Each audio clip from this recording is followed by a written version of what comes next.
It's time.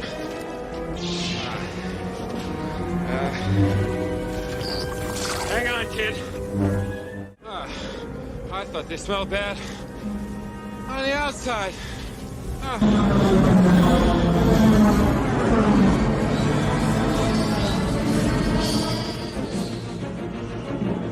This is Rogue 2. Captain Solo, Echo Base. This is Rogue 2. I found them. Repeat, I found them.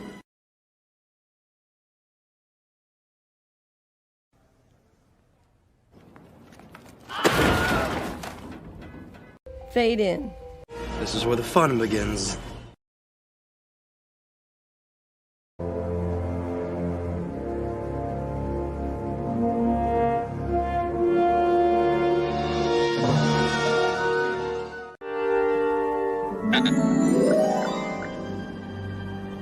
Hello there. Crap. Crap. Crap. Crap. Crap. Crap. You know, hey! You guys sure are friendly, aren't you? I'll probably never meet him. Might. Something different about him. Had enough? What do you want?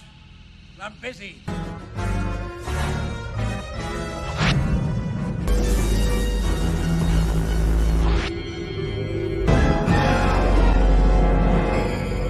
No, we have a race. No. There's nothing special about you. You're nothing.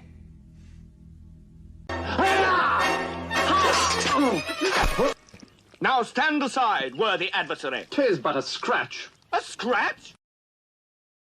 Well, what's that then? I've heard worse. You liar! Come on, you pansy. Victory is mine! Just a flesh wound. You will each be part of me, and together we will be complete. Use the Force. Let go. The Force is strong in this one.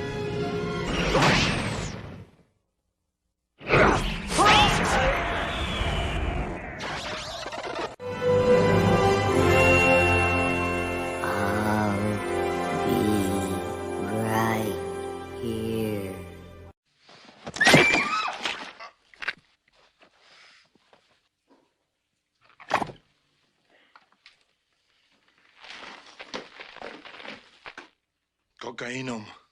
I have you now. What? You're all clear, kid. Now let's blow this thing and go home.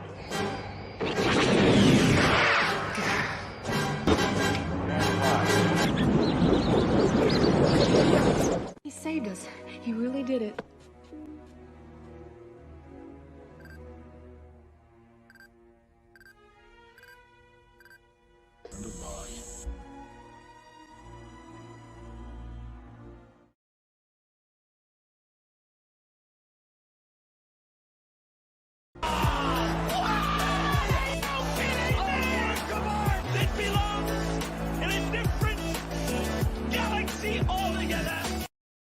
May the Force be with us. Ready program! Together, we have achieved a great many things.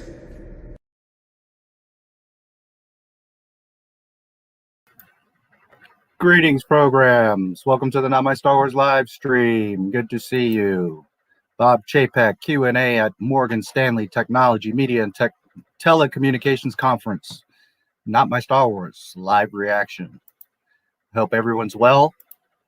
What a fun time we had yesterday with Mark Anthony Austin.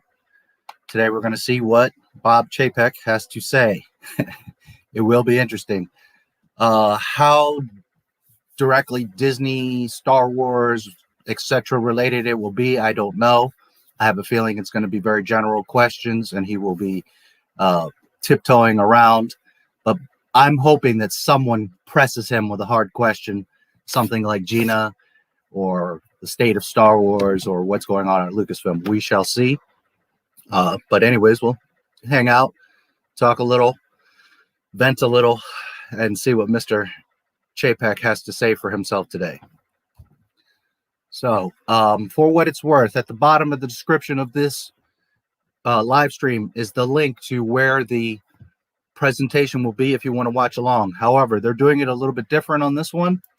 When you maybe when it goes live, there will be a actual player here, but this one, if you go down into the where the link is, you're going to see there's a watch webcast, and it takes you to another page, and then Morgan Stanley has you sign in with your email so that you can watch the webcast. So if you're interested to watch it with me on your own screen, you can do it that way. I'm going to play it live here, so you'll be able to see it you'll be able to see it here on my stream, but just in case you wanted to have it on your own, that's how you can get to it.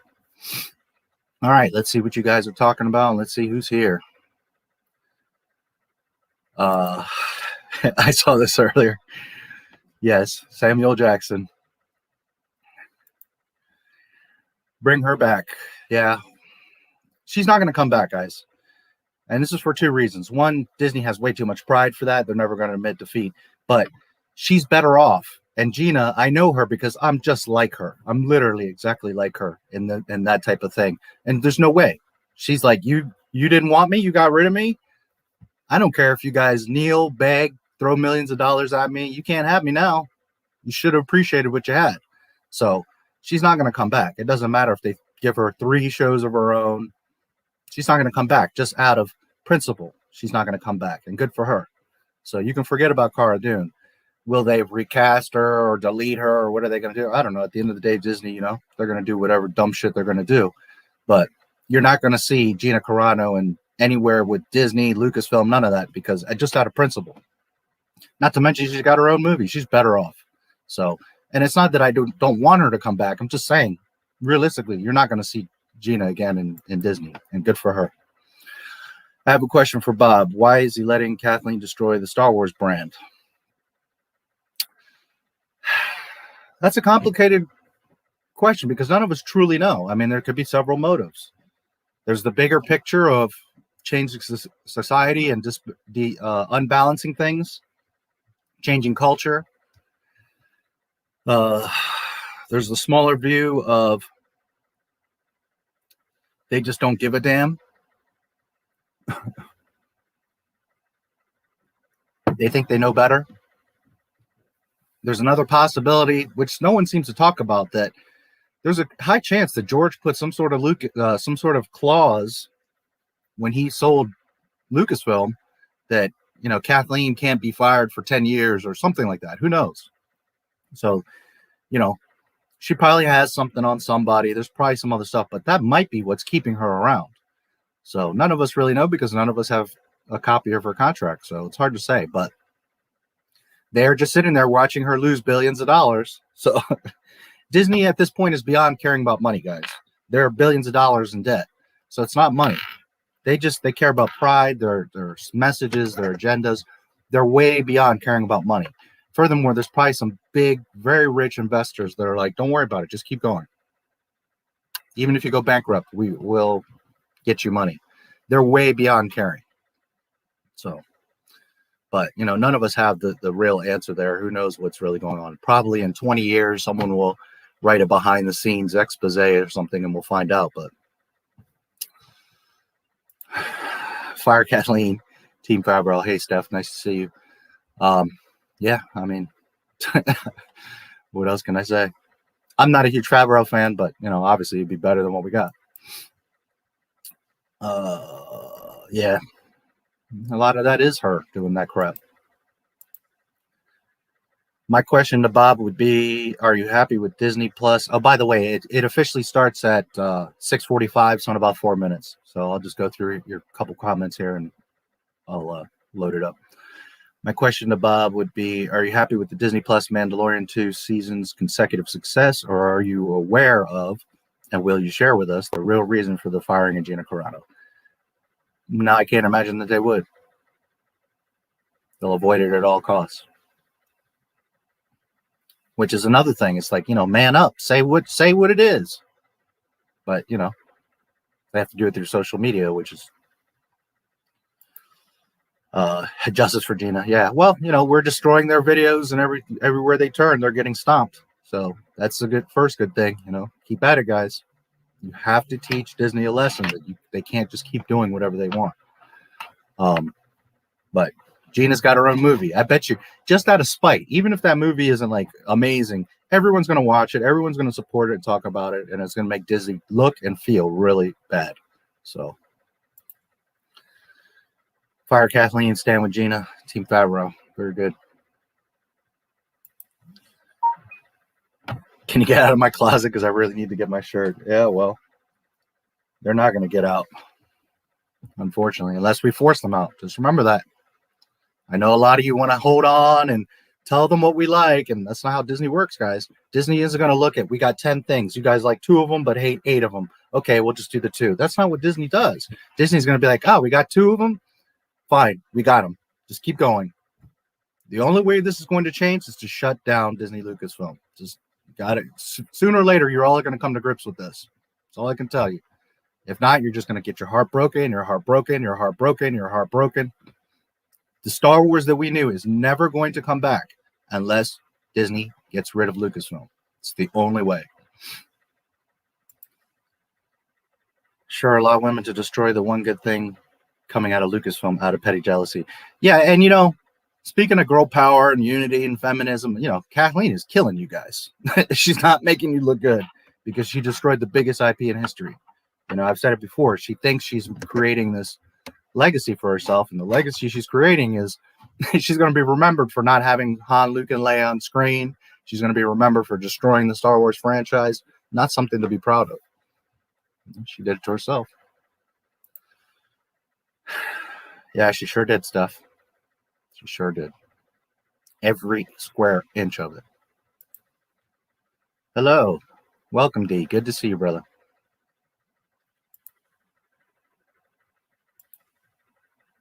Hello there, DC. All right, I'm almost caught up, and we'll check here. Man, it's awesome to see you guys so chatty in my streams lately. Is Bob to follow up on Wes Hansen's Just? What does he intend to do about this JK situation? And does he care about what true Star Wars fans think? No, they don't, because if they did, they wouldn't be doing this. They would have listened to us a long time ago.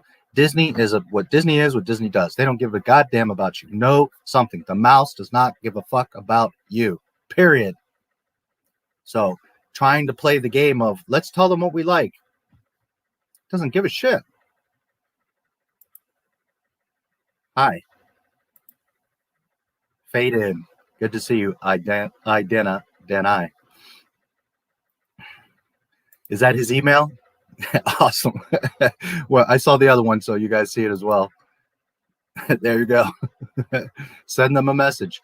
And listen, cussing them out, just freaking out, isn't going to do anything. But if you firmly say, hey, look, this is why we're unhappy. This is what's going on. You shouldn't have done that with Gina. That sends a message. Just know that you have to act like an adult, because if you just like cuss them out and get crazy, then that's not going to do anything either. He will be a coward. Yeah. Oh, yeah. Hello there, Canadian Jedi Knight. Yep. She's better off. Yeah. At the end of the day, guys, don't worry about it. This all worked out better for the fandom, for Gina, and for Cara Dune / Gina Carano fans. At the end of the day, it's better. Disney's taking the blow, not Gina. So. And I know there's people that loved Cara Dune, but the show's not going to, she's not the only part of the show, and she's just better off. Move along. Well, not so Phantom, right? She's right there in your face. Okay, it's saying the presentation will start shortly. It hasn't started yet, so I will keep going here. Maybe in the beginning she was. I'll throw out this little theory again. I'm not saying that this is what it is, but if you think about it, maybe George put her there on purpose. She's the mole. Maybe he put her there to just destroy it all, make Disney look bad, and he'll buy it back for like $1 billion. I'm not saying that's what it is, but it's not impossible. So just have fun with that little theory. KK is a puppet. The woke plan has the priority. Yes. She was interim president, and they signed her to a contract after TFA. Kathleen Kennedy has a lot of connections to money as a producer. Yeah. Well, what does that do for you when everyone hates you in Hollywood? Which not everybody hates her, but just saying. Yeah, it has become that. Video man. Well, hello there, Wes. Nice to see you, buddy.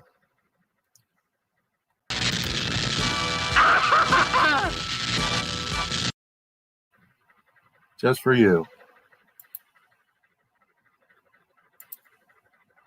October, September, yeah, we'll see. We shall see. It's hard to say what they're going to do. I don't think she's going anywhere. Just me personally, I don't think she's going anywhere. She's going to be right there. They're going to keep on doing what they're doing. Again, guys, there's only one solution. Shut down Disney Lucasfilm. Make them bleed so bad that they sell it. It's the only way we're going to get Star Wars. Just, telling you right now. They rehired James Gunn. Sure did. Good idea. It has been since October 31st, 2012. Dark Empire. No, please remind me. What was the name or the channel? I think I asked you that last time. If you could tell me the channel. I have so much going on. I try to always remember what you guys tell me, but so much questions and stuff. So please remind me. If you could tell me the channel name or the exact title or something. Hello again. Hello, Private Eye. Good to see you. I'm so disillusioned. So we all are, We just want Star Wars, man. I don't think it's too much to ask. They can take our money, but they choose not to. Moment they fired Gina, Disney Lucasfilm lost me, possibly forever. Yeah. They lost me when I walked out of TFA, but that's just me. 100% correct. As a woman, I can call her a witch, and you can substitute any other letter you want for witch. There you go. Only thing I care about Star Wars right now is Legends. Been buying and discovering so many wonderful stories. Yes, the EU. Don't call it Legends, because then you're just acknowledging what their nonsense. The EU is beautiful. That would piss me off. Which part? All of it? Oh, if she got renewed? Well, it's possible, guys. It's possible. I don't see any indication of her going. I see Lucasfilm being sold off before we see Kathleen getting fired, which in a way may work to our advantage, because again, maybe there's some clause or something that she can't get fired. Maybe she knows something. So the new person that acquires Lucasfilm is like, all right, we're cleaning house, and that's it. Bye-bye, Kathleen. It could work to our advantage. The more she fucks it up, the more they're going to have to sell it. And then from there, there's a restructuring. And right there, day one, you just get rid of Kathleen. We're putting our own president in charge. We're not happy. We own it now, and we're not happy what you do with it. Wilkins animation. Okay, Wilkins. I've actually seen that one. I'm pretty sure. I will double check, but I'm like 99% that I've seen that one. So if it is, then yes, it was excellent. But I will double check. Thank you. And again, thank you. If you guys ever want me to look at anything, even your videos, I'm super busy. My channel's growing very fast and not gonna say very big, because it's still very small. But if you guys want me to look at something, by all means, I'm always happy to. Yeah, I'm pretty sure I saw that one. I will double check, but because there's a couple. There's Darth Angelus. Well, his is Heir to the Empire. So, but there are different ones. But the Wilkins, I'm like very sure that I've seen. Yes. Thank you though. And I will double check. Just like that, Wayne Jamie Pascal, but somehow worse. Yeah, well. That would be great if George buys it back. That would be the best thing to happen. Now, I will remind you, if you keep saying, but we like Bad Batch, but we like Mandalorian, well, we're just going to continue on. Nothing's going to change. If you all say, nope, shut it down, it's all done, every video, 100,000 dislikes to 1 like, every video, sell it, get rid of it, we're done with you, we're not going to buy anymore, we're not going to support you. I'm not saying to cuss and threaten, just make it firm that we're not going to play this game anymore. After so long, Disney's just going to pull their hair out and they're going to sell it. All right? Anybody having it at this point besides Disney is better. You can't do any worse than they've done. So we must force them to sell it. It's the only way. They screwed up enough. George Lucas buys it back for half of what he paid. Is he going to redo and do all the stuff? No. But he's going to now have control, and he's going to do one of two things. Either just put it in a vault where it can't get hurt anymore and get rid of all the Disney mess. Just delete it. Or he's going to put some people in place to start doing things correctly. But both of those alternatives are better than what we're getting for Disney. So just, I got to say it again. I don't care if you like Mandalorian or this or that. If you cling on to any one piece of what Disney's doing, we're going to continue to get what we're getting. The only way is to shut them down, shut them out, fade out. It's the only way. I would love to share my video on EU with you, but they have Spanish. I understand Spanish. Share them with me. NotMyStarWars1977@gmail.com. I would be more than happy to look at them. I can understand it. I can't believe I see people defending those corporatist Kennedy and them wokers. Yeah, well. Okay, it's begun, so I'm going to go over to it. And let's see what Mr. Chapek has to say, and we will continue chatting throughout, or, let's try to get through it, and then we'll hang out. But let's see what Mr. Bob has to say. DTC business is anything but embryonic. Well, that okay, I can't rewind, but it just started. So we feel really enthusiastic. You guys can hear what's okay? going to happen when we take 1 + 1 and make it 3. Makes sense. You guys, as you mentioned earlier, Bob, had your second investor day around streaming not too long ago. You increased your outlook for Disney Plus subscribers pretty substantially. You were at 60 to 90 million if we go back to April 2019. Now it's 230 to 260. And even if we back out the Hotstar subs, it's still 150 million plus. We all know you've had a really strong first year out of the gate, but what else could you tell us informs your view and the team's view that the opportunity is this much larger than you thought? Right. Well, what's the same as the total addressable market we knew was 1.1 billion households. So implied in that, given that our sub numbers are so much higher, is that we've had much higher penetration. So we step back and we ask ourselves, what happened to make that be a reality?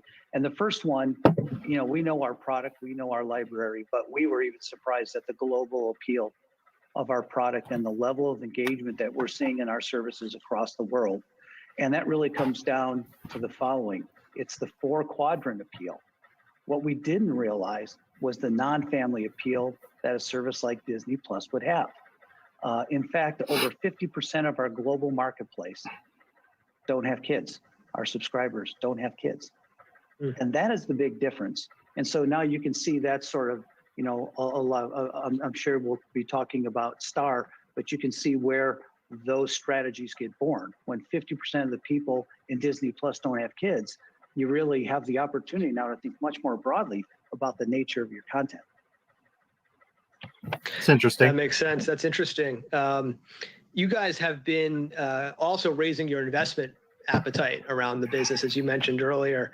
And there's a lot of focus, as you know, Bob, in the investment community and in the press about the streaming wars and all the capital being put to work in streaming. What gives you confidence that at the end of this process, you're left with a profitable business? Because I know you're a numbers guy at the end of the day. Yeah, first of all, I think I would challenge the idea that it's a war in the sense that there's one winner. We think there's going to be multiple winners. At the same time, though, we're highly confident that we're going to be one of them. I think if you look at our unparalleled brands, the franchises that make up those brands, the tremendous content creators we have leading each one of our segments, as evidenced, by the way, last night with our success at the Golden Globes. And then the actual content that's pouring out and the amount of content that's pouring out, we think that we're tremendously positioned for the future for a DTC services. And how do you guys think about budgeting the business? In other words, you guided to 8 to 9 billion of investment at Disney I'll Plus check it by out. 24. Yeah, obviously no one has a crystal ball, but how do you think about the amount of capital needed to get where you want to go from a revenue and sub point of view. Good to see you, Ron. Within an approach of discipline, we sort of look at where the needs are. And we really come down to three basic areas that we want to fund. And the first, obviously, is no surprise. It's going to be the original content under our powerhouse 5 core brands that go into Disney+. That's, obviously priority 1. But the second priority 2 is really these general entertainment offerings that I mentioned earlier, because of the success that we've had with broad appeal beyond just the family households. So that was another one, and again, that was relatively new news. Good point. We knew that we had interest. They skew the numbers. Entertainment offerings, but that you didn't really realize how important they could be towards our overall proposition, if you will. And then third, because we are in international markets, the importance of local content. So you add those three things together, and all of a sudden you're in a position where you're spending a lot more money than you originally envisioned, but we're being rewarded in the marketplace by the number of subs escalating as well. So really, I think it's really about discipline in budgeting and application of those budgets to get you, sort of the best overall result to keep the fire burning. Yep. And how would they know what households have children or not? That's just, you're making that up. In terms of letting us track, your progress in D2C. And they won't ever tell you that. Or expect that this is another important will be the year number of peak losses for the business and then profitability in fiscal 24. Especially in February. I'm wondering, Bob, how you would describe your priorities. Look at my community tab and look at my latest post. Is there anything that you think would either lead you to bring profitability forward, or conversely actually spend more money as we get into 22 and beyond than you're currently planning? Well, we obviously blew our expectations and everyone else's expectations away in terms of number of subs, but then we took up commensurately our investment, and we did that to build a strong foundation. So, you mentioned what's the number one priority. The number one priority is to build a strong foundation for the future. And obviously it's a very dynamic environment, and guidance can change, and years that you hit profitability can change. But we're pretty happy with the projections that we gave you a few months ago at the investor conference, and I will say that we're very pleased with all of our rollouts across the world. So no reason for any pessimism here. You guys, I think, unveiled 100 new titles at your investor day back in December, which was certainly impressive. You also emphasized flexibility, Bob, in terms of how you bring these titles to market. I'm wondering if you could talk about how you balance the benefits and costs of shifting content windows, especially around theatrical. As you know, that's a huge focus for investors because they understand the power of your tentpole product. Right. They can get rough numbers, but for him to say 50-50 definitively is to build our franchises. Obviously, in 2019, the last normal year we had $11 billion films. And so, that is a big deal to us. Nice to see you, Yo Poppy. And that'll continue to be a big deal, we believe.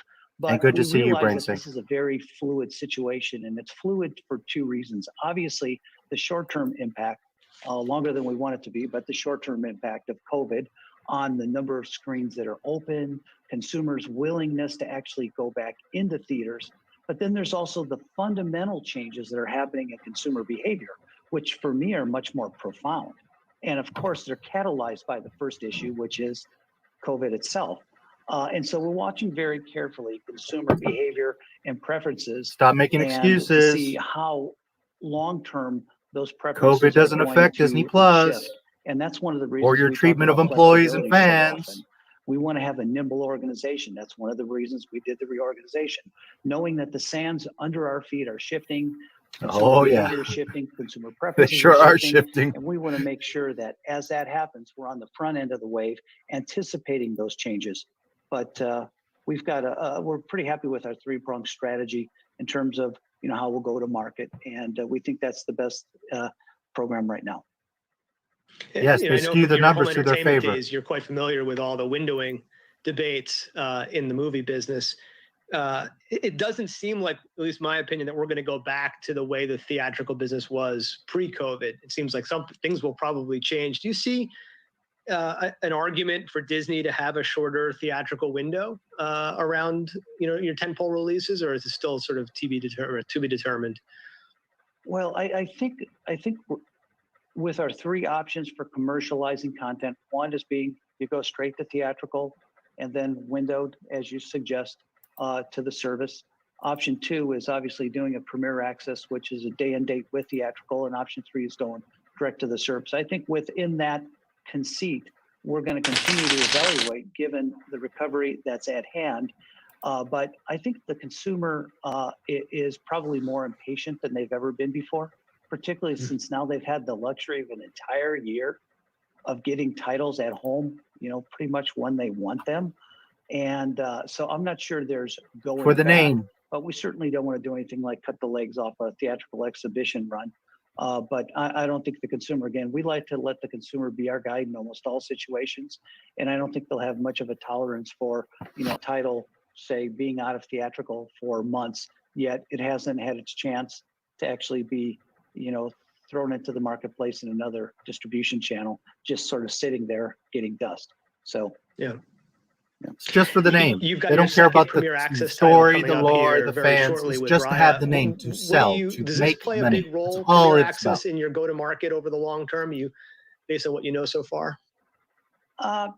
It's going to be one of our strategies. If anything, COVID should be helping Disney Plus, and it's not. So you see that excuse doesn't fly. Raya, obviously, theaters aren't going to be 100% back, but it's nice to know that we've got the ability, if people do want to enjoy it in their homes because they don't quite feel confident in going to a movie theater, that they've got that choice. What this looks like in the future, well, we're going to gain a lot of experience and a lot of data points. Yep. Let's shift gears to general entertainment. You mentioned that earlier, Bob, and I think Star was launched basically last week, I believe, as the sixth tile in a lot of markets. Why did that make the most sense for you from a strategy point of view? There was certainly a lot of talk about Star being its own business on the streaming side. Well, as you know, across the world, we've had a different strategy for going to market. And that's because the variables are so different across the world. Variables like what are the consumer preferences in terms of their content appeal? What's our suite of our content that we've got in terms of rights? That varies across the world. What are the local content obligations or preferences for the consumers? What's the value of our library in various parts of the world? What are the demographics? And importantly, what are their affinities for sports? So all these variables are unique. And each one in Europe, again, we saw the power of general entertainment content to augment our family content. That would lead you to believe that maybe a more integrated option would be great with Star as a 6-brand tile. And so that's what we did. So rather than trying to mandate a one-size-fits-all across the world, we're actually reading all these variables and making our determination given what the consumer is looking for and what we have to deploy. So give us what we're looking for. We talked a lot instead of messing about, around. You showed us a lot of content back in December. We didn't spend a ton of Thanks, time Wes. on We'll talk about it original afterwards. programming. I have a few tidbits for you guys. My sense is that's actually a pretty big part of what's happening right now with Star. Can you give us a sense of I'm glad you guys your liked it. appetite for I local loved it. I had a great programming? time. And if we think out a few years, is that going to be a pretty substantial part of the Star playbook? That's exactly overseas? right. We believe it is. For the Our name. They overall don't care about the strategy is to property. They make just sure wanted the content name. for Star is rooted in properties and content that we own, as opposed to third-party properties. So therefore, as we know how important local properties are, local content's going to be, then yes, we have to crank up the production machines for local-driven content, and we're doing that. That, of course, will augment the unbelievable quality of global, high-volume, franchise-driven content that we have that will serve the world. But we will have a lot of programming that's specifically programmed to subscribers within each market. In fact, we're thinking that by FY24, we'll have 50 originals on Star. Original titles. Wipe them out. 50 local originals on Star. Yes. All of Yes. them. Got it. And you guys, as I mentioned earlier, you launched overseas in a lot of markets with Star last week. You Yeah, also took I up don't price care at the anything same about time. sports I know anymore. I it's used to love probably sports. way too early, but I thought I'd ask whether you feel like that was received well or how the launch has gone relative to your expectations.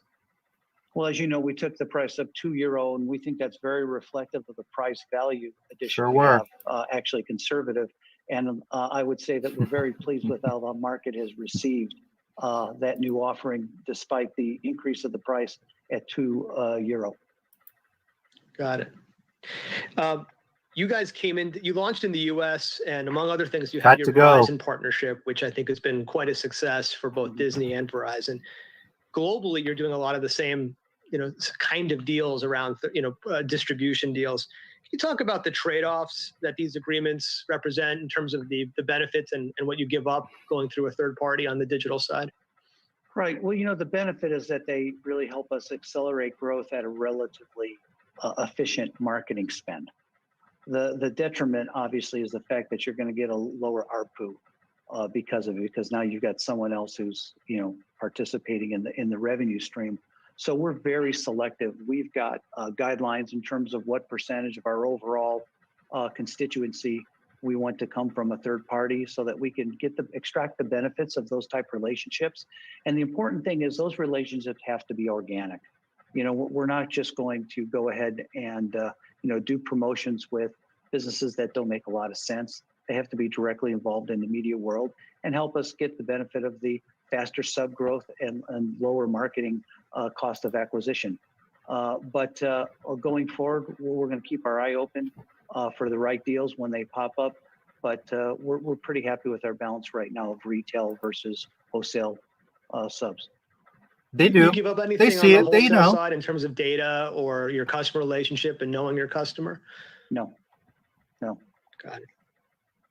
I can almost guarantee someone from Disney is watching this stream right now. The market still doesn't have a great view of or well understood view of what Star represents for Disney. And what Hotstar Disney Plus can be over time. This was a business that, at least, was when it was inside of Fox, always had a lot of promise, but often, wasn't delivering on the expectations in the marketplace. What can you tell us about Star overall as a business that you guys were able to acquire through that transaction? And what's the opportunity in Southeast Asia and India, from that business, both on the streaming and kind of traditional side? Right. Well, I think if it's confusing, it's because there's so much there. There's so much to unwind and unpack, and that's good for us. First, from a broadcaster standpoint, it's India's #1 broadcaster. India is one of the few markets in the world where television viewing is actually up. We've got the leading sports portfolio in India, which is, as you know, critically important there. And we've got the leading local content engine with Fox Star Studios. So even just from a studio standpoint, it's a very vibrant business. But then you layer on the Hotstar business. It's got 17,000 hours of original programming every year that we've got, which is fantastic. And we believe it's the ultimate streaming in destination in Southeast Asia and in India. It's the exclusive home for cricket events. And we're really pleased with the way that business is unfolded in Southeast Asia and India. I'll ask you the same question about Hotstar. Don't say it out loud. They'll come after that too. Earlier. What is it that informs your view that business can go from kind of 30 million paid subs today to your new guidance of 70 to 100 million or so by fiscal 24? We stand with Gina. Well, it's Fire really Kathleen the Kennedy, programming investment Not My Star Wars. in Yes, sir. entertainment and sports that we're making. But at the same time, we realize now there are this two is of them. a very unique market, right? So Fade out. Distribution partnerships, Jio in India and Telkomsel in Indonesia. But it doesn't even end there, because the product localization was absolutely critical here, because there's low broadband speeds and it's a mobile first market. So all that has to be taken into consideration as you sort of create your plan. And again, one of the things I think we're doing a fairly decent job of is being very specific in various markets in terms of the program. This is not a one size fits all. In India, certainly is sort of the the original was better, example, but it was cool. The need to be unique and cater to that market. Why don't we shift gears to Hulu, which is a business that has been, they're really the first. We've lost a lot of old streaming and at scale. Built a big AVOD business, has a real brand. You guys have obviously guidance out there on that, how big that business is expected to be. How does Hulu fit into your broader direct-to-consumer strategy? And how do you get the business to profitability? Because you've got a substantial revenue base today, but it's still losing money. Yeah. Well, we're really but thrilled it was with awesome. everything that Hulu's accomplished, and keep in mind that we only got management control less than 2 years ago of Hulu. But in the meantime, we've been able to scale the business, I think, in a fairly impressive way. The secret weapon with Hulu is obviously the rapid growing, robust advertising business that's inherent in this. That plus the Disney bundle. And those two things are, sort of make it a very impressive force for us. And, when it features great content like Nomadland, which obviously won last night, and that's sitting up there on the big, brand barker, it's going to draw people in. And so the combination of great content really being part of the Disney bundle and the very impressive growth in advertising is, I think, going to make that a winner for us.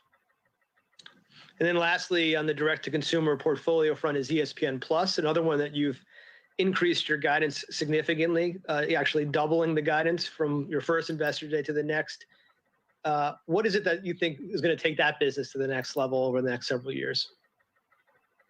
Well, our ESPN Plus business is one that is absolutely critical to us going forward in the future. And we're going after mass market penetration in that business to be in even broader appeal to to our sports fans in the U.S. I think our updated guidance of 20 to 30 million households really is a function of the uptake, once again, of the incredibly successful streaming bundle that we've got. And I would say that, rights are always obviously an important thing, and we're steering as many rights as possible towards ESPN Plus. As a matter of fact, we won't contemplate rights deals going forward that don't envision ESPN Plus being a major player in the use of those rights, if you will. But our subscriber guidance that we've given so far doesn't really take into account any transformative changes either way, either on the upside or downside. In other words, we predicted basically on a static basis what would be going forward. So we're really pleased. And whenever we get into any kind of rights negotiations with ESPN Plus, we are making sure that or with our rights holders, we're making sure that ESPN Plus is going to be a really big part of that in terms of our flexibility. Because as the consumer flexes, once again, we want to be able to flex with them. Yep. Got it. I want to come back to the rights stuff in a little bit, but It's I want his to shift typical gears, stuff, dancing right now around to the parks business. Obviously, one that has been massively impacted by the pandemic. We can look back at prior economic cycles, Bob, and try to assess, how we think the business will react as we come out of this downturn. But this is just a totally different situation than anything we've been in the past. What's your expectation for the parks business as you come out of the pandemic? And do you subscribe to this idea of sort of pent-up demand that we keep hearing about, including earlier today from some of the other conversations? Yeah,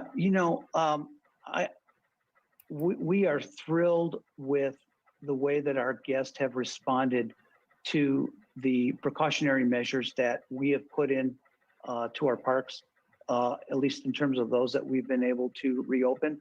I think that speaks to brand confidence. And I think that actually then sort of fuels the fire once, COVID sort of breaks, and we can actually either increase the penetration in our theme parks or get to a position where we can open some of those that have not been. So part of the brand promise and that brand security that they expect is actually something that's been out there. That said, the actual recovery itself is going to be a function of, a couple of variables. The speed of the vaccine, that's a big deal. Travel readiness from our guests. What is their willingness to actually go on vacation and go sort of put themselves out there? But while we're figuring all this out, we're also importantly making sure that when we re-enter into the marketplace in a bigger way, that we're going to have a better guest experience. This gives us an opportunity to make some step function changes on things we've always wanted to do in the park in terms of improving the guest experience and then yielding those changes for the advantage of our shareholders. And so this is a perfect time to make operations changes. But we're seeing right now extremely strong consumer sentiment. We're very happy with that. And we think that, demand's going to rebound quite handsomely when if and when we can either increase the number of folks that we're putting into our parks or open them up for the first time. Yeah, there's a lot of technology that's at work at your parks. I'm sure much more than any of us see when we're there. But I want to come back to your point and see what I can get you to tell us about, because this idea of trying things, a step function change and sort of the way you go about running that business is really fascinating. Anything you would be willing to share with us at this point about the sort of digitization efforts or anything else you're doing on the tech side that may make that business better for consumers, but also more efficient on the other side of this? Sure. I guess I would say we think of the application and technology in our parks and resorts business in two different ways. One is really about more immersive storytelling. Using technology to better tell a story, increase the sense of realism without having the technology be apparent. And you and I, before we started, were chatting up, the Galaxy's Edge, the Star Wars land, and the Rise of the Resistance.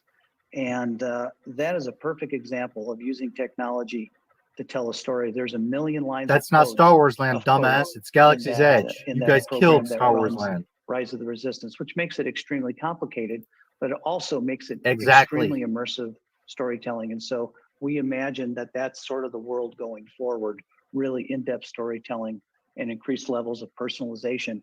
But the other area that we do it in, and it's a little more pedestrian, but equally important in terms of the guest experience, are things that enable us to simplify and enable a more frictionless experience that the guest would have at our kind of sounds things like keyless check-in, let's say, mobile order of food. So there's no waiting in the park. You get to wherever you want to have lunch and your food's ready for you. Contactless screening, which of course, again, is an outgrowth of COVID, but it's going to be something that's going to have some persistence as we move forward. And even things like itinerary planning and fully leveraging the information we have in terms of preferences, sort of going back to one of the earlier questions about the different ways that we can gather information, from across the company and all of our guests or our consumers, and really make things customized and personalized.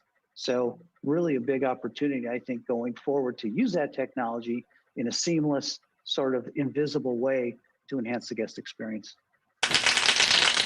There's a lot of exciting opportunities there. You guys, before the pandemic, Bob, had been implementing dynamic pricing over a number of years. Is there still an opportunity, you think, on the pricing side for optimization and yield maximization when we get out of this pandemic?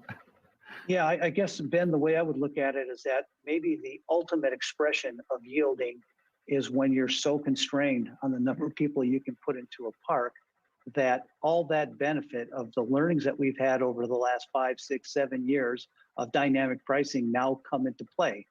I'm now going to blend in the idea that we just talked about with technology, because frankly, when we got involved in this dynamic pricing, we really didn't have systems that were actually built to do that. So now you take the capabilities of the system to truly build in, true sort of, world-class dynamic pricing, plus this idea that, we've been doing it a while and now we've got this test case where we're artificially constraining the demand for our park. And, we're getting pretty good at this, supply demand thing. And, but the key is that every one of these programs that we're putting in place will improve the guest experience so that in the end, it's a win-win for everybody. Yeah, I know you get the question all the time, Bob, about long-term margin potential. Fuck them, that's why. Of the park's business, but it sounds like these are all things that create at least the opportunity for margins to continue to be not just impressive, but maybe higher than they were pre-pandemic. Right. Well, Ben, there's no doubt that when we reopen a park after it's been closed for a prolonged period of time, there's going to be some reopening costs. We've got to go rehire labor, which we're more than glad to do. We want to put people, back to work. But at the same time, there is a fundamental shift where we can be more efficient, practice these yield management strategies in a more profound and unlimited way, if you will. We've made some changes already. You've heard about some changes in our annual pass program at Disneyland, which in a non-COVID environment would have been a pretty tough one to make because they just keep renewing and renewing. But when you start lapping a year without anybody going for an annual pass program, that gives you the chance. And so we're going to use that, though, in order to have an even better guest experience at Disneyland and really, manage the crowd so that no matter what day you go to Disneyland, you're going to have an extraordinary experience. Got it. All right. An extraordinary 10 minutes left, so I want to shift to 10 minutes all left. The studio production businesses and some of the content businesses at the company. Maybe starting with Marvel. I can remember when you guys announced that acquisition. To say it's paid off would be an understatement. But at the same time, there's always concerns about superhero fatigue and how long this IP can continue to resonate with consumers. Not every studio that has comic book IP has had the same success that you have had. What are you guys doing? What are you and Kevin and the team doing to make sure that Marvel continues to thrive, particularly as you weave in Disney Plus and constantly, every day, breaks down all the time. Pretty dramatically. I would say the situation is the same for Marvel as it is Lucas. If you look at it, we've averaged over $1 billion of film since the acquisition of both Lucas and Marvel, which I think is an absolutely incredible statistic. You didn't and make that. The to box speak office to the did. talent of not only Kevin and his team, but Kathy Kennedy and her team over at Lucas. I mean, we're really fortunate to have both groups being led by such stellar creative talent. You see, Kathleen ain't going nowhere. In terms of, fatigue, I guess that's borne out in the numbers, right? To some extent, and they keep finding a way, let's go back and take Marvel, for example. You've got WandaVision, which is about the most nothing great, but it was fun. Creative. I don't know. I didn't mind it.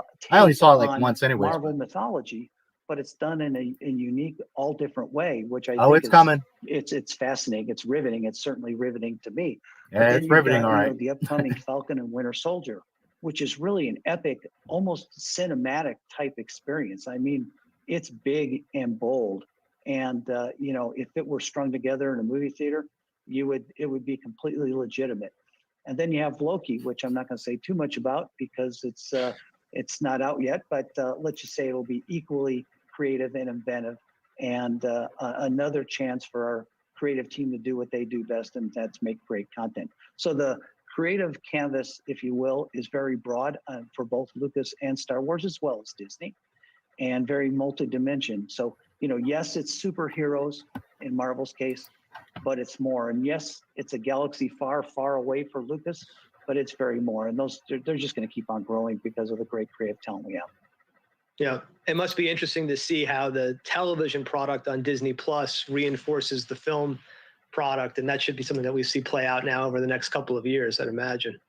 Yeah, that's where they're at their best, managing that mythology so that there's, little pieces here and there that they dribble out. Riddick was cool.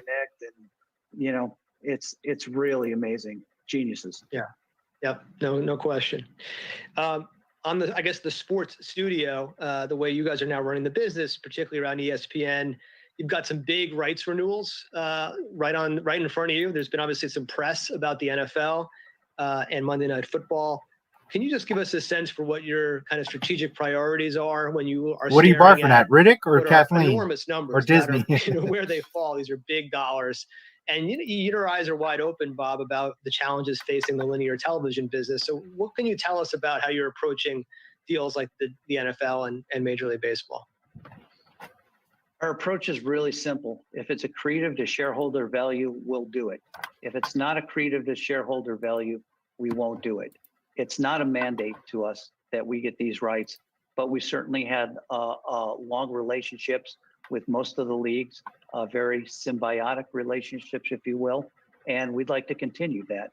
But if they deliver economic value for us, we'd love to remain in business with them. So it's not a deal in any price type situation, as I think I made clear at the earnings call, the last earnings call, but one that reflects the marginal value to our viewers and to our business. So we'll approach it with discipline. And once again, ESPN Plus will be a critical component to any rights deal we do in the future. Yeah. My guess is we'll be hearing more about that shortly. Maybe just to wrap up on the studio side, you guys announced, as you mentioned, Bob, at the beginning, a pretty massive reorg. And I think I asked you this question back, I think maybe in November, about how the organization has absorbed these changes. I think about some of the executives, Jimmy Pitaro at ESPN, Dana Walden, Peter Rice, John Landgraf. These are people who've risen up to the most senior levels and been very successful in the entertainment business, and they're now no longer running a P&L. They're in charge of running very important, powerful studios, but it's a big change nonetheless. I'm just wondering if you could talk about the implications of all this, any growing pains, and whether it's playing out as you had hoped. Are you achieving your goals that you when you put this in place last year? Sure. Well, just like Kevin and Kathy and Sean at the studio, Jim, Kathy, Dana, Peter, and John are absolute treasures for us from a creative standpoint, driving this machine, giving you the kind of content that you saw at the investor conference. Obviously, way before the rest of the world knew what we were going to do from an organizational standpoint, I began a socialization process of the idea. And these very same people that you've talked about, I socialized this idea, sort of expressing the benefit of this. And I'll tell you, we've had very strong buy-in. People like the idea of clear accountability. They like the ability to be nimble, to be able to pivot, and to respond in a way that the consumer is going. And it requires a very collaborative environment, which I'm pleased to say we're seeing. But it's very clear swim lanes, and certainly I told you. And change can be disruptive. But I have to say, all the folks that you mentioned have been spectacular in terms of their flexibility and their willingness to be elastic and understand the bigger organizational benefits. And as a result, we're seeing the advantages in this dynamic, fast-moving world that we're competing in. Yeah, that makes sense. Well, great. Listen, we're more or less out of time, Bob. I wanted to wrap up. I remember when I first met you on the sell side. I think it was in February in New York last year. And among other things, I recall you describing yourself as the guy that delivers the numbers. I don't know if you remember that, or I'm remembering it myself, but it stuck with me. I'm just curious, when we look out over the next kind of 3 to 5 years, how do you think we should be measuring success for the Walt Disney Company? Well, we're about to hit our 100th anniversary. And I think success in the future is going to be to have the second 100 years be as innovative, as creative, as full of growth as the first century was. We're all about magical entertainment. And if we can continue to sort of define and redefine magical entertainment in this new world, respect legacy, but never stop innovating, I think we'll have a successful second. Not my Star Wars. First 100 years, and we're proud of the team and all the work that they've done to sort of dig us out of the pandemic hole. But the best is yet to come. That's a great note to end on. Bob, I really want to thank you for your time today. Appreciate it. It's great to see you. Thank everybody who joined us on the webcast. And we will see you tomorrow for day 2. So thanks again. Thank you very much.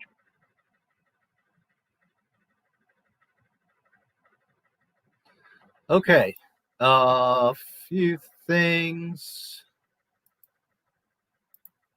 and then we will talk about this mess.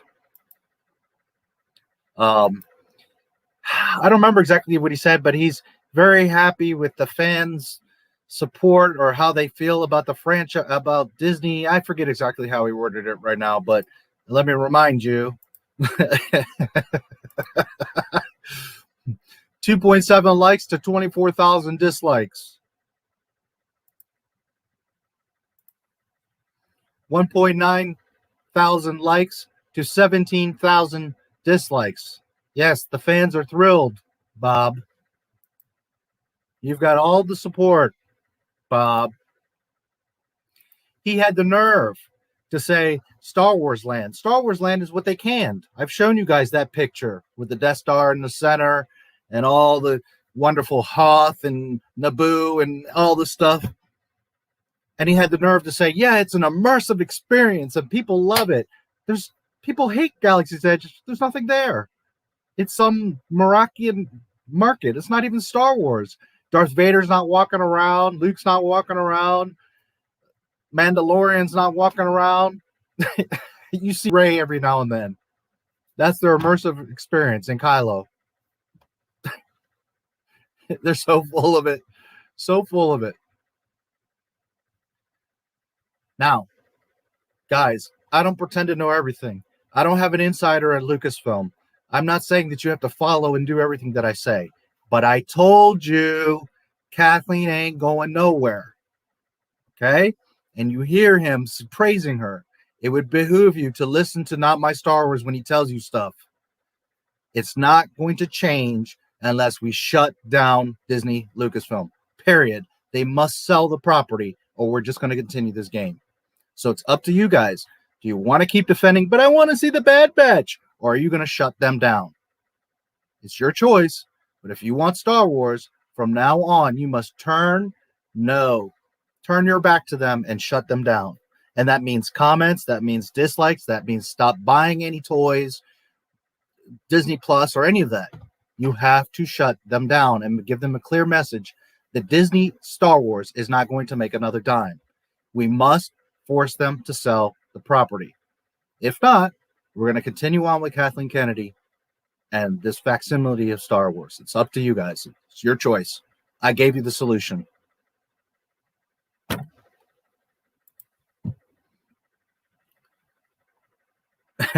Yeah, usually that does that.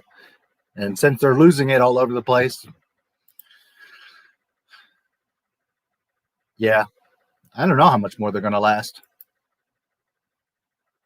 Yeah. And it's not just Star Wars stuff. Like, you got to just shut down Disney, period. If you were planning a vacation, if you were going to do this or the other, you got to shut them down. You got to make their pockets hurt, and you got to let them know we're not interested. We're not going to support what you guys are doing anymore. It's the only way. Because I will repeat, they've got 10 things going on. And if you guys are like, well, I hate these 8, but I like these 2. We got to let them know that we like these 2. Disney doesn't care. Disney just says, if one of those 10 things is keeping you, then we'll just keep on going. They don't care what you like or what these other things are. All they're doing is throwing mud at the wall and seeing which ball sticks. And if even one of those stick, you keep coming back, that's all they care about. Because they never cared about story, Star Wars, the fans, none of that. All they care about is, do they have you? So you support one thing that Disney Lucasfilm is making, you're supporting the entire thing and Kathleen Kennedy. Bob Chapek is looking at, is Kathleen bringing in people, period, however which way? Then that's all he cares about. Remember that. Yeah.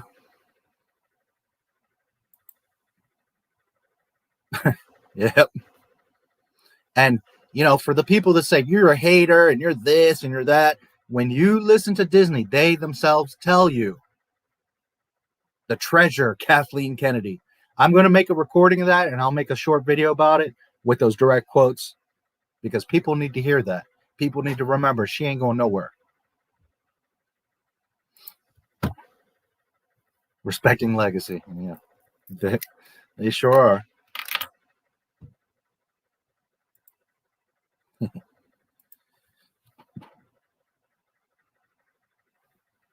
Yep. You didn't miss much. It was just dancing around. I'll make a condensed, with any tidbits video. No, nobody at Disney is. They're all living in fantasy land. Disgraziato. I believe that's Italian for disgrace or disgraced.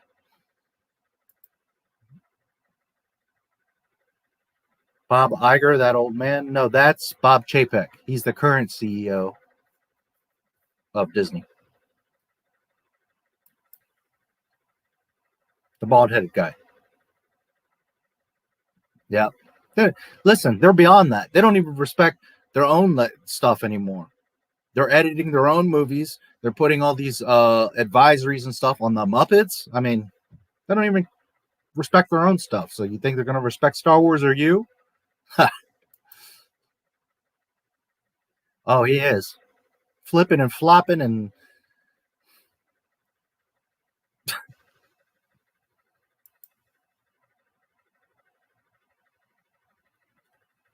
It's not. It's on, it's called Batu, which is nowhere. It's just made up.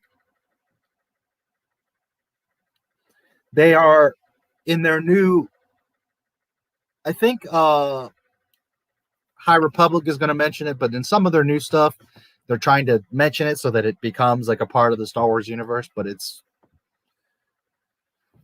just some Disney fan fiction. Yeah. Oh boy.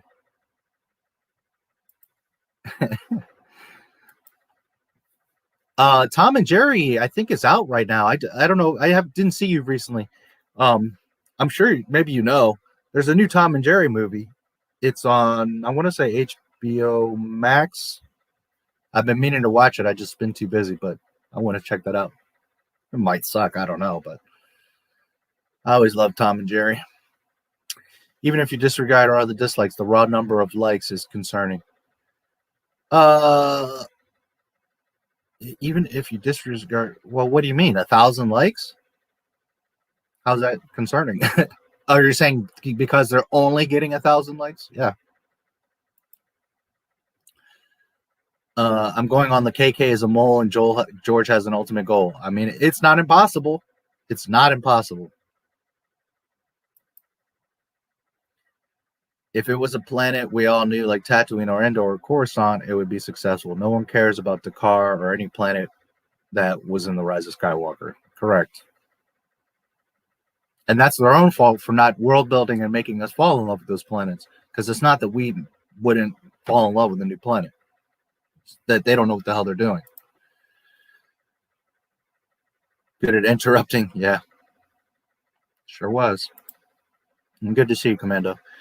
Even if we do boycott, people outside the fandom will watch Star Wars. Yes, but here's the thing. Real Star Wars fans way outnumber these little fake Star Wars fans. The videos themselves are showing you. The people that canceled Gina on Twitter are like 3 kids. The thing is, they bark all the time, so you think there's a lot of them, but there's literally like 1,000 of them, and there's millions of us.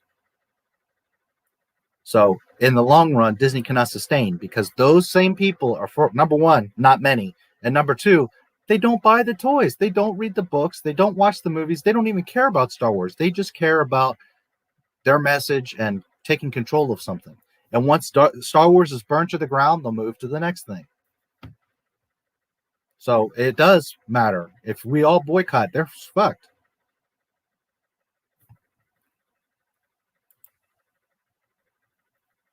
They're not going to keep making stuff for 3 people.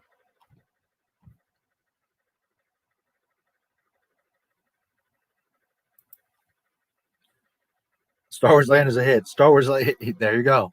It sure was. And it's a failure to get Galaxy's Edge. Well, and that's technically what we got to do is to shut down Disney, period. But if nothing else, you got to focus and say, no more Disney Lucasfilm. That's it. That's it. Game over. Guys, I've said it many times. It's like an abusive relationship. You have someone that's giving you a black eye once a week. And you keep coming back because I love them, because we have past together, because sometimes they're good to me. And then next week they give you another black eye, and you're just going to keep coming back and coming back. You got to stand up for yourself and say, no more. This relationship has to end.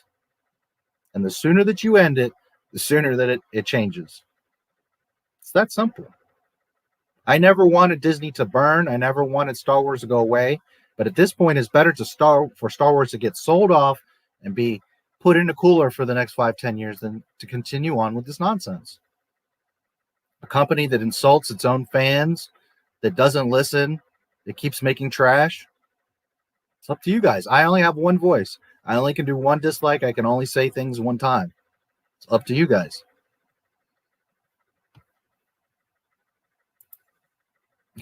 Sure, Bob. Oh, yeah, we could have had so much. So much.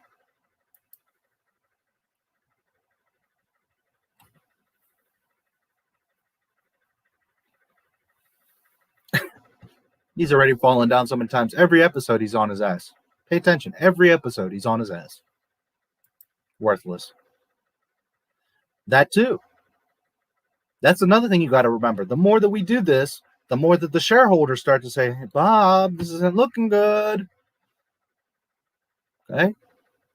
So when the shareholders are looking at all the videos and they're all getting ratioed by 10,000 dislikes, they start saying, I don't know, maybe I need to start selling stocks.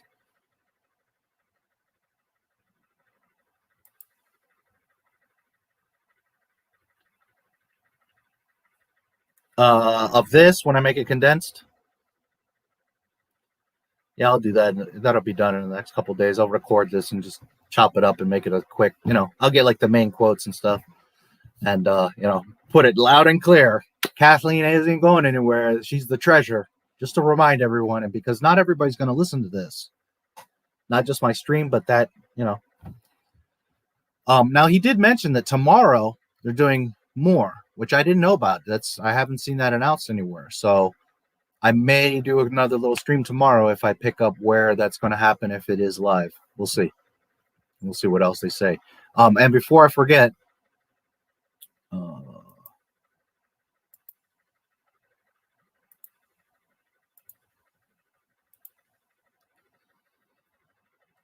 March 9th, Tuesday, March 9th at 1 p.m. Eastern is the next annual meeting of shareholders.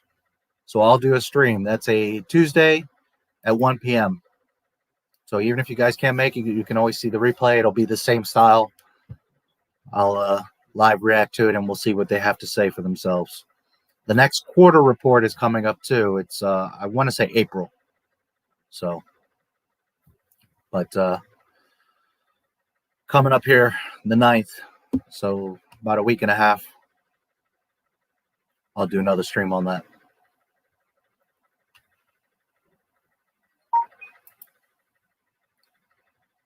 Replace the blue milk with Luke's green dinosaur titty milk. I think you can. You can get blue and green.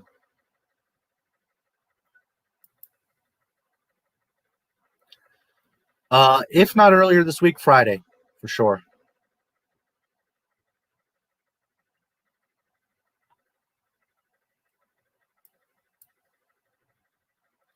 Isn't about Tom and Jerry. It's probably about the girl from Kick-Ass and Michael P's wedding plans. Yeah, probably. Where did you say? Not my Star Wars 1977 at gmail.com.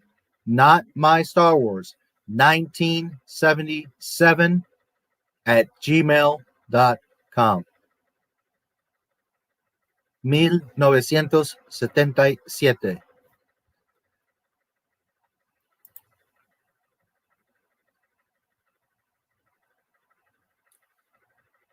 Science fiction, you mean? Yep.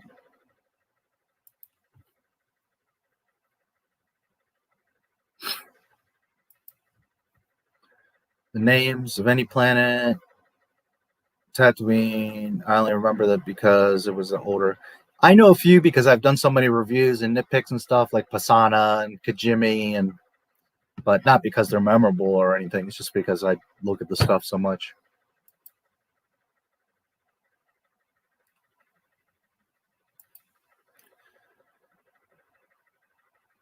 Well, to be fair, there wasn't a whole lot of planets in the OT, but yeah. Yes, we do. George Lucas always said that Star Wars was super simple. Tatooine, Death Star.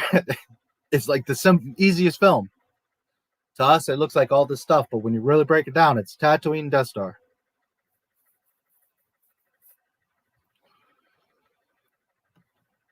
Granted, Empire, Jedi, built up a lot, but for the most part, that's what Lucas said it. Alderaan, Yavin, Hoth, Dagobah, Bespin, Endor. Yep.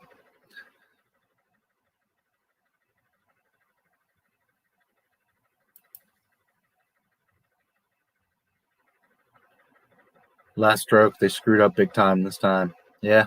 Well, to me, look, I'm not like a huge Cara Dune fan. I don't even care about The Mandalorian. I like Gina. She's pretty. She's a sweet girl. I think she's a nice person. I speak up and support it because what's right is right and what's wrong is wrong. That's the main reason. It's not because I'm like, oh, Cara Dune or Gina Carano. I mean, I think she's awesome. But it's not me like taking her side. It's what's right. But for me, you know, it's been years. I've been already over this crap. It is interesting, though, that was the move that got a lot of people to say, finally, that's it. And hopefully tonight, you see Kathleen the Treasure. Oh, I can't wait to make a video. It'll be out in a day or two. Because they're telling you guys, fuck you. Nothing's going to change. Unless we force the hand. We must get them to sell Lucasfilm. And the only way that's going to happen is at every turn, shut them down.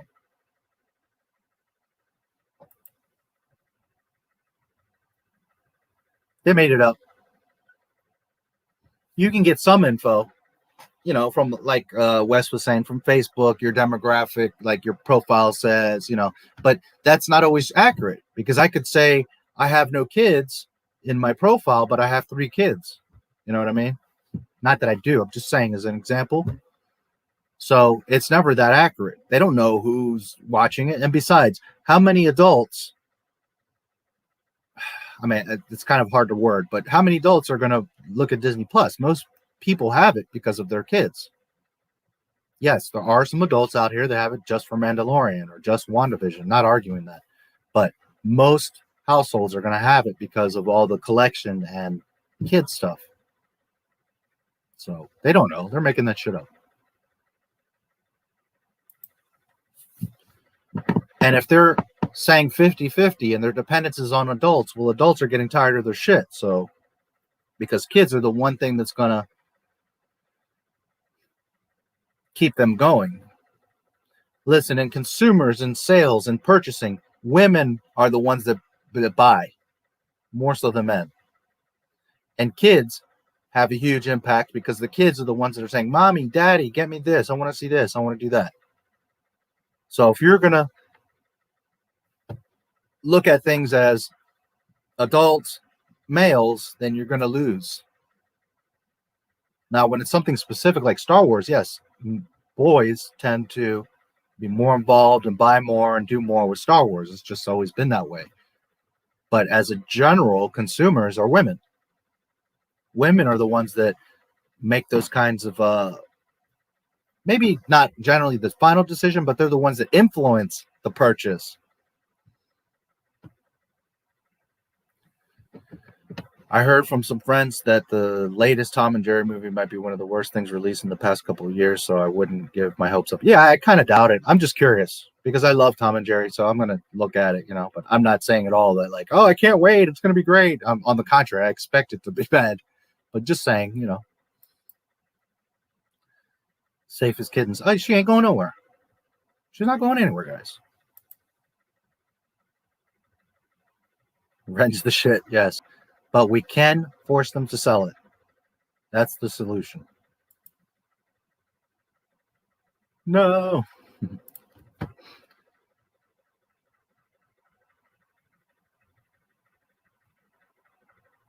Disney Star Wars, I'm out. Another Not My Star Wars stream tomorrow. I'm listening. There you go. I appreciate you guys. Truly, I do.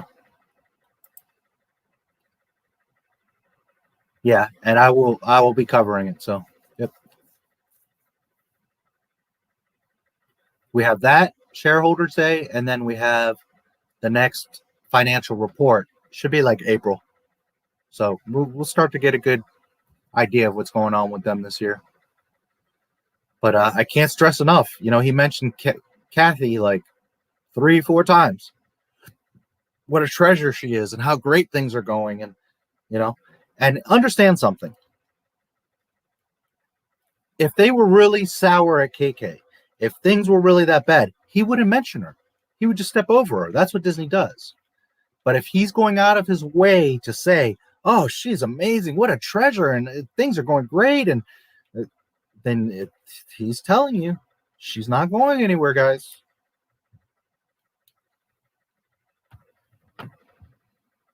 That or she's standing like just off screen with a freaking shotgun pointed at him and he's got no choice. Because outside of that, he's literally telling you we're happy with what's going on. So just know, remember at the beginning of the stream, I said I know that some people want to hang on to stuff and this and that, but you remember what I said? You're going to get your heart broken over and broken over and broken over. And yet every time it's like, I'm always right. It's like I say these things and I'm always freaking right.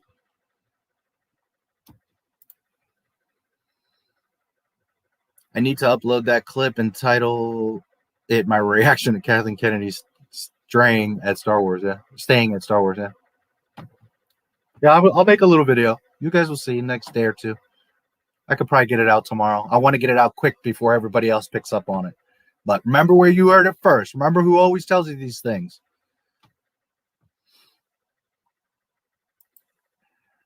I don't think I'll be able to watch part 2 on Friday. I'm going to Florida. Well, you always can watch the replay. We'll always be around. They have our Chris. You can connect to all the Jedi across the galaxy, dude. No worries. You can force Skype it.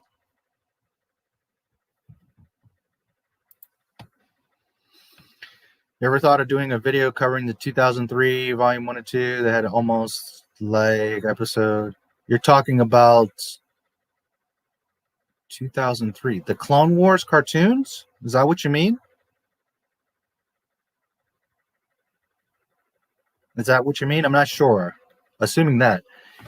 When I started this channel, I uploaded the entire, I edited it, so there's none of that like Cartoon Network and the in between. It's like one movie, like 2.5 hours, the entire Clone Wars cartoon. It's amazing. It's beautiful. And at the end, I have the behind the scenes making with Gendy and George Lucas.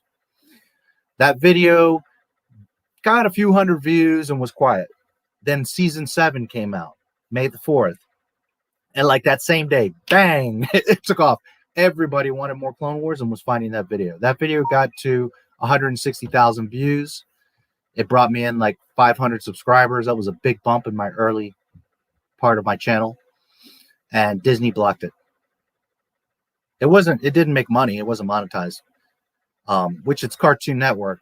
But I didn't want to fight with Disney and get into a mess because I didn't want to damage my channel. But if that's what you're referring to, I had the entire thing and I deleted it, which I kind of regret because every now and then they'll release the copyright. Like recently, I had a Joe Rogan and Kanye West video that did real well, got 7,000 views real quick, and then they blocked it.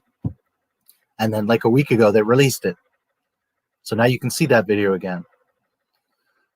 So I regret deleting that video from my channel, but I didn't want anything to like hurt the channel. And plus I was coming up for monetization and I didn't want them to be like, oh, look at this video, you know, you got so much watch time from this video.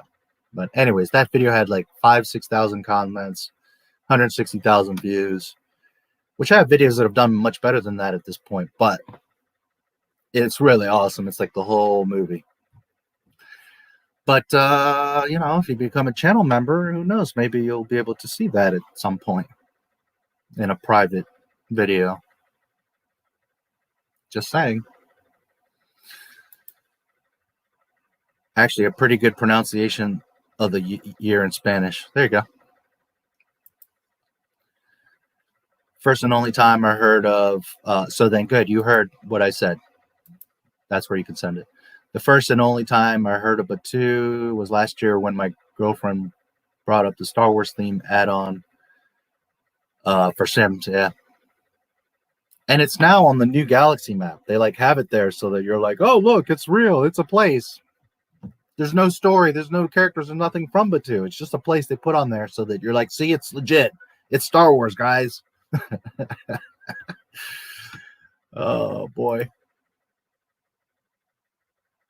There was like 5 planets, though. You're talking about in A New Hope? Is that what you're referring to when I said Lucas? I'm just saying that Lucas said that Star Wars was very easy film because people were like, oh, all this stuff. And he's like, no, it was actually very simple to make. It was Tatooine and the Death Star. And I know that there's other stuff going on. All I'm saying is the main point of Star Wars, right, was Luke, Tatooine, and then the Death Star. Yes, we saw Alderaan get blown up. Yes, Yavin, I get that. And obviously Lucas knows that too. But the point is that the true core of the story revolves around Tatooine, Death Star. The other stuff is like, you know, little superficial little things you see, brief points of. what was really built, like world building, was again Tatooine and Death Star. Anything that was introduced in The Rise of Skywalker never left an impact on me. The planets, the general who killed Hux, Mary, all of it. Yeah, Mary. Mary. Maybe we have to have a Mary... what am I looking for? Not procession, but like memorial or something. I don't know. Watch that video. If you haven't watched it, go watch the one I was telling you. Rise of Skywalker... deleted scenes confirmed, I think it is. It's one of my first videos. And you'll see there's a lot of interesting, because the premise of that video was an interview that he did, and he revealed a bunch of stuff that did and didn't happen in the movie. So it's just interesting. It's the principle that showed their evil ways, especially KK. Yep. Over Disney Star Wars and seeing the rehash Awakens trailer. Yeah. Politics in the OT. I hate, probably is what you mean, or not sure what you mean. I think you missed something. I love politics. I miss politics. I'm not sure what you mean. I hate. Not sure what you mean there. By the way, it's nice to see you, Deborah. I see you've been hanging out lately, so you're always welcome, and I'm glad that you've become a part of my community. I have the dictionary of all of the characters in the movies before The Force Awakens was announced. It's not dated at all. Nope. Never will be. Not original Star Wars. Skywalker Saga will never be dated. Sequel trilogy?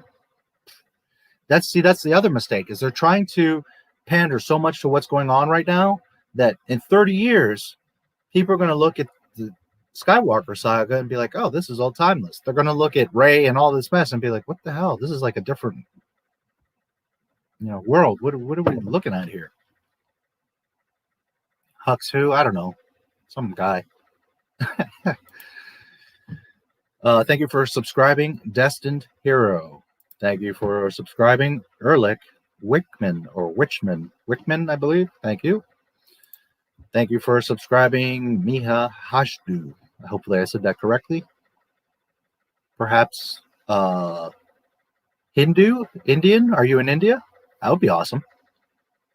Or maybe your family's from India. Thank you for subscribing. Leo Smith, welcome to Not My Star Wars. Ginger Hitler. I think he knows. I think he's just saying, straw that broke the camel's back. Yeah, well, there's several of them. Imagine like a camel with a weak back, and then it's like not just a straw, but they just dump a whole thing of straws. Like they're just going all out. Both The Force Awakens and Empire Strikes Back came out. There were 7 people who saw it at DFA. Everyone was there for Empire Strikes Back. Yeah. Well, you can't remember because you're too young, but I know what you mean. Not this woman. Twitter stupid doctor. Yeah, that's now we're gonna go on to Dr. Seuss. It's like every week, guys, they're gonna keep trying to find something. Last week it was Mr. Potato Head. This week it's Dr. Seuss. They're kind of like the Borg, but on a much smaller scale. They just want to go, property to property and consume, assimilate it. They don't care about the end result. They don't care about its value or whatever. They just want to consume it and keep moving, just destroying. And the sad part, it's like 5 of them, and we're letting them do this. Well, I'm not. You see what I do. I'm not saying you guys got to go to the extreme I do. I'm just saying,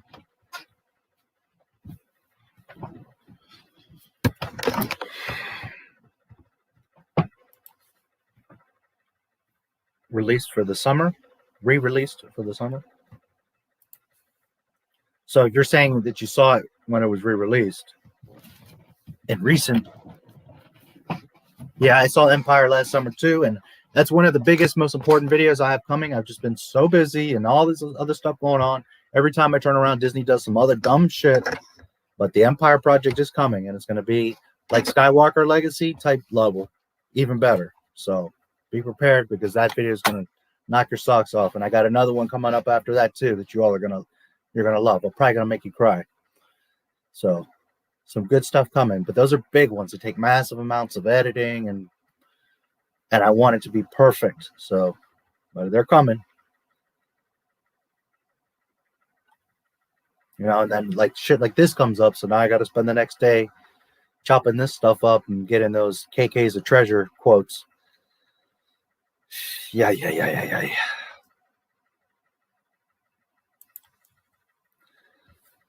When it came in 3D doesn't work for older movies. Yeah, I never saw it in 3D, so I don't know the experience of that.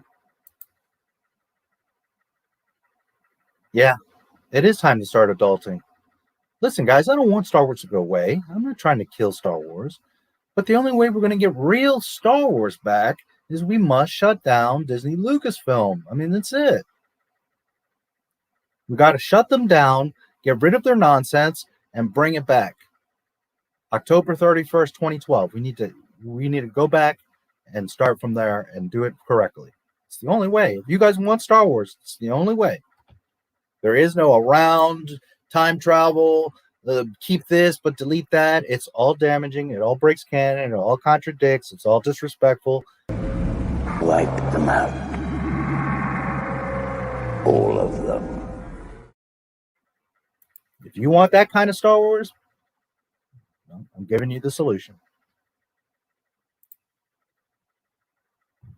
You know, and don't get me wrong, if it was a reasonable company, if it was your local pizza shop and all like 80% of the customers are coming in and saying, hey guys, your subs suck, but your calzones and your pizza are awesome.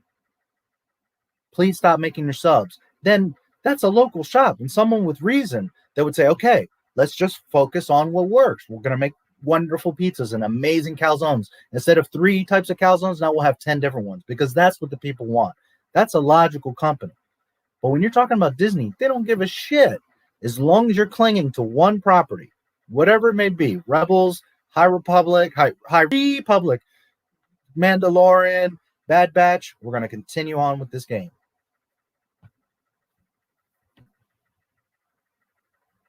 So many things over Clone Wars 7, it wasn't that great. Jurassic Park, I didn't watch it this summer, just like the Empire. Every seat was full. The last one of the big ones that I always remember was pretty good and pretty well received was Jaws 3D. But that was like, a million years ago.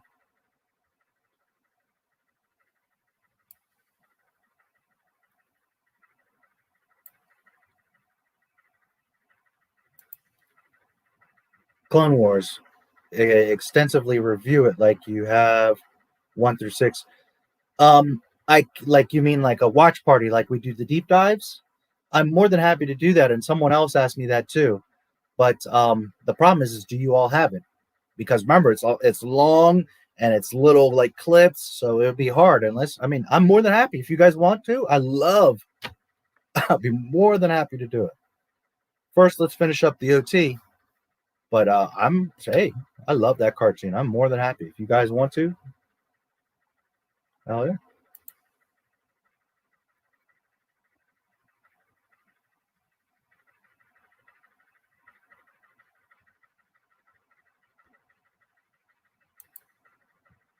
Wes, thank you for being here. If you've already left, sorry I missed it, but thanks for being here. Maybe you'll catch a replay. Sims 4 Star Wars Edition cover. Looks like there's no OG or PT characters. Just perfect girl Rey, emo teen, Kylo Ren girl with purple lightsaber and Karen hair. There should only be one purple lightsaber, and that's Mace Windu. But again, Disney does not respect or give a damn about Star Wars. Mary Sue Moss. You will get all the Force powers when they're training. Yes.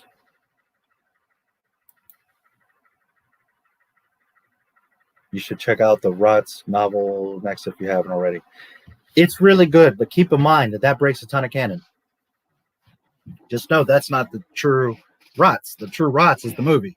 Movies are always canon. It is a nice novel. And a lot of people like it because it like elaborates and expands on a lot of stuff, but just know that that's not canon. So you're confusing your own mind to think that that's what really happened in Rats, and it's not, because it's contradicting the movie. But I'm not telling you to read it, because it is nice.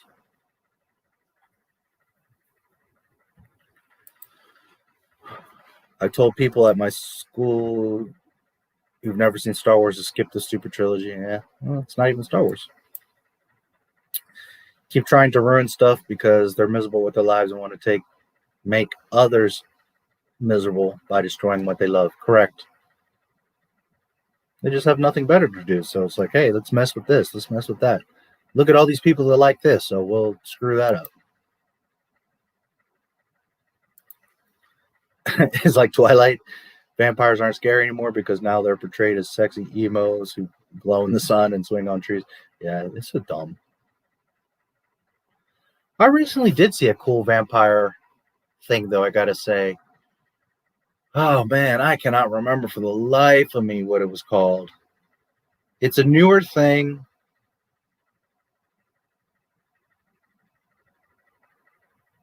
There's this crew. They have a van, and they, like, go to different vampire spots to hunt vampires, like, in their nests.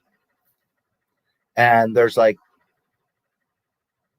a few times where there's parties, but like towards the beginning of the film, they have like a party and they all are, hanging out. And there's all these girls and they're drinking. And then this like main vampire guy comes and pretty much kills everybody. I can't remember who was in it. I can't remember the name. It's a newer film. It wasn't like amazing. It was kind of cheese, but it was fun. It was cool. And the church, I think the Vatican, was somehow involved because it's like an ancient vampire, but somehow he escaped or survived or something, and he's been tormenting people forever. I can't remember all the premise because it's been a while, but some of you, this might ring a bell. If I remember the name, it was worth, for a fun one time. It was at least trying to be vampire and not like, all this glittery nonsense. Decide to re-upload the Clone Wars video. I'd recommend putting a backup on Odyssey. It's a much better. Yeah, but the problem is it's a 2.5-hour video. Well, I probably could direct upload. I'll have to try. Yeah, I really wish. Here's the thing, like Odyssey automatically mirrors my content from YouTube. But if it's like an hour or more, it doesn't do it. It only does up to so long. But just direct upload, yes, I think I can do it. Which could be a good alternative. Maybe I'll do that.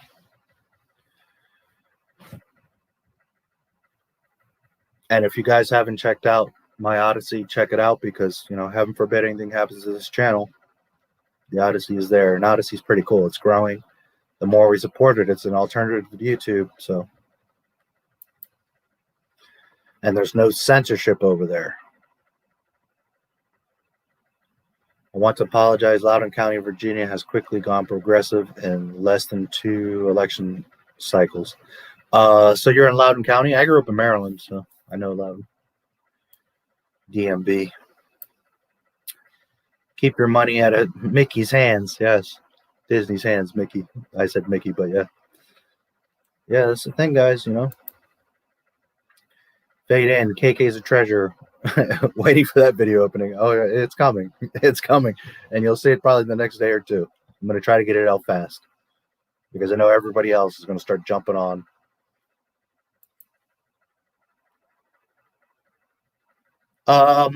Okay, 2 things. 1, we have to force them to where they have no choice.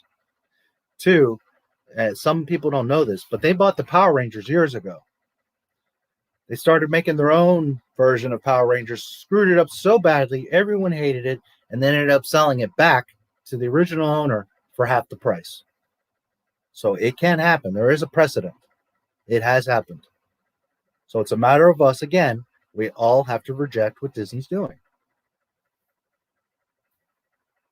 We have the power, guys. Sometimes people think, well, but there's nothing we can do and it's not going to matter. And no, we have all the power. And same thing goes for politics and life and all that. If there's a bully, a murderer, whatever, going around your neighborhood, and you all just stay in your house and don't say or do anything, well, nothing's going to change. But if you all surround that murderer, like, what was his name? The Night Stalker or whatever, that famous guy he was going all over California killing people until eventually a group of people said, no more, man. And they all surrounded him and caught his ass. Same thing. You all stand by and watch. Or you can join the rebellion and we can shut this shit down. It's up to you guys.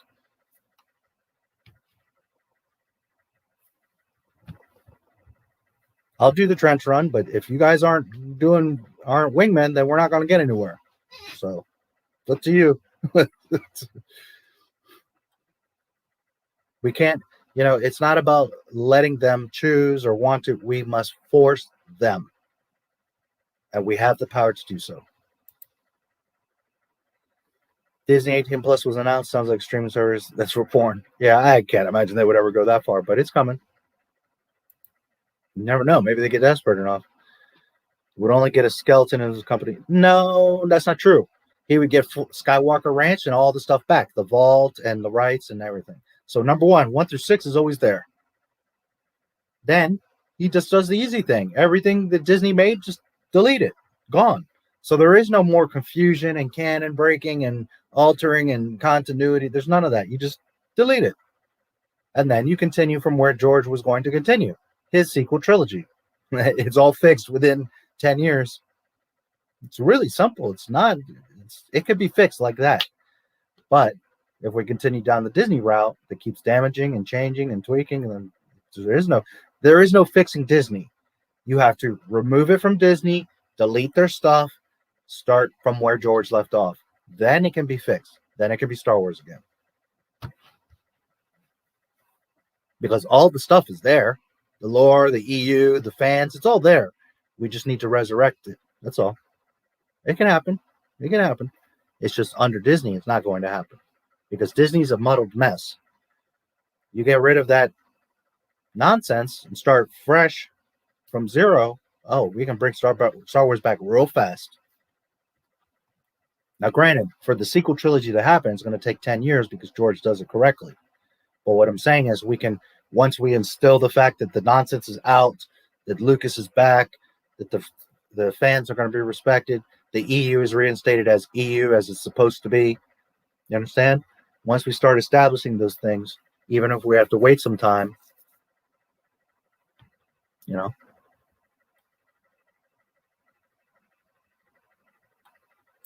it can be fixed.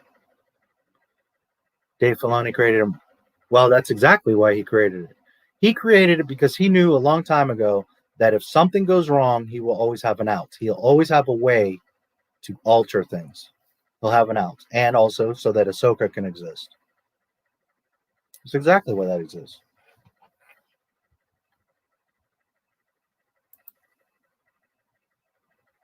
The animation of Mickey and Minnie having sex and Walt fired the guy. Yes, there is a true story of that. There's actually, I probably shouldn't tell you this, but there's cartoon porns of Mickey and all the Disney, and that's like old, 70s, 80s. There was, you didn't hear it from me, but if you search around, you could probably find it.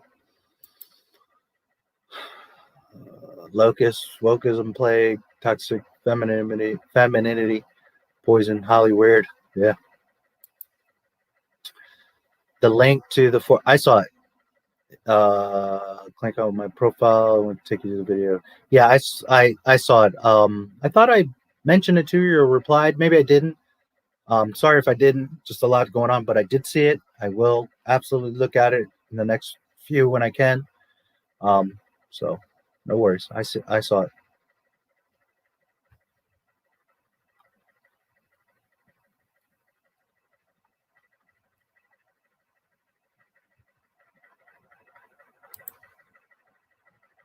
Feminists make woman who cared. I didn't actually watch it yet, but I saw that you sent me the email. I did look at it. I opened the email. I saw it. So I know. I will continue. I saw it. No worries. Modern feminists make women who cared about equality look like a joke. Yep.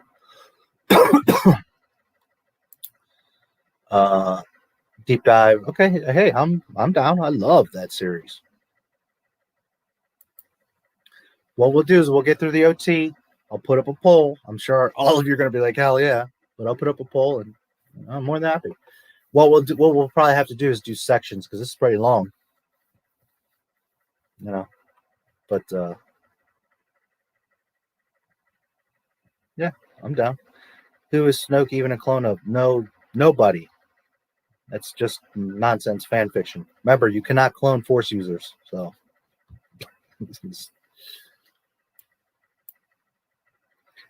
I'd love to see 2003 series DVDs, but I'm sure we'd rely on just watching a reaction. Okay, yeah. Hey, I'm more than happy. I would love to.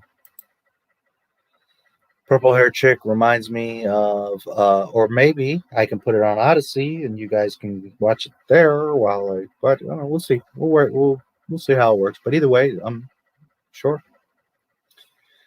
Purple hair chick reminds me of the chick once dated in college, barely lasted a week. Hold up. Recast Ahmad Best as a black Jedi with purple lightsaber for some kids show. Yeah, I saw that he's gonna have a lightsaber now. They're doing shit George already did, or doing shit that no one wants to see. Yeah, I don't know the details, but I did see something about that he's got a purple lightsaber and he's all this mess. Of the 501st, which one? The Clone Wars Filoni, or the actual 501st that does the cosplay? You know how I feel about phony Filoni, so that should be your answer on that. As far as the 501st that does the cosplay, their shit is awesome. They make very extremely accurate costumes. They're in stuff like The Mandalorian and extras at festivals and all kinds of stuff. And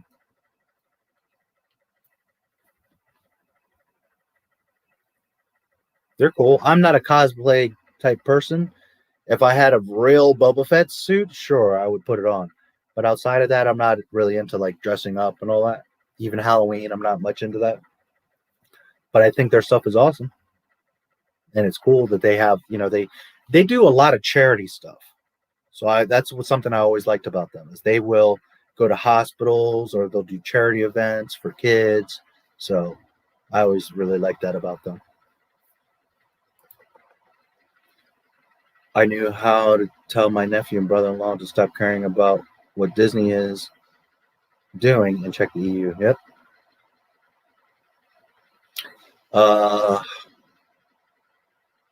Read the stories, memorize them, and tell them, hey, did you know that, Mara Jade this, or that Thrawn did that, or that Jaina and Jason, did you know that Han and Leia had twins? They were Jaina and Jason, and tell them the story. And then they're like, where's that? What is that? That sounds awesome. You say, that's the books. That's George Lucas Star Wars. That's not Disney Star Wars. Sometimes instead of trying to be like, Disney sucks, show people the beauty of what Star Wars was. You have to remember that the reason Disney has any traction, okay, there are old school fans that like some of their stuff, but for the most part, the reason that Disney has any traction is, one, people that haven't watched the old stuff in a long time.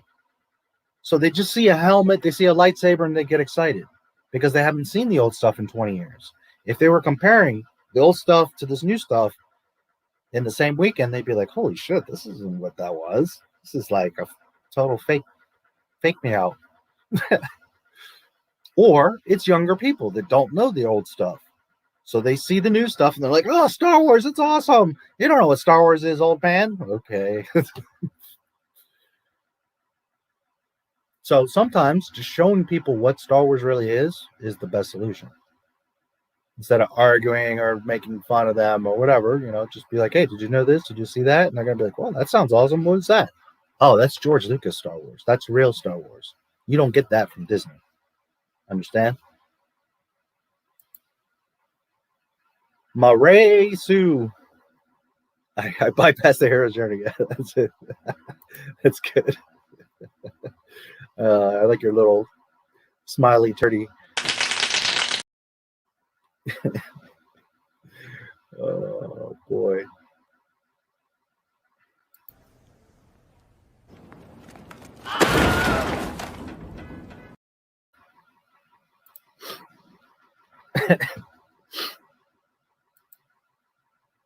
Sounds like Scooby-Doo. Star Wars, where I learned some of the names of the characters like Bosk and IG-88. Nice. I knew them because I'm from the first class. You know what I mean? So we saw the toys. The toys were a big part of us knowing what was going on. You know, we knew Boba Fett. If you were paying attention, we knew Boba Fett before we saw him. Stuff like that. So, and then you'd have a little mention of something here in a magazine or in an interview, but for the most part, the toys were a big part of why we would know stuff.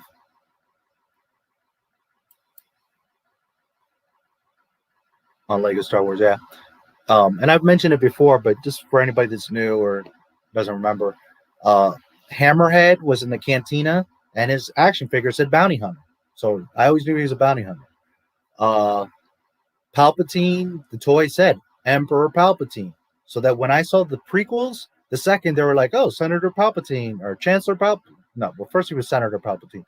The second I saw him and heard his name, I was like, oh, that's the Emperor. Vader, his toy said Dark Lord of the Sith. So I always knew that long before they actually like originally officially said that, or like in a book or people, you know, that was old back in the toys. Well, you asked this before because, like I said, because then they had to pay George for rights of IG-88 and to convince you that they created that. Remember, we see IG-88 in Empire. We all know him. But a kid growing up right now has no clue. So then that kid sees Mandalorian and is like, oh, what a cool robot. And then 15 years from now, they see the OT and they're like, well, wait a minute. That's not IG. That must be IG-11. That's the point, guys. So we have to make sure that the youth understands that this is not Star Wars. This is fan fiction. And the best way to do that is to shut their shit down and get it out of there. I don't think they could sell it back to GL since he's older now and probably wants to spend his remaining years with his family, but the next company that gets it can maybe have GL supervise himself. Well, that's one alternative. Second, anybody that has it is going to do better than Disney at this point. And third, I don't expect him to sit there for 10 years and make the films, but I want him to control the property. So there are no canon mistakes. So there are no disrespect. So that he's the boss and he has the say.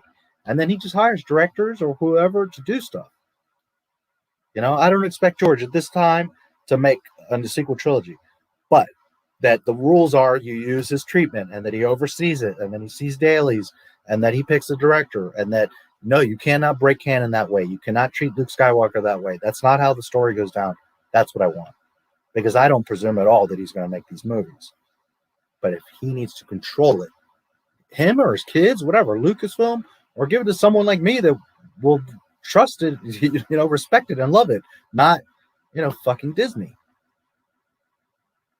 That's all I'm saying. It must be controlled by someone that cares. And preferably George, of course. But no, I don't pretend that he would make the movies.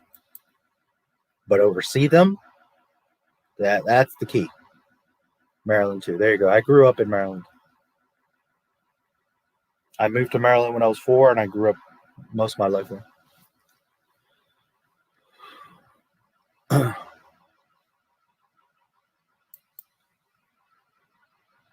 Our money pays for these projects. If they think we don't get a say in what they're selling us, they must be high. Well, it's the High Republic. We control this, guys. Don't forget that. They try to put it in your head. It's the same thing with government and politics. They try to make you believe you're helpless and you don't have a say, when in reality, we have all the say. But the problem is they distract you with all this nonsense to get you arguing with each other and forgetting and not too busy to be able to look at the stuff that they're doing. But you need to make an effort and say, no, no. People like most of the PR seasons made by Disney. Disney really hated the show itself and screwed with it really bad. And when the OG bought it back. He screwed it really bad. Power Rangers. People like most. It's just Disney really hated the show itself and screwed it. Well, but the point is, like I said, they bought it, screwed it up to where the fans were unhappy, and sold it back for half the price. So it can happen. It can happen. And even if George Lucas buys it for 1 penny less than he sold it, then fine, Disney loses. That's all that matters, guys, is that they lose the property and that they get embarrassed for it, that they couldn't make their money back and that they had to sell it back for less.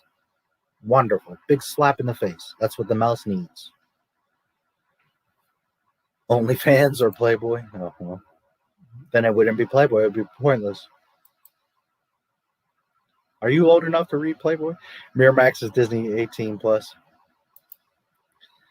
Vampire genre is pretty much dead. The chances of something as well written as The Vampire, The Masquerade, Bloodlines, or Legacy of Kain series going to release this day and age is pretty much zero. Well, never say never. Somebody could come along and do something cool. But in general, yeah. Castlevania series on Netflix. I don't know if it's good or not. If it's good, vampires are still alive. I have no idea. I used to love that game. Oh,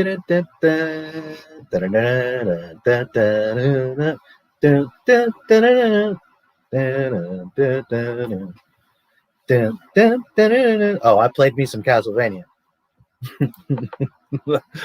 How do we do if many actors have already died? Well, first of all, sequel trilogy isn't all about the old gang. Sequel trilogy is about Luke rebuilding the Order, and it's about the Wills. So it doesn't necessarily have to be all about Leia and Luke and them. It's about the Wills.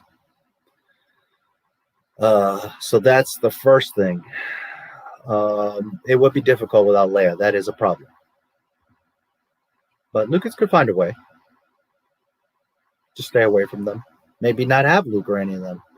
I mean, I would think he would take advantage of Mark Hamill if no one else, to establish a few things. The Order coming back, him being a proper Luke and not an asshole. But the main point of the story is about the Wills. So, and again, that's for George to decide. I don't know. I haven't read the sequel trilogy treatment, so we don't even know what's in there. But I do know for a fact it's about the Wills because he's told us in many different times and ways. So you find a way. When you're the creator, you'll be able to. It just would be a shame that Leia's gone, and if they keep fucking around, Mark and Harrison are going to be gone too. So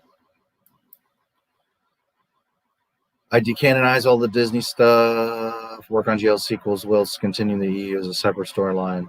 Yeah, I would do something very similar. Thoughts on Gina? Well, I mentioned her earlier, but I think she's a sweet girl. She's beautiful. She's kind. She's awesome. I don't think she's like an amazing actress, but she's good. She does good. She's been in a lot of stuff. Like people fail to remember, Haywire, Fast and the Furious, Deadpool. I mean, she's been in some stuff. Like people seem to forget this. I like her. I mean, I don't defend her because I have a crush on her. And Cara Dune, I didn't dislike, but it's not like I have a Cara Dune thing. I just defend her because what's right is right. What happened was incorrect. But she's better off. So good for her. She's the one coming out on top, not Disney. So good for her. I like that she stands by her principle. She hasn't bent the knee once, and I really adore her for that. And I think she's pretty awesome. I would love to be her friend because I think she's a cool person.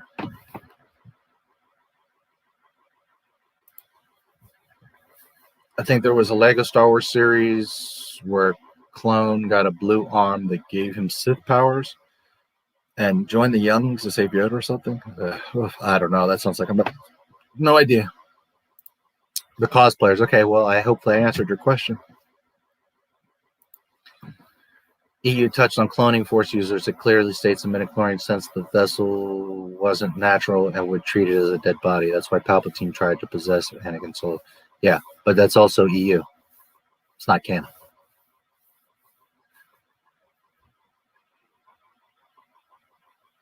I know all about Dark Empire, and I know all about that.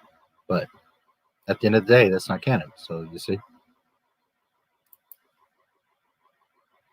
should wear a Jabba the Hutt suit. Why Jabba the Hutt? Too funny. Lucasfilm hired me. I would do a Star Killer miniseries, Vader anthology, movie about the Sith. Yeah. You're not going to get much Sith stuff under Disney, guys. That's part of why Kylo Ren is not a Sith, because they're not going to do that. That's another problem, is that Disney's a little kid company. Well, not really, but on the surface, you know what I mean? Whereas if Netflix had it, HBO had it, then you can start to see more adult themes. And not that I want Star Wars to turn into a super adult thing, but, you know, at least have the flexibility. Is all the fans. We are the rebellion. On that note, got to get some sleep here in UK. Thanks for the stream. Good night, everyone. Good to see you, Brain. Thanks for being here, and you have a good night. I will see you soon. You can clone Force users. On the top of my head, I think Palpatine is dark, but that's not canon. You cannot clone Force users. Use common sense. If you could clone Force users, Palpatine would have cloned Maul. There would be 10,000 Mauls all over the prequel terrorizing the Jedi. You can't clone Force users. The Sith and the Jedi would be cloning. Okay. Why would you clone Jango Fett when you could clone 1.2 million Darth Mauls? Or get Anakin's blood? Hello? Palpatine could have very easily gotten a sample of Anakin's blood, their buddies, and he could have cloned the fuck out of Anakin. When he was a kid, he could have, he got a scratch, or he could have, manipulated him as a child, got some blood, and cloned the fuck out of the Chosen One. You cannot clone Force users. That's Disney fan fiction.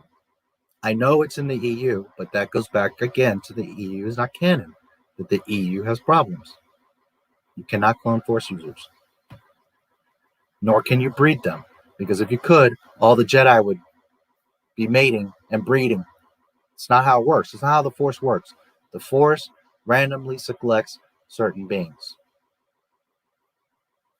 You can't clone Force users. It's Disney nonsense.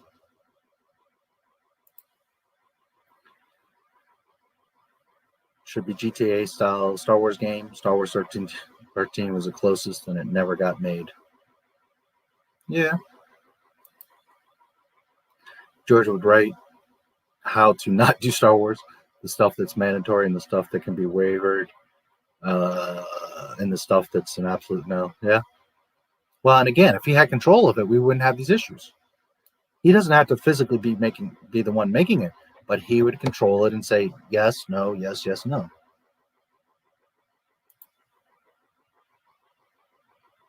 It would be amazing.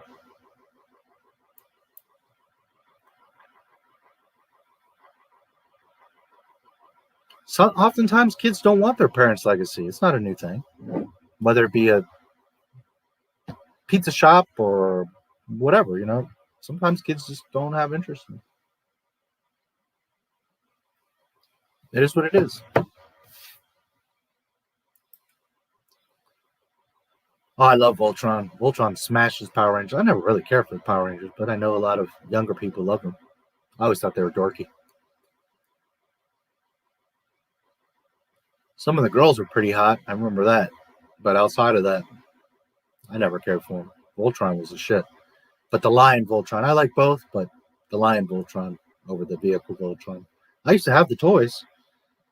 Lions were like this big, highly detailed from Japan. Folded up, everything, made the giant Voltron. Beautiful. Man, I wish I had a lot of my old toys. They were like, there was plastic, but they were also like die-cast metal. So they had like joints and stuff.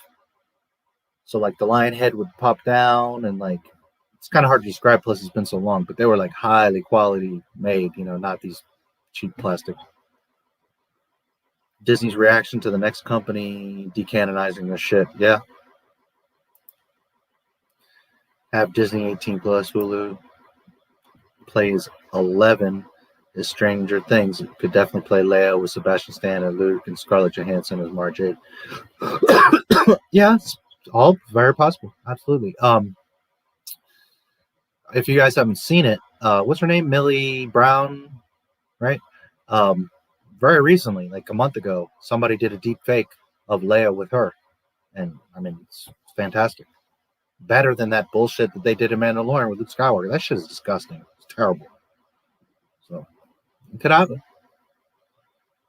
Millie Bobby Brown, her name is, right? She's turning into quite an impressive young lady. I never thought she was ugly, but I never thought she was that cute when she was younger. She's turning into a little babe. You possess a wealth of Star Wars knowledge, so glad I discovered your feed. Oh, thank you so much. Know something, and I've said this many times, but for anybody new or for you, that I'm a day one 1977er, but I also spend a lot of time researching. So when I tell you guys stuff, it's not because it's my opinion or because what I want, or it's because I just spent like 4 days researching, backtracking. I can show you the links, I can show you the sources, I can tell you where it's coming from. It's not me like wishing or wanting or saying. It's because I checked the shit. And when I tell you stuff, it's because George Lucas said it, not because I want it to be that way. So for what it's worth, when I tell you guys stuff, you can count on it. I'm human. I can make a little mistake here or there, but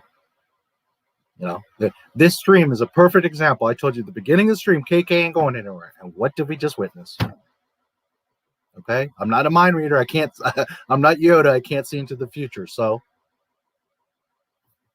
and it's because I've always had a talent. I have many talents, but 2 specific talents, and I've made this metaphor before, is when most people walk into a crime scene, they see the dead body. Me, I see the entire crime scene. I see that the book is a little bit off on the shelf. I see that there's a piece of mud on the carpet over there.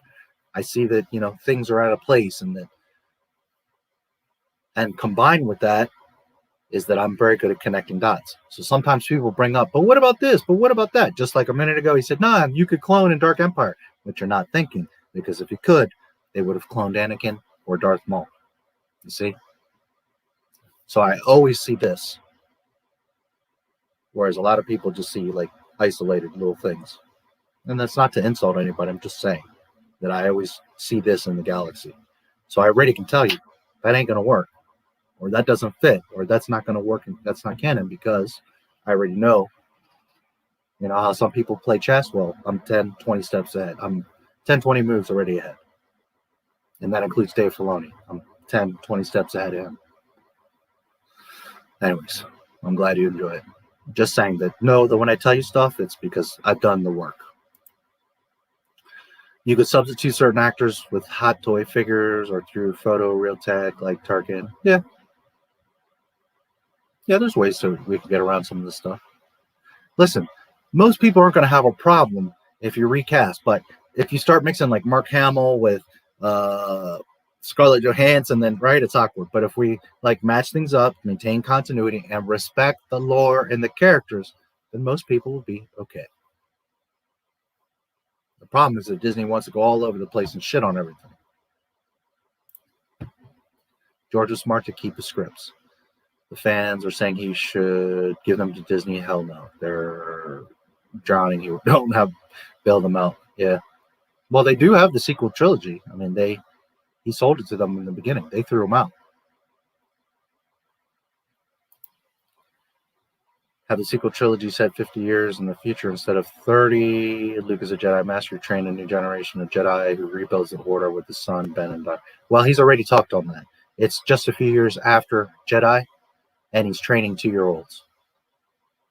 2-year-old Force sensitives. Because again, all the Jedi are gone. There's only Luke. But then he starts to find small children, and from there he starts to rebuild the Order. So it would be just not long after Jedi. Not 30 years. 2 years, 5 years. Watch Rebels, you wonder why the Empire was scary. Yeah. Captain EO may not be canon, but it's still the last good Star Wars movie. The last good Star Wars movie, well, technically would have to be Sith because of when it released. But if you look at the saga, Return of the Jedi, a female Anakin. Why a female Anakin? So you have a chosen one to mate with? I don't know why female Anakin. Clone Jango Fett because he killed he killed about a dozen Jedi, and he did kill several with his hands. I'm not putting anything, you know me, I'm Boba Fett, guys. It's not about diminishing Jango Fett. All I'm saying is, why would you clone Jango when you could clone Anakin or Yoda or Mace or Maul? Understand? Would you, if you're building an army, do you want 1,000 Mauls or do you want 1,000 Jangos? Jango's awesome, but just saying. I mean, I would probably want 500 or 500, right? A Mandalorian that can kill Jedi and has jetpacks and all that. Don't get me wrong. What I'm getting at is, do you want a true Sith and or Jedi, or do you want a Mandalorian or other alien? Logically, you're going to clone a bunch of Sith and or Jedi, right? For the Force. Watched Alien Resurrection before they did failed clones of Snoke. Ripley burned down her clothes with flamethrower. Can't the Force be strong in someone's family, though? I mean, yes, the Skywalkers are a lineage that has many Force users, yes. But that's the Skywalker line, not everyone else. Not the entire galaxy. That's the Skywalkers, their particular line. But still, you can't clone them. You have Luke and Leia. Luke is the one that's strong with the Force, not Leia. She has other strengths and other traits. Could she become a Jedi? Sure, if she trained, absolutely. I'm not denying anything from Leia, but she would never be the power of Luke because she's other things. She's a leader, an organizer, a warm heart, a strong mind, a diplomat. You know, she has other traits that Luke does not have. Understand? Luke even implies it in the OT that, like, he's behind the scenes. He doesn't want to get involved in the politics or the talking or he wants to see the battle plan and he wants to whoop that ass. That's Luke Skywalker.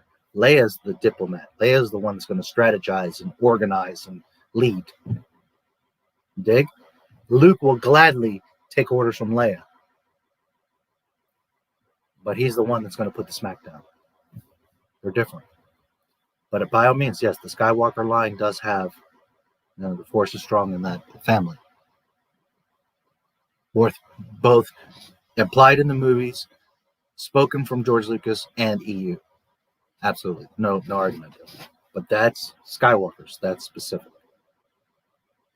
And that's not cloning.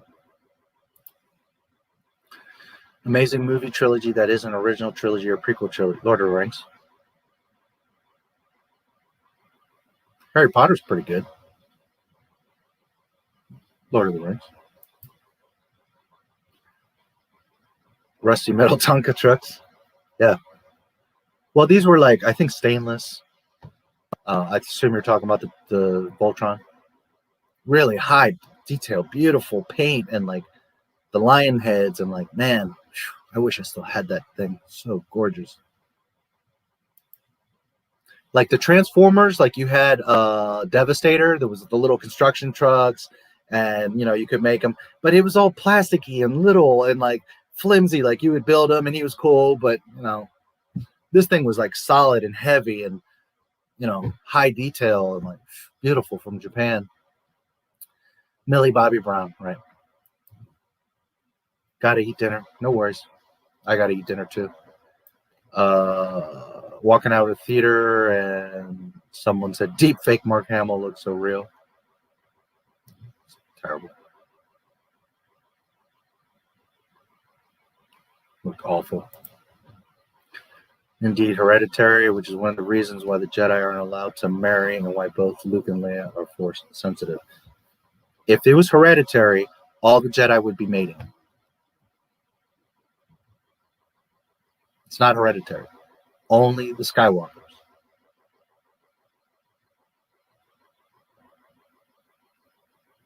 You have to understand something. Jedi are scarce. They're not just all over the place.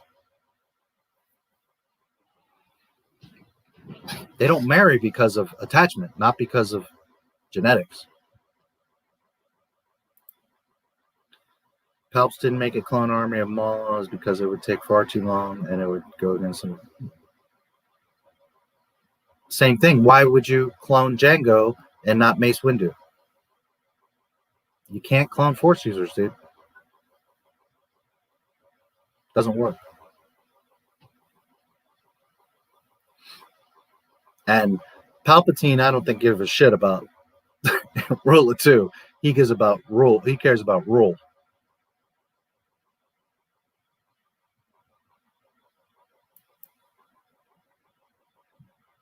Nothing about Rise of Skywalker makes sense. The universe was broken with TFA, but it's beyond repair after Tross. Pretend that it didn't exist, like some of the Halloween sequels. There you go. Halloween sequels. No, he was being funny. That was the Disney Michael Jackson thing, right? Yeah.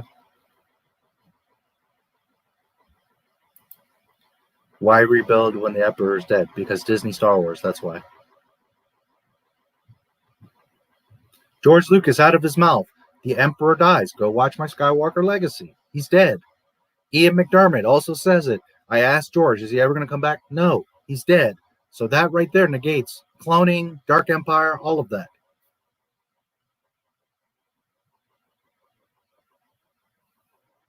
Because if not, Palpatine would have done exactly that. Cloned and brought himself back and done all that mess. You can't do that. Not in Star Wars, you cannot do that. I mix up Uncle Owen, Uncle Ben from Spider-Man together for some reason. Must be because of Ben Kenobi. Possibly. With great power comes great responsibility. Owen Lars, Ben Kenobi, Ben Parker. So many Uncle Bens. Yeah, and the rice. It's late. Bye. Good night. Thanks for coming by. It's late. You must be in Europe or something. It's almost 9 here. Or maybe it's late for you in that sense. Anakin couldn't be cloned is because of the unique way he was created. No, it doesn't. You're contradicting yourself. If you can clone a Force user, you can clone a Force user. It doesn't matter because the Force, the wills, give random people the Force, regardless if he's created by the Force or not. It's the same premise. You cannot clone Force users. You can't get past the cloning thing yet. I've been complaining about midichlorians for 20 years.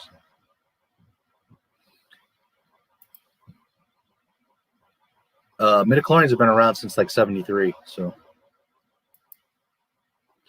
wants everyone to have the Force so we all feel special. But what happens when everyone is special? Exactly. That's another part of it, is that, guys, you can't just clone, or that whole thing, Mandalorian, is ridiculous. Oh, we got a blood sample from Baby Yoda, so now we're going to be able to. That's not how the Force works. That's like saying I'm going to take blood from Michael Jordan and inject myself, and now I'm going to be able to dunk from the foul line. It's just fucking ridiculous. That's not how it works. The point is that the Force chooses particular people for a reason. If you could just clone Force users, then what's the Star Wars makes no point at all. There's no sense or point to it at all. And again, that's the problem with the EU.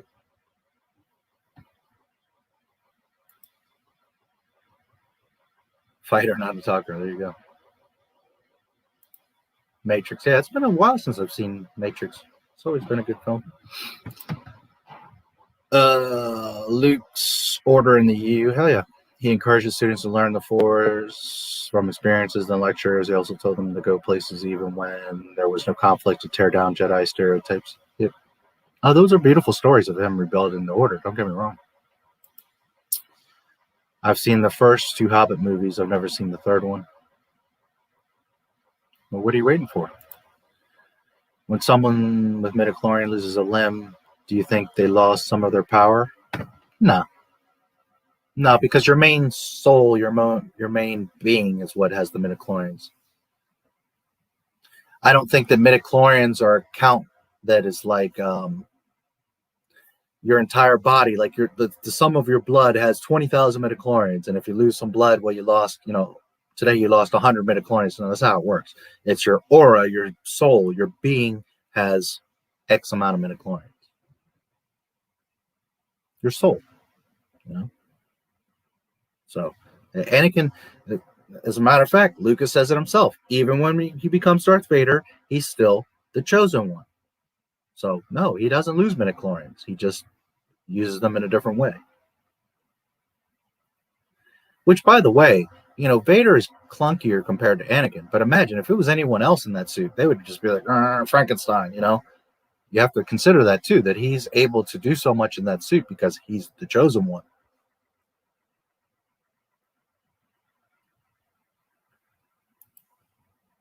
Disney passed on Back to the Future because of the incest kiss of Marty and his mom, but no problem with Luke kissing. Yeah. And that's not, I don't know why people, that's not incest. Incest is when they're like, oh, my sister's hot and I want to hook up with her. That's different from, you have no clue, and you're just two people that have an attraction and something happens. This is a totally different, that whole Luke and Leia thing is so dumb. Such a stupid argument. Ian McDermott said Palpatine is in galactic hell.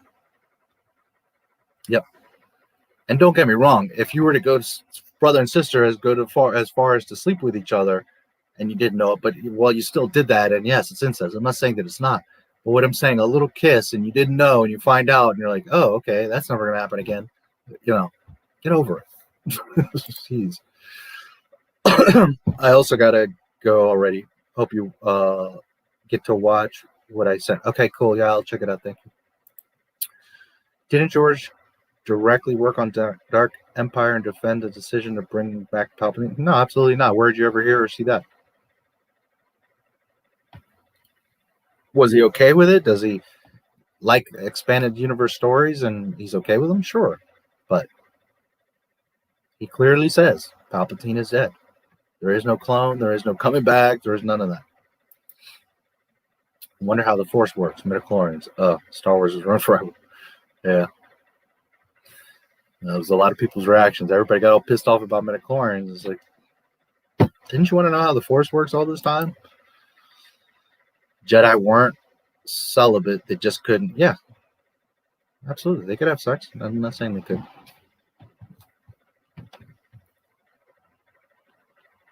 But again, if it was in benefit of the order that they could just mate and create more Jedi, well, then they would do so because there's not that many Jedi, understand? But they understood that the Force is random. It picks who it chooses. It's not a matter of just creating Jedi or Sith.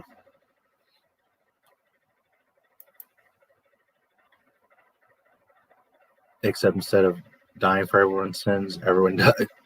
Everyone but him, or he kills everyone for his sins. It's like the total inverse. They knew the second time they kissed. What? First time, she kisses him on the cheek. They swing. Second time, he's in the med lab on Hoth. They don't know. Leia does not know until Jedi. And I'm trying to remember. Mark, Luke doesn't know till Jedi either, so.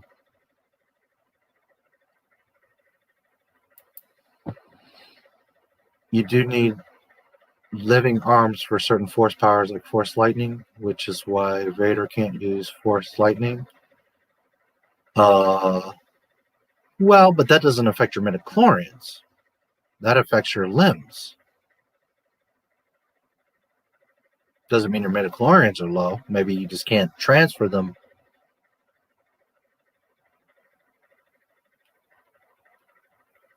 You can't use that force power, but it's not to say that your midichlorians are lower.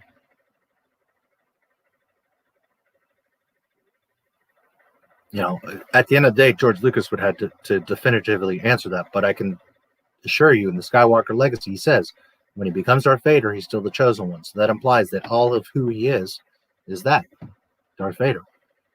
So with that being said, there's no implication of his midichlorians being any lower. At the end of the day, if I asked George Lucas that personally, then, maybe we'd say, well, there is a nuance to it, but, we can only go by what we know from what he said. It's funny, the other day somebody, because I was talking about the Mark Anthony interview, and somebody said to me, who would be the ultimate, Mark Hamill, Luke Skywalker? And I said, well, that would be amazing to do it, although Mark lately is kind of wackadoodle. But anyways, and I was like, no, George Lucas, if I had any opportunity to speak to anybody, I'd want to spend an hour or two, a day, whatever, talking to George. I could easily write up 100 questions right now for George Lucas. And I've been thinking about writing him a letter and just saying, hey, can you definitively define these things? I've been really thinking about it. But the problem is I don't know exactly where to send it to him. Before you could write Lucasfilm, now I wouldn't trust them at all with that. So I've been thinking about it. But man, if I could have anybody and do anything, I would have an interview with George. It's not even a question. I thought you do need, right. Do we know that Vader couldn't use Force Lightning, or he just didn't do it in the movies? There's nothing saying that he couldn't. There's nothing established that said that he cannot. Now, I would kind of assume so because he's so much machine at that point, but, right, he would like fry himself.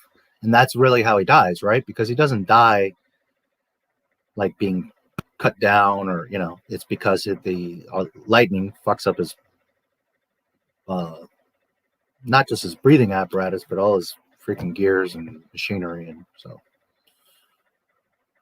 I would assume, but you never know. Maybe in Lucas's mind he was going around fucking people up with lightning. I don't know. Gourmet meal. Not even a good bag of chips. It's scraps.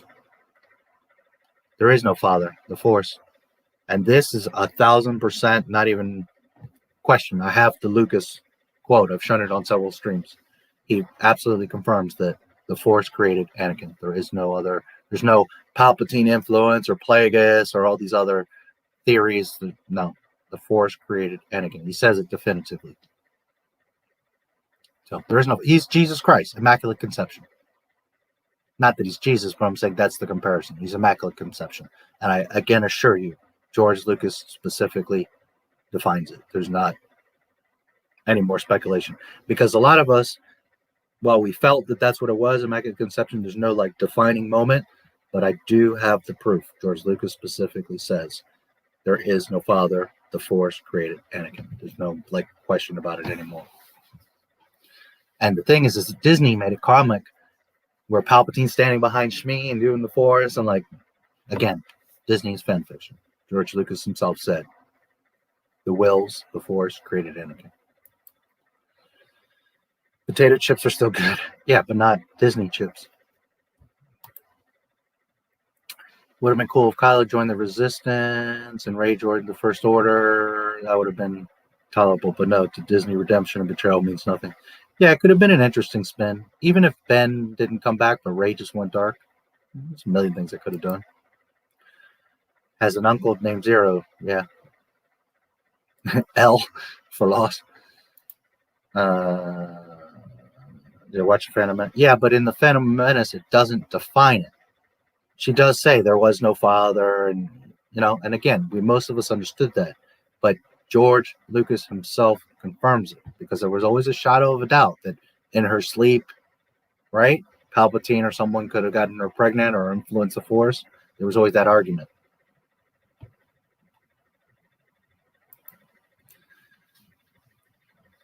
The pain of my existence. Darth Bane? Wiki. Original Dark Empire was revolved around the Empire using an imposter in Darth Vader's armor. But George shut that down and told him to bring back Palpatine instead. Yeah, for an EU non-canon book. That's where you're getting confused. It's not canon. I'm not saying he didn't have anything to do with it. Back then, that was one of the few pieces of literature that existed. But that's never been canon. Go watch my Skywalker Legacy, dude. He literally says it. I mean, there's not an argument there.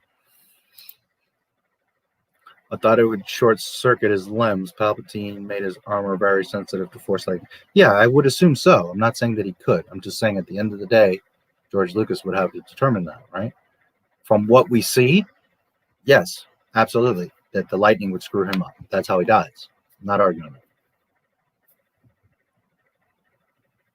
And like I always say, we have to go by what's in the movies. That's what's canon. So, not arguing it. He got killed by Size Noodles. The singer of Return of the Jedi is apparently an assassin. What happened to Jabba's son, too? Yeah, I don't know what happened to that little guy. Well, again, that's Disney fan fiction, so. Well, actually, he was in the original Clone Wars movie, so we can say that that was. I don't know that George would consider it 100% canon anymore, but at least it's, but who knows what happened to him. But to be fair, I wouldn't say that's Disney fan fiction because that was the Clone Wars movie. Blew up, and then the ship that he blew up in completely disintegrated. JJ's explanation for explaining this was calling him a spooky Sith. Yeah. Yeah, there is no cloning. Anakin, not of Force users. Was Anakin's mother chosen in some way with the Force, or was it completely random? Either way, I feel like she was destined to die after Anakin started training. That's a tricky question because the first original logic is she was randomly chosen. But remember, she's a Skywalker. So I think that the Force, in this particular case, not in any other case, because it is literally stated, the Force randomly chooses people or beings. But in this particular case, to bring balance for the prophecy, the chosen one, the wills specifically impregnated Shmi. Because he's the only one that is created that way. Everyone else, it's normal. Mother, father have sex, they have a child, and then randomly, you got 10 families, right? They each have one child. Well, out of those 10 families, not the specific ratio, but just an example, out of those 10 families, maybe one of those children is a Jedi, or maybe 3, right, of those different families. But in the particular single case of Shmi, I believe that the logical would have to be that the Force specifically chose her. Why? Because she's a Skywalker. Which implies, because, again, this is not truly canon because it's just loosely stated stuff. We can only go by what's canon in films. But it would imply, going by the lineage of Skywalker being known to be strong. But again, remember, that's EU. That's not technically canon. But we'll go with it because, yes, there are a lot of references to that. And I even believe Luke is saying stuff that the Skywalker family is, right? So it implies that Shmi comes from a line of powerful Jedi. Way before she was born and wouldn't know anything, right? And an Old Republic and stuff like that. But that she would come from a line. And that's part of, how God tries you and tests you and, the universe tries you and tests you. She was a slave. She was sold to all kinds of people, bumped around the galaxy. She had a pretty crappy life. But you see how the universe works? That she was the mother of the chosen one. And that I don't think that that's a mistake that she's a Skywalker. So, in general, yes, it is random. Shmi, Anakin, that was the Force. For balance, for the prophecy.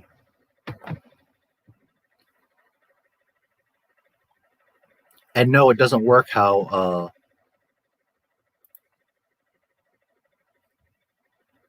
Star Wars is for fucking kids. That dumbass thinks it works. No, it's not. Well, there's 2 Sith, so then the Force creates 2 Jedi. No, that's not how it works, Freddy. Dumbass. You've seen the movies. You worked at Star Wars. There's thousands of Jedi and 2 Sith. But yeah, the Force balances and only creates as many for balance. I mean, what a stupid dumbass. It's not how it works.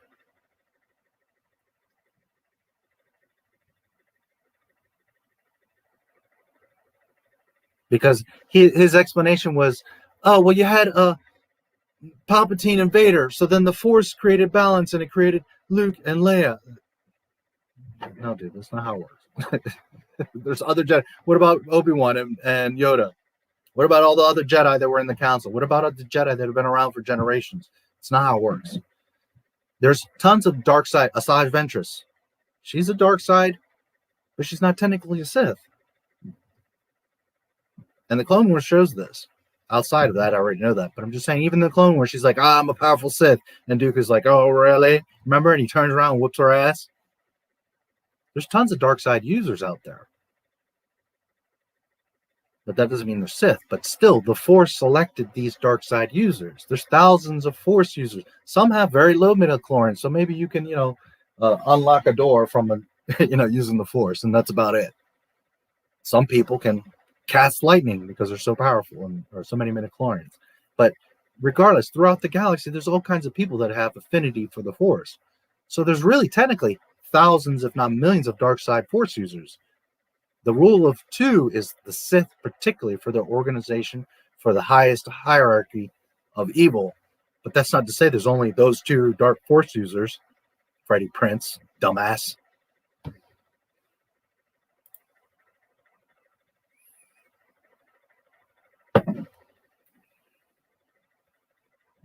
Guy did the thing. The Last Jedi, yeah. Oh, she loves The Last Jedi. Oh, we finished it. We did it in the beginning. You'll have to watch the replay. He didn't say much. He just went in circles as usual. But he did mention Kathleen Kennedy like 3 or 4 times and said she's a treasure and she's doing great. So, like I said in the beginning of the stream, Kathleen Kennedy is not going anywhere. Jabba's son died or was too young to run the cartel. Yeah, I don't know. He like disappeared. They went off on that stream, on that arc, and just fell off.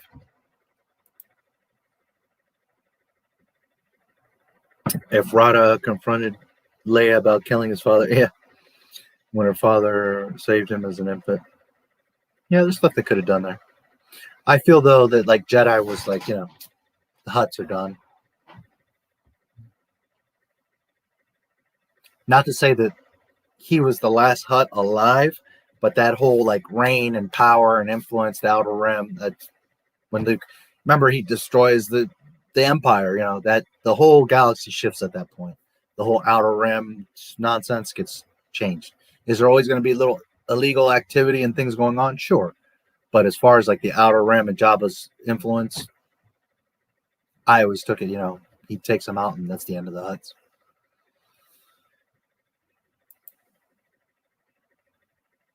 Who was the father? Shmi. There was no father. There is. Who could the father of Anakin be? Is Shmi lying? Yeah. No, there was a lot of that. There was a ton of people that were like, but it could have been this. It could have been. The most popular was that Palpatine went to Tatooine, got her pregnant, so that in the future he would have Anakin. But, we pretty much knew that anyways. The films make it clear. It's like I always tell you guys, if you pay attention to the dialogue, George Lucas knows what he's talking about. He shows you. But just as a reaffirmation, I have the interview, and he literally says it. The Wills create Anakin. There is no father. So there's no more, like, doubt. Kylo, TFA, I never liked him. I thought he was a little emo bitch the whole time, but to each his own. Wasn't the Force. We were both drunk at this party. There you go. Hutts could live to be 1,000 years old, so Rhoda would be a young by Hutt standards. Yeah. Watching IGN's video that showed all of the Sith in Star Wars, and they considered any Force user who wasn't a Jedi a Sith. Well, no, that's not true. There's a lot of people that practice martial arts. There's few people that are actual Buddhist monks or official ninjas, or you see what I'm saying? Like, there's people, anybody can ride a bicycle, right? But how many people on Earth are actually professional BMX bikers? Like, 0.03% of a human population. You see what I'm saying?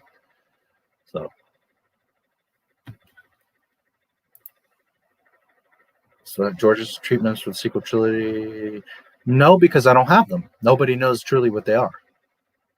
I have alternate versions, like I did the JJ's episode 8 treatment. I have the episode 9, which I need to do, and I have the Duel of the Fates, which I need to do as well. When I have some time, I will do them.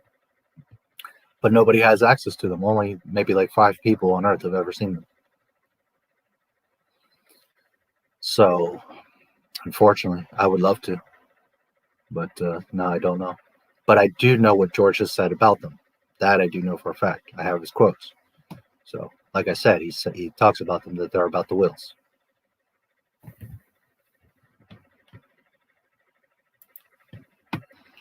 I wish, man. Holy shit, would I love to know what was really, you know. Good to see you, Reddick. Who the main character of the Phantom Menace is? It's Qui-Gon Jinn, idiots. Well, I don't know. It depends how you look at it. Really depends how you look at it. Because some people could argue Obi-Wan. Some people could argue Qui-Gon. You could argue Padme. I mean, I think it's pretty obvious, you know, the Skywalker saga is about Anakin. But just saying, you know, you can make a few arguments there. You know, Padme is really a huge catalyst here, right? She's the queen. She's involved in all this stuff. The reason they're there is because of her, right? Anakin, everything that Anakin goes through and deals through is the linchpin of Padme. So you could argue, you know, it used to be awesome.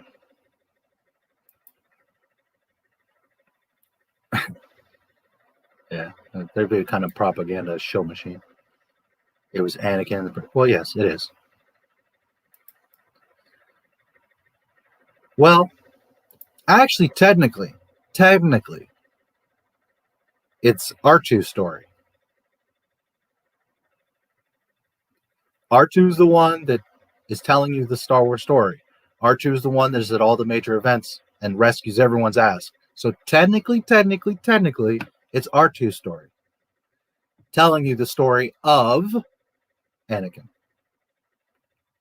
So, again, from a certain point of view. But yes, of course, the Skywalker saga is about Anakin. Just remember that you are being shown, you are being told the Skywalker saga by R2.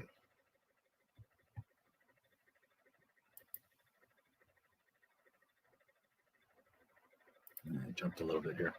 Lucas ever explained what Yoda? No. He always wanted it to be a mystery. Anything? Yeah, exactly. They're going to screw that all up. You know, better that they stay away from it. And I'm pretty sure we're not going to see Grogu again. They just used him as a device to get you in, and now he's gone with Luke. And it does connect to the sequel trilogy. Favreau has said he's connecting the sequel trilogy. So we know already now he's going to get killed. So that's his out. That's his way of not having to explain it, you see? They suckered you in with the bait of Baby Yoda, and now it's his out. Like, oh, he's gone. He's off with Luke. But Lucas specifically said that, no, we don't know who he is. That's the point, is the mystery. Same thing with Boba Fett. Who don't know, Sith assassins don't break the rule of two. They did the dirty work of the Sith and can't be trained past a certain point. Maul's assassin and the Phantom Menace. Yes. There's a lot of like guys that are, you know, potentially up there that could be a Sith. Osage Ventress is a great example. That if Palpatine lost his apprentice, he could bring her in and teach her the extended secret stuff, and she could become a Sith. She has all the potential to be, but she's not a Sith. So there's plenty of Force users around. Freddy, fucking dumbass. Claimed that every Call of Duty is fresh and unique while calling a remake of SpongeBob game unoriginal, even though it came out 17 years ago. Plagueis is alive during the Phantom Menace. Palpatine killed him in the night, so he began turning. Well, we don't know that he's alive in Phantom Menace. We don't know that. We know that he kills him, and I again have proof. A live video interview where George Lucas says, yes, Plagueis was real, he was his master, and he did indeed kill him. But you don't know that he's alive in Phantom Menace. He could have been killed before Phantom Menace.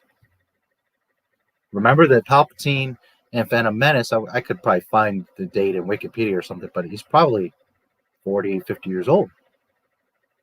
You could have killed him 30 years ago, so that's before Phantom Menace. I'm not saying that he wasn't, but we don't have any concrete canon proof that he was alive in Phantom Menace.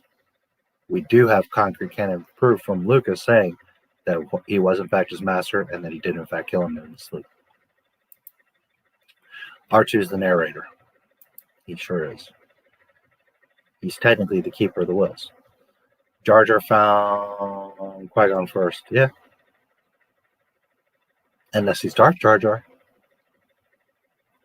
Then he knows all about Anakin, and he found Palpatine first. So, just saying. Yes, keeper of the wills. Man, that's spooky. Sometimes I say stuff and I come down and you guys are like, Skywalker Saga is about Skywalkers and Disney forgot about that. Yep, they sure did. I remember when it was just the Skywalker Saga, not this. When it was Star Wars Saga, not the Skywalker Saga. Yeah, and I mean, both are correct, right? Because the Star Wars story is about the Skywalkers. Technically, that's what it is. Now, that may have shifted in the sequel trilogy. Again, I know key points, and the points are pointing to the Wills, not the Skywalkers. But Luke will supposedly be there rebuilding the order, so he's got to be involved somehow.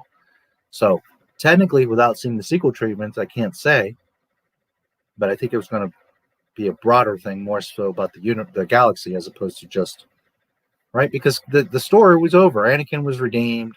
Luke redeems him. The Emperor's killed. Again, Skywalker Legacy. Go watch it.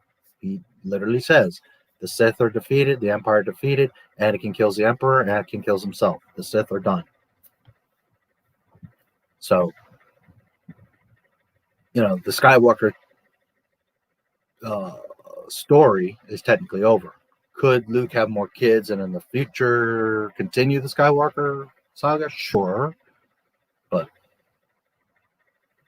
But it's hard to say without seeing those actual. Padme is queen and Leia princess. So is Luke a prince? No. Padme was queen. One, not by lineage, but because she was selected. So number one, she doesn't have any kind of like family right. Two, she was queen for her term, but then remember, she becomes Senator Palpatine. So she no longer is a Senator Palpatine. Senator Amidala. She no longer has the queen status, okay, for quite a while when she has the twins. Leia is technically not a princess by lineage. She's a princess because Bail and Brea are royalty on Alderaan. So by default, Brea can't have children. They bring in Leia and she becomes princess. Now, there's a caveat there because we were talking about this in the last stream about how when the New Hope stream, but I thought she remembered Padme. No, she doesn't remember Padme. She remembers Brea. And here's something that helps tie that knot. Brea can't have children. So they bring in Leia. But for Leia to be a proper princess, although they could have just declared her princess, probably what they could have done, and I don't have the canon proof, but using Star Wars logic and knowledge of the Star Wars galaxy, what they would have done is Bail and Brea, Bail would have brought Leia to Brea. They would have kept her isolated a little bit and claimed that Brea had a daughter. Therefore, she officially gets the right to princess. Understand? Even though it's behind the scenes, they're making it up. It's so that Alderaan knows her as the true princess, the daughter of Brea, not an adopted daughter. Understand? So they would have made it out to be like that's their natural true daughter, not an adopted daughter from, you know what I mean? Plus, again, like I was saying, they have to sever connections. So they don't want to ever have the question of, well, where does this daughter come from? Who is she? What's going on? Later, a lot of this probably comes out. At least in the Disney fan fiction and Bloodlines, they say everybody figures out that she's Vader's, that she's Anakin's daughter and blah, blah, blah. And they kick her off the Senate and blah, blah, blah. That's the excuse to start the resistance. But in real Star Wars, what would have happened is they would have taken her to Alderaan, claimed that that's her natural daughter. She by right gets the lineage of princess, and that's where Leia becomes a princess, because she's not a princess because of Padme. Can you dig it? So no, Luke would not be a prince. Nor is Anakin royalty. Remember, he's just a slave boy. Grogu's technically dead. Ren killed everyone when he left. They'll break their own canon if they say he's alive. Yeah, well, that's Disney. That's because they don't think and they don't properly maintain their continuity. They back themselves into. There's so many corners they've backed themselves into. I always thought Osage Ventress contradicted the movies, hence the rule of two, only the Master and Apprentice, Sidious and Dooku. Well, again, she's not a Sith. She's a dark side Force user. There are several. There's only 2 Sith. Maul became Mr. Roboto, so Palpy threw him away. There you go. I mean, really, he dies, so, right? Phantom Menace, but that was in the Lucas era. He did approve of him coming back, so I can't argue that, you know. But for most of us, you know, he got chopped in half and died in Naboo. What do you think of Kingdom of the Crystal Skull? I liked it until they... not a big fan. I saw it once a long time ago. I remember it wasn't a great movie. I didn't hate it, but... And I love the alien thing. Not specifically that movie. I'm saying like the overall, like, oh, it was aliens and this and that. But that movie, it like totally didn't connect or mesh. It was just like out of nowhere. It was just a very strange film. Him dying canon, I would consider him being the new Grandmaster canon. Okay. Well, I got through your chats, so there's 2 things we can do here. If you guys... I can end the stream, because technically, you know, we've discussed, I've gone through your chats. Or, if you guys hang out, I'll be back in about 10 minutes. I need to grab some food. So, if you guys want to hang out, I'll go make a plate. I'll come back up. If you don't mind me chewing a little bit while I talk to you, I will continue hanging out with you. And I can tell you some tidbits about the interview with Mark Anthony Alston, because we had a conversation afterwards. So it's up to you guys. If I see there's 26 of you, if you guys want to hang out, you know me, I'll hang out with you and we can talk some Star Wars. If you all start disappearing and I don't want to hang out, well, that's fine. I can end the stream. It's not a problem. But if you do want to hang out, give me 10 minutes. I'll grab a plate, stretch my legs, and we can hang out some more. I'm more than happy.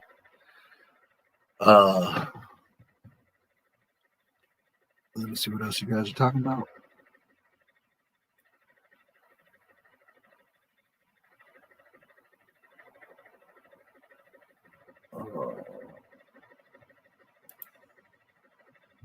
Sidious made Dooku eliminate her because he sensed her power growing past what a Sith assassin should have. Yeah. Absolutely, because it becomes a problem. The 2 apprentices now want to take out the master. Lucas approved of the Force Unleashed. Does that make it a part of his canon? Same with the Clone Wars. It constantly contradicts the movies yet. Like Lucas veto. Okay, originally when the Force Unleashed was coming out, people were asking this. And he said, yeah, it could be canon. But then later, when the game developed and was finished, he said, no, that's not canon. He literally said it's not canon because it's too much. Star Killer pulling Star Destroyers from the sky. Anakin couldn't do that. So he was like, no, it's too much. It's not canon. Clone Wars, like I've said many times, when he first created it, I even have the quote, the only canon is my films and the cartoon, the Clone Wars cartoon. So he intended, when it first came out, for that cartoon to be canon. But very quickly, phony, baloney, macaroni started doing all this extra shit and contradicting canon. So by default, it decanonizes itself.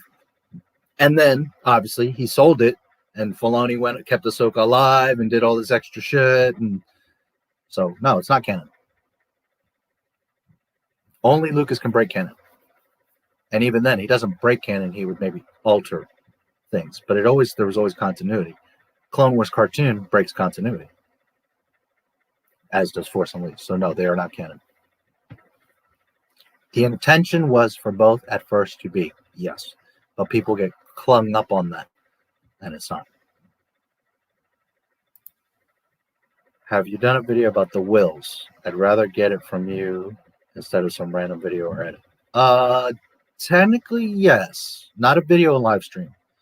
Look for my live stream where Darth Maul and Darth Talon and George Lucas's sequel trilogy. I go in depth, all the stuff that I have.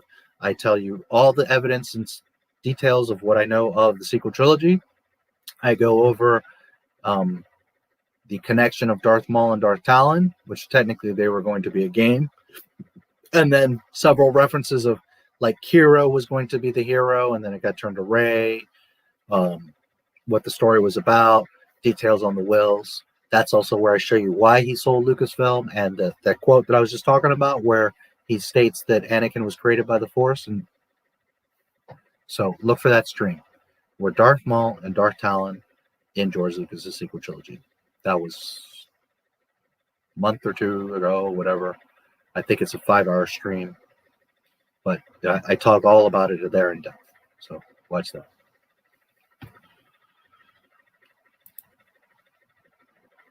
Cool. Yes, I will. Do you want me to actually make a video? Like me watching it and reacting to it? Because I will. Just be prepared. I'm going to be fair and honest. So, you know, if there's problems, I'm going to call them out. I'm not going to trash you, but I'm just saying. You know. But if you want me to do a live reaction to the video, I'll do it. Sure. No problem.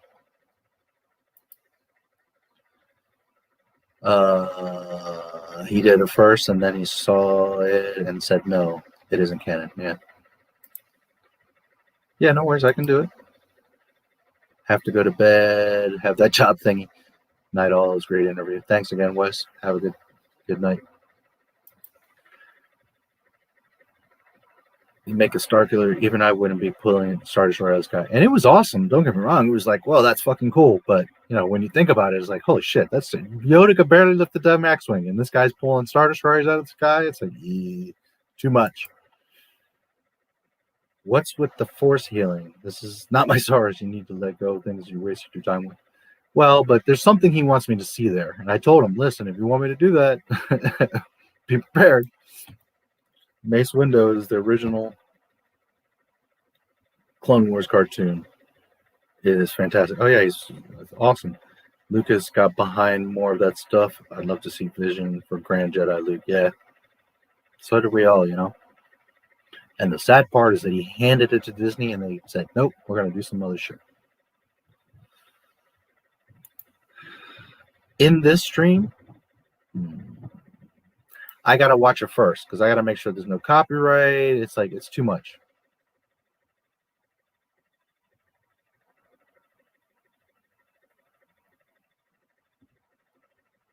I don't know. I won't say that no, but maybe later. So, we'll see.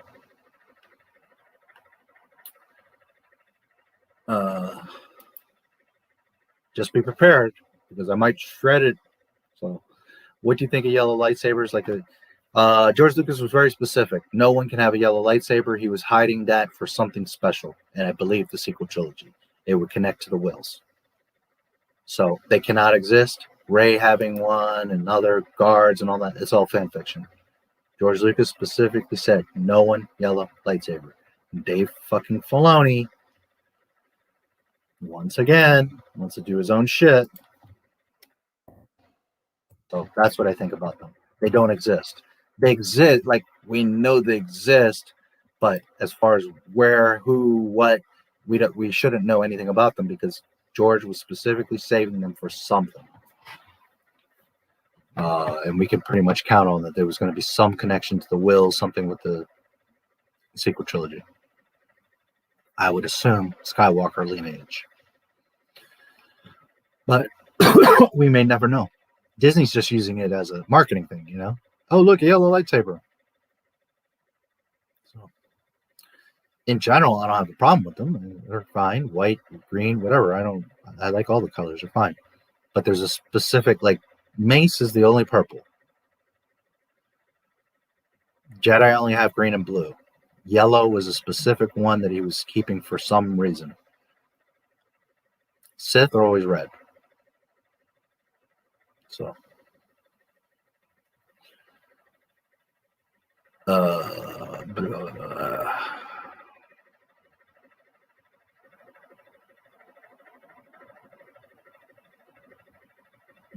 Lightsabers. Speaking of fan fiction, Force Alien Boris to death. Yeah, it might be interesting. I don't know, bronze and orange and white lightsabers are all over the place. Yeah.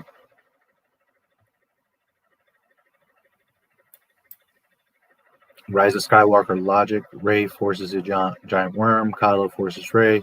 Rey just watches Kylo die. Yeah. Disney Star Wars. Yep. George shouldn't have to explain to Filoni why they can't show up. His word is final. I'm going to slap that Arby's hat off his damn head. Please do. But I know, because there is a reference to that he specifically wanted yellow lightsabers out of it, because people wanted to do that, try that in like Clone Wars and different stuff, and he said no. One rule you cannot do is you cannot use yellow lightsabers. And what did Disney do? What did Dave Filoni do? Oh, well, let's bring in yellow lightsabers. Because, fuck George Lucas. So, okay. I'll put on a video for you guys. I'll be back roughly 10 minutes. I'm going to grab a plate and a drink. And then we can come chat some more. And I can tell you some stuff about what I was talking about with Mark. Assuming some of you are still around. I like that Arby's hat. Oh, boy.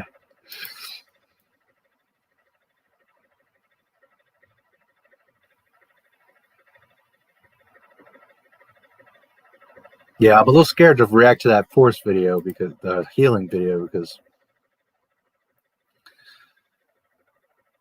I might do it. I might think about it, but no promises right now.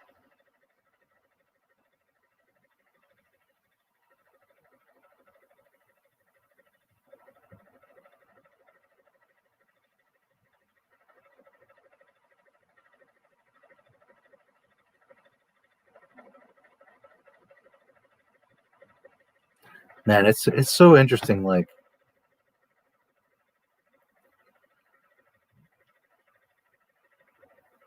how people I don't know, look at George. It's weird. Like, some people love him, some people hate him. I don't know. It's just like all this stuff. Oh, look, Star Wars Theory doing another theory. Hera is going to replace Cara Dune in The Mandalorian. How does that even make sense? Star Wars Theory. You're talking about two totally different eras of characters. Well, she's Rebels.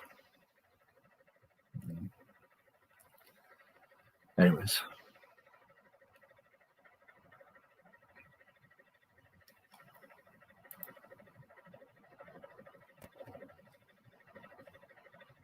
Honestly, Disney's just going to hurt themselves more if they replace her. They should just leave her alone and keep moving.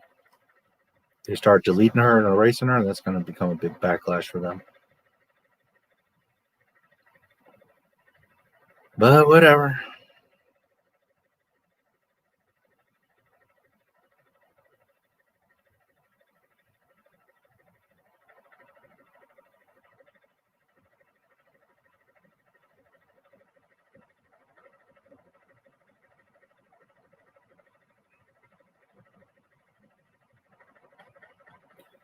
Here, I'm going to play... James, you're still here, right? Yeah, there you are. Okay.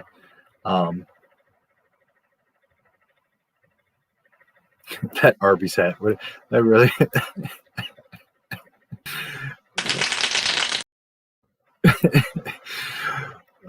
if you trip and fall on your way to the kitchen, use the Force healing to make your boob all better. I will do. Hello, Greedo and Star Wars Explained. Ugh, I don't. Their shit sucks. I don't even want to look at their stuff. Want to react to some videos defending the Disney trilogy. I've seen a lot of that stuff. Hera was in Rogue One. If you find her ship close enough. Yeah, the Ghost. It's in Rise of Skywalker. The Ghost is in Rise of Skywalker. So glad Disney didn't erase Spider-Man from the MCU. If they did, it would have been a mess. Yeah, well, it could still happen. I'm going to play the Mary video that I've mentioned to you since you're around and since I've mentioned it. So...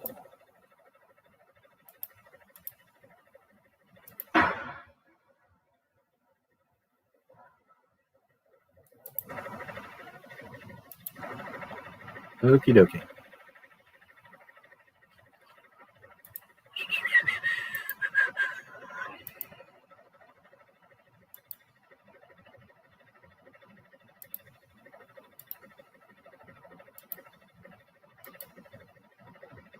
Alrighty. I'll be back in a few minutes while you guys enjoy a little Mary from Lord of the Rings.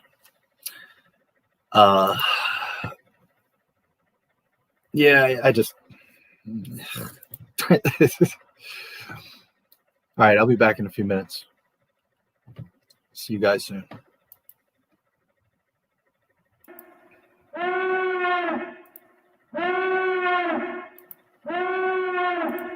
The Rise of Skywalker, deleted scenes exposed.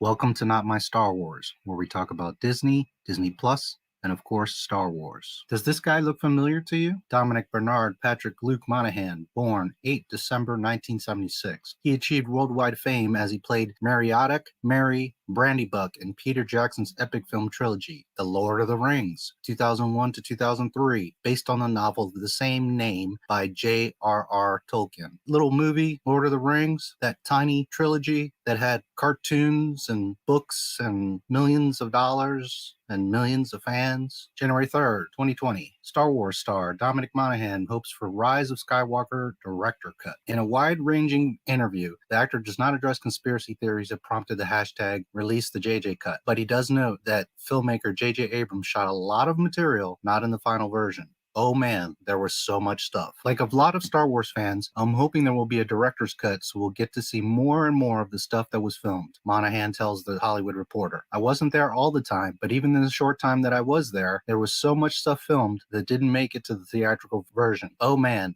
there was so much stuff. Monaghan also alludes to a cut scene involving his character, Beaumont Kin, Kelly Marie Tran's Rose, and Billy Lord's Lieutenant Connix, which aligns with Tran's own account of unused final battle footage. Another thing that we will hopefully see at some point in the future is that in the final battle, Connix injures her leg, Monaghan reveals. Obviously, myself, Rose, and Connix are exiting the battle, and Rose has a weapon. While Rose is busy doing stuff, I grabbed Connix's arm and put it over my shoulder to make sure that all of us come back as unscathed as possible. Do you know who Lieutenant Connix is? Cadell Connix, a lieutenant at the Dakar Resistance Base. Cadell Connix coordinated communications during the Starkiller base raid. She then helped organize the evacuation of Dakar and served aboard the Radis. Connix shared Poe Dameron's misgivings about Vice Admiral Holdo conspiring with the starfighter Ace against their new commander and joining his brief-lived mutiny. She survived the Battle of Crate, escaping with the remnants of the Resistance. Does she look familiar to you? Billy Lord. Billy Lord, born July 17, 1992, is an American actress. She is known for starring as Channel 3 in the Fox horror comedy series Scream Queens, and for roles in the FX horror anthology series American Horror Story, 2017 to present. She also appears as Lieutenant Connix in the Star Wars sequel trilogy, 2015 to 2019. Lord is the only child of actress Carrie Fisher. Does that name ring a bell? Perhaps an actress that's made a movie or two, perhaps the most famous and important and beloved princess of all time, Leia Organa. Princess Leia Organa was one of the Rebel Alliance's greatest leaders, fearless on the battlefield and dedicated to ending the tyranny of the Empire. Daughter of Padme Amidala and Anakin Skywalker, sister of Luke Skywalker, and with a soft spot for scoundrels, wife of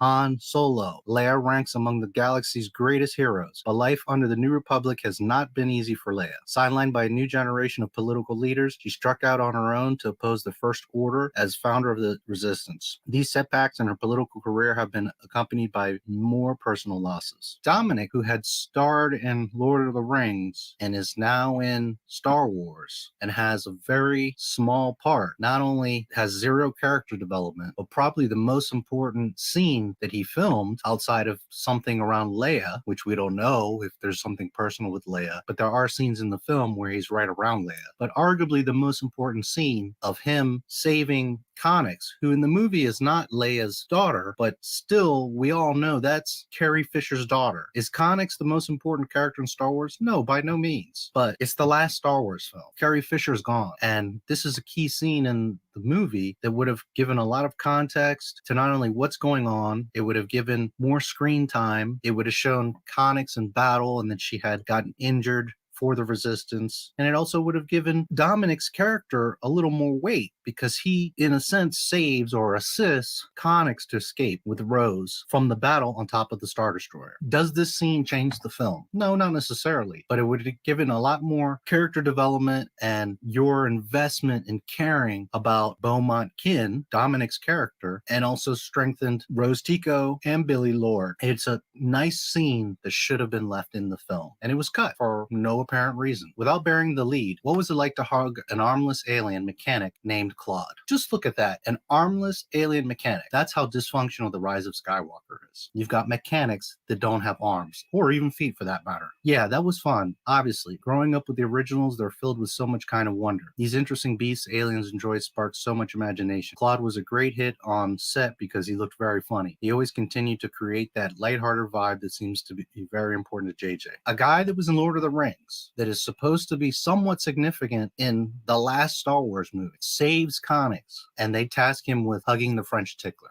You take that as you like. To me, that's Disney shitting on the Lord of the Rings. We're better than you, and we're going to take one of your most recognizable characters, and we're going to have him hug a giant dildo. Are those creatures pretty fragile? They're a little delicate. Obviously, we did it a few times, and JJ was saying to me, just be careful how you hug Claude, because if you hug him too tight, you're going to see his body collapse under the pressure. You guys take that as you like. Like a lot of Star Wars fans, I'm hoping there will be a director's cut, so we'll get to see more and more of the stuff that was filmed. I wasn't there all the time, but even in the short time that I was there was so much stuff filmed that didn't make it to the theatrical version. Did you ask JJ where the inspiration for the name Beaumont Kin came from? No, I don't think I asked him about the name. I'm sure every actor on the film would probably tell you that some parts of the work they did didn't make it into the cut. One of the things about my character that was a little bit more established in terms of everything that we filmed was that he was a code breaker, Beaumont. So a lot of the information that had come to our heroes had come through Beaumont. So we did talk a little bit about his ability to break code and what that means when someone has a brain like that. I'm not a massive Dominic fan, but I know him from the Lord of the Rings. He did a good job. To this day, from years ago, remember his face and his character. I don't follow him, so I don't know much of what else he's done. I'm not a fan per se, but I like the guy. Never had anything against him. I think he's a good actor, and he sticks out from Lord of the Rings. I know that face. I know him. Furthermore, I've always known his face more so than his name. So I have absolutely nothing against him. But in this movie, he's just some twerp, just some guy that's there. You have no context, no story. You have no idea who he is, where he's from, what he does. So if JJ would have left all of one more minute, a few seconds, and explained that he's a code breaker, and Leia or Rose or anybody could have said, the Resistance is so lucky to have you. You've been able to decipher all this information. I mean, literally 10 seconds of dialogue could have changed the entire dynamic of this character and gave him some weight. They wasted 3 seconds, 5 seconds of him hugging a French tickler instead of establishing that, hey, you're somebody important in the Resistance. And because of you, we have all this information now, not just implying it or having a dumb line like, what about the Holo maneuver? They have him suggesting the dumbest thing that ever happened in Star Wars. Well, outside of Leia floating in space, but they don't establish that he's the code breaker for the Resistance. So you can see that just taking out one line, one small scene of a movie can totally alter the course of that character, of the story. I'm not saying that his establishment as a code breaker would have changed the entire movie or had so much significance, but at least you would have some connection to this character, someone that I think most of you probably have respect for and love for from Lord of the Rings. I've never heard of anything negative about this guy being in jail or arrested or having problems. He has a good image in Hollywood. And now you've got him hugging a giant dildo, as opposed to establishing the fact that he was important in the Resistance. These are the things that The Rise of Skywalker, and I don't know if it's directly JJ's fault, or Kathleen Kennedy, or Iger, or it's probably a combination of all of them, Lucasfilm, but they are either on purpose shitting on these people, or they just literally are clueless of what storytelling is, because these are the little things that establish a character. Beaumont appeared in Star Wars Adventures 27, a comic book that was released in October. Apparently, he went on a mission with Chewie to defend the Wookiee planet of Kashyyyk. While unlikely, was any of the backstory available to you before you filmed over a year ago? No, that stuff wasn't. Although I did find out that as well, and I bought 2 copies of these comics. I think it's part of a trilogy. They released 2, and then I think the final one of that story came out on December 20. So that's going to be available to me when I get home, and it's obviously something I'm going to read with great interest. The more backstory that you get with Beaumont, there's potentially a chance that maybe we could continue to explore that story, especially since he seems to have a relationship with Chewie, who's one of the more beloved characters in the entire Star Wars canon. So it's exciting to me because I'm a Star Wars fan first and foremost. Reading backstory on any character, even one that doesn't have anything to do with me, is really interesting. And again, Disney failing, because I've seen the film. I don't understand that there's any connection between Beaumont and Chewie. Yet he's on a mission to defend Kashyyyk with the Wookiee. How important? Again, seconds on the screen, they could establish that him and Chewie have some sort of past, some sort of relationship. So now you've gone from someone that's hugging a French tickler to a code breaker who has some sort of significance with Chewie in the past. Now he's somebody of importance. He matters in the Resistance. He's there for a reason. You've given his character some weight. With what? An extra 30 seconds, 1 minute of more runtime in the film? When Chewie was upset over Leia, Beaumont approached him and said, "Come on, buddy, we need you." So the film does allude to their relationship. It's clear that they know each other. Not necessarily. That's just saying you're in the Resistance and you say, "Come on, buddy, we need you." You wouldn't have shorthand with a massive Wookiee like that unless you knew you were safe. You'd probably avoid him as much as you could because Chewie, even though he's a puppy dog at the end of the day, looks terrifying. So I think that shorthand is a really cool thing to establish. I got along really well with Jonas, the guy who plays Chewie. One day we were shooting. I asked, "Hey, Jonas, I'm sure you get asked this a lot, but when we cut, can you keep Chewie's head on for like 20 seconds and I'll just come over and give you a hug?" It was important to me to have that Chewie moment, and he was like, "Of course, no problem. That's cool." So I went over and did it, and he completely committed by giving a few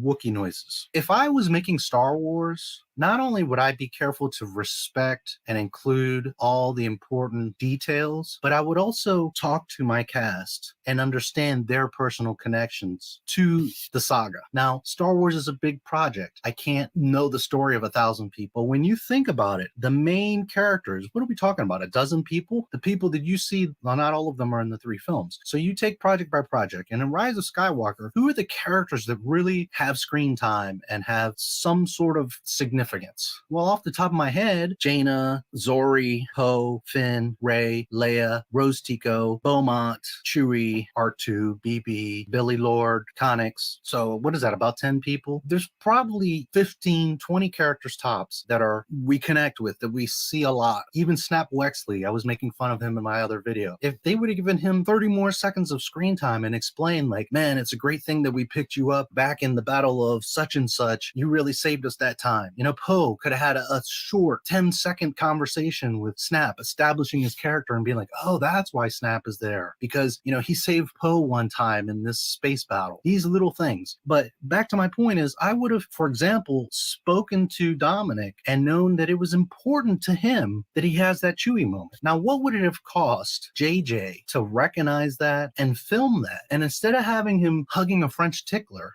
further establishing the fact that Chewie and Beaumont have a relationship. So at the end of the film, instead of Chewie picking up Rose and hugging her, who I don't think they even speak once in the entire trilogy, why is he picking up Rose and hugging her? Because it's cute, she's so tiny, and the big Wookiee picks her up. It's just dumb. There's no connection. But you could have further established Beaumont's character with just seconds of film explaining, A, that he is a code breaker, B, that he has some sort of relationship with Chewie, and then finishing it out in the celebration where, of all people, he goes goes to Chewie. Everybody loves Chewie. Everybody probably hugged Chewie in the celebration, but it would have given a lot of context if they had a specific moment instead of Finn and Beaumont looking at each other like, hey, it's you. It would have been much more powerful, more impactful if they would have shown Beaumont give a high five or a hug or an expression, something to Chewie. That would have further established that they know each other and there's some connection there and there's importance. And it would have given them both a little more screen time. So this film just shows you how unthoughtful it is, how disconnected it is. You don't know your own characters, you don't know your own actors, you don't know their connection to Star Wars, and you're putting in scenes that are just stupid. Beaumont hugging Claude for what? When you could have further driven home Beaumont and Chewie. Not to mention, that would have been a respectful thing to Dominic as opposed to shitting on him with the dildo. You could have said, hey, this moment is important to you in Star Wars. I'm going to give you that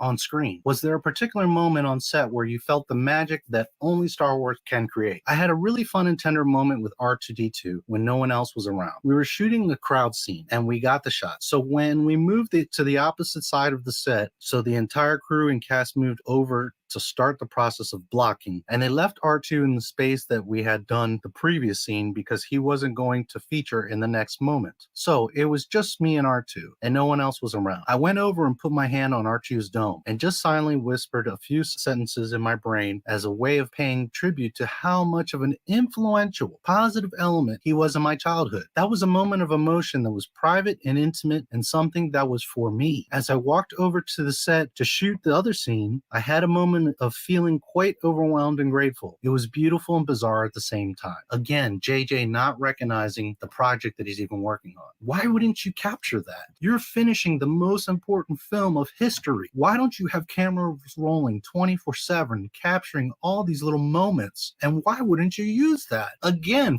further strengthening the character of Beaumont. So when you take into account his scene of helping Connix, his scene of hugging Chewie, his scene of establishing he's a code breaker, and all of 3 seconds of him putting his hand on R2's dome. What are we talking about? A minute of screen time? This movie was originally supposed to be the longest of the trilogy, which it should have been. All of us would have been perfectly fine with 3 hours of the conclusion of Star Wars. We would have loved it. This movie would have had much better pacing, and they could have developed a lot of characters. At the end of the day, I really don't give a damn about Beaumont Kin, Rose Tico, Snap Wexley, Zori Bliss, or Jaina. They're all pretty just whatever. And that's not a hateful thing. That's not anything against the actors. I'm talking about these characters. They're really honestly pretty worthless. But if you're going to have them and they're supposed to have context, then give them some sort of story. Another problem is towards the end, Lando says to Jaina, do you have a family? She's like, no, I was taken as a child. And he looks at her like real creepy, like, well, let's find out. Me, as someone that knows Star Wars since 1977, I saw that moment and I'm like, is slick ass Lando picking up on this young chick? That's literally what it looks like. Now, if you're crazy like I am, then you know that there's a side story of Lando's daughter was taken and that turns up being Jaina. But if you don't know that, even someone that knows Star Wars just seeing the film has no context. So it looks like Lando's hitting on this girl. And if you're a casual watcher, you're definitely going to be like, well, what was that all about? This movie fails on so many levels. That had so many opportunities to elaborate on small details that would have made a huge impact. And yet Disney wants to make everything like, well, you'll have to read the comic. You'll have to watch the cartoon. That's not how Star Wars works. The original real Star Wars, first of all, answered questions. Yes, there were cliffhangers, but they were addressed. You weren't left totally confused. What it left was openings where you wanted to know more because the story was so good. And that's where the EU expanded universe came from, was that people loved these movies so much that they started making side stories, expanded stories, building on the main story of the movies. But it wasn't because the movies had holes and you were confused. It was because you wanted more. Whereas the sequel trilogy, and especially Rise of Skywalker, just leaves you totally with your arms up in the air because you don't know what the hell is going on. You don't understand anything because they don't give you any context to any of these characters or situations. So you got Billy D. Williams looking like he's a pedophile. You got Beaumont looking like a chump. You got Rose like just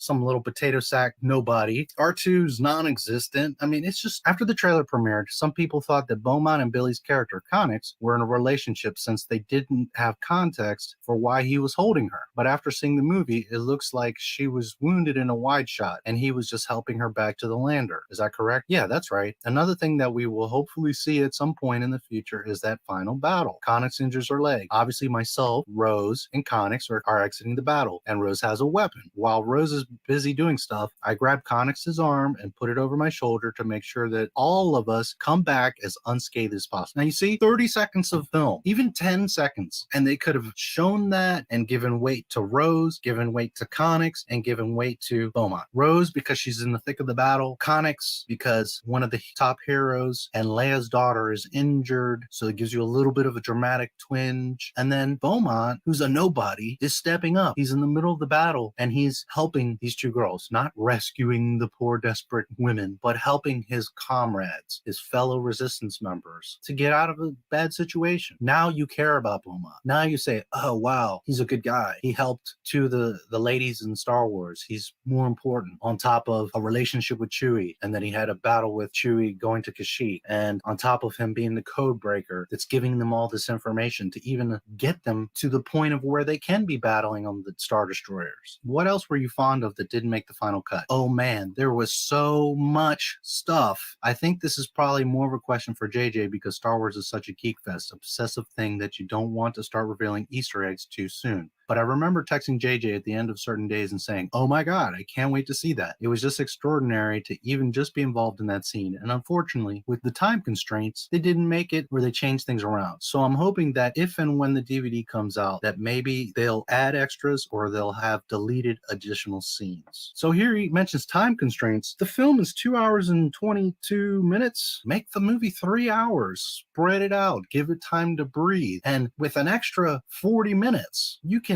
spend 2 minutes to Rose, 2 minutes to Beaumont, 2 minutes interconnecting Beaumont with Chewie and Chewie with Rose and Beaumont with Connix, and you could develop all these relationships. Notice that when Leia's death happens and she's fading, that Beaumont is one of the few people right up front with Maz and Billy, and they're watching her fade away. That's insinuating that Beaumont was someone closer, someone of importance. But this is what this movie does. It insinuates things. You have no context as to why he's up front there. Why is he so important? For all we know, for the past 10 years, he had been working closely with Leia and giving her all kinds of intel. But we don't know that. When you shot the final battles, a ground assault with Billy and Kelly, did the chaos feel completely organized? Yeah, everything feels organized on JJ's set because you're working on the biggest and best set in the world at that point. I was saying to friends who work in the business that it's really intriguing because with JJ being one of the best, if not the best, directors in the world, it means that his camera guy is the best camera guy in the world, his first assistant is the best first assistant in the world, the costume designers are the best in the world, the makeup artists are the best in the world. You're dealing with the best of the best. So none of it feels rushed, messy, or hectic. It all just feels extremely calm and professional. Now that's an interesting insight because if you've watched this film, it feels totally rushed, messy, and hectic. I don't care if you like this film or not, tell the truth. This movie is rushed, messy, and very hectic. So it's interesting because he's praising JJ for his organization and his thoughtfulness, and I've heard this in many other accounts that JJ is very respectful. It makes you really wonder, was Disney the ones that destroyed this film? I personally am not a fan of JJ. I think he's a hack, and I really don't care about the JJ cut. I will only accept a brand new redone George Lucas trilogy. Otherwise, I don't really give a damn about Disney Star Wars. But just to be fair to JJ, it does appear that there was definitely some other cut of this film. How extensive, how much, I don't know. There are obviously scenes that are missing, and we know this not only from direct information from Kelly Marie Tran and now Dominic, but also many over the months references. John Boyega has made so many hints at how he wanted Finn to do more and that he had been frustrated because he's always like this nobody and he wants him to finally do something. John obviously knew that he's force sensitive and that he could have had all this story and all these things going on behind the scenes, and yet they reduced him to Rey, Rey. That's all this kid does is Rey. What a shame. What a lost opportunity. He won awards in The Force Awakens for Best New Actor, and yet they just reduced him to nothing. So it's very clear that there's a lot missing from this this film. At the end of the day, I don't believe that quote-unquote JJ's cut is so different or so much better. This movie is a mess, and it would have been a mess regardless. But maybe, just maybe, there are some good extra scenes that would have given some context, that would have maybe lessened the blow a little bit to the fans and to JJ, because JJ's under a lot of heat right now. And while I feel he deserves it, he took the money, he chose to do this not once but twice. He came back into this mess. So I don't have sympathy for JJ particularly, but it is very frustrating if you create something and someone just comes behind you and discombobulates it and just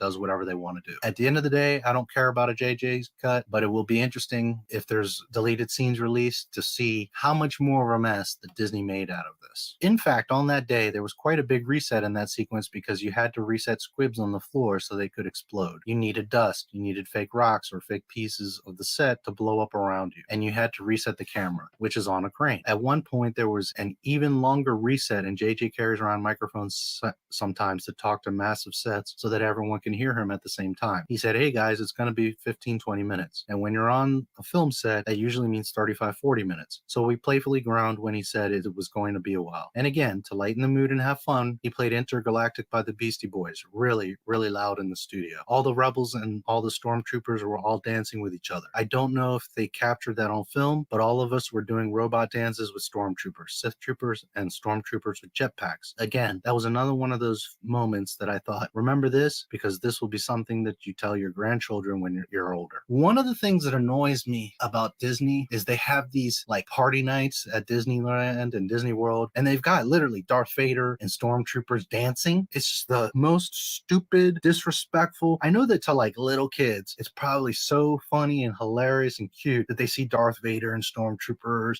dancing. But as an adult, it just looks ridiculous. And as someone that has been a fan of this saga for 42 years, you're just totally disrespecting Darth Vader, having him like doing the Cabbage Patch on a Disney stage in Disney. It's just absurd. It really pisses me off when I see that nonsense. He's supposed to be feared. He's supposed to be a respected and loved character, and you've got him boogieing on a stage. It's nonsense. However, this scene, or one of many times apparently, where JJ would put on Intergalactic and the whole cast is dancing around and having fun, that's a real moment. And those are the actual cast of the film. So whether it be in the deleted scenes or what I would have done is in the closing credits, I would have shown like a little spoof cut in of the cast happy to be working on Star Wars and having fun. Nothing to do with the film. In the credits, have them a little cut scene where they're celebrating. And they could have even literally done like, hey guys, it's going to be 15 minutes. And then JJ puts on the music and the whole cast is just mingling and dancing, and a natural, organic moment of the cast on the last Star Wars film. That would have been cute and funny to see Sith troopers dancing around.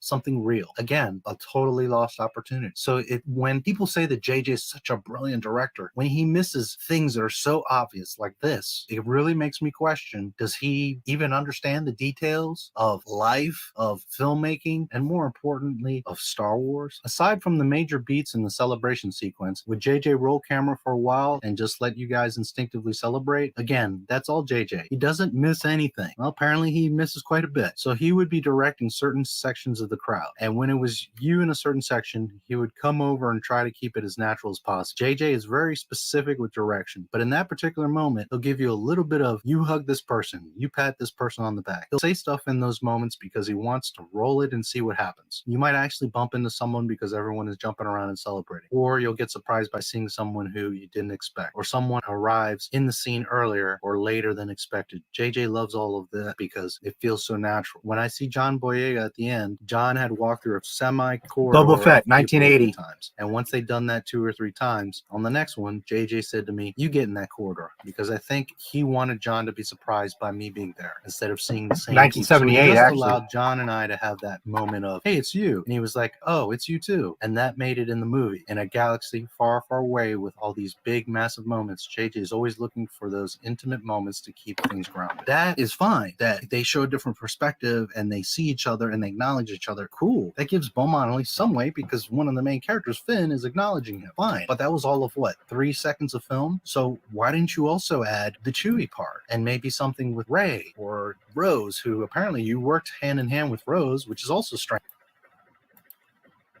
All right.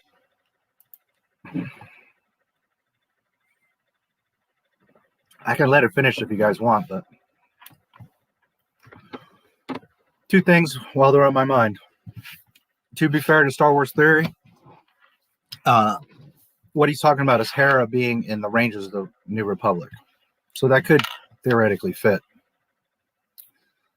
The second thing is, as I mentioned, I'm not sure who it was. There's so many comments, but I think Dana said, thank you for your Star Wars knowledge. The stream I mentioned, all my streams, all my videos, but the stream I mentioned were Darth Maul and Darth Talon and George's sequel trilogy. The links are at the bottom of that stream. So you can check all my work. You can see where it comes from. You can look at all that stuff yourself. The only thing you won't see is the pages from the book, because that I got from Botham Spies in England. However, that book is now in print. You could go to a library or a bookstore and thumb through it, or buy the book, which the link is in my description as well. And you can see the pages for yourself.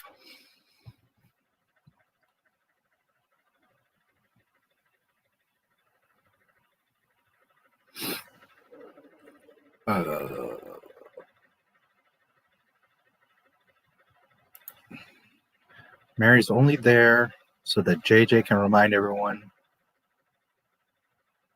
that he made Lost.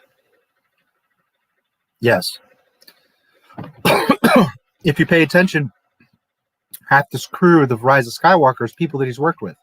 Felicity, who's Snap Wexley, that worthless X-Wing pilot that just dies anyways.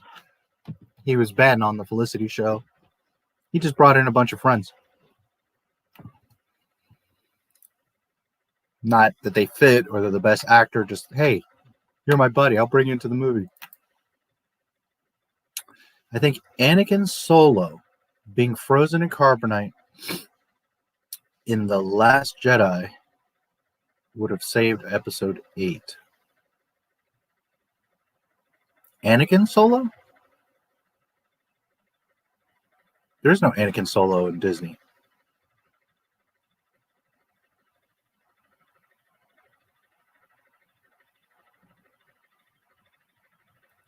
Frozen in carbonite in The Last Jedi would have...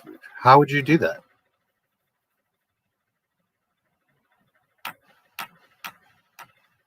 And nothing's going to save episode 8 because of how they treated Luke. The only thing that could save episode 8 is deleting it. Hello there, Master. Hello, Micah. Nice to see you. Dies 2,000 years later. Darth Maul has returned. Darth Maul. Kenobi. I know, but it'd be cool. Well, okay. Anything's better than what we got. No, I know who Anakin Solo is. I'm just saying there's no reference in the sequel trilogy, so it'd be like out of nowhere, Anakin Solo just shows up.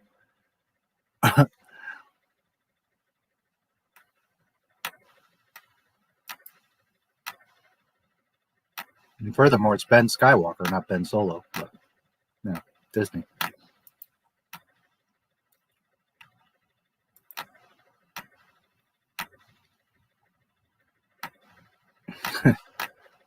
Yes, Palpatine's back again. Oh, boy.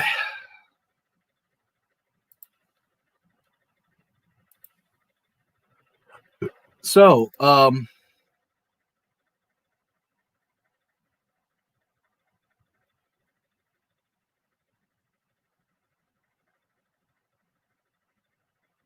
man, some of the comments I get on videos.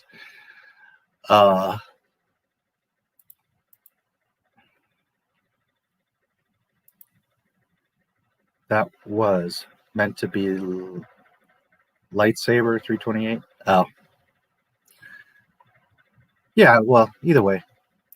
Just saying there's no how Daniel Radcliffe would be if he was in Star Wars. So many possibilities of what they could have done.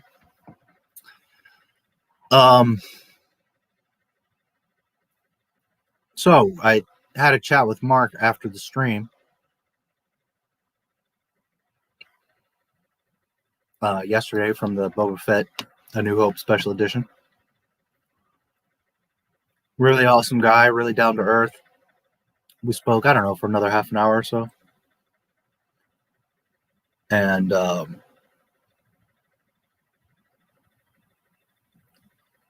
he was saying a lot of stuff that I wasn't even like asking or prompting. So he says to me, hey, I agree with you with The Mandalorian. Like I said, it's Star Wars TV to me. I don't take it too serious. It's not canon. It's fun. It's like Star Wars TV. But he's like, yeah, you're right. You know, there's a ton of problems and mistakes. And I was like, no, I agree and I understand. And that I don't have a huge problem with Favreau, although there's, you know, little things. But the main thing is Dave Filoni. He's the one that was paired with him to maintain continuity. He's like, yes, absolutely, I agree. And he said, did you notice that I said that Jon Favreau was good, but he didn't mention Filoni? Or the way that I think he said it is that he didn't say, he said Jon Favreau first. So then he says to me, you know, in Clone Wars Season 7, Ahsoka's on that Star Destroyer. Well, the clone version, right? The pre-Star Destroyer.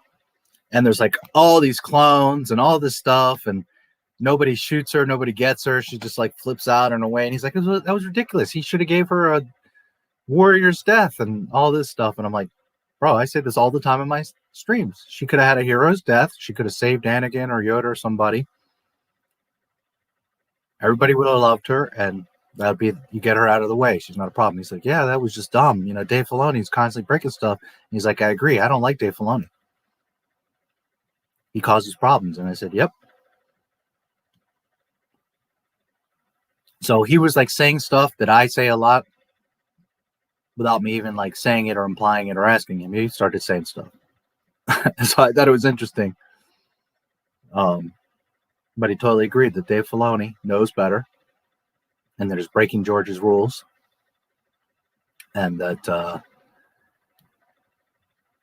he likes Favreau, that there's, you know, he's good at making the shows and stuff, but he needs Filoni because he doesn't know Star Wars that well.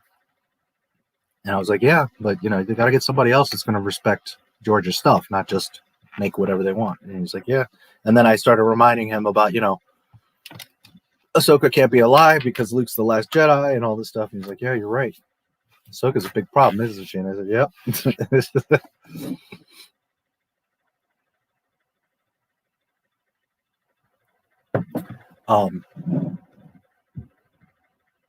But, you know, as someone that loves Mandalorians, and he was in the suit, you know, he was like, you know, I that's the main reason, is because I just, you know, the whole Mandalorian thing, and that, and he said, you're right, you know, what you were saying, how clones and Din Djarin and all this stuff is because of Boba Fett. And it's like, yeah.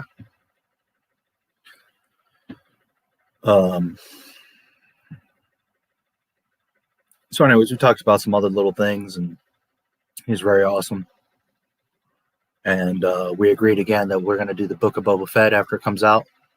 I don't know if we'll just do like a season synopsis, or I don't know, maybe I'll talk to him. Maybe we'll do a weekly episode of each chapter. I think it's only going to be 4 or 6 chapters anyways. It's going to be a short thing, but we'll see.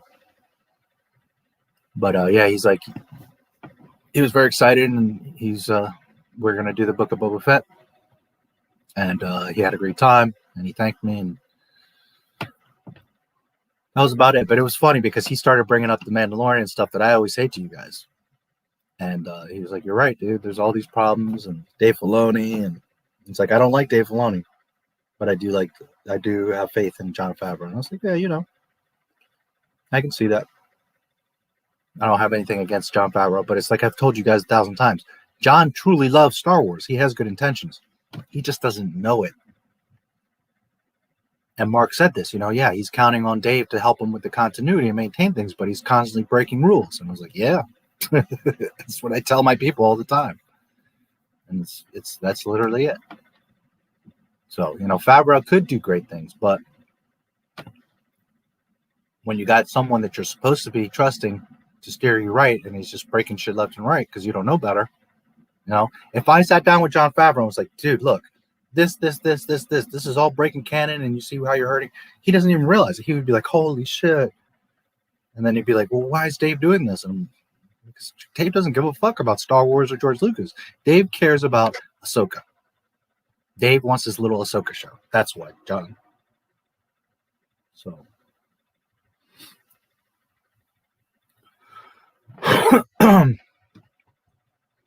So it's interesting. You know, he also said, like, I agree, like, Disney 2021, you know, it's not what it should be. Mandalorian should be a much bigger, better show. Continuity should be respected. There's all kinds of problems. But that he just had fun watching it, that he enjoys it, because it's like he said it a few times. It's just Star Wars TV, you know? It's just fun. I was like, yeah, you know, I agree. It can be fun. But you just can't take it seriously because it's a mess. It's not canon. So, anyways, that was cool. Just fired. Well, because he didn't start doing that shit. Well, not true. He started doing it in the Clone Wars, yes. But it's like I told you guys. At first, he intended for the Clone Wars to be canon. But then over time, it got looser and looser, and he got back and back from it. Because he didn't want to be there on top of making... You know, people sometimes think George is like rich and just sits around and does nothing. No, he's got interviews and papers and scripts and all kinds of shit he's got to deal with every day. Licensing, traveling, award ceremonies. He doesn't have time to be looking at cartoons. And it's the same thing with the EU. Some people think like he read all the books and knows all the stuff and approved it all. No, he didn't. Not at all. They would come to him with key points. Can Yoda die? No. Can this happen? Yes. Is that okay? Yes. And then Timothy Zahn or whoever would write his book. It's not official canon anyway, so it was okay if it strayed. So Clone Wars at first was intended to be canon, but over time he just backed up because he doesn't have time for that. He trusted Dave to respect. Dave started, you know, tweaking and doing and playing and doing this and the other and created the Darksaber and doing all this extra. And at that point, George didn't care anymore because, you know, whatever, it's just a cartoon, it's not canon. And then obviously when he sold it, but yeah, Dave was breaking canon from before he sold it. But it's not an issue because George already considered it not canon by then. Didn't matter. It's just a little cartoon. Only the films are ever going to be canon. So, but I agree. He should have said something. He should have stomped them, suspended them, fired them, something. But the Clone Wars cartoon was doing well, and he figured, well, if people are liking it, let Dave create it. Why not? I mean, it is money for the company. It does give you Star Wars content, so.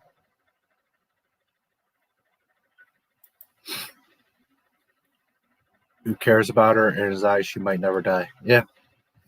I mean, there's people that like Ahsoka, but it's because they're not thinking of the consequences of Ahsoka and the motive behind Ahsoka.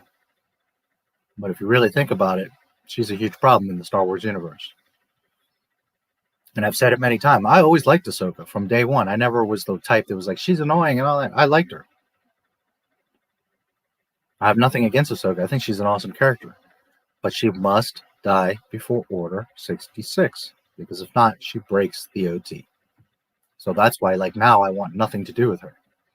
And isolated in The Mandalorian, like, if that was just a little side story, fun thing, I thought Rosario was awesome. It was so cool to see live action Ahsoka.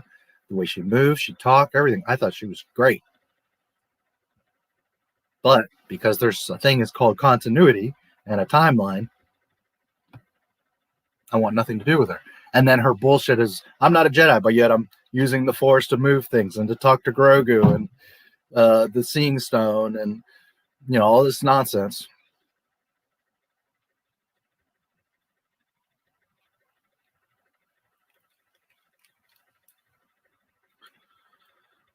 Grogu was trained by many Jedi masters in the Coruscant Temple. Oh, really? Nobody mentioned him. Nobody saw him. Nobody knows nothing.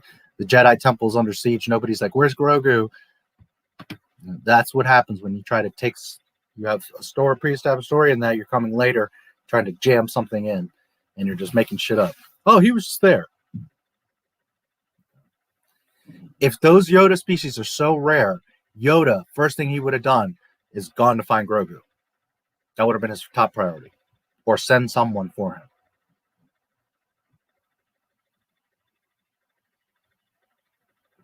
Can you dig it?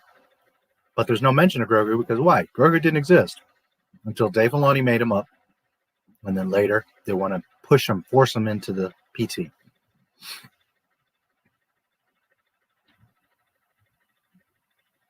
And remember that he's 50 years old. So if you backtrack, you've got 7 years from Death Star to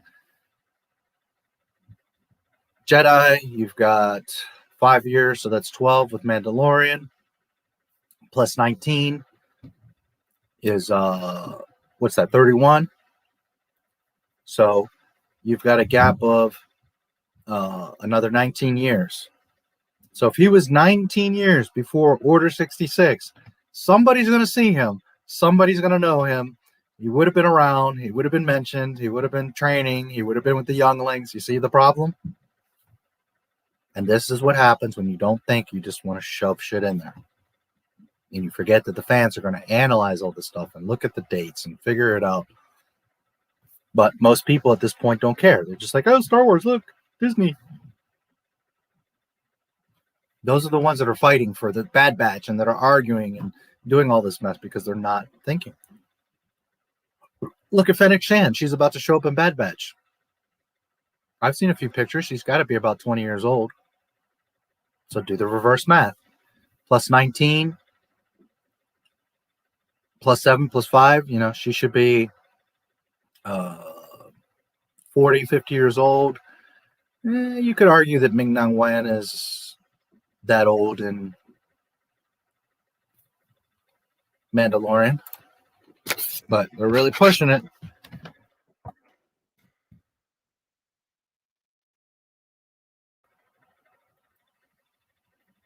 How old is she? 1963. Wow. Damn, she looks good. Holy shit. She's over 10 years older than I am. God damn, she looks good. Really?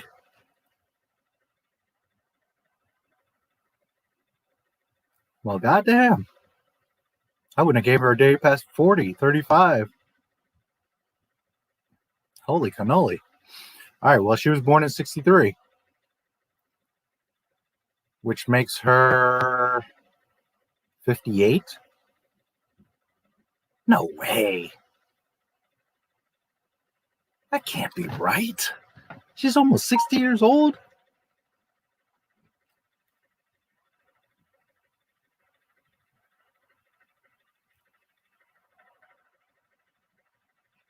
Holy shit.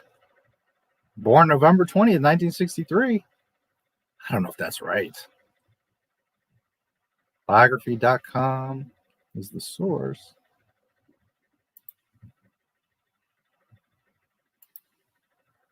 Oh, God damn, she's almost 60 years old looking like that? Holy shice.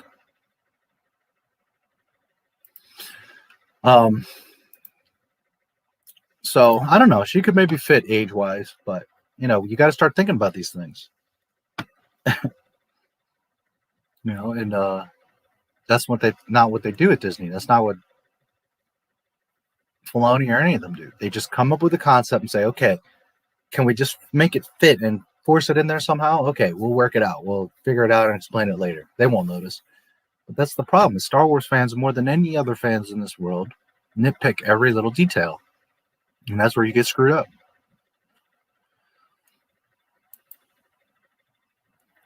George has a cavalier attitude to what Clone Wars does. If he doesn't care, does that mean it can be? No, it's not canon. That's what I'm telling you. Clone Wars cartoon has not been canon for many years now.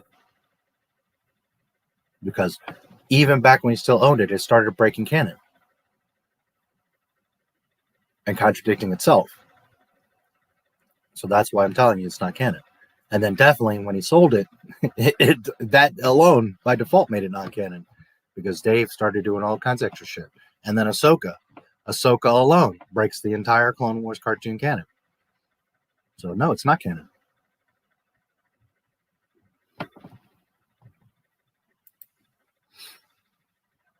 Yeah, that was nonsense. If the Seeing Stone's there, then why didn't Ahsoka go to the fucking stone and search out Ben, Yoda, or Luke? Or Anakin, for that matter. Why didn't she seek out Vader? You see?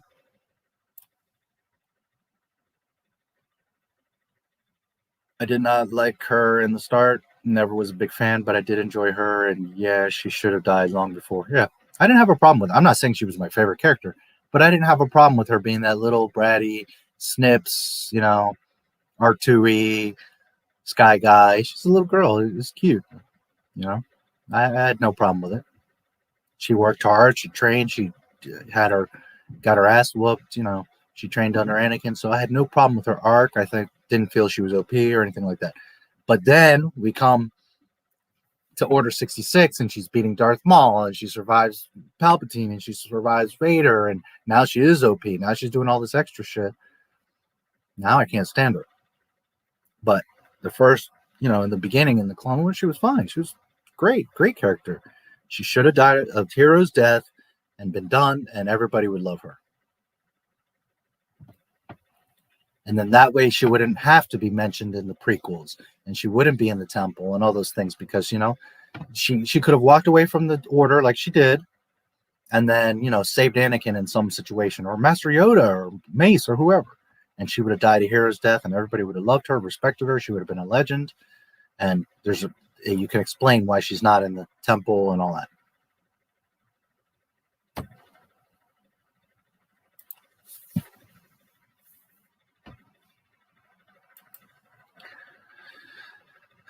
Ahsoka died during the war. Amanda is a liar. She made up that stuff about Grogu training with the Jedi to get them off her back. It's like I always say, and I don't mean this to ever insult anybody. Most people just look at it isolated. Oh, okay, Grogu was in the Jedi Temple. That makes sense. That's why he knows all this stuff. Are you looking at the big picture? How could he be there? That's where it all falls apart. If you look at all this stuff isolated, it seems like it makes sense. And then when you look at everything, how it all fits together, you're like, oh, shit. Dave Filoni, here we go again.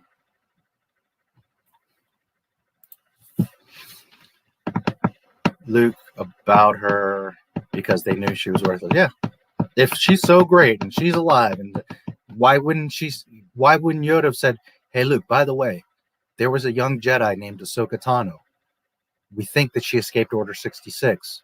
So he would have explained Order 66 and said, hey, you should seek her out. She could be a very powerful ally against the Empire. Do you see how now the entire OT changes? How now Luke isn't a stake or that important because now there's Ahsoka floating around. As opposed to, Luke, when I die, the last of the Jedi you shall be.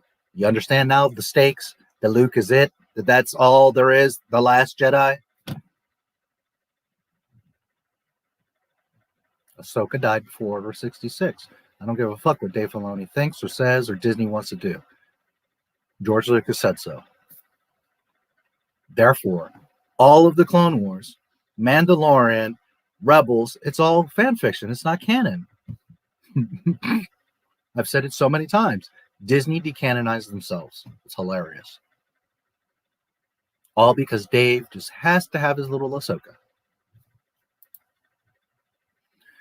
Yaddle couple and Grogu was her child? No, I don't think so. There's no implication of that.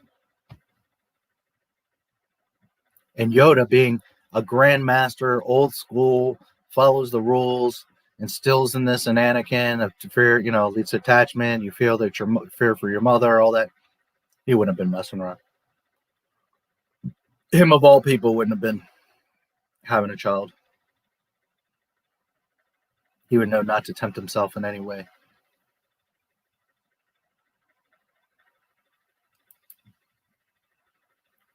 Did not like her in the start and never was a fan, but I did enjoy some of her times. And yeah, she should have died. Yeah. Disney make in the Disney Plus. Well, there's McClunky, although that was Lucas. Before he sold it, he put in the McClunky. We didn't see it until it came out on Disney Plus, but technically that was George Lucas.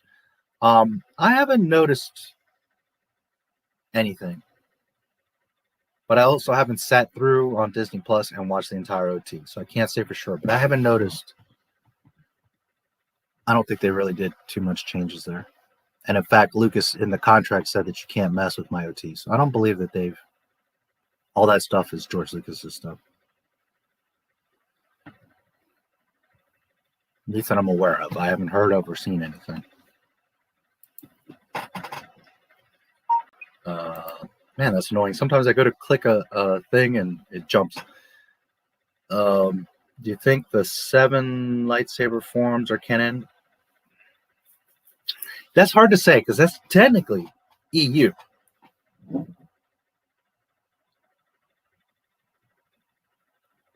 I've never heard George Lucas out of his mouth or read in an interview where he says, "Oh yeah, this form or the 7 forms are." So technically, there's nothing supporting that it's canon. Now,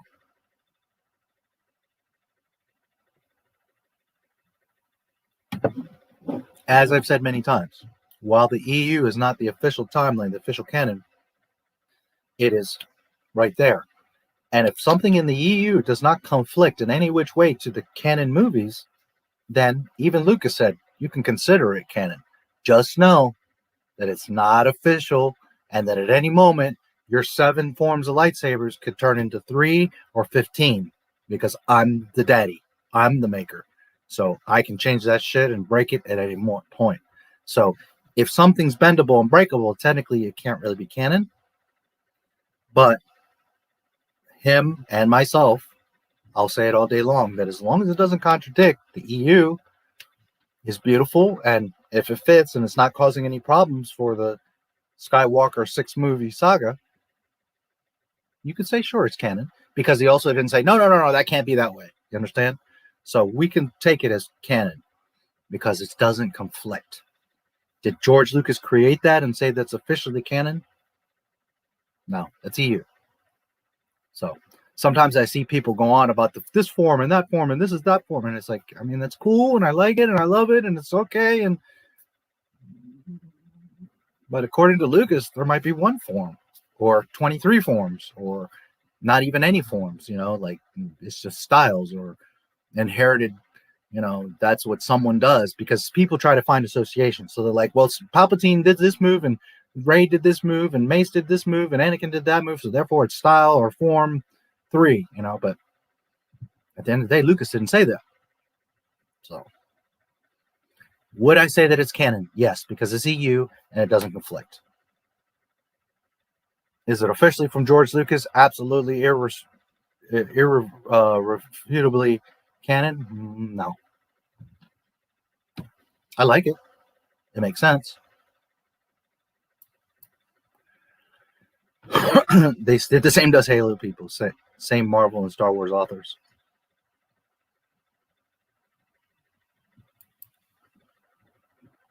From watching the Clone Wars episode with Mace and Jar Jar, the show is bad. Well, and that's another thing, you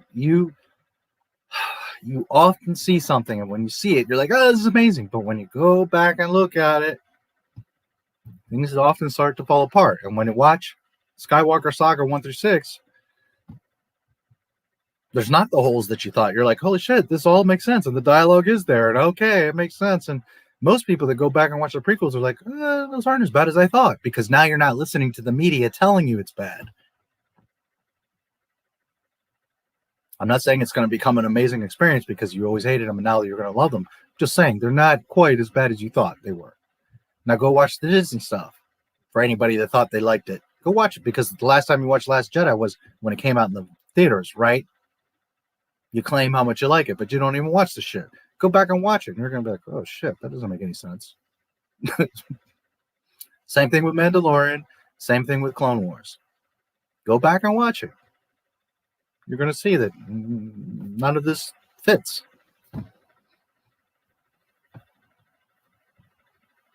Clone Wars cartoon had nice art and it looked cool. And it's most of that is guys that you just want more Star Wars.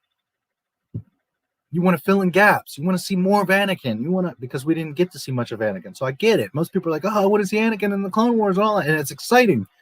But if you really objectively watch it, you're like, holy shit, this is a mess.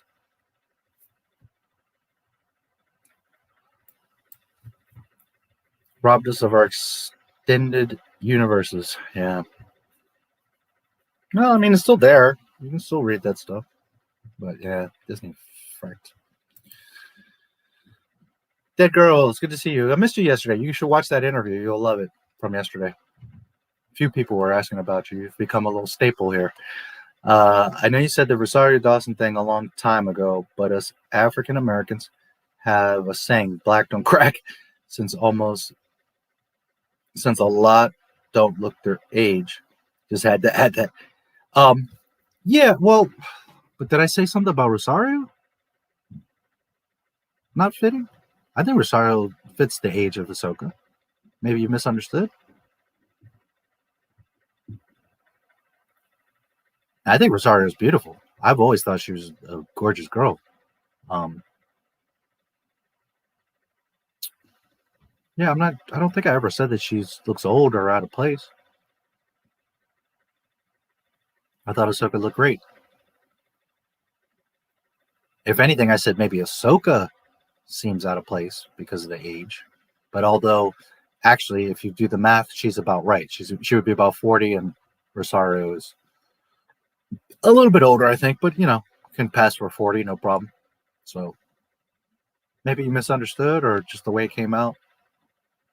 But yeah, I've never had, again, isolated. Rosario as Ahsoka was awesome.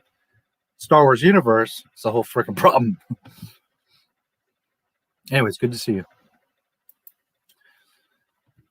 We can logically infer from what is seen on screen. Dooku uses the blade-to-blade form. Obi-Wan uses the defensive form. Yeah. Absolutely. They do have their own, but that's the thing.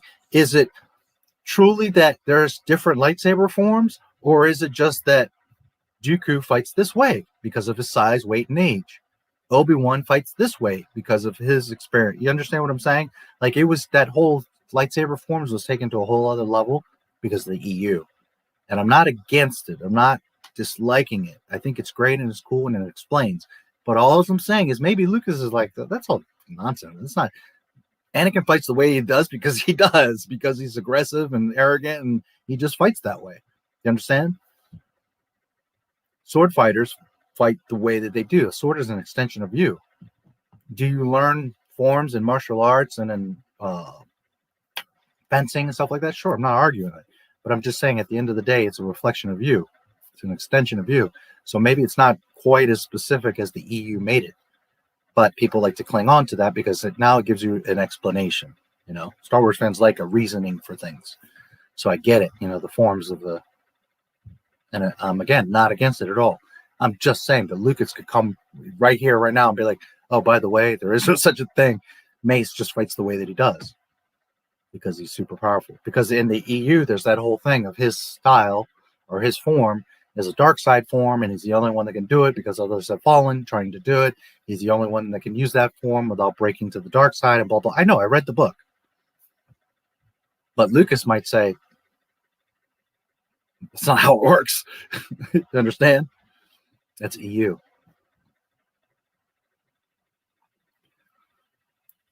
But absolutely, you can see they have different styles.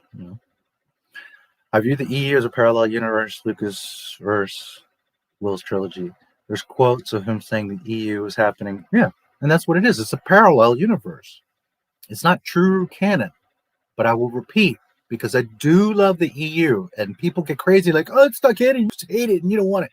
No, I love the EU. If I own Disney, I'm making it EU, and that Legends bullshit is going away. Or I'm making all the Disney stuff Legends. Do not misunderstand. I love the EU. I would use it, I would love it, respect it, and show it. But that doesn't change the fact that it's not true canon. It's a parallel side universe. As long as it doesn't conflict, okay, you can say this is lightsaber forms and that this happened and that happened. But the second that something conflicts with 1 through 6, it's not canon. And the EU has conflicts amongst itself, but also with the saga. And Lucas, I have the quotes. I don't pull them out because I'm saving them for a video. I'm going to do an in-depth what is Star Wars canon video. It's coming. And I have like a dozen quotes from Lucas, and he says it very clearly. Only my movies are canon. The EU is a parallel.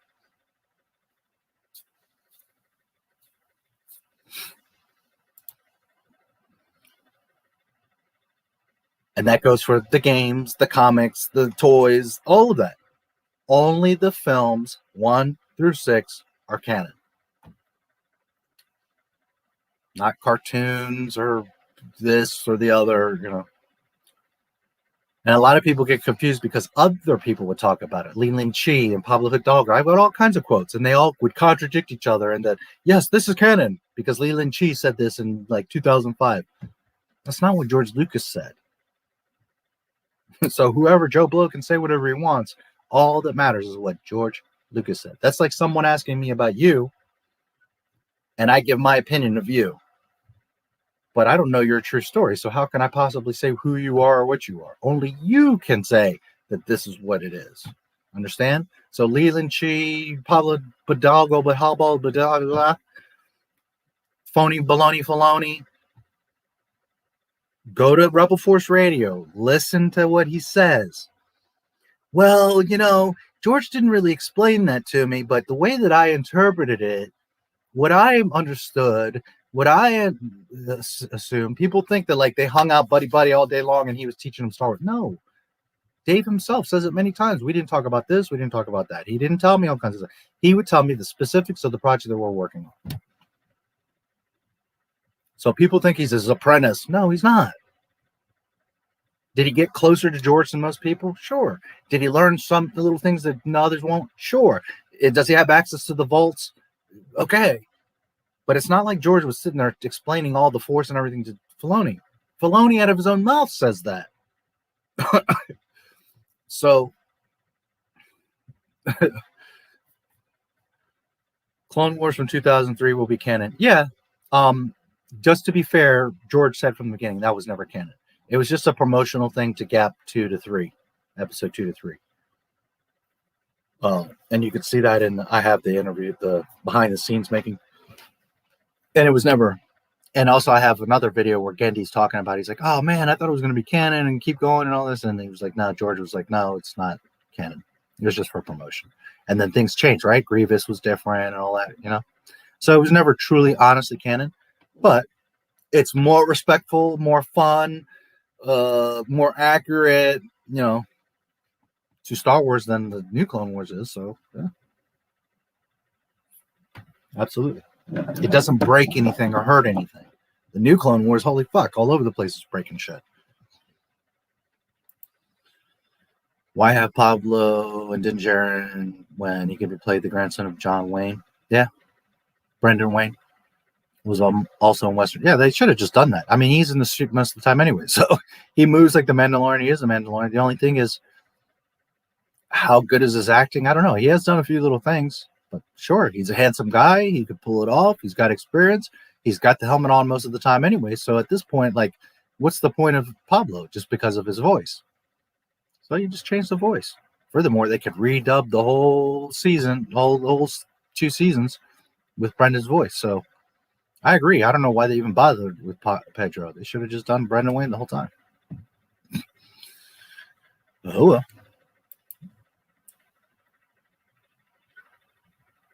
The old clone. Oh, yeah, they did. Absolutely. It's just Gendy's style, so there's exaggerated, right? Like Mace punching all of the battle droids, but it's fun. It's like exaggerated, but in a realistic way. You know that Mace wouldn't literally do that, but because you know Mace is a badass and he's a master Jedi, and you can accept it, you can, and it doesn't break anything. Him wrecking a bunch of super battle droids is not out of the question. As many. And in the way that he did, okay, it's exaggerated, but it doesn't break things. It's having fun. The Clone Wars cartoon is like trying to be a, well, this is real, this is serious, this is the real thing, and it's doing shit all stupid. Those Gendis are awesome. She looked younger. You didn't say anything bad. She looked younger. Ahsoka did, or Rosario? Maybe because the age wasn't matching. Yeah, I don't remember. I mean, but overall, you know, Rosario's Ahsoka I thought was awesome, and she fits. If she would have survived, but that's the problem. She would have never survived Order 66. That's the problem. Yeah, good to see you. Check out the interview from yesterday. You'll like it. It was really good. Hi, Tankart. Nice to see you too. Thanks for answering questions. I've been a fan since I was 4 years old, but continuity in canon just now occurred to me a year before last when I turned 17, and I'm now looking at it more broadly. Yeah. To me, listen, it's like I've said many times. We all have our vision of what Star Wars is. If I handed you Star Wars, you would do certain things. If I handed someone else Star Wars, they would do certain things, because we all have like our perception of where it should go or what it should do. To me, I never would do that. I don't have an ego. Yeah, there's things I like. I want more Boba Fett, and I would have liked Luke going around just trashing people, you know, just being badass. But in general, I wouldn't do that. I want what George Lucas wanted. I want his stories. I always accepted his stories. And my only rule is it must respect canon. It must have continuity. I don't care how cool, how flashy, how whatever, how sexy, whatever. If the shit goes off of continuity, I don't want to hear about it. I don't want to know about it. It's bullshit. It's fan fiction. So I don't care how cool The Mandalorian or this or the other is. It's bullshit because it's fan fiction. And I'm not here for fan fiction. I'm here for canon Star Wars. That's all that matters. Now, you guys do what you like. You enjoy what you like. But this channel is about respecting George Lucas and canon. That's why I attack Disney. Not because I hate Disney.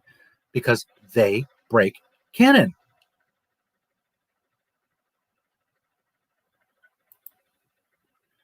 '03 was great. How come Mace Windu punches the crap out of Super Battle Droids? Just because it's fun. Because, you know, he's a badass. That's why. And he does the force push, and they all. Oh, it's so beautiful, that cartoon. So awesome. Yoda in the snow with Padme. She's got her little bunny like top with a hood, and the little balls are blown around, and the droids are like the droids that are like a stealth, and they're appearing, and Yoda fucks them up, and like so awesome, man. So such beautiful little cartoons. You got Grievous just going around destroying people. Shaggy, so awesome, so awesome.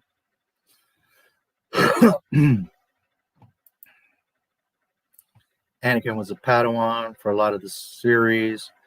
He's a knight and mature. Was hero for just 2 months into the war. Yeah, and he gets his Yoda. That's another cool thing. Like Yoda with his lightsaber, like he could have cut his neck off or cut him, but it just shows the precision and grace of Yoda. You know, he chops off his braid, and he's like, "You're now a knight." Beautiful moment, you know. 3PO gets his golden armor. We see Padme and Anakin, you know, behind the scenes. Beautiful cartoons.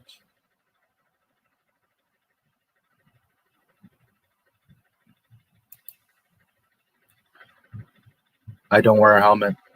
I don't want to get ripped.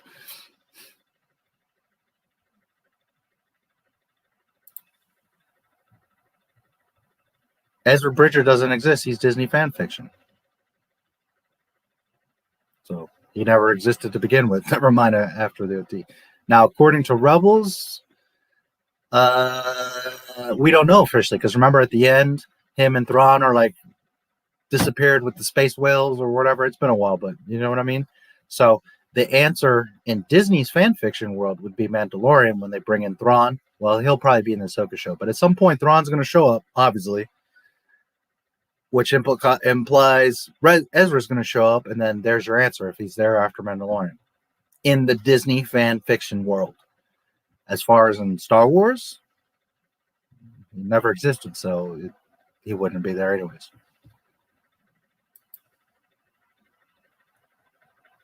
Read every comment. Well, yeah. I want to. If you guys are going to take the time to hang out and talk to me, I'll do the same.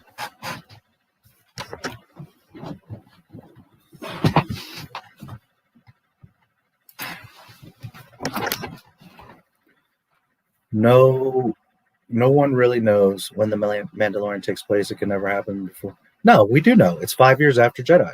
They have officially said that many times. From when the show first came out to even now, you can check. It's 5 years after Jedi. I don't know why people seem to get confused about that. It's 5 years after Jedi. Some people say 4, some people, it's 5 years after Jedi. That has been established since the beginning. I don't know why people get confused. Now, Filoni does have a quote where he says, well, the epilogue of Rebels technically could maybe be, Mandalorian could be before that. You see, again, Dave trying to bend and change things because of Ahsoka. But Mandalorian was established long ago. It's 5 years after Jedi.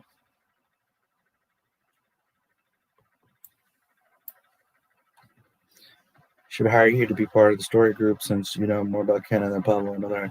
The problem is we would just always be arguing. You'd have dumbasses trying to tell me, but we want to do that, and you have to include this character, and you want to, and I would be like, shut the fuck up. This is canon, and this is how it's going to be. There's no Ahsoka, there is no this and that and the other, what you want to do. It must fit. So it would be a problem. Now, if George Lucas had it, and I had the blessing of him seeing my things and was like, yeah, this guy knows his shit and does care, I would go work for George Lucas in a heartbeat. And he wouldn't have to worry about me having an ego and I want Ahsoka, I want Boba Fett. If Boba Fett fits, it makes sense. But I wouldn't just put Boba Fett, I'm above that ego. I wouldn't just have him there because I love Boba Fett. He would have to fit. But I wouldn't work for Disney anyways. They couldn't pay me nothing. The only way would be like, I'm the boss, I have full control, and you all shut the fuck up. You're going to do what I tell you is canon. It's the only way. And I want minimum of $1 million. So that's the only way. And that includes me being able to override phony baloney. Okay? So that means Ahsoka and all kinds of shit's going to change and go away. So the only way. Ezra is basically Space Aladdin. Yes. Him and Aladdin's introduction are exactly the same in a marketplace stealing fruit running from it. Yeah, that's exactly what it is. Disney fan fiction. When did Lucas say Clone Wars was not canon? I have not looked too much into that. He didn't say that it's not. What I'm telling you is that, okay, let's go back to the story. When he was first developing, he paid for and is executive producer of the entire Clone Wars, the Clone Wars. Okay. When it was starting to come out, there was one of his final quotes on canon that says, the only thing that is canon is my 6 films and the new live action cartoon, the Clone Wars. Okay. So when he first made it, the intention was, yes, it's going to be canon because we're going to respect the stories and it's going to fit within the movies. Okay. You can go see right now. Dave Filoni says, when I came on to Clone Wars, I was told I was only going to see George 3 times a year.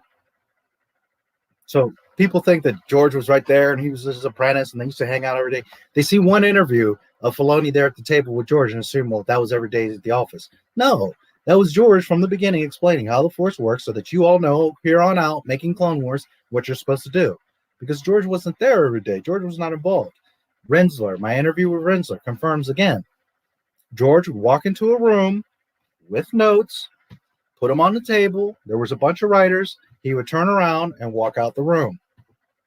George was not involved in it. He would give them key points, key story things to do, but Filoni and the rest of them would make the show. George created the concept. Filoni's the one that made what you see. Those cartoons that you see is Dave Filoni. So by the fact that George was constantly like at distance from it and just letting other people make it, and eventually they would sneak in things and change things and do their own interpretation. At first, his intention was for it to be canon, but very soon, once you start to see things that are breaking canon, that automatically makes it non-canon. You see, some people think that like, well, because this writer added this and it can fit, then it's canon. No, that's not how it works. If something contradicts pre-established canon by George Lucas, it's automatically not canon. That's like me going to God and saying, well, it would fit if grass grew this way and was pink. I don't have any say over that. Grass grows this way and it's green because God said so. There's no argument. There's no me doing anything. Even the grass could work if it grew this way and was pink. It doesn't matter if it could work. What matters is what was established by the creator. Grass that grows this way and is green, period. So just because other writers could come along and make stories and it seems like it fits, the second that it is contradicting something that is pre-established by George, it becomes non-canon. And that's what the Clone Wars cartoon was doing over and over and over again. It was making shit not continuity. Could it fit? Could you say, oh, well, this happened? Sure. But does it match up with the movies? No. And that's where the problem comes. That's why it can't be canon, because nothing can contradict 1 through 6. Now, you compound that by he sold it in 2012. So obviously everything after 2012 wasn't canon now, was it? He said out of his mouth, Ahsoka dies before Order 66. You can hear Dave Filoni say, George was at the camp that Ahsoka dies. I'm not. That's why he comes out with a shirt that says Ahsoka lives. Because she was supposed to die. He's the one that kept her alive. So there you go. Dave breaking George's canon, which then later breaks the OT. So that in itself makes all the Clone Wars cartoon non-canon. Then you compound that further. The Darksaber, Jon Favreau and Dave Filoni. I have the quote. They created the Darksaber, not George Lucas. So they not only created it, but established the rules. And in the Clone Wars, a non-Mandalore, Darth Maul, picks it up and rules Mandalore, right? And then it's contradicting Rebels where Sabine just finds it and picks it up. Now she's the ruler of Mandalore. Then she sets it down and Ezra picks it up and walks off with it. So I guess now he's the ruler of Mandalore. Then he hands it to Kanan Jarrus. I guess now he's the ruler of Mandalore. Then he turns around and says, oh, no, Sabine, I want you to have it. So he gives it to her. Now she's again the ruler of Mandalore. Then she turns around and is like, no, Bo-Katan should have it. So she gives it to Bo. Bo's like, I take this in honor of the Mandalorians and Mandalore and my clan and family. I rule Mandalore. So now she's the ruler of Mandalore. Then we compound it further. We go to the Mandalorian. Din Djarin has it because he beats Moff Gideon. He tries to hand it to Bo, and she's like, no, I can't take it because I would have to kill you. Well, 5 minutes ago in Rebels, you just got it handed to you by Sabine. So you see, the people that are creating canon and continuity are breaking their own continuity. Therefore, it's all not canon. Not because I want it to be or not be, it's because they break their own shit. Never mind pre-established George Lucas shit. So therefore, it's not canon. I hope that answers your question. Again, I see Star Wars like this. So I know where all the dots connect. Filoni can do his little tricks, but I already know, dude, this is what it is. So you doing this means nothing to me because I already know the end, the beginning and the end, and that's not going to work, dude. Epilogue. Well, and yes, he does say that potentially that the epilogue could be before Mandalorian, or that Mandalorian could be before that. But no, that doesn't work. You can't. Now you're shifting time and doing things just to try to make Ahsoka fit. That's what that is. When yet before Mandalorian existed, we saw all that Rebel stuff, right? So now you're trying to cram it in there. But it's been established already that Mandalorian is 5 years after. So now Filoni's trying to bend that to make that go back to fit, to try to explain why Ahsoka's around. Because he knows he's trapped now. Like, oh shit, she can't be alive. She can't be a Jedi. And you can't have it both ways. You see his excuse that she's not around and doesn't affect things is because she's not a Jedi. But then you're breaking your own rule, because how can she communicate with Grogu? How come she's floating rocks? How come she's still using dual lightsabers and behaving like a Jedi? And knows about the Seeing Stone and knows about that there's Jedi around. How does she know all this stuff if she's not a Jedi? Do you understand? Had she walked away from the Order like she said she did and then just disappeared, she wouldn't know about the Seeing Stone and all these other Jedi and all the other things going on. When did she ever see Grogu in the temple? You see? So trying to fit her in, now you got to explain yourself. And you can't because you're making the shit up, Dave. That's the problem. That little specific reference with the epilogue, I know it because it's in one of my intros. I literally put it there. But that's because he's now getting questioned by guys like me, and he's like, oh, well, you know, possibly, just possibly, it's because Mandalorian's before the epilogue. Come on, Dave. Stop it.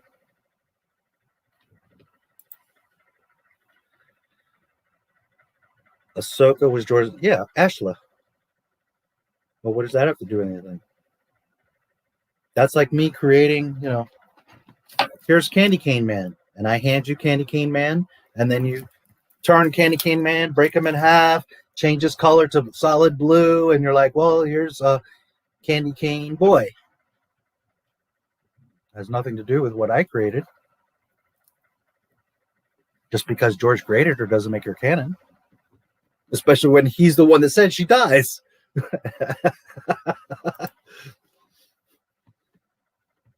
Erases everything that's weird. But I want Grogu. Now Grogu's got to go. He's one of the biggest problems. And he's the most disingenuous character in all of Star Wars. Because Grogu has one function. To sucker you in. To get the girls. Look at the cute little baby. That's what Grogu is. Not for canon, not for story, not for continuity, not for anything. He has served one function. To sucker you in. To get girls to go crazy and be like, oh, Star Wars, Mandalorian. Notice how many people talk. Why does everybody watch The Mandalorian? For Grogu. Why? Because he's such a great character and has great dialogue and he's such a hero? No, because he's a cute little baby. He's a divisive tool to sucker you in. He's the most disingenuous character ever created in Star Wars. Grogu's got to go.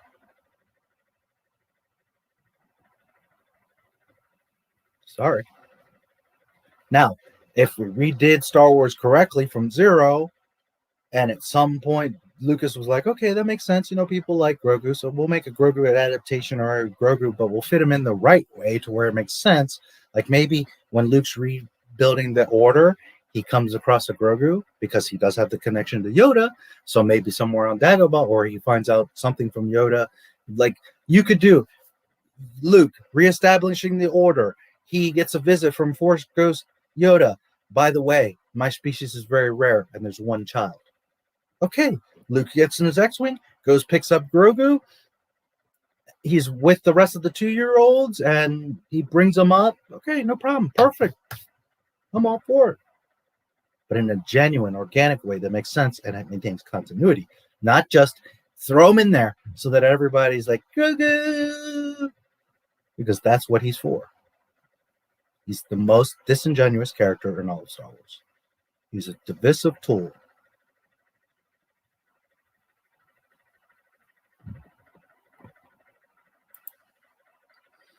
Even though Ahsoka was supposed to die, I love her reaching out with the Force and fainting, seeing what Anakin becomes.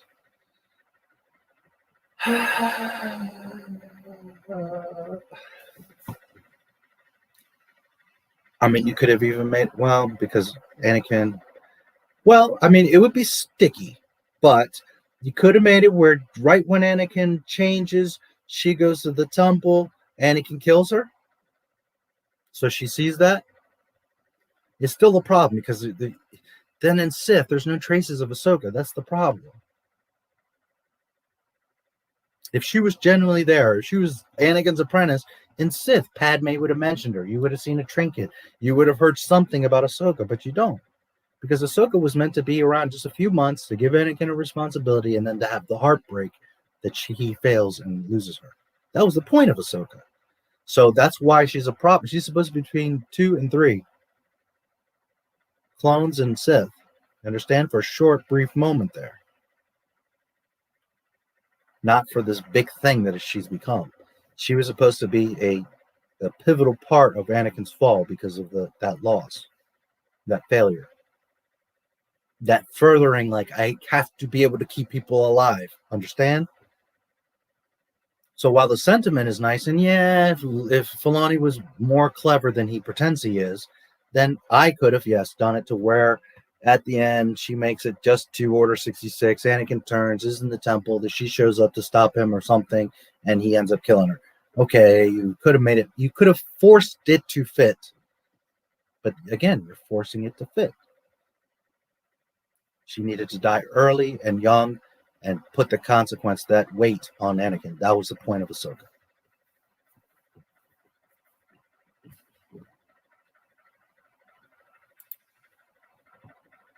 Boba Fett is the best. That's just my opinion. See Luke again? You will never see Luke Skywalker again. And you may never see Grogu again. It's like I've told you guys many times. Luke Skywalker was not for you. They did not bring Luke Skywalker for you. They did it for themselves because Disney Plus needed subscribers and they're suffering and they're freaking the fuck out. So at the last minute, they're like, dude, Filoni, you got to do something.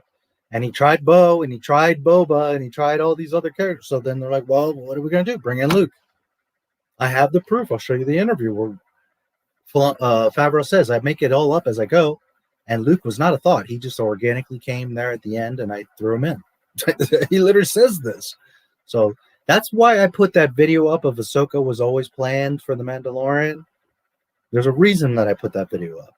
One, so that you see, before they even started season 1, she was already there. She was planned. They had pictures of her. They already were going to do Ahsoka. 2, Dave Filoni in an interview says, I was going to do her in season 1, but I was scared to screw her up. So I waited till season 2. Okay? So Ahsoka was always planned. Dave Filoni with his little fucking pet. But the main reason I did that is so that people are like, oh, you see, yeah, she was planned. She was there. And then that just goes to show you that Luke wasn't planned. He was a last minute thing. So then where's Disney's priorities? Where's Filoni's priorities? And this includes Favreau. You see, it's not about Luke. It's not that they care about the old characters because they already pre-planned Ahsoka. They brought in Luke at the last minute. If Luke was that important to them, he would have been planned. Understand? He wasn't. So there's a reason I put that video up. I didn't mind Ahsoka and Rosario. I thought it was cool. But I didn't put it up there to be like, go see Ahsoka. I put it there so that you realize that they always wanted Ahsoka and planned Ahsoka. They did not plan Luke Skywalker. And that shows you the priorities of what they're doing. Because Luke Skywalker was not for you. Luke Skywalker was for them to save their asses. So now that you know that it was crappy CGI, what they should have done with him in the first place, they're 8 years late, and that it wasn't even for you, it was just to save them, just to save their asses. Now do you think that that Luke thing was so special? And by the way, he still becomes Jake Skywalker. Okay? So you probably will not see Luke again. There is not going to be a Luke show and all that because that Luke wasn't for you. Kathleen, the people of Lucasfilm, hate Luke Skywalker. That was a desperation Hail Mary. It wasn't about you, the fans, the lore, the respect, George Lucas. None of that. It was about saving our asses. That's what Luke Skywalker was. You're never going to see Luke again.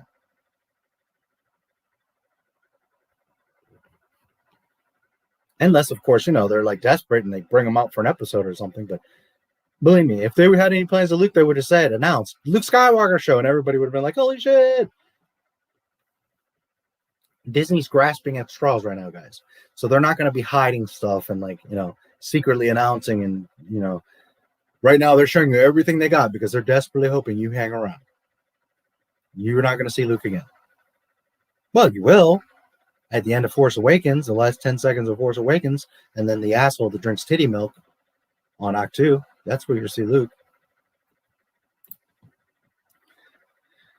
Star Wars Rebels animation is bad. I hate it. I watched a clip and I could tell they weren't even trying. Yeah, it's for kids. It's crap. Stories are crap. Ahsoka's supposed to be dead. War Between Worlds, all that. All of it's trash. Thanks, man, for that info. I didn't know all that. My pleasure. Fennec Shan character model. Yeah, I saw her. Hideous. Well, I don't know. I would say hideous, but I don't know how she's going to fit. I don't know. You know. And again, Fennec Shan was just created like a year ago for Mandalorian. Now they're bringing her into the Bad Batch and you see again, like, oh, member berries. She was cool, so we're going to pull her back in time into the Order 66 and all this mess. And it's like, oh Lord, here we go.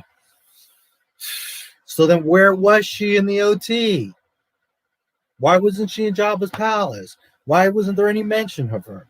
I mean, okay, yes, a character can be around the galaxy that nobody knows about. But you see what I'm saying? Now, by pulling her back into the Bad Batch, you're going to have to start explaining where she was all this time. Why did they do this to themselves? I can't believe that what's her name is 58 years old. Holy shit, she looks amazing. Ahsoka, Ming-Na Wen, Jesus. Ahsoka is like a parasite. She leeches off of Anakin and gets in the way of both his development and relationship with Obi-Wan. Yeah. In ways you could say that, yeah.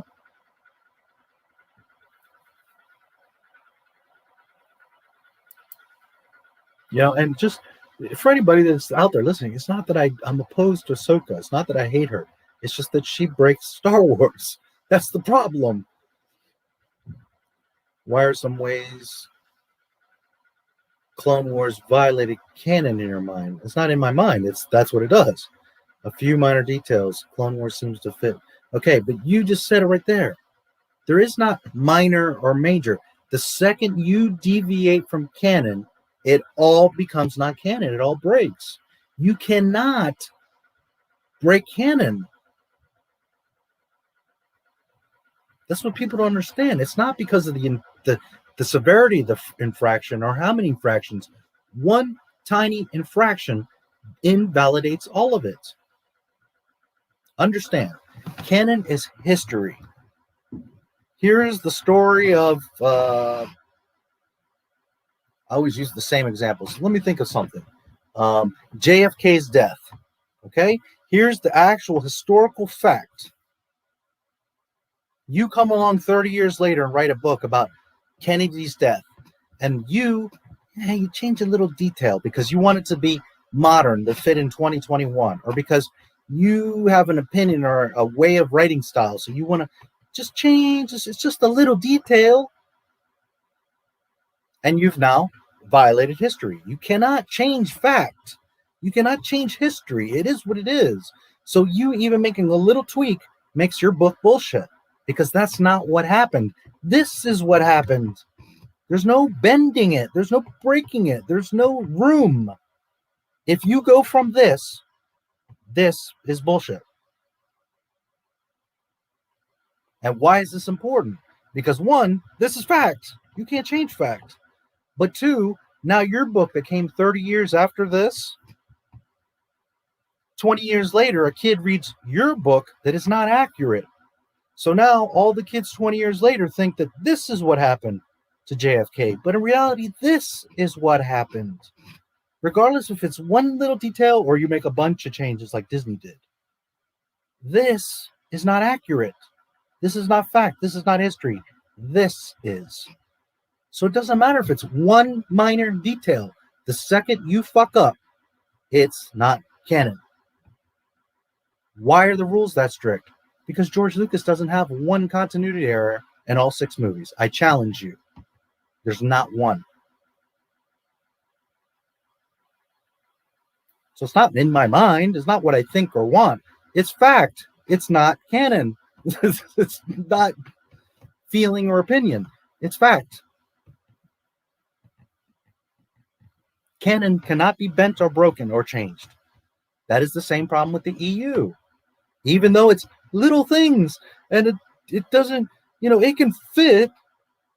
No. Luke does not get married.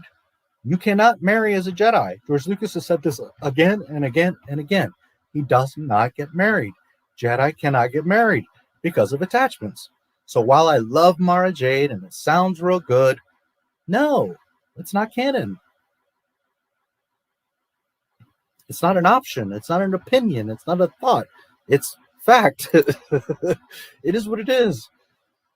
That explains how Clone Wars doesn't feel like it's a part of the same universe as 1 through 6. Like the overall tone and atmosphere feels very different because it's not canon, because it's not 1 through 6. It's a fun supplement to expand on like what could have happened. And for the most part, it's okay. It fits and it's all right. But it's not meant to be like, yeah, that's truly what happened. Listen, in season 7, you see Padme with her belly in a hologram. And then you go watch Revenge of the Sith, and it's very clear they haven't communicated in months. And the Chosen One isn't going to notice that his wife has a belly. The point is in Sith that she tells him, I'm pregnant. You see, there's contradictions there. And the second you start contradicting, it's not canon. Is it fun? Is it cute? Is it cool? Whatever. But that doesn't mean it's a true story. It doesn't mean it's canon.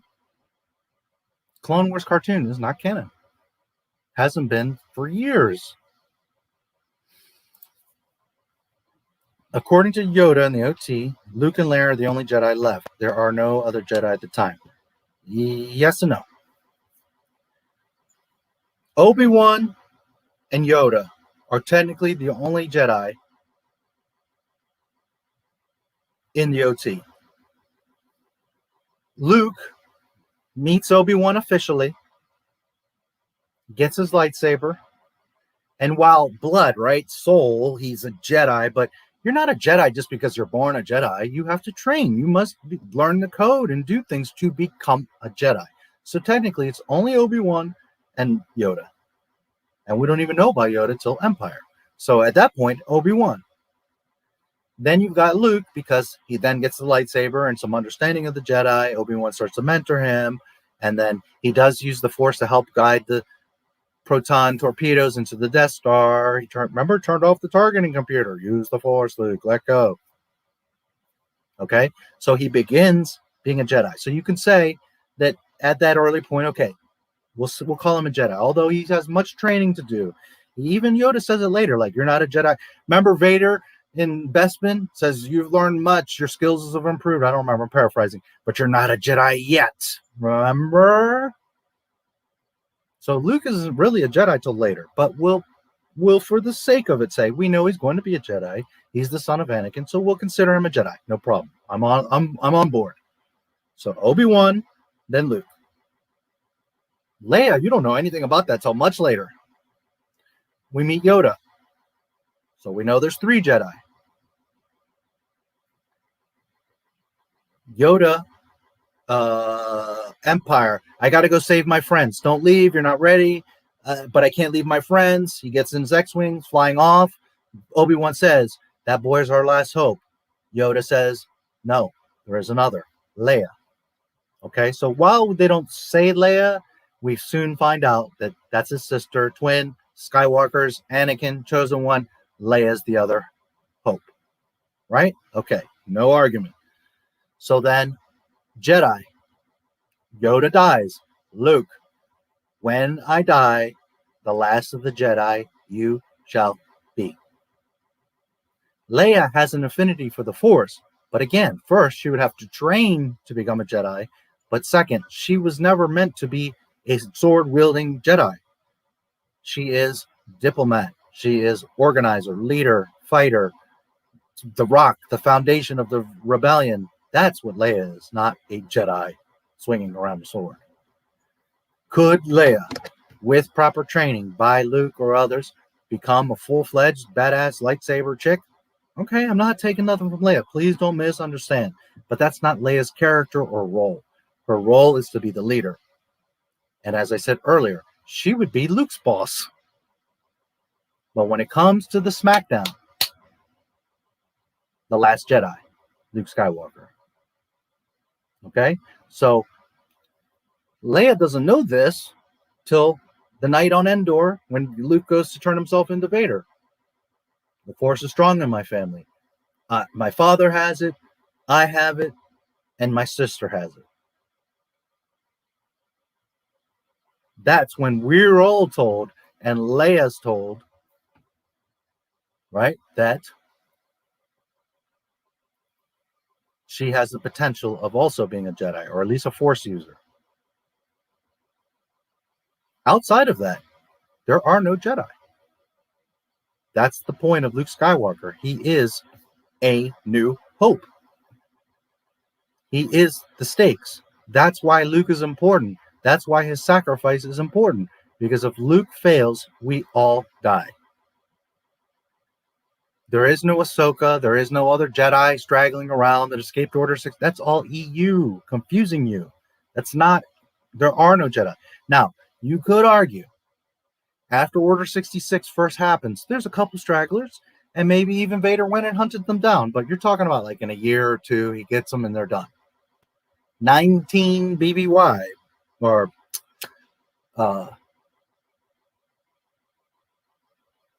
0 BBY, right? 19 years when Luke is at 0 BBY, all the Jedi been gone. There's not a straggler. There's not a Ahsoka. No. They're all gone. Obi-Wan, Yoda, Luke is the last hope. That's the point. That's the severity. That's the stakes of Luke Skywalker. There are no Jedi. George Lucas said it. Darth Vader said it. Obi-Wan said it. And most importantly, Luke, when I die, the last of the Jedi you shall be. There's no interpretation or speculation or opinion. Luke is the only Jedi, period. Now, Ben is alive at first, but he dies, right? Yoda's alive at first, but he fades off, right? So there's only Luke. That's it. Last Jedi. So not only is he super important because he's the one that saves the galaxy, but then he's the only one left to reestablish the order. And as Lucas is quoted saying, not long after Return of the Jedi would be the sequel trilogy, and he is training 2-year-olds. There aren't adult Jedi floating around, not even teenagers, 2- and 3-year-olds. So yes, a little bit after Jedi, the Force starts to give random to some children around the galaxy, and Luke, being very powerful, because in the EU he becomes the most powerful of all the Jedi of all time, the Skywalker lineage. So he starts to go out and find these kids, however many, 5, 10, 2, 3-year-olds, and he starts training them from very young, as they're properly supposed to be trained, and then he brings back the order. But as far as a viable Jedi, it's Luke Skywalker. That's it. There are no other Jedi. Therefore, there is no Ahsoka Tano.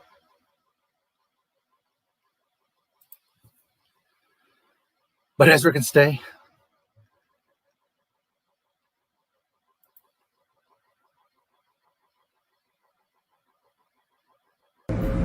Wipe them out. All of them. Palpatine has spoken.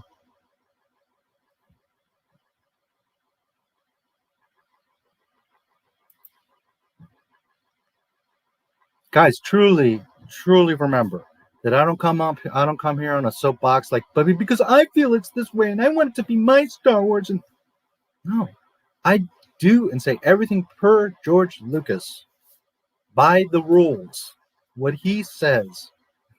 And it is what it is. Do you have to love what his thing was? No, but you have to accept it because it's fact. It's not a choice. And I'm not here for what I like. You ask me my opinion, I'll give it to you. You want my theory? I can have fun with you. But I'm not here telling you my theories or opinions. I'm telling you what George Lucas says.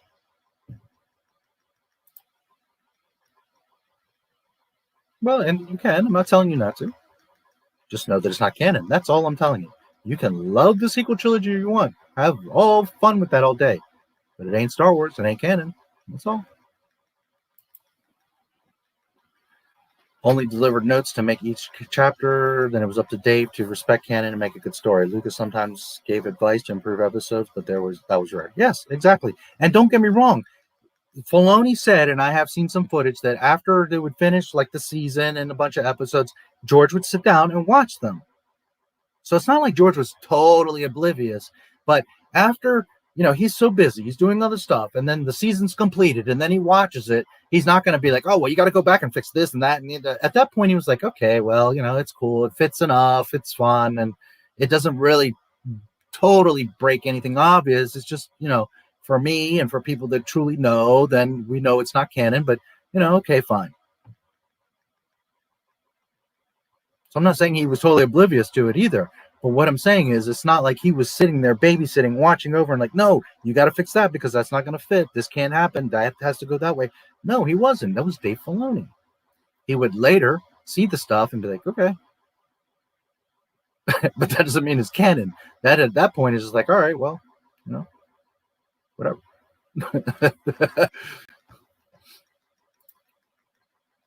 What about Clone Wars 2003? Did Lucas use that as canon first, or I don't know so much? No, it was never canon. It was only a promotional to fill in between 2 and 3 to get you hyped up for Revenge of the Sith. It's not canon. Never was considered canon. Gendy said that. George said that. It was never canon. It was just a fun promotional thing. Now, a lot of people call it canon because it feels, it's true. It feels Star Wars. It has that feeling, that magic, that fun, the music. So yes, in our hearts, we're like, oh, that's Star Wars. But it's not canon. That doesn't mean it's canon. Just because it feels good doesn't mean that it's canon. But no, it never was canon.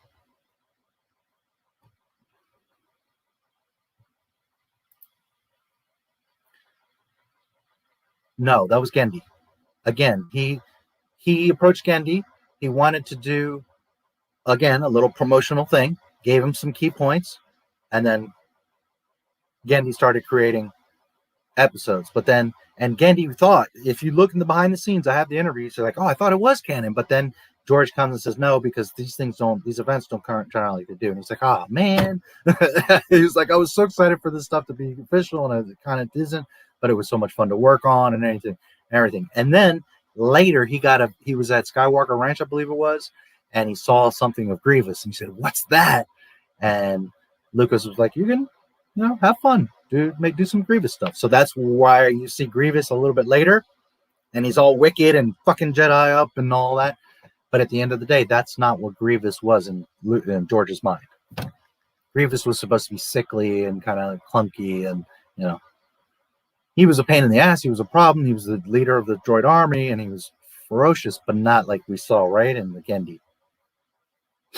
But that's where that came from. He caught a glimpse of him. Was like, oh, please let me establish, let me create, or let me develop Grievous. He's like, you can have fun, you can go do it, but just that's not going to be necessarily what it was. So, because again, he thought, oh, this is what Grievous is going to be in the movies, and he was like, oh, no, because that's not what George's what George's vision was. So. No, Lucas did not make it. He gave Gendy some notes, and it started off as little 30-second episodes. But the first season went so well that then Lucas was like, okay, you're doing good enough. It's close. It's respectful. It's fun. People like it. Do more. And then he got to do 2 to 3 minute episodes. And I have the interview, and Gendy's like, oh, this was exciting because now what I could do with 30 seconds, now I've got 3 minutes to really do stuff. So he was super excited, and then, as you saw, they were awesome. But he also says, man, I thought this was going to be canon, and it's not.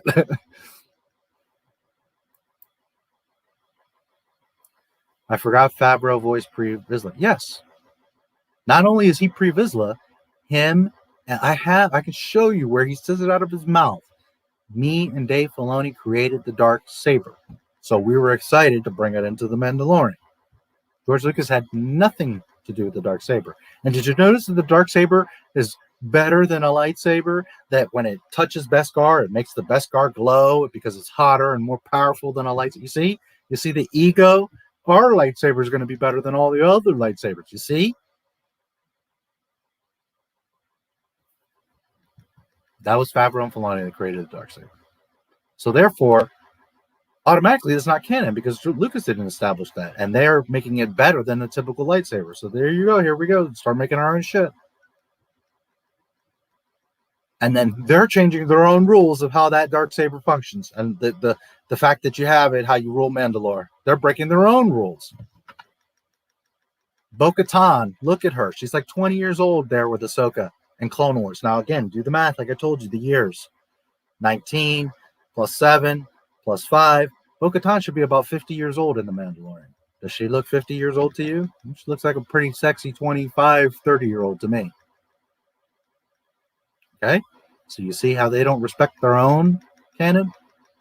But I'm supposed to respect that shit. No.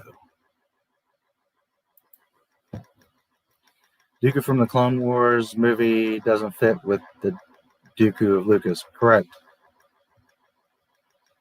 Again, if you deviate from the films, it is non-canon. Period. End of discussion. Case closed. It's not an argument, a bending, but maybe, but nope.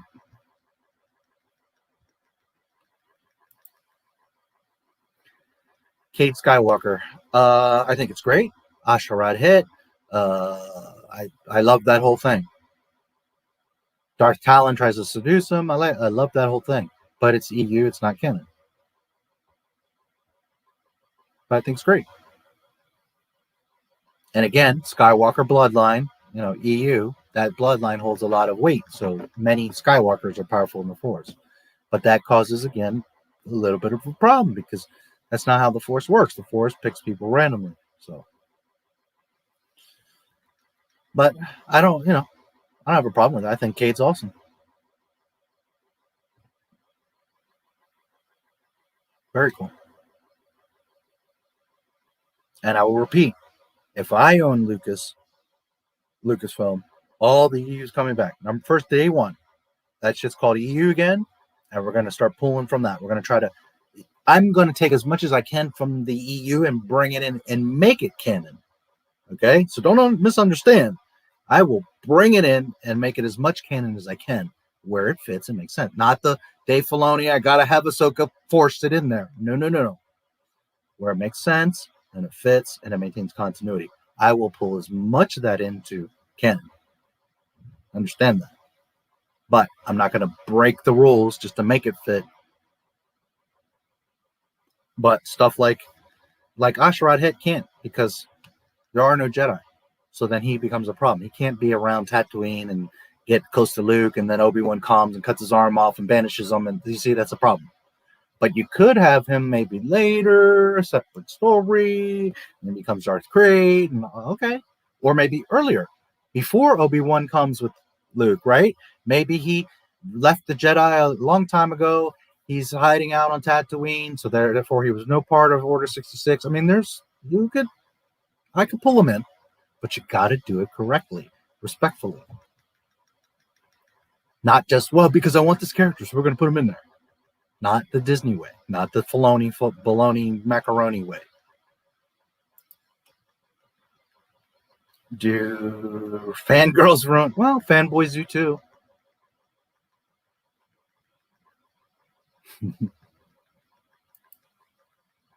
Now, the Lucasfilm story group by Kathleen Kennedy of all her Force's female girls, yes, absolutely.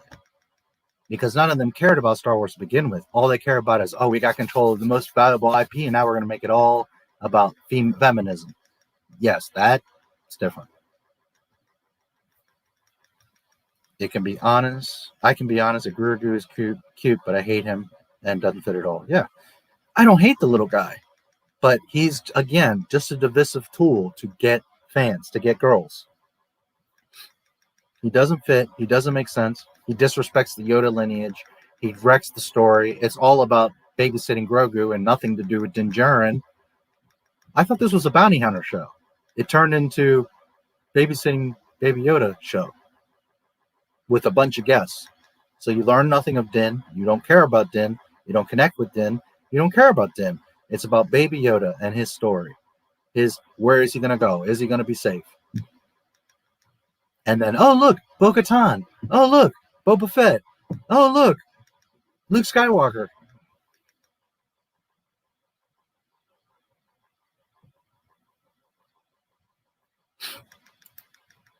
But like I told you earlier, if they would have done this correctly, Luke Skywalker from a Yoda Force Ghost finds out about Grogu.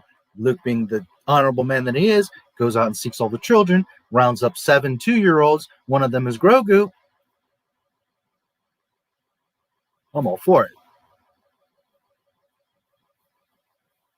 But not the way they did it in Mandalorian.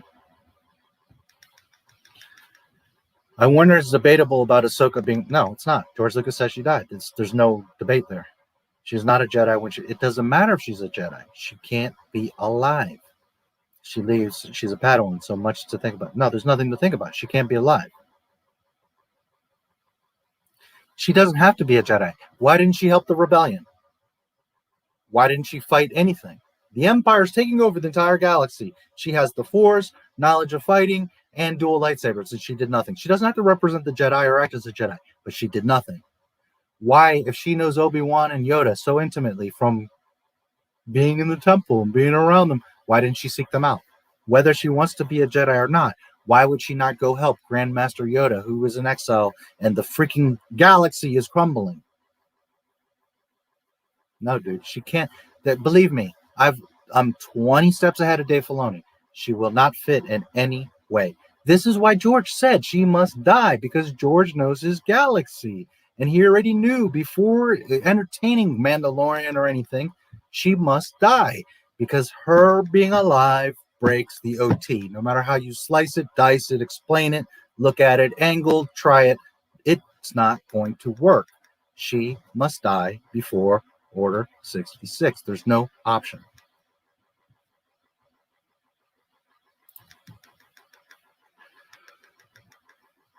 Fan fiction. Grogu is nothing but fan service, just like the rest of Mandalorian. He is also Gary Stu, being only baby. Yep. He can't talk, but he knows how to use the Force. He can barely walk, but he was trained by many Jedi masters in the temple in Coruscant. How can a 2-year-old toddler, right, compared to us, like a 2-year-old toddler, be training with many masters? That's like saying, well, my 2-year-old trains with Bruce Lee for many years now. I mean, think. Not even in fairy tale does it match up. But you see, here's part of the thing, is that Disney, Filoni, Pablo Hidalgo, go watch my video. He literally says the fans don't think about canon. They don't know or think about that. It's for us internally. They don't even think about canon. Oh, really, Pablo? Shows you how much of a fan you are and what you know about Star Wars fans. Because the most of us, we absolutely give a fuck about canon. But this is the core of it. They think we're stupid. They think that you're just going to see a lightsaber or a little Yoda and you're going to be like, Star Wars! And unfortunately, that does work for a lot of people. That's why we're in the predicament that we are. That people get upset at the truth and say, but Bad Batch, but the Mandalorian, but it's great stuff. Disney's doing great. If it wasn't for Disney, we wouldn't have Star Wars anymore. We wouldn't have all these great shows. Great. We don't even have one great show. What? All these great shows? What are you talking about? But it's because they think we're stupid. That's why they do this. They won't notice. Shh, they won't just go. Just throw it in there. They'll think it's a lightsaber. Go. It's a blaster. They'll love it. Go. Look, there's a Jawa. They'll gobble it up. Dude, just throw it in there. For that alone, you should not want to support Disney. For that insult alone, for them treating you like a little fucking child, for treating you like an asshole, that alone should make you not want to have anything to do with it. Never mind the canon, the talking back to fans, promoting racists, defending racists, the hypocrisy and double standards. I mean, it just goes on and on and on. But for nothing else, them just treating you like a dumb child, you should not want to have anything to do with Disney Star Wars. But like I said at the beginning of the stream, I'm not here to tell you guys what to do. I show you the path. You choose to do. Force healing should be treated like something really hard and slow. Like Vader may have healed a little bit, but the damage on his lungs, but in the course of 20 years. No, there is no slow, no nothing. There's no force healing. You take the stakes away. Don't you understand that? Your wife, your child, their life is valuable. Why? Because you can't heal them. You can't bring them back. If your wife is in a deadly car accident, you've lost her. That's why you must cherish every day, every minute with her, with your children, with your friend, with your cousin.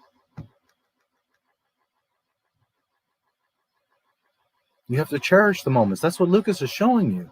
that life is valuable, that there are stakes. If you could just heal things and bring things back, then there's no stakes. So there should not be any slow healing, medium healing. No, you get injured and it's a deadly injury. Well, then it's a deadly injury.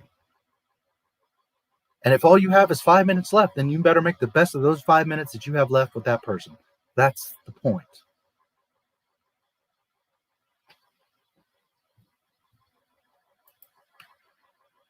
I am Brie Larson, the first female Jedi. Give me that child, you stupid Mandalorian.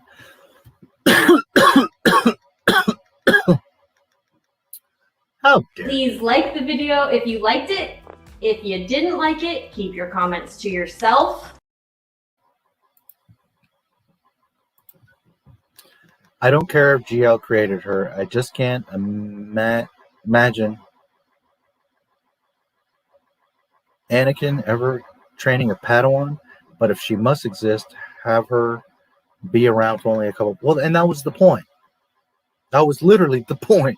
Okay, Ashla was created for a few. First and foremost, for his 13-year. Ashla was 13 because he created her for his 13-year-old daughter, for his daughters, but in particular to match up with his 13-year-old daughter. It was a character for his daughters to directly connect with. A girl, badass Jedi. Number one, okay? Because he had all these characters, but nothing that was a teenage girl that directly relates to his daughter. So he did it for them. Second, so that she was a catalyst within the Clone Wars. In particular, Anakin, to give Anakin responsibility. Remember, Anakin's always a pain in the ass to Obi-Wan, always being arrogant and irresponsible and jumping off of things and just going off, right? So Lucas wanted him to have a Padawan so that now he understands responsibility, loss, pain, consequence, that he can't just be this loose cannon, arrogant fool anymore. That now, and I think that it was implied that Yoda did that. That Yoda saw, hey, Anakin, you're a little loosey-goosey, dude. So let me give you something like how some kids in school, I don't know if they still do this, but they would give you like in home ec class, like take an egg and you got to carry it around for 2 weeks and make sure the egg doesn't break. Most of the girls would do that, at least at my age, but same thing. You having that fragility, that responsibility can build your character because now it's not about you anymore. Parents know this. Anyone that's a parent right now listening to me understands exactly what I'm saying. That now when your life is no longer about you, your life is about that egg, that child, or little Ahsoka. So now Anakin's whole mentality must shift from me just jumping off a ship because, well, wait a minute, what about Ahsoka? What if I fail her? What if I leave her vulnerable? What if I get killed? Now it's not just about me. It's about I've put Ahsoka in danger. You see, he didn't think that way with Obi-Wan and the other masters because they're older and they're the mean ones and they boss him around and they think they know better. So he wasn't thinking on that level. Although, of course, his heart would break if something happened to Obi-Wan or Master Yoda, of course. But he's not thinking on that level. He's just thinking like, But with Ahsoka, now that all changes. Now he has to think before he jumps into shit. Because what about Ahsoka? You understand? That was the point of Ahsoka, to show Anakin that fragility and responsibility. But she was supposed to be around a short time. Show him that. And then she gets killed. Which further breaks his heart. It becomes a failure to him. And further, not only brings him down, it's another failure because remember, Shmi died in his arms. Now, theoretically, Ahsoka, he would see it or know about it, or for all we know, she dies in his arms. But it also further drives him that I can't let people die. I have to become so powerful that I can prevent death. Because I've lost my mother. I've now lost Ahsoka. And now I'm going to lose Padme. And I will burn down this galaxy before I lose Padme. You see? That's the point of Ahsoka. But he would have had her for like 3 to 6 months. Done. Filoni's the one that insists on keep going with fucking Ahsoka. He's way outlasted her purpose and use, and that's all Dave Filoni. But Ahsoka was special. She was important. She was a very important catalyst for Anakin Skywalker, and Filoni fucked that up. He went off and did some other shit. Not to mention, she knows that the Sith are ruling the Senate, and then Anakin's about to turn, and she just sits there and is like, no, Master Yoda, I don't have anything to tell you. Are you fucking serious, Dave Filoni?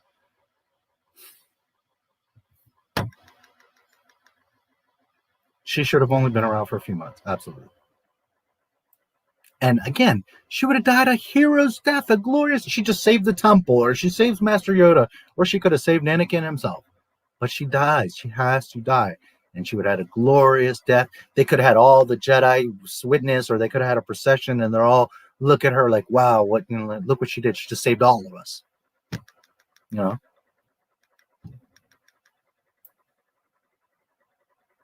CGI. Hopes Ezra is going to be, that's going to be their next little pet. Ahsoka, Grogu, Ahsoka's lingering, and Ezra's the next one. Yes, he's going to be the next divisive, the little Aladdin boy with the blue hair. Yeah, oh yeah, he's coming.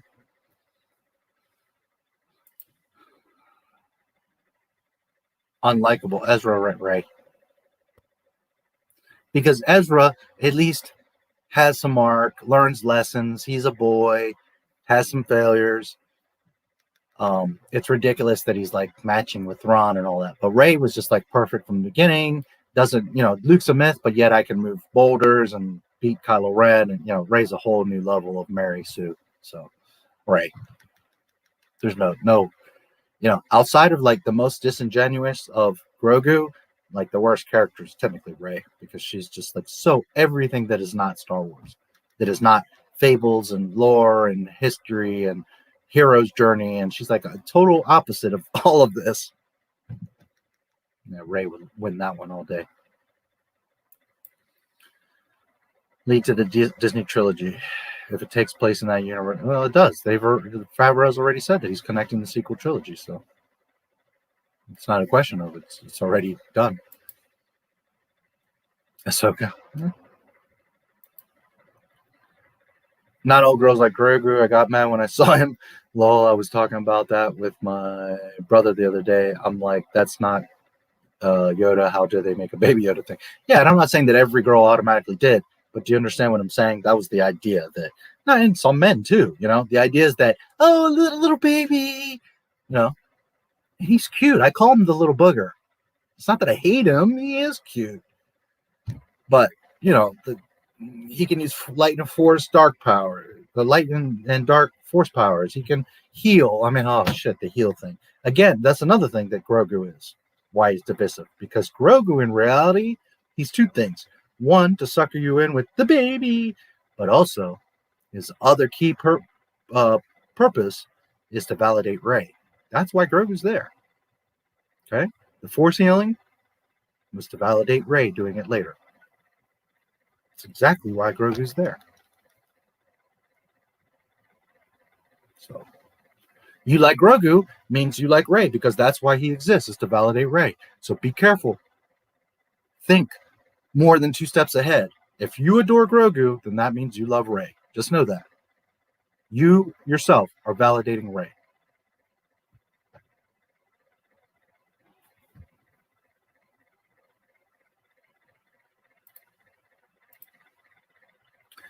Best way to send messages to Disney that we do not want Star Wars fan fiction, perhaps cancel Disney Plus, not visit.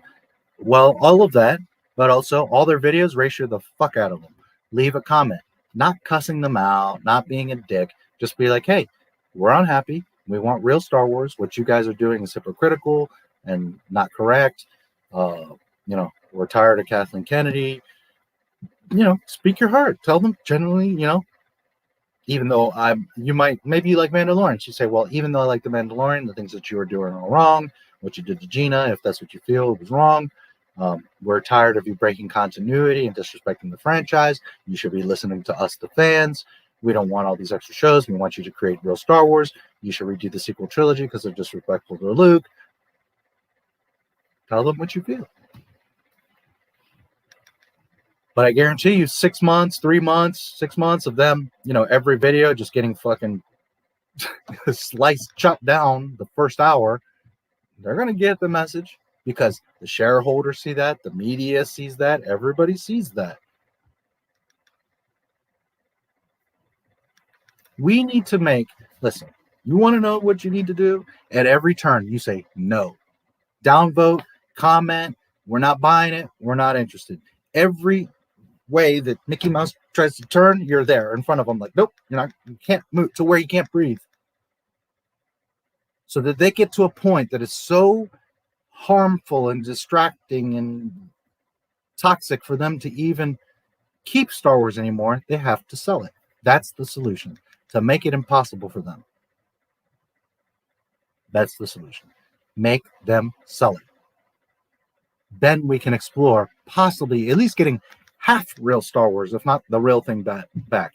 But anything's better than the disrespectful bullshit that they've been giving us. So, there's your solution. What you guys do at the end? But me, don't spend a single dime on any of their shit.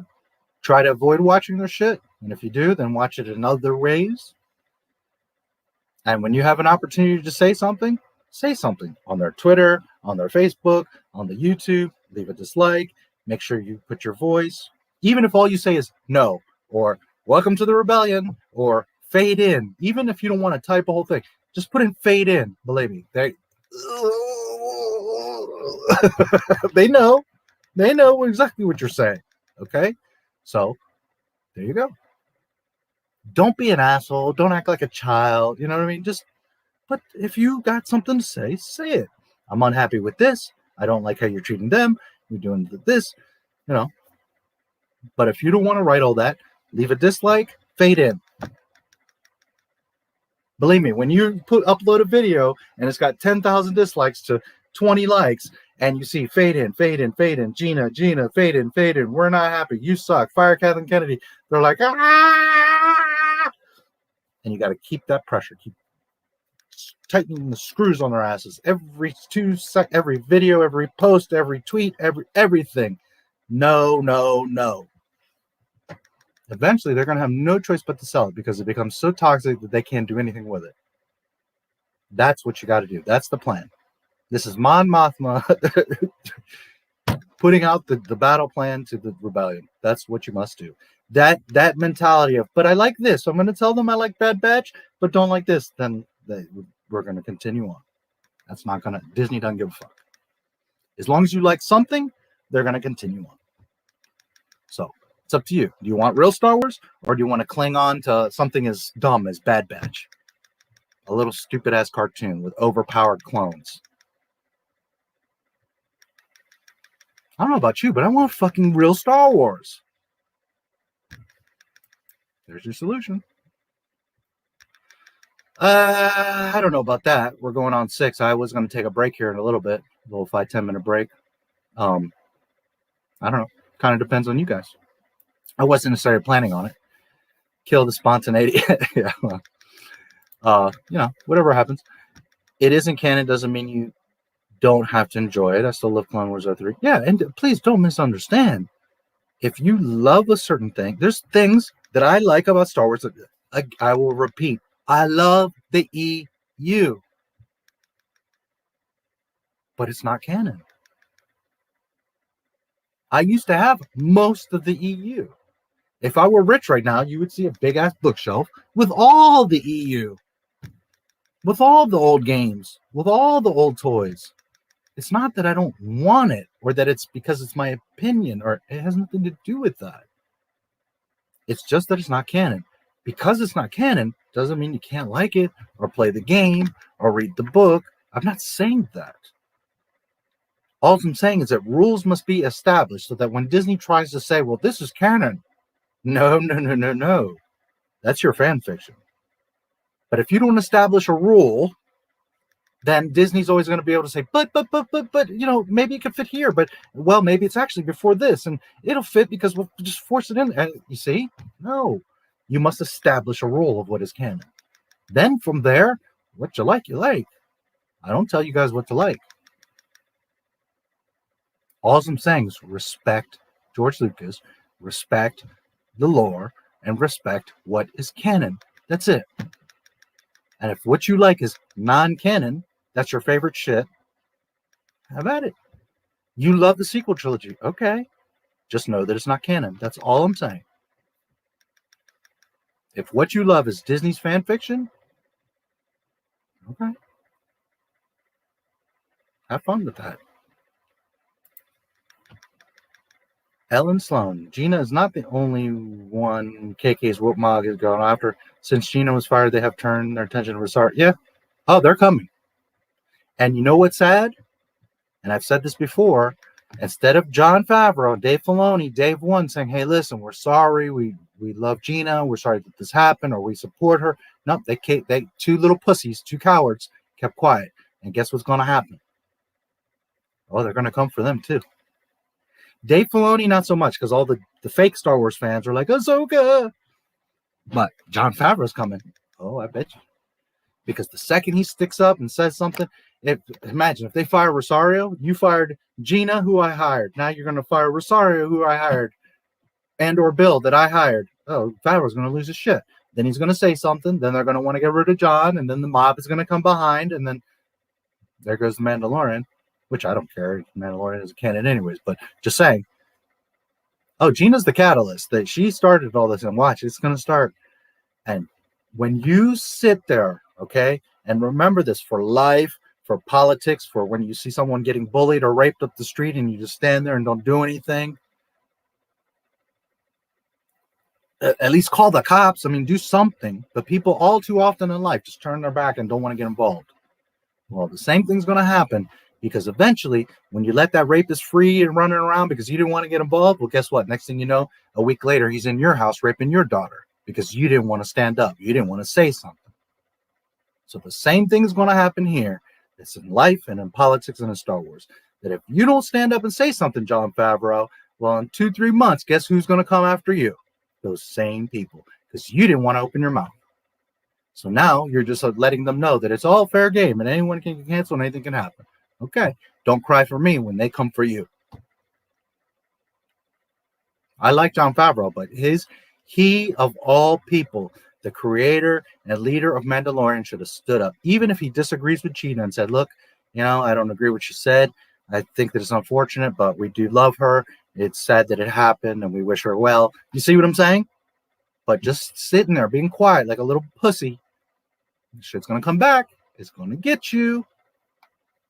Because you're not showing unity. You're not showing that you should be standing out.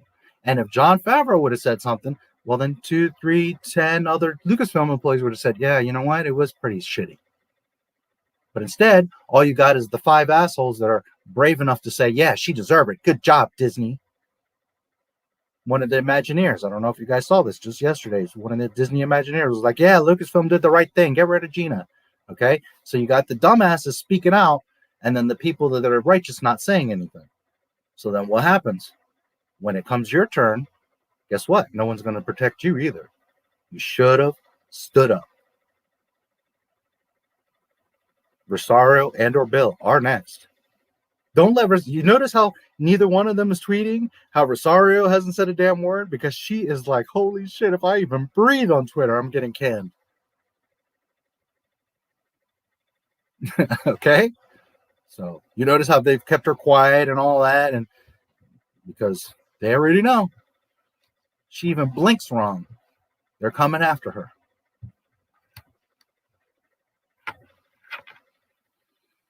But you can avoid that when you all stand together and say, hey, this isn't right. And that we're going to stand by them and we're going to speak up if something happens. But instead, everybody's all pussy. Okay? But remember the consequences of that is that later they come for you. And then you have no voice and you have no complaint because you, while your friend was burning, didn't do anything. So now when the fire comes for you, guess what?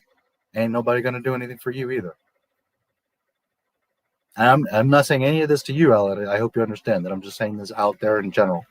And by the way, thank you for being here. Yeah, they're going to come for John and everybody else. Thank you for subscribing, Fuzzy Ninja. Thank you for subscribing, Yo, Poppy. Oh, I saw you earlier. Now you subscribe. There you go. It's about time. Just kidding. Thank you for subscribing, Brian. Thank you for subscribing, Michael Young. That name looks familiar. Thank you for subscribing, Avalon of Glimmer. Oh, what an elegant name. Sounds like something out of Game of Thrones. Can you show a link where Gendy finds out his show isn't canon? I have it in one of my videos. Give me 1 second and I'll tell you which one.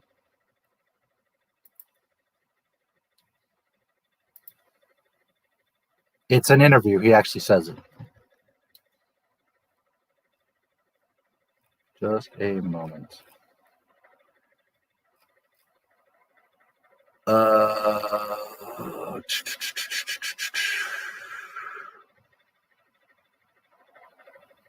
think it's this one. Let me peek. I'm pretty sure it's this one.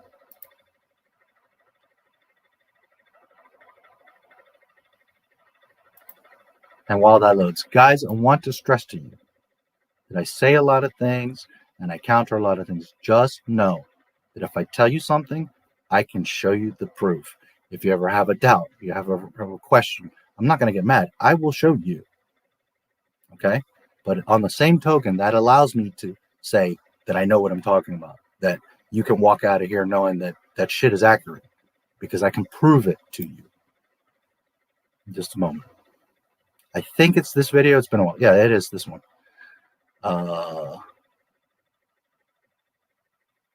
Let me just double check. Here's where those scenes were from. And as a matter of fact, what I'll do, because I can use a break, I'll play that section. Let's see.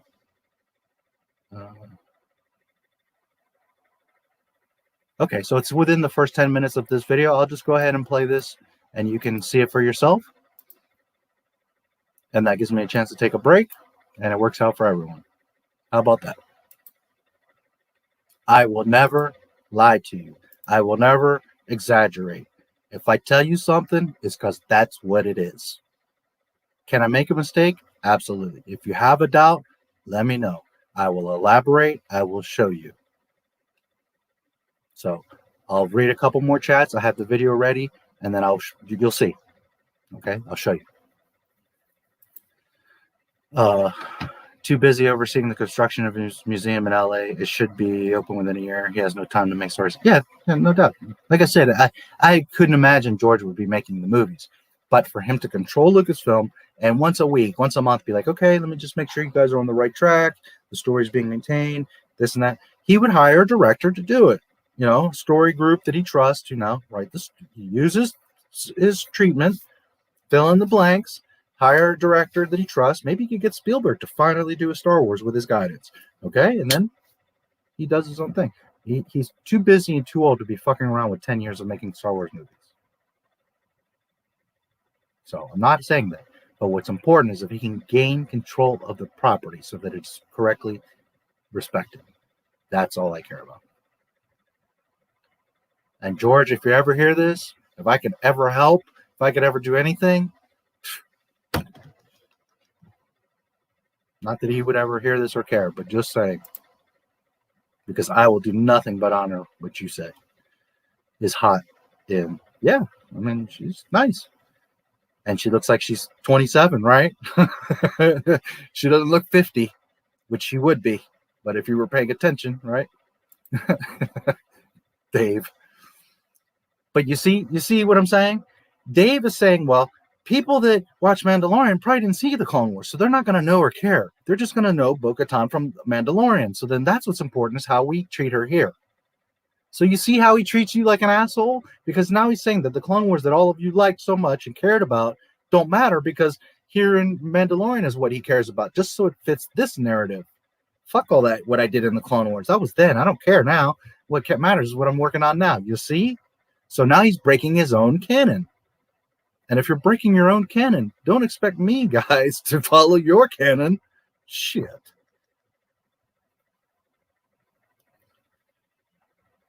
What will the museum be filled with? It will have props and costumes. No, it's art. Paintings, Norman Rockwell, and different art, pieces of art. It's going to have comic books. It will have like a cinematic section which is a bunch of movies, but also there will be a few select Star Wars things. But it's not about Star Wars, it's not about sci-fi, and it's not about film. It's about art. Mostly literary art, but all kinds of art.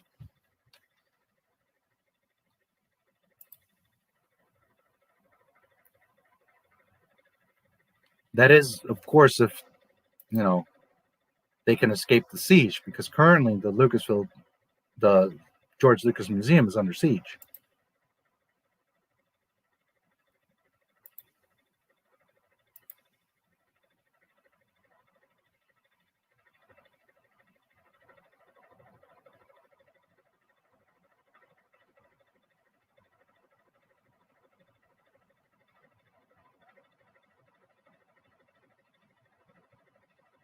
But that's okay, because the rebellion is building, and we'll make sure that museum gets done. Take my money. Yes, that was the point. What is your favorite Return of the Jedi? I don't even have to think 2 seconds. Return of the Jedi. Out of all 6. Prequels, Attack of the Clones is my favorite. And overall, 6, 5, 4, 3, 2, 1. That is the order of my Star Wars movies. Not watch them in that order. I'm saying as far as what I think are the best Star Wars movies. 6, 5, 4, 3, 2, 1. Return of the Jedi all day. Empire is absolutely fantastic. I love Empire to death. But Return of the Jedi. Rebels, but Ahsoka did help the rebellion. Well, yeah, in Disney's fan fiction. She didn't help them in the freaking Skywalker saga. At the end of the war, Rebels never that too. Yeah. It wouldn't have happened if Ahsoka died like she was supposed to. But Dave Filoni. Hera and died. Hera helped Bail fight the rebellion. Yeah. Ezra never left Lothal. And by the way, Hera was not part of the original rebellion. She wasn't a founder, according to Phony Filoni. But that was Akbar, Bail, Mon Mothma, who's always been the leader. There was no Hera involved in the rebellion. That's Disney fan fiction. And I like Hera. She's actually one of the characters I very much like, but she's fan fiction.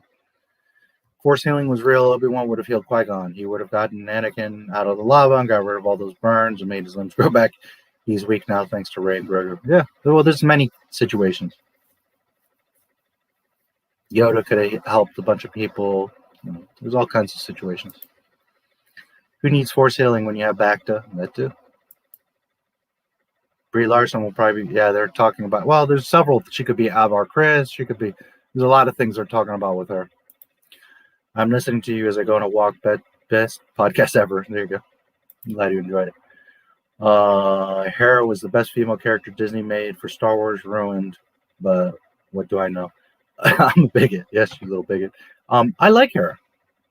Again, I don't ever come on here like, I don't like her. No, I like Ahsoka. I like Hera. Doesn't mean they fit. Doesn't mean they're right. Doesn't mean they're correct or they should be there. Just because I like them. And that's what I wish more people would accept. You love the Mandalorian show. Okay, fine. But don't come here and tell me that shit's Star Wars or it's great or it's real, because it's not. If you like it, okay, that's a different conversation. Enjoy it.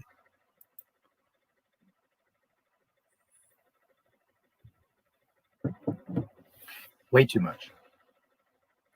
At this point, Ahsoka has more play than Darth Vader, Luke Skywalker, Princess Leia, anybody. She's like the cornerstone of Star Wars. Like, she has more shows and time and everything than, because Dave, Phony, Baloney, Macaroni. Yeah. Well, they're gonna think about it before they put a new one. Hasn't been that long, but yeah. Oh, they'll eventually put something, but yeah, they're gonna think about it. Discord brother. Okay. Yeah, sorry, I rarely look, but I do need to start looking because I know some of you have mentioned, so sorry, my apologies. I'm just so busy and I don't think about it. And I tend to keep it closed on the desktop because I'm running like editing software and just other stuff, YouTube and streams, and it's like I tend to not have the Discord open, but I do need to look at it because I know some of you requested it and I said I would look at it. Just know I'm super busy, so but I will try to.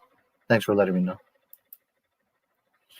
As much as I want to try to be everywhere, I just I can only do. And the thing is, like, I could stretch myself and try to jump around, but for me to make like quality videos and to have these long streams, I gotta I have to focus.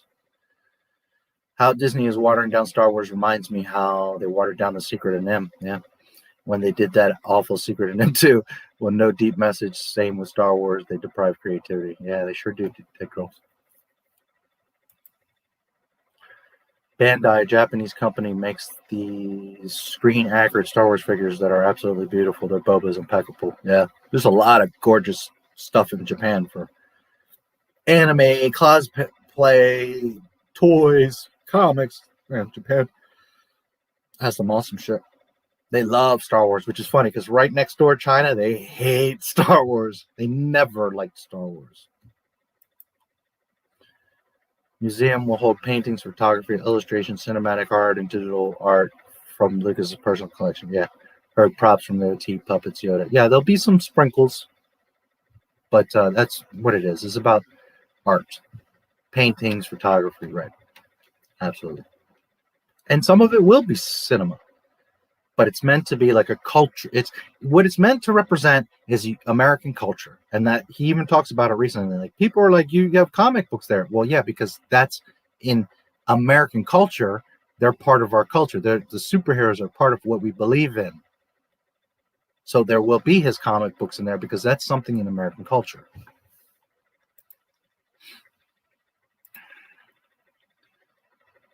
We have to do something. Qui-Gon, they'll cancel you if you stay. Fans, wouldn't care. Need him to make the blockade around the fans legal. Yes. I'm really disappointed both with Favreau and Filoni, but especially Favreau.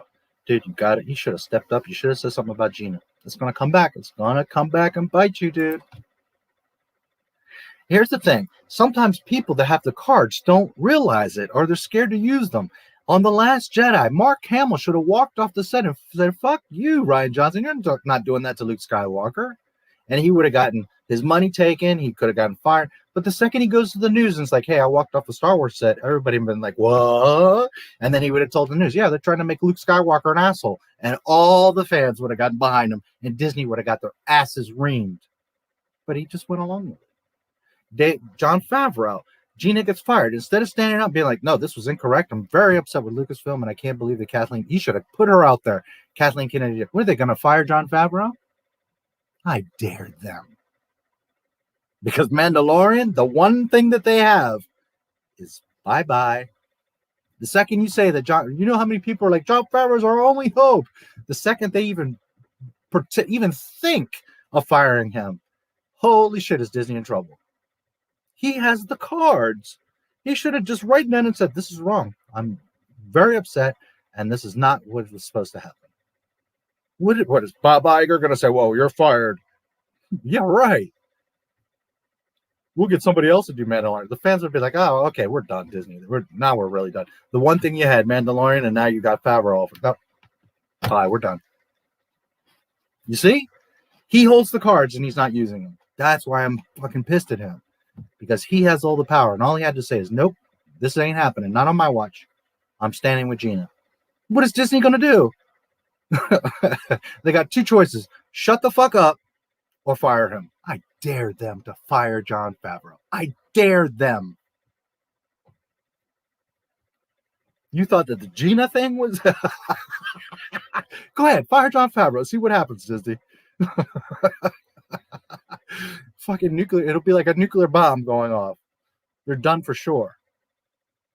So you hold the cards, John, and you're not saying anything. That win by combat, it was only put in to have tension between the protagonists. If they were going to keep that a rule, it should have been the case since Maul. Exactly. You must maintain continuity, especially the continuity that you yourself created. Bo-Katan looked young in Mandalorian because that's how old the voice actress was. Katie Sackhoff did a good Bo-Katan. Aging has always been inconsistent in Star Wars, like Kenobi. Not so much. Obi-Wan has a pretty good beard, and he looks a little bit older, plus 19 years. Not that much disparity compared to Bo that looks 27 standing next to Ahsoka and then looks 27 standing next to Din Djarin 25-ish years later.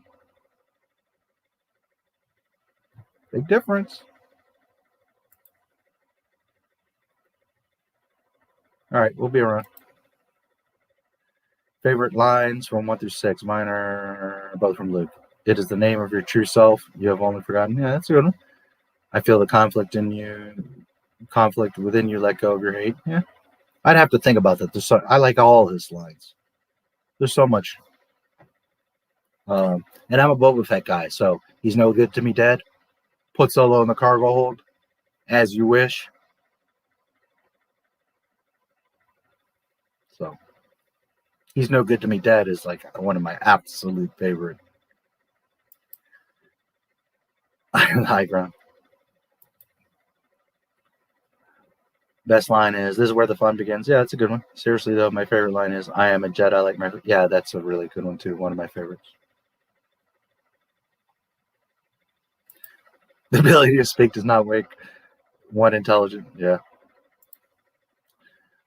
No worry, we'll keep the Discord going for you. Yeah, I have to jump in, but thanks for reminding me. It's just I'm so busy, guys. And again, I try to do so much, but I also try to be smart and say, okay, where can I do the best stuff for you guys? So it's having long open streams with you and then making really highly edited, nice videos,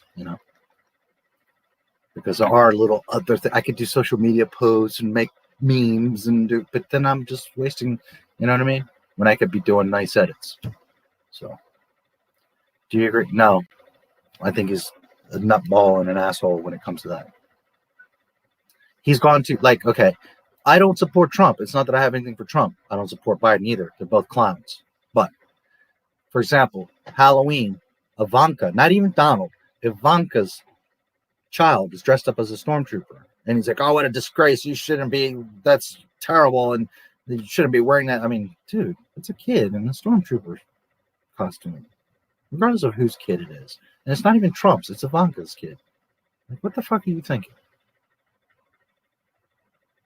Say that to a kid that's dressed up as a stormtrooper. And then he made all kinds of ridiculous Trump quotes or, Trump comments. And it's like, I don't care about Trump. It's not about that. I don't care about Gina Carano. It's not about that.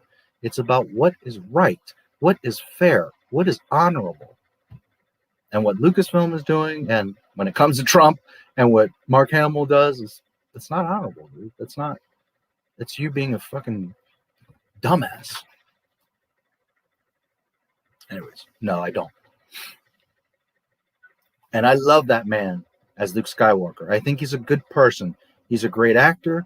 He's the Joker. He was the scientist in Dark Crystal. Amazing, but no. Launch the MCU, they would be absolute idiots. He's been a leprechaun to them. Yeah, he holds all the cards. Right now, anyone that has power in Lucasfilm is Jon Favreau. Not Filoni, not KK, not anybody. If he says, fuck you all, you pissed me off, I'm leaving, Disney's crushed. They're done. Disney Plus is done. He literally holds the fate of Disney right now in his hands. He's not speaking up. What's your favorite Star Wars YouTube poop? What do you mean by poop? Explain, please.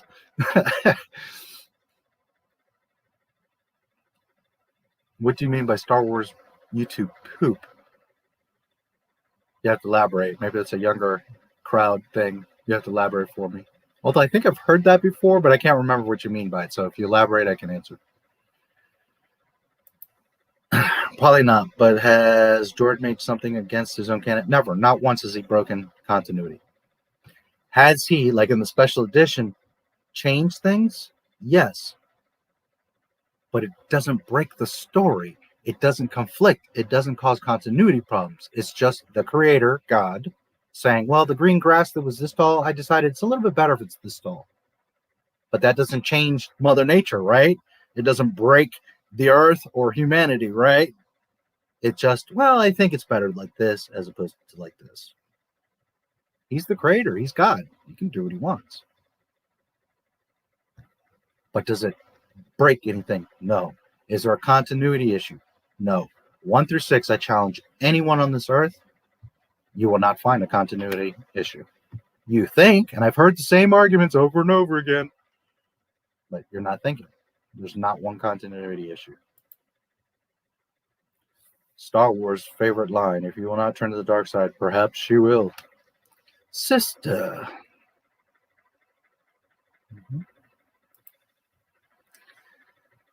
Political messages like anti-authoritarian, anti-war, but not like gun control. Well, it has politics, but what it is, it's like human, worldly politics, general themes that if you don't respect democracy and pay attention, and a tyrant can take over, that kind of thing. Not 2021, we hate Trump politics. Which not only is foolish, arrogant, one-sided, hypocritical, but it also paints you in a corner, because now in 20 years, people are going to be like, well, what is this? This isn't politics. This is year 2021. Why are you making Star Wars about year 2020? Well, Star Wars is supposed to be timeless, a galaxy far, far away, a long time ago. Has nothing to do with what's going on with Biden, understand? But they insist on bringing today's politics into Star Wars, and that's the problem. Because we don't watch Star Wars for that. We watch Star Wars for a long time ago in a galaxy far, far away. It's very simple.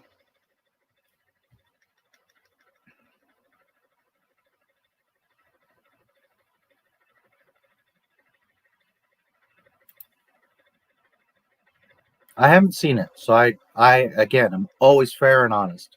I haven't seen it, so I can't say much. For the most part, what I hear, people like it, seems to be okay.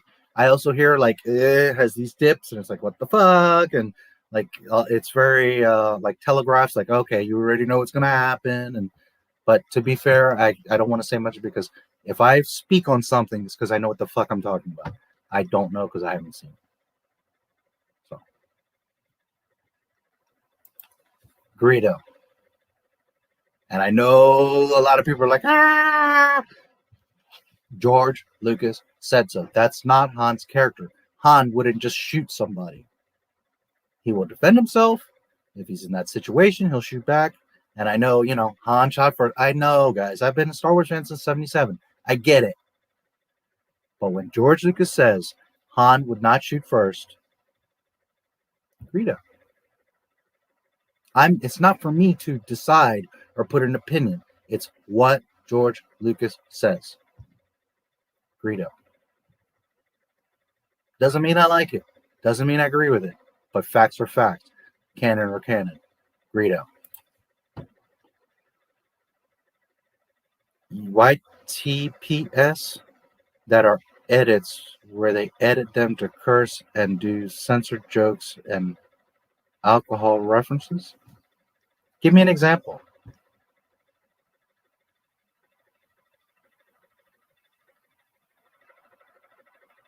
Give me a link or a name of a video, something maybe I'll recognize, so I have an example. Because I'm not totally, I get what you're saying, but I can't think of a video like that. So can you give me an example?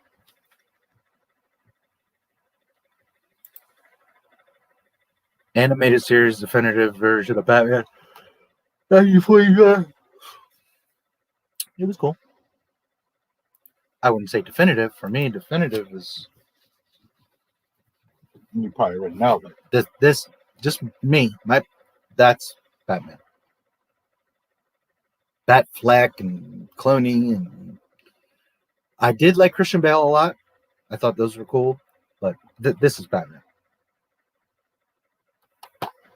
Michael Keaton, Jack Nicholson, Kim Basinger. That's Batman. That's my opinion.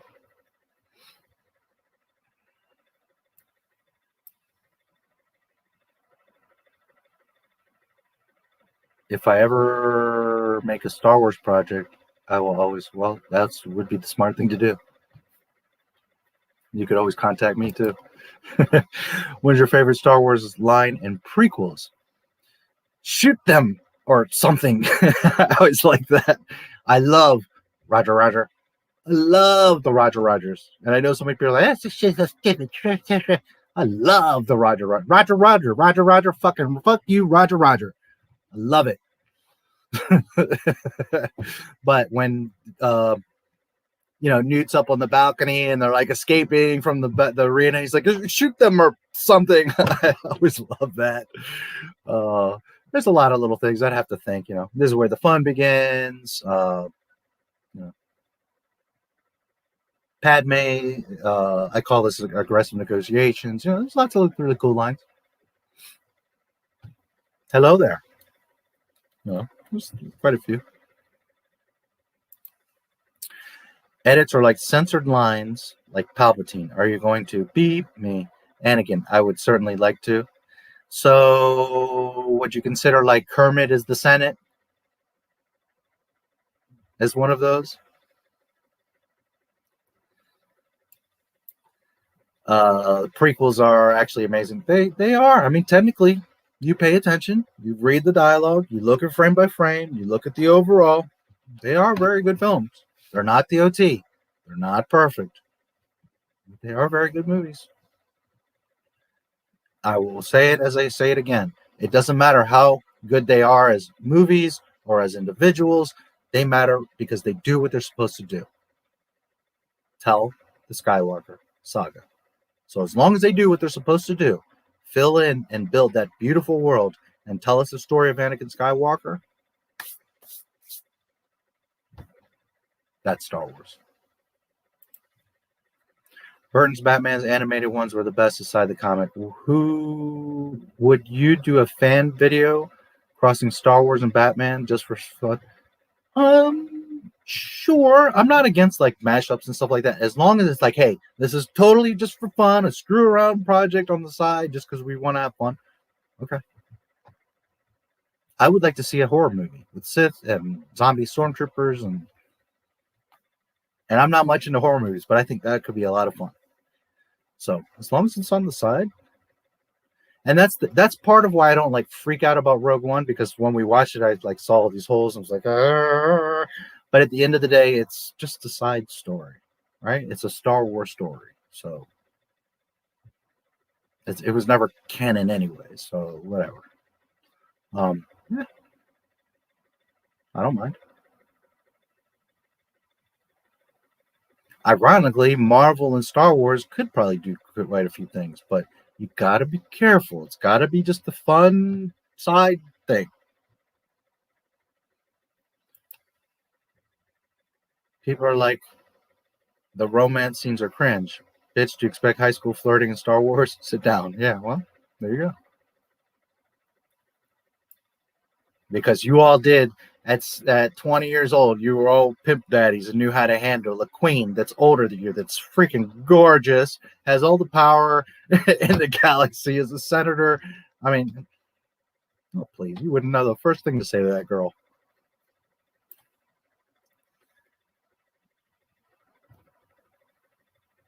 One and two. Well, and three, because Last Crusade is cool. But that's it. Not interested in the rest. There's little pieces of it that were fun, but Bo-Katan and Padme must be related. They don't age. Oh, okay. The Force is strong with them in that sense. Good movie. I mostly remember it from the soundtracks it played in the Lego game. There you go. Smiling when I see the line of what about the droid attack on the Wookiees? That meme made a serious line into a joke. Yeah. Well, Kashyyyk is a system they cannot afford to lose. And you see, George, Again, like I always tell you guys, that dialogue isn't like, oh, I'll just make up some line. He knows what he's saying, guys. Every last piece of dialogue is there for a reason. Why does he say that? Out of honor to Chewie and the Wookiees, and to show you that of all the aliens, that Chewie's home is one of the key strategic planets. If Chewie's planet goes down, we're in big hoodoo. Battlefront, yes, one. It's okay for an hour, for a day, and then move along. It's nothing. Like, I play Call of Duty a lot, but I don't like team deathmatch. I don't like that, like, for hours, just running around, everybody shooting at each other, just shooting and running around. I don't like that shit. I like Hardpoint or, Search and Destroy, I used to play SOCOM. I love SOCOM because that was a real game. You used to have extract hostages and plant the bomb and, do all this extra grab intel. That's the kind of shit I like to do. Do I like killing? Yes. And guess what? I'm a beast. I will wreck you in a shooter. I don't care which one. I will crush you. Challenge anybody. I will crush you. But I don't like that running around shooting shit. I like having a mission, having a purpose, having a goal.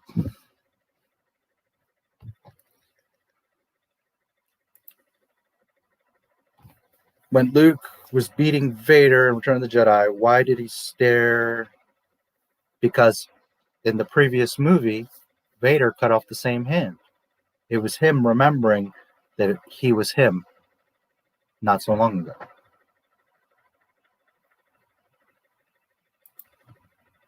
He was the one that was down and without the arm.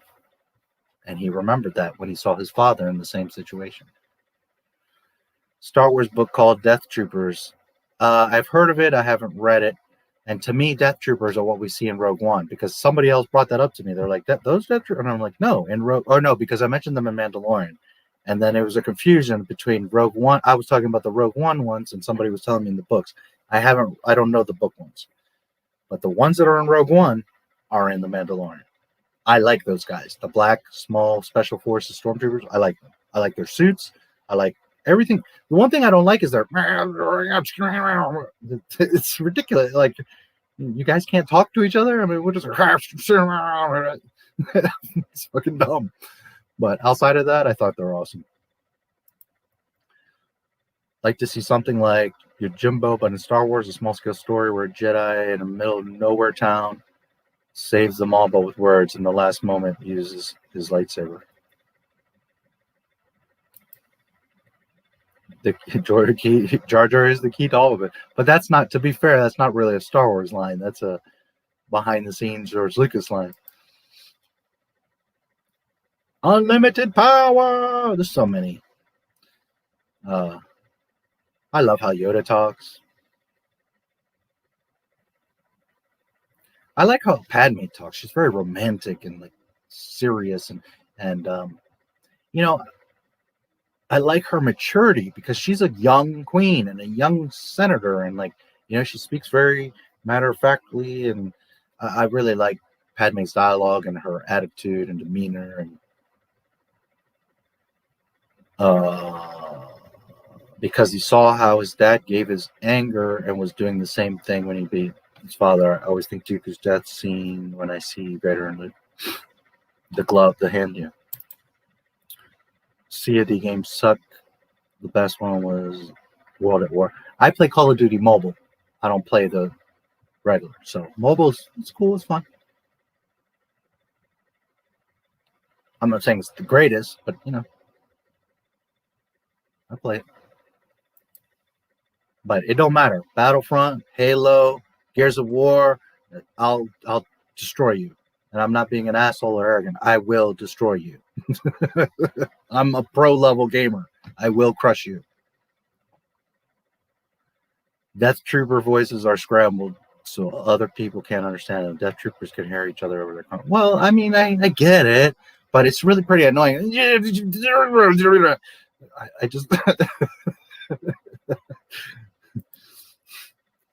disappear. Yes, of course. You see his Force Ghost on Endor. Only a Jedi of enlightenment can turn into a Force ghost. Not all Jedi fade, by the way, which is another misconception. Did Anakin disappear when he died? Yes. Those scenes really go together. Palpatine watching, trying to seduce his new potential apprentice to kill his current apprentice. Throne room, Luke, Vader, Palpatine, yeah. Satire Star Wars trilogy is not canon or anything, just for fun. By all means. Tom Kane. I know the name, but can't think of the face. Tom Kane.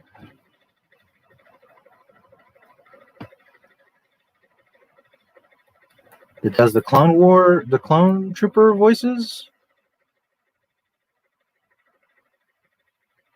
Can't speak after a stroke? Holy shit, what is this? December 31st, 2020. Recently, he got a stroke and can't do voices. Okay, but who is he? I know the name. Voice actor, video games, animation.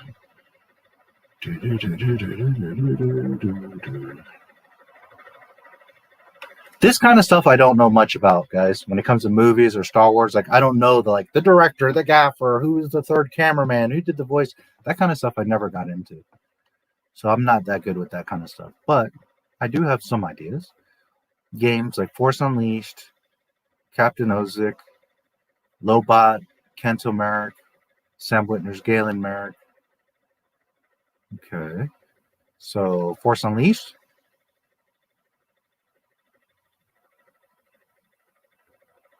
Akbar in Last Jedi.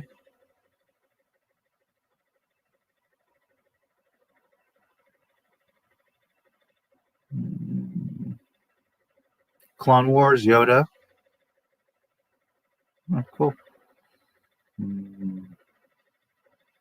Star Tours, Akbar. Star Wars droids, C-3PO. Smurfs. Force Awakens, Hosnian Citizen, Starkiller Technician. Rogue One, additional voices. Last Jedi, Akbar.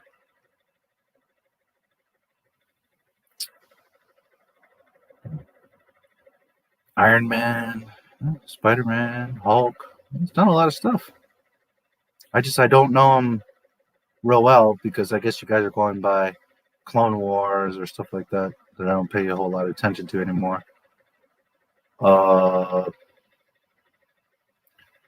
Yoda, Lego Star Wars.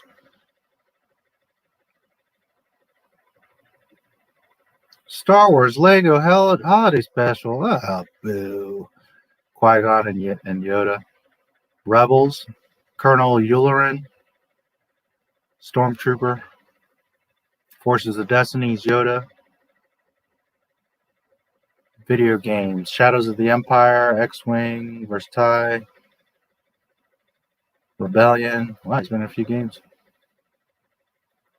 Phantom Menace, X-Wing Alliance, Jedi Power Battles, Racer, Demolition, Force Commander, Starfighter. Wow. Super Bombad Racing, Galactic Battleground, Rogue Squadron 2, Rogue Leader, Powerpuff Girls, Racer Revenge, Jedi Starfighter, Jedi Knight 2, Jedi Outcast. I loved Jedi Starfighter. Captain Juno, nice. Clone Wars, Yoda, Star Wars Bounty Hunter. Oh wow. MC Droid, Male Civilian number 2, Longo 2 guns. Oh, look at that. Elite Force 2, Knights of the Old Republic, Jedi Academy, Rebel Strike, Battlefront, Sith Lords, KOTOR 2. Man, he's done a lot of shit. Republic Commando, Revenge of the Sith, Battlefront 2, Empire at War, Final Fantasy 12. Wow. Original trilogy, Lego Star Wars, Forces of Corruption, Force Unleashed, Lightsaber Duels, Call of Duty World at War. Well, damn. Republic Heroes. Warhammer. Man, he's doing a lot of shit. Lord of the Rings. I'm skipping over a lot. I'm just looking at mostly Star Wars stuff. Force Unleashed 2. Lego Star Wars 3. Clone Wars. Old Republic. Damn, dude. Star Wars Pinball. Battlefront. Force Awakens. Lego Star Wars. Battlefront 2. Black Ops 4. Squadrons. Ghost of Tsushima. Wow. Skywalker Saga. Lego Star Wars. Damn, he's been a lot of shit. Red Tails. Who's the Boss? 1992. Lady Gaga and the Muppets Holiday Spectacular.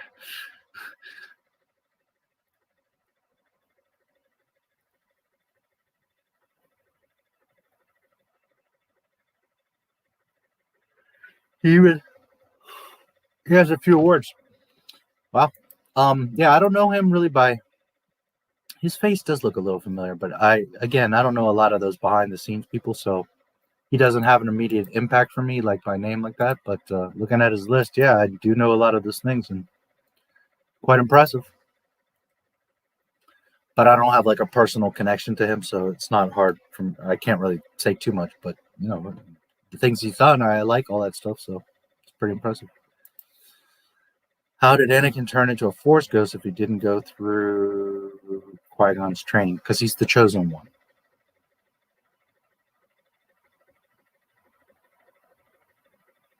Any other questions? Because he's the chosen one, dude.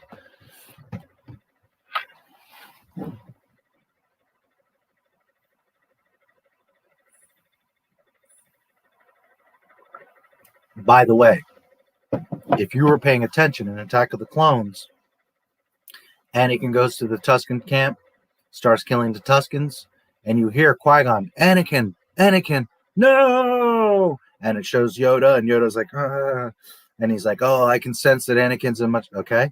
That's the first time that Qui-Gon speaks from the other side. And who is he speaking to? Anakin. So throughout Anakin's growth, especially throughout Vader, the idea is that he would be tormenting him or at least talking to him every now and then. We don't see that, but that's implied because we see that in Clones canon.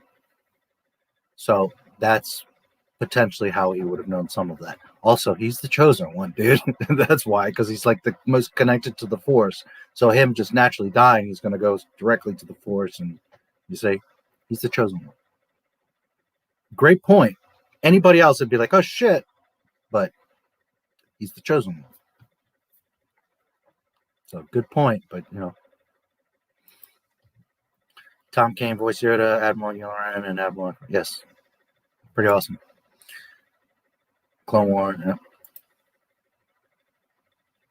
Clone Wars episode. Oh, the little intro. Oh, cool. Console or gamer?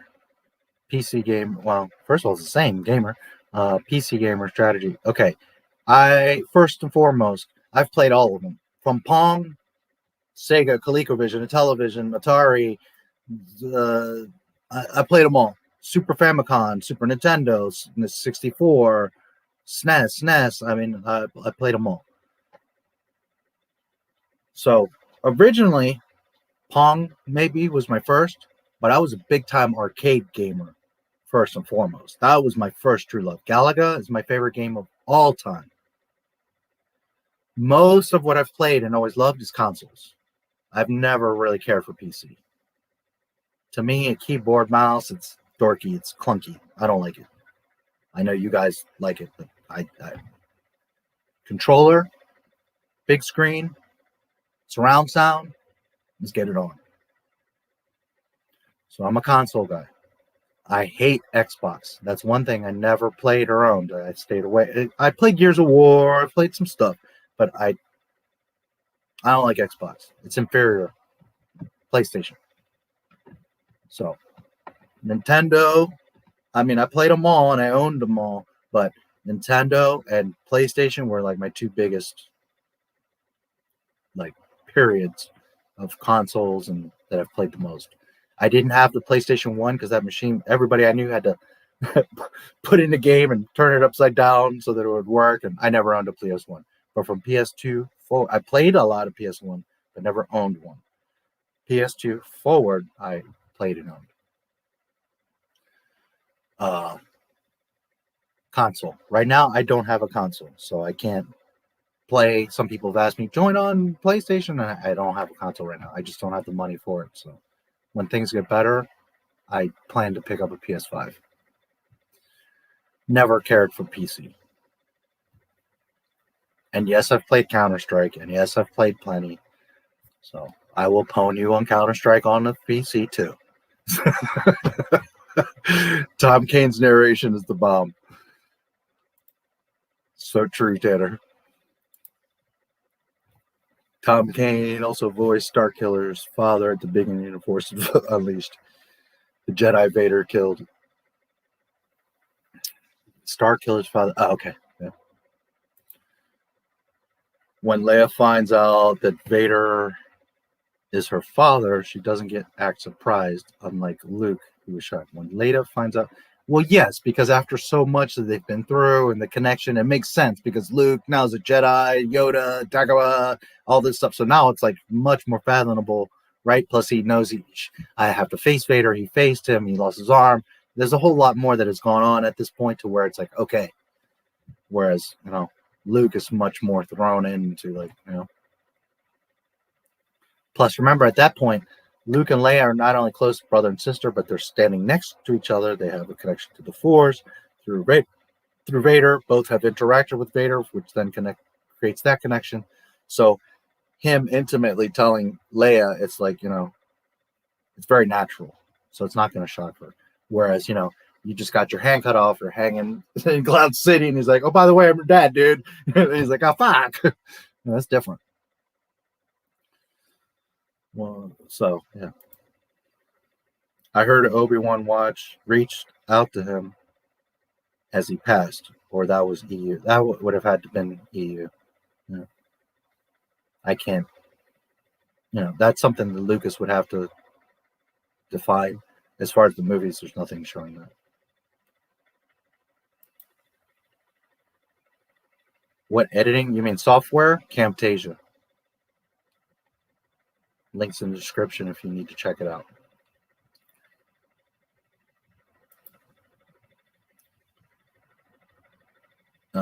I like Camtasia because it does like 90% of what like the expensive software does. There's little tiny things I can't do, but for most of the part, I can do whatever anybody can do. And it's affordable. It was about $300, but it's totally worth. It's like totally completely professional. I can record, I can edit, you can make stuff. So it's like a fully flexible, great software tool, and it's affordable. It is about $300, but well worth it. And you don't have to pay like $1,200 or $3,000, right, for some other professional shit. And I can still do like 90% of what anyone else can do.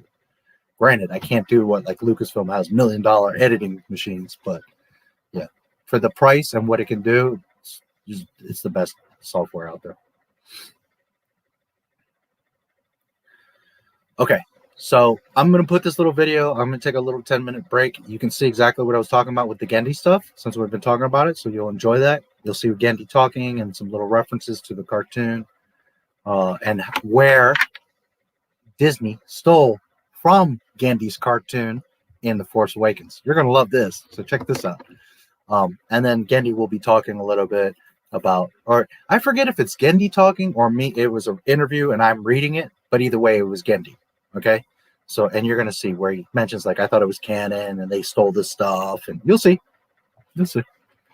It's interesting. So I'll be back in about 10 minutes and we can pick up from there. So enjoy. You guys, I think you guys will really like this video is an hour long, but I'm just going to show you like the first 10-15 minutes. I'll be back, and within just like the first 10 minutes is where the Genndy stuff is. So that's why I chose this.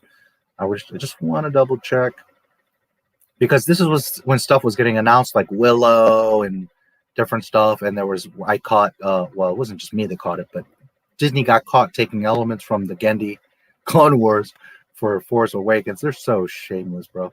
There's Obi-Wan rumors. Oh, here's where I do the Asherad hit stuff. You know, sometimes these videos, maybe I should clip them out and like do separate videos.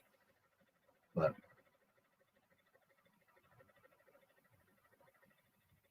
yeah, here within there's some general news like Willow and stuff like that, and then around 3 minutes is where you start to start talking about the Clone Wars stuff. So you guys should have get a kick out of this.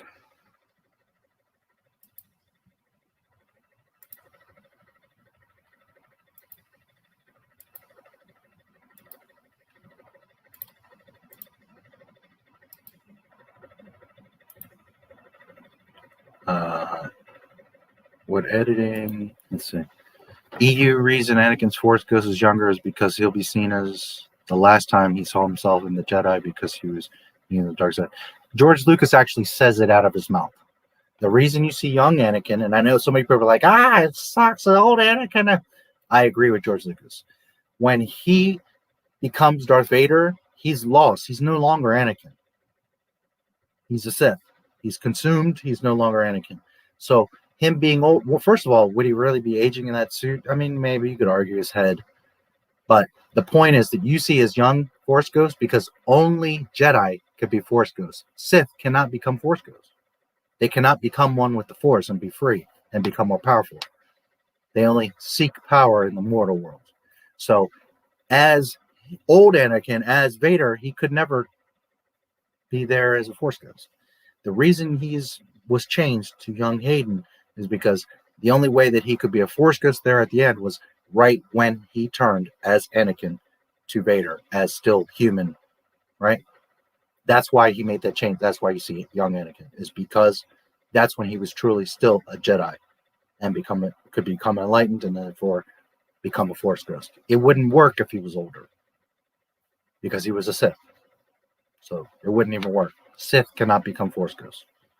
So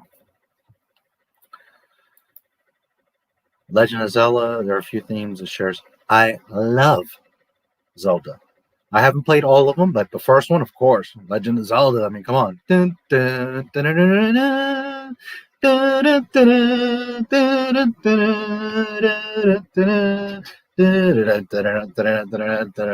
dun, dun. Ocarina of Time. I've played a couple other little ones here, but yes, of course, I played the shit out of Zelda. And like I've said in other streams, I'm thorough. I go to every corner, every dungeon, every item, every chest. So I totally dissected that game. All right, I'll play this little video. I'll be back in about 10 minutes. You guys will like this because all the Clone Wars 2003 stuff we were talking about. And I will be back shortly.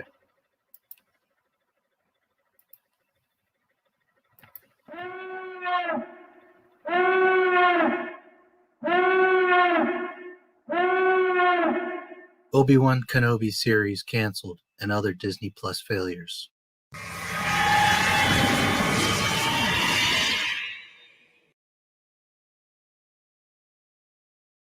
Welcome to Not My Star Wars, where we talk about Disney, Disney Plus, and of course Star Wars. I have a bunch of Disney Plus nonsense to cover, so let's go. Today is January 24th, 2020. The only positive thing that I can report is yesterday on January 23rd, they announced a new series of Dr. Aphra comics coming in April of 2020, created by Alyssa Wong. Some of us know Dr. Aphra as Chelly. She's a very cool character. I've used her in some games, and she has some really nice comic books. It would be nice to see a Dr. Aphra show on Disney Plus. We'll see what happens. There was rumors of it. I think Aphra is a delight. She's out for herself, for fun and profit, and that drives her actions more than any internal moral compass. Wong tells StarWars.com. It makes her really fun to write. Aphra acts according to her whims and desires, which gives her an edge of unpredictability. But the second you think you've got her number, she chooses to do something that leaves her vulnerable. Whether that's an unexpected moment of nobility or bitter betrayal, no matter which side Aphra is currently on, you can count on her to be deeply selfish, and that's what I love the most about her. Again, she's a very cool character. We'll see what happens with her in the future. May 1st, 2019. Fantasy film Willow could be headed to Disney Plus as a TV series. Actor Warwick Davis could be returning as character Willow Youth God. Fast forward, January 23rd, 2020. Willow, Warwick Davis sequel update for Disney Plus. George Lucas's Willow is in development for the streaming platform Disney Plus. Ron Howard previously revealed that there were discussions with John Kasdan about developing the series, and Kasdan posted on social media that writing was underway for the series. Willow star Warwick Davis is now chiming in with his own update on the series or sequel to the original film. In an interview with Inverse, Davis discussed the return of Willow but insisted fans are ahead of where the project actually is in development. The internet has gotten a little bit ahead of us here, Davis said. There's a lot of work on development and working out what this potentially could be, but there's no definite green light. Go, we're doing this. There's a lot of work going on. The right people have come together. There's a lot of enthusiasm and a lot of goodwill from the right people and also from the fans. I think that's what's really so heartwarming is the enthusiasm from people around the world. So yeah, no definite news there. I think there's a firm chance that this is going to be something that becomes a reality. Definitely. So in typical Disney fashion, they're continuing to discuss it and still haven't concreted anything. Disney as usual with their heads up their asses. In other Warwick Davis news, at the end of The Rise of Skywalker, there's the celebration by everyone on the different planets, and they show Endor. You can see two Ewoks there at the end, side by side, celebrating. It has been confirmed by Warwick that is Wicket and Wicket's son, which is interesting because the actual actors are Warwick and his real life son. So both the Ewoks and the actual actors are father and son. Kind of neat little thing. It's the one detail in the entire movie that Disney actually got right, that they actually paid attention to detail, because the rest of the film is an upside down mess. Now I want you to take a look at these images and tell me if anything looks familiar to you guys.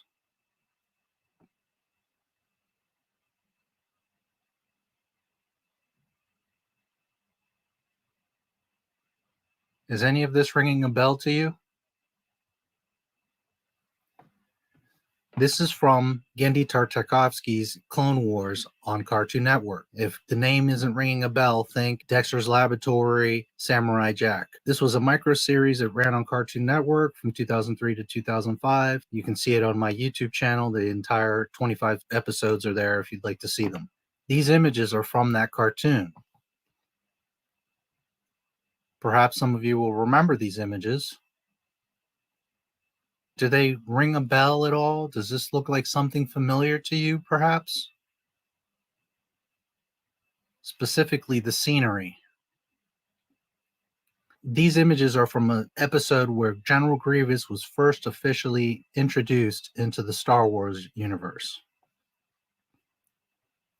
Before the movies, before any comics or anything, this is General Grievous's debut. Any of this look familiar? How about now? Does this look familiar? This crashed Star Destroyer on Jakku? Are these images bringing back memories now? Does this stuff look familiar to you? You see, it's ironic because in 2014, Disney announced they were retconning everything and that the only things that were going to be official canon are the original 6 movies, of course, the Disney movies, and the new Clone Wars cartoons. That everything else before was not canon because it was too mixed up and jumbled up. Yet, Disney very conveniently is constantly dipping into the EU to use material for their new stuff. So as you can see, this scenery, it sure looks familiar, doesn't it? You see all the wreckage on the desert planet, Star Destroyers broken down.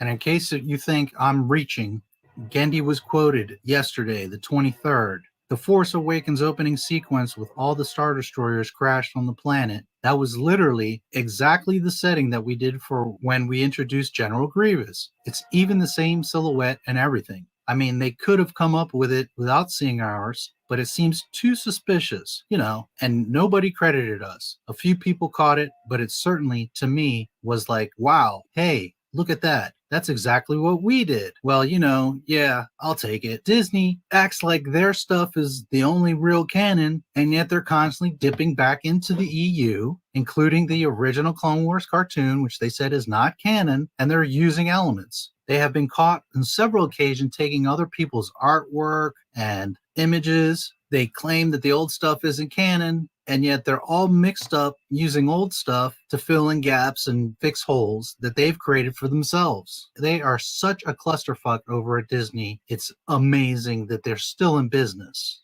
On August 17th, 2017, The Hollywood Reporter announced Star Wars Obi-Wan Kenobi film in the works. A lot of you probably remember that there was going to be several films, Boba Fett, Han Solo, Obi-Wan Kenobi. There has been a lot of talk about maybe you coming back.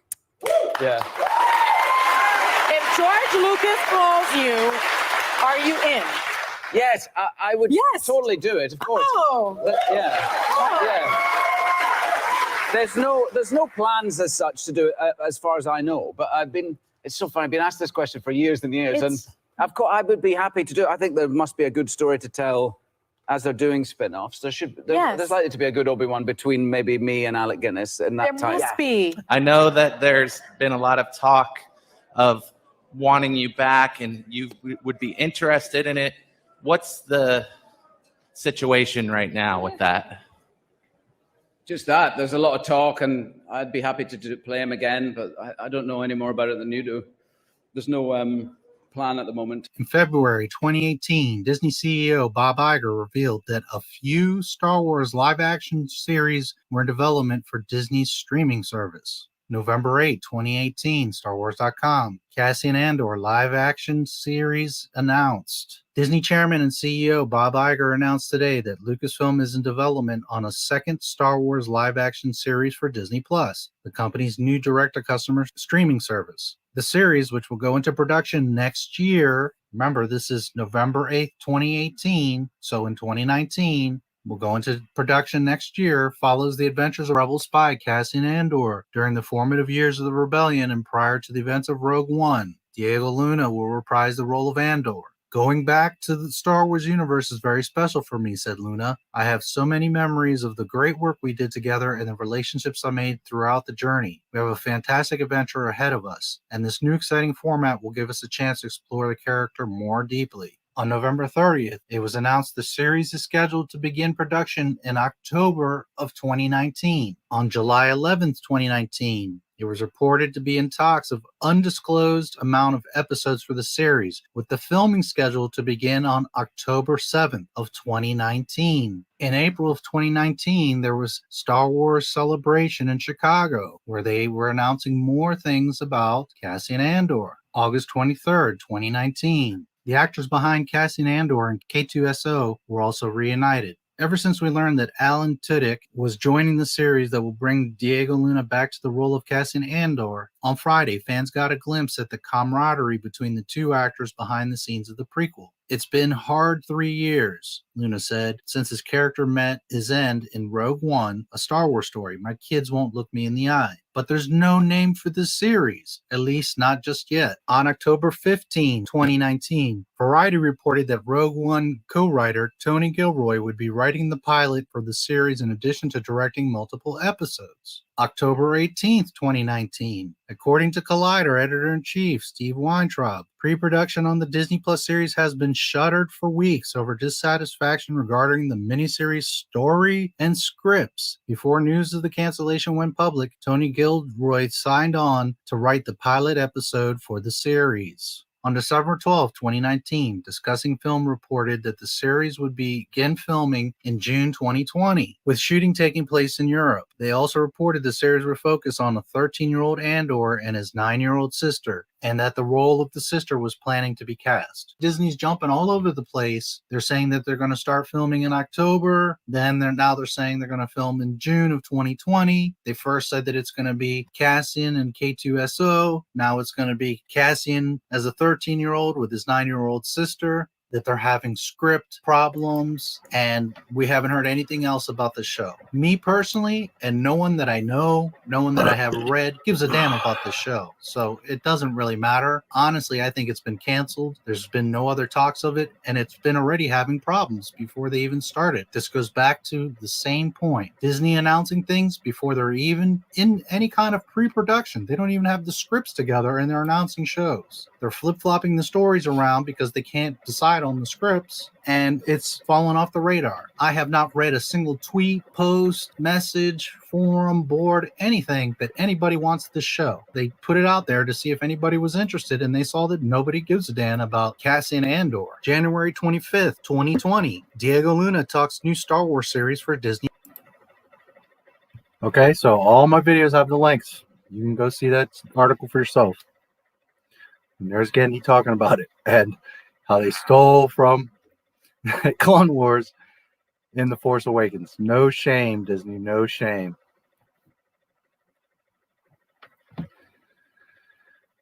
It's been a while. That video,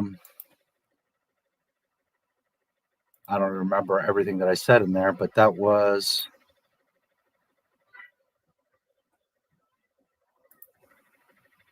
January 28th, day before my birthday, 2020. So I still maintain that the Obi-Wan is canceled and not happening. Until I see it, bullshit. Now, even if it does come out now, at that time, it was reported by Disney, it is canceled indefinitely. So even if now that changed, I was correct back then because it was gone. It was canceled. So, but again, until I see it, we've seen the casting set. We haven't seen anything from Obi-Wan. When I see it, I'll believe it. Tom Kane. Let's see where you guys are at.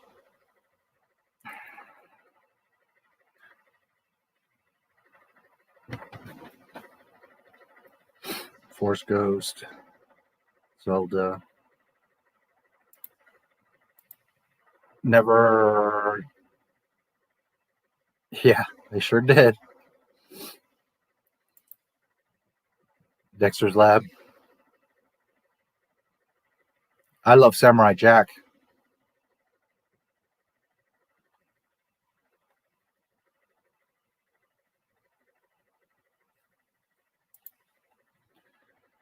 Andor's going to suck. New Republic isn't happening. Yeah, we'll see. No. Yeah, I doubt that one's going to happen. Half those shows aren't going to happen. That's, again, just them throwing shit out, see how you guys react. If everyone would have been like, oh my God, Lando, we want Lando, then they would be like, okay, we know to make a Lando show. Have you noticed not a single person has made a video or talked about Lando? It's not going to happen.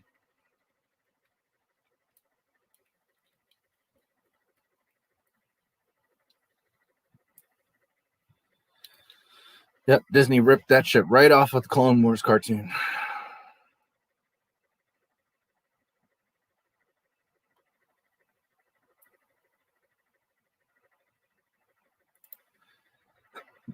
Breath of the Wild. I don't think I played that one. Probably get more soon now that I like Zelda. I heard Skyward Sword was coming on Switch. Huh, interesting.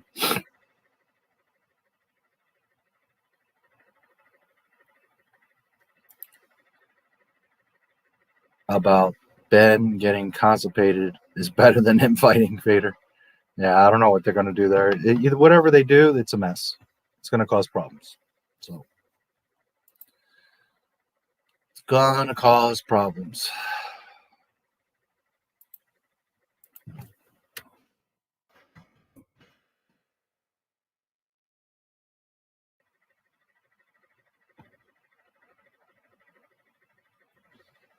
I'm just curious what my, I know I picked up some subscribers.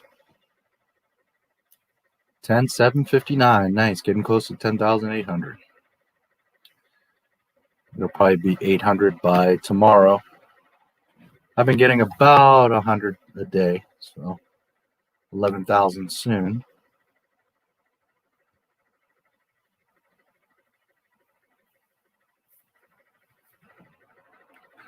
Someone left a comment. I like to refer to the sequels as the squeakles. That was Ellen Sloan from earlier ago.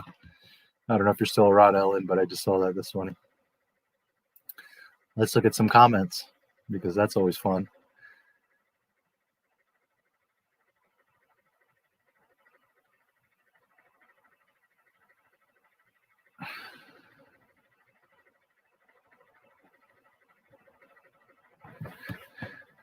I like to refer to the sequels as screechwels, because the squeak so loudly they sound like nails screeching across a blackboard.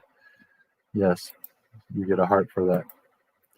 Like father, like son. Yes.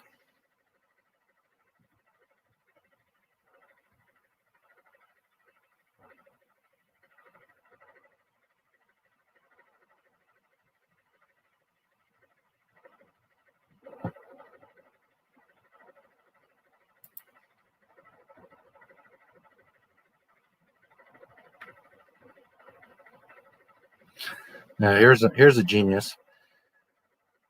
Gina Carano assumed voter fraud, asking for recounting in all states, in capitals, all states, and supporting Trump and his allegations. Not once did she ever say that.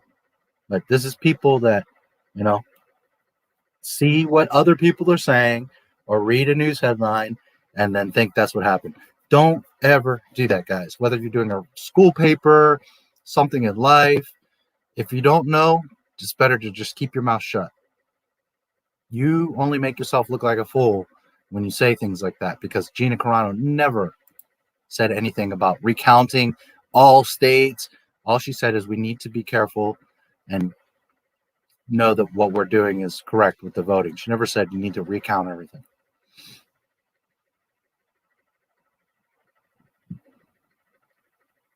But of course, when you go off things that this person said, that this person said, that that person heard, that that person read, you look like a dumbass.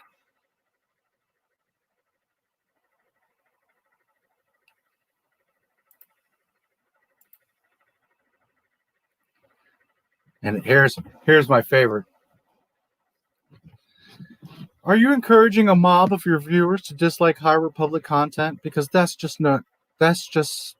so goddamn petty, man. Whatever you think about it, the people working on High Republic are doing their best to create engaging stories and content for Star Wars fans. Oh, are they now? You see? So again, instead of you watching my Star Wars video, which clearly shows they don't give a shit about Star Wars, or doing some research on your own, or actually reading the books and understand continuity and seeing that, no, they don't care about or know Star Wars. And I'm encouraging a mob of viewers. Oh, please. I put out one of those posts and like 10 of you, 100 at best, go and leave a dislike. Like I have the power to put 20,000 some dislikes on a fucking Star Wars video. That's the fans. It's so stupid. Like I'm the ringleader. So dumb.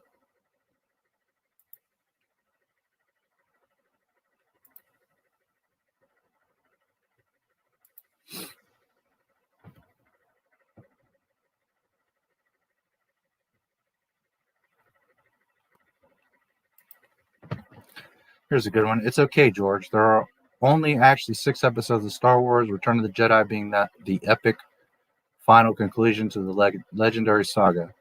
Disney just made some weirdo imitation movies, sort of like Star Wars, but they're just rehashed garbage clips that don't even attempt to suspend disbelief for more than about 30 seconds at a time.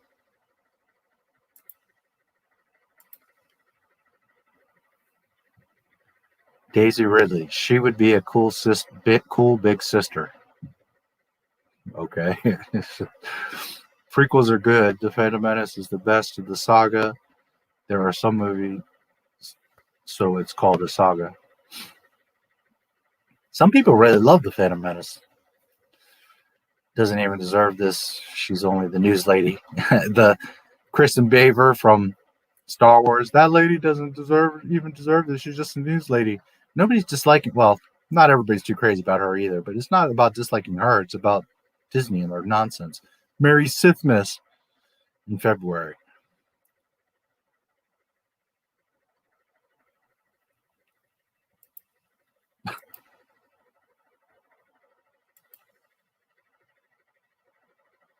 The sequels were employed to get us to appreciate the prequels more. Change my mind.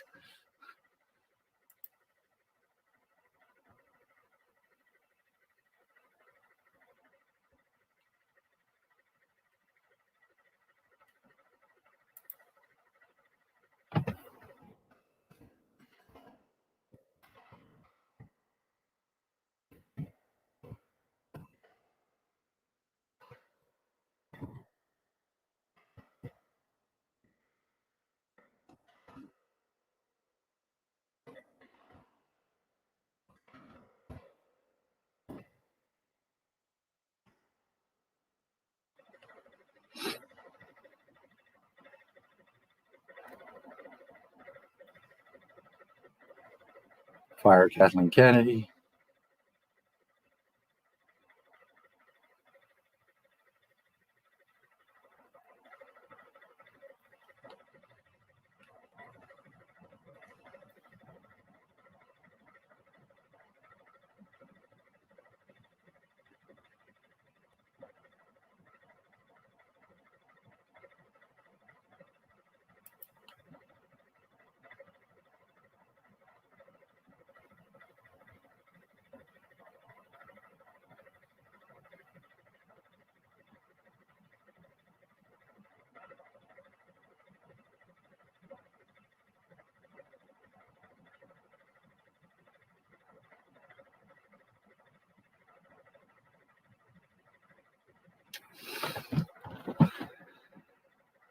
As long as shit, little poop emoji, aka Kathleen Kennedy, is the head of Lucasfilm, I would never long support Star Wars or anything Disney. Let's keep ratio all videos on the official Star Wars YouTube channel.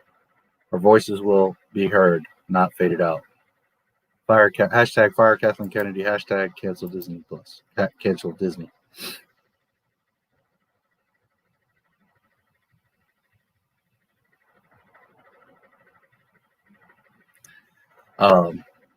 You know, it's not to say that I don't influence anyone, but some people come on here and act like, you know, I'm this massive voice and I've got everybody going to dislike Lucasfilm. And it's like, I wish I had that much. 10,760. Nice. I just got 2 subscribers. Awesome. So it's just funny. Some people's comments are like, did you even think about what you... Here's a suggestion. Whenever you post something, a comment, a tweet, whatever, write it all out and then stop. Read it and think about what you're about to post or yes or comment. Think about what you're about to say. And I'm not saying it to my crew because you guys listen and think, but I'm saying this as a general to anybody that ever watches this video. Write what you're going to write and then stop and think before you hit send, because so many times people just and just look foolish. So if you're going to claim that Gina said something, did you actually go and read the tweet and know what you're talking about? If you're going to say that I'm an idiot and I don't know what I'm talking about, did you actually watch what the video and did you look and check my link and can you actually refute what I'm saying? You know, because at the end of the day, you're not hurting my feelings. You're only making yourself look stupid. So remember that when you guys are out there on social media and you post anything, stop, read what you wrote and think about it before you hit send. Because you could be wound up and emotional and like, the motherfucker, and I'm going to comment, and then you end up being the asshole. So stop and think.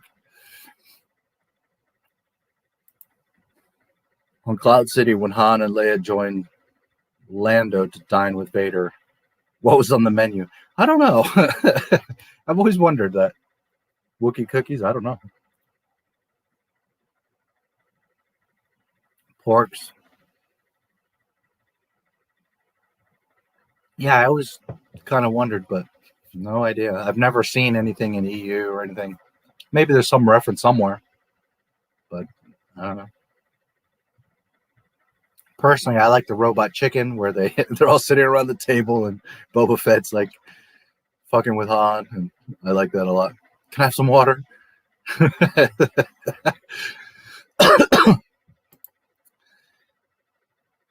Do whatever as long as it fits. Yep.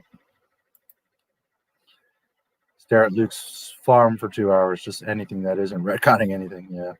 Well, but they're going to. They're not going to be able to resist respecting. They're just going to have to make some wild shit. We do a Star Wars movie like that. How do you know about Andy Warhol? Sometimes you surprise me, man. There was an Alvin and the Chipmunks movie called The Squeakquel. That name sounds so bad. I want to bang my head on the wall. Yeah. Galaxy is a piece of diversity and inclusivity, but Luke Skywalker is a white male and needs to go. Ree! Stupid trilogies like the straight-to-video Disney sequels from the 90s and 2000s. They feel rushed, continue something that was already finished, and they're for a quick buck. Lucas, all of his movies took 3 years. Disney was making a movie every single year. So that goes to show you. A third of the love, a third of the planning, a third of the care, a third of the thought, a third of the continuity, a third of the story. Just it shows you. You're not smarter than George Lucas, Mickey Mouse.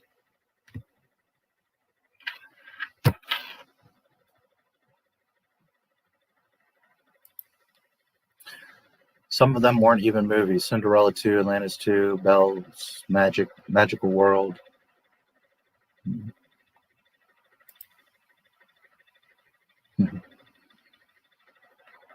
Is that Chewie's medal? Luke or Anakin? Anakin. Well, okay. Raw midichlorian power, Anakin. He's the chosen one. It's not even close. Like remember, he has more midichlorians than Yoda, so it's not even. EU, Luke goes on to be the most powerful of all the Jedi, but again, that's EU. We have to go by canon movies. Anakin. However,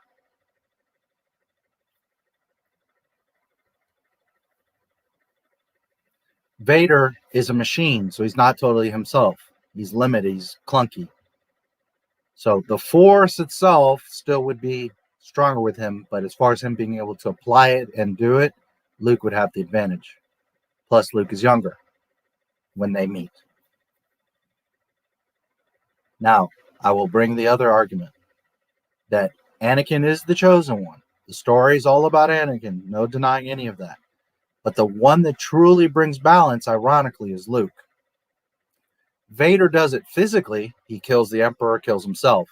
But the one that turns Vader, that puts down his weapon, that makes the correct decision, that acts like a proper Jedi, that brings true balance, is actually Luke.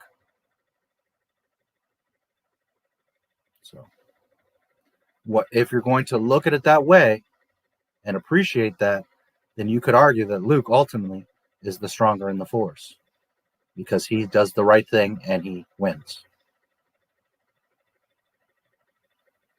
Raw number scalable power, Vader. He's the chosen one. He's stronger than everyone. Or at least he had the potential to be. He went and fucked around and turned dark and got himself chopped up and turned into a machine. But the correct, true answer is Anakin, chosen one.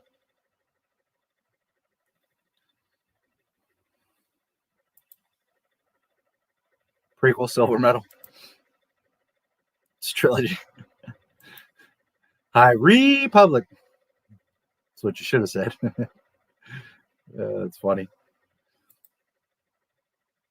LucasArts less than a year to make The Force Unleashed. I don't recall. It's been a while, but I think they did it fairly quickly. It did take some time, but yeah.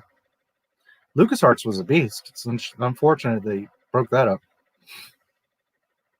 They were making a lot of shit. Randy Barrett, who did a lot of Dios album covers. Okay. Would actually do a good Star Wars animated film. He does a lot of sci-fi type art. Okay, gotcha. Yeah. I mean, there's a lot of talented people out here that can do all kinds of shit with Star Wars. But do you meet Kathleen's politics and agenda? You see, that's the thing. I could be one of the biggest assets the Lucasfilm ever had, but Kathleen Kennedy wouldn't touch me with a 1,000-foot pole. And Dave Filoni would be terrified to be in a room with me because I will shred his ass. I will call him out on everything and make him look foolish. Don't put me, Jon Favreau, and Dave Filoni in one room, because I will make Dave look so bad to Jon Favreau. And I know that Jon Favreau has a lot of love and respect for Dave, but he's also trusting him on the continuity. But when I point out where the lies and the mistakes are, John's going to be like, And if you watch Disney Gallery, again, John, you can see John doesn't know this stuff. Dave makes references, and John's like, that's too deep for me. I don't know. So John doesn't know this stuff. He loves it.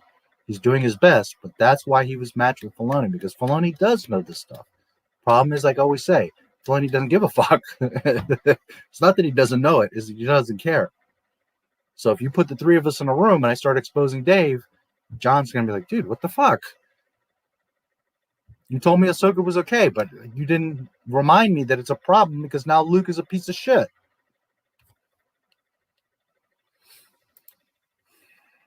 Excited for the Kenobi show until KK announced he would fight Vader again. Yeah.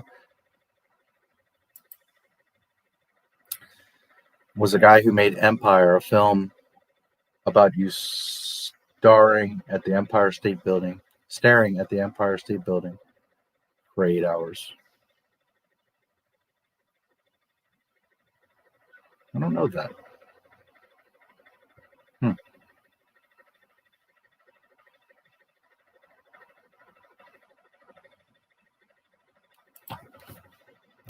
Lord of the Rings 3, Return of the King is long. Yeah. Why did GL fuss about Han shooting Greedo in A New Hope? Was there ever controversy about Han immediately shooting at Vader on Cloud City? Well, no, but that's also a different circumstance, dude. Remember, he's protecting the princess. And not for nothing, but Greedo, you know, he's a punk. Darth Vader, Boba Fett. You're like, holy shit, what do I got to do? You know, to be fair, the stakes, remember stakes, emotions. We're talking about like 1 in 1,000, right? And he's thinking of his babe right there. He's thinking of Leia and Chewie and Lando, but in particular, he's thinking about Leia. So you got to give that to Han. You got to remember. I know the whole Han Greedo thing. He switched it like 5 times. I know. But to be fair, it's George's wishes. He said it from his mouth, and it does really fit Han's character that he wouldn't just shoot first. That he would, you know, because the point of Han is he's rough on the edges and seems like he doesn't give a fuck and all this stuff. But as we see several times throughout the movie, he does care, and he does do the right thing.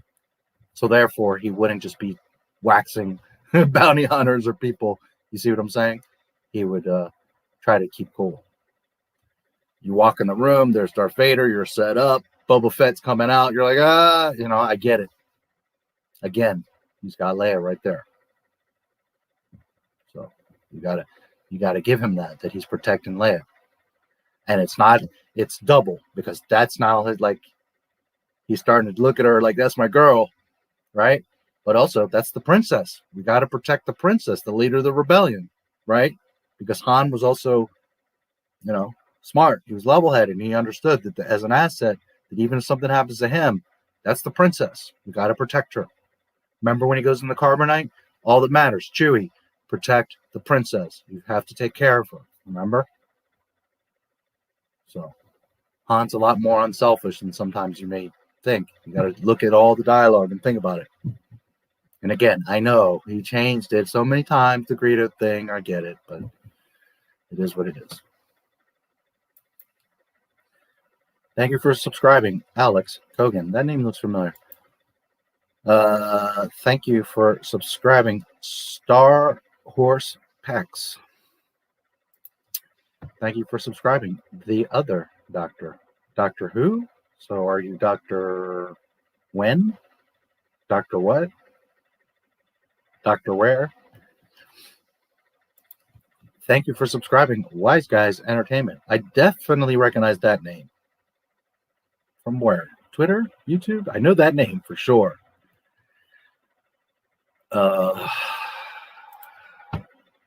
Maybe my comments. And for what it's worth, I see so many names and so many comments, you know. But if you show up in my streams, you all know I recognize you. So a lot of space stuff is really slow, and I like it for some reason. I just watched Alien, finished Cowboy Bebop, and rewatched 2001. The slow stuff just feels relaxing for some reason. Here's a little trick, a little inside thing. And this works wonders with women, too. The reason that James Bond is so smooth is because he does everything in slow motion. And you might be thinking, well, but he shoots and he does and he jumps and reacts. But that's because in the time of where he has to act, he does. But if you really pay attention to James Bond, he talks very slowly and smoothly. He smokes very smoothly. He drinks his drinks very calmly and smoothly. The way he walks and moves, he's slow and steady. Slow motion. It's a weird psychological body language thing, but women respond to that. When you're like fidgety and moving around, and it freaks people out.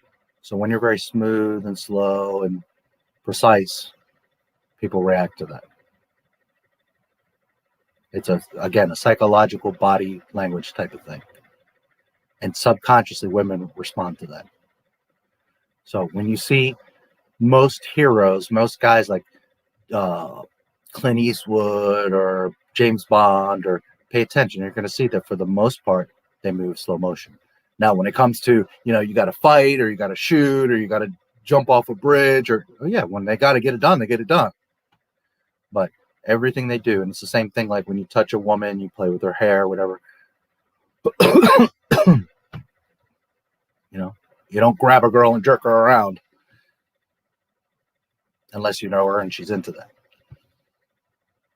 So just remember that. And that goes, I'm not trying to just give you like girl advice. I'm just saying, like, in movies in particular, if you pay attention, you're going to see that heroes, action, big people, also like, Humphrey Bogart or those type of, really smooth characters that you think of. If you pay attention, you'll see that they move very slow motion.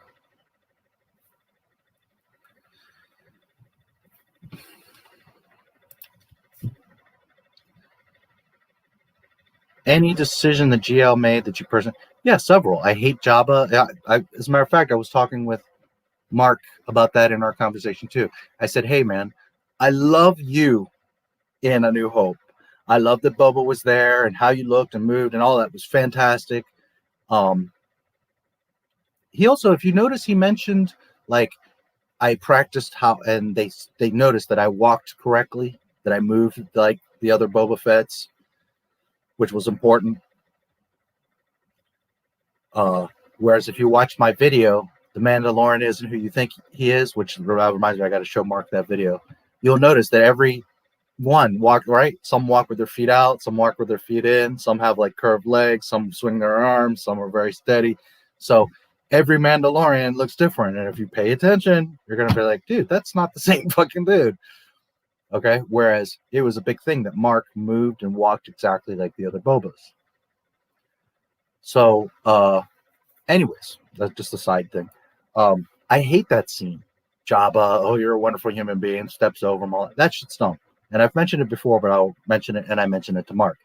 It could have been so much better if at the ramp for the Falcon, Boba Fett just leaned up against the ship. You know how Boba holds his rifle and then he's got his hand like this usually. So he's just leaned up against the Falcon, and same thing. He kills Greedo. He's getting ready to leave. He goes to the docking bay 94, and as he's walking in, thinking, "Okay, we're out of here," he's like, "Oh shit!" And Boba Fett's just leaning up against the ship. And Boba Fett was very one-liners, very few dialogue. So, they wouldn't have to say much. Han would be walking up. Obviously, Boba Fett's there. He'd look at him, maybe stop for a second and look at him, and then start going up the ramp. And Boba Fett could just say like a little one-liner, like, remember, I'm watching you, something like that. I'll be watching you, right? And then Han maybe could quip back like, well, we're about to take off, or, something like that, or just walk up the ramp. But Boba could have had just a little, I'm watching you, which would have served the purpose. You don't need Jabba there talking smack. Just the point that Greedo was sent to get him in the cantina, right? To intimidate him, gets killed. Boba, that's a whole other level. And he's leaned up on his ship, like sending a message, like, I know where you're going. I know where you're at. And I'm watching you. And he even says that one line. Han goes up in the ramp. Boba walks away, and they do their thing. because Boba's not going to get involved in the middle of what the Empire or other stuff. He's just going to, you know, he's Jabba's bounty hunter, and he's there to just say, hey, I'm watching you. Okay? That whole scene would have been like, oh, fuck, Boba Fett. That whole Jabba thing was just dumb. So there's one great example of, no, I don't love, again, I need to stress to you guys, it's not me like, because I love George Lucas and everything he did, I'm going to defend it. No, I defend it because it's correct, because it's canon, not because I want it to be. There's things I'm not crazy about. But at the end of the day, Star Wars isn't yours. Star Wars isn't mine. Star Wars is George Lucas's. So what he says is what goes. Period. Whether I or you like it or not. So then it always goes back to the question that I present. If you hate what George Lucas did so much, then you need to look yourself in the mirror and say, well, maybe I don't really like Star Wars. You're in love with the idea, what your perception is of Star Wars. But if you have a problem with 1 through 6, you're not a Star Wars fan. You like lightsabers and spaceships. And it's okay. You don't have to be a Star Wars fan. But to be a Star Wars fan means that you appreciate and understand what George Lucas did. Do you agree with every last thing? Do you love every last part? Doesn't matter. What matters is, do you understand and respect what George Lucas did? That's a Star Wars fan. So if you're like, I hate the prequels, I don't know that you're a Star Wars fan. Mark himself said, you know, hey, I don't really like them. They could have done this and that and all that. But on the same token, he said it live on the stream and in our conversation, he's like, but you're right. Yeah. I mean, it did respect the canon and it was correct. And it is the overall story. And you're right. He never said he hated them, right? He just said that I don't really like them, that, you know, they this and that. And I understand. There's a lot of things with the prequels that aren't great. But they're Star Wars. So I can't think of every little thing. I would have to think of all the special edition stuff separately. You know, if you remind me of some things he did, I can tell you. But for the most part, most of it doesn't bother me. Yes, some things I'm not crazy about. What Mark was talking about, the I forget what it's called, rearing up like that. Yeah, it's silly. Adding certain things in Tatooine, you know, it's silly. Then again, some things like Cloud City adding that window, it's gorgeous. So, but yeah, there's some things that George did that I'm not totally fanatic about. When I saw the prequels, I had my own expectation. Like, what are we going to see? I think this might happen, or this would be cool. Same thing with the sequels. But at the end of the day, I have to trust in what he says, what his story is. What I think doesn't mean a damn thing. What matters is what his vision is. So yes, absolutely.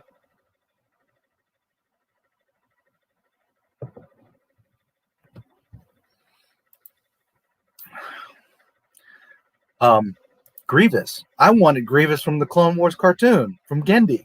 That's what I want. I was like, holy shit, you're fucking Jedi up collecting lightsabers. I would have been totally fine if we saw him kill 5-10 Jedi throughout the prequels. Or at least, you don't even see him till episode 3. I would have loved him in episode 2, fucking some Jedi up, so that by the time episode 3 comes up, there's the stakes of like, holy shit, Grievous is a fucking problem, you know, and he's got like 10 lightsabers, and he's just, you know, picking and choosing which ones he wants, and like they show a case on a ship, and he's got all these lightsabers, you know what I mean? Like, I wanted him to be, so that at the end, maybe like Mace, Yoda, and Obi-Wan had to fight him all at once. You see what I'm saying? Like, they could have made him serious. So, again, yeah, there's not that I love everything that George did, but I'm perfectly fine with the Grievous we got. He's still cool. He still is a problem. He's still, you know. But if I had a choice, Gendy's Grievous would have been the one, because he was awesome. Got mad because it was originally an homage. Homage? Is that what you're trying to say? Right, or however you spell it. The good, bad, and the ugly. Mandalorian, I guess you mean. Homage. H-O-M, like home. H-O-M-A-G-E. Homage. Homage, Americans say, which isn't wrong, but homage is the proper. H-O-M-A-G-E. It's kind of funny casually breaking his neck while getting shot at. Who? Breaking his neck while getting... Greedo?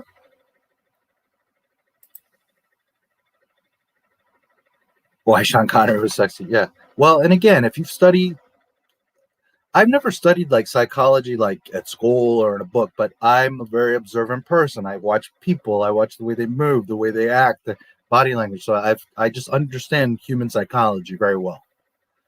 And you see this a lot in film. And again, you know, the way that you move dictates a lot. And women totally respond negatively or positively to the way you move. So, and sometimes guys think like being very sharp and precise and fast, but that doesn't tend to get you a good reaction. Being smooth and slow. Think of Lando. Who's the sexiest character outside of Leia in her bikini or Baby Jin? Who's the sexiest character? Lando. So think of how he walks and he moves and he turns and he talks. Yeah, he's handsome. He's well dressed. He's got good hair, but think of the body language. Think of how he carries himself and talks. Right? He's the most charismatic, the most sexy of all the Star Wars characters. There's a reason. You old smoothie. Right? James Bond is hilarious. I like the old 60s ones, which was your favorite Bond on the topic of James Bond, and compare a Bond character, Star Wars character. Roger Moore is my guy. I love Sean Connery. I thought that Pierce Bronson was really good, like GoldenEye. A lot of people hate Daniel Craig, and it's been a while since I've seen his movie. So maybe if I look back, I don't. But like Quantum of Solace, I thought it was okay. I liked it. I seem to remember at least being fun. I'll have to look back at it. Maybe I look at it now like, oh god, it's a mess. I don't know, but I thought he was okay as Bond. Who else was there between Craig and Pierce, or was it Pierce to Craig? I feel like there was one other, but Roger Moore's my guy. A View to a Kill, love it. Octopussy, love it. Octopussy's arguably my favorite James Bond movie. I really like Moonraker. I like all the Roger Moores. But View to a Kill or Octopussy, definitely one of those two is my favorite. I don't know, maybe View to Kill. I really like them both. Zorin, the balloon, and up on the Golden Gate and all that. Yeah, I really like Roger Moore. Totally love and respect Sean Connery. Of course, my father was a Connery guy, and that's a big reason why I got into Bond was my father. But Roger Moore's my guy. Compared to a Star Wars character, well, Han is very much like Bond. Again, look at how Han walks and moves and talks. Slow motion.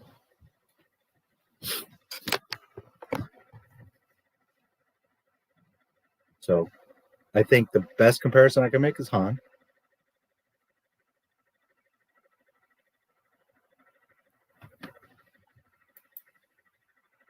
Daniel Craig's Bond is getting killed off for a black woman. Yeah, they've been talking about that for a while. They said that she's going to be the new 007. Only problem, it's not James Bond. Yeah, I mean, again, this woke crowd, you know. Listen, make 009 or make a totally new, not even James Bond, just a badass secret agent, whether she's Lebanese, UK, MI6, CIA, doesn't matter. And in fact, there were.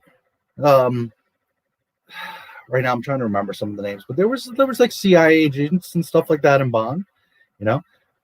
Just make a badass intelligence woman that can shoot and fight and do all that stuff. Make her own story. She can be black, purple, orange. It doesn't matter. She can be female. And we will love her. We will embrace her, and it'll be badass. But if you're going to make James Bond a black woman, that movie is going to bomb so fucking hard. Because, again, Hollywood doesn't understand. You don't just swap out characters. That's not how it works. You must create your own new character. It never works, and they can keep insisting on trying to do that shit. If they make a black woman James Bond, it will bomb. And, of course, you all are just misogynists. You don't like women. No. James Bond is a white dude from the UK. Stop it. I don't mind seeing a black person as James Bond. It's a different version, so fine. When you replace James Bond with a different character, that completely defeats the purpose of James Bond. Yeah, I don't think it should be a black guy either. And again, if you want to do a black special agent, blah, blah, blah, blah, blah. But 007, he's a white dude. It is what it is. Now, there is 006, 009, okay, so if you really want to keep it in the vein, okay, 008 is Idris Elba, fine. 007 is a white guy. Leave it alone.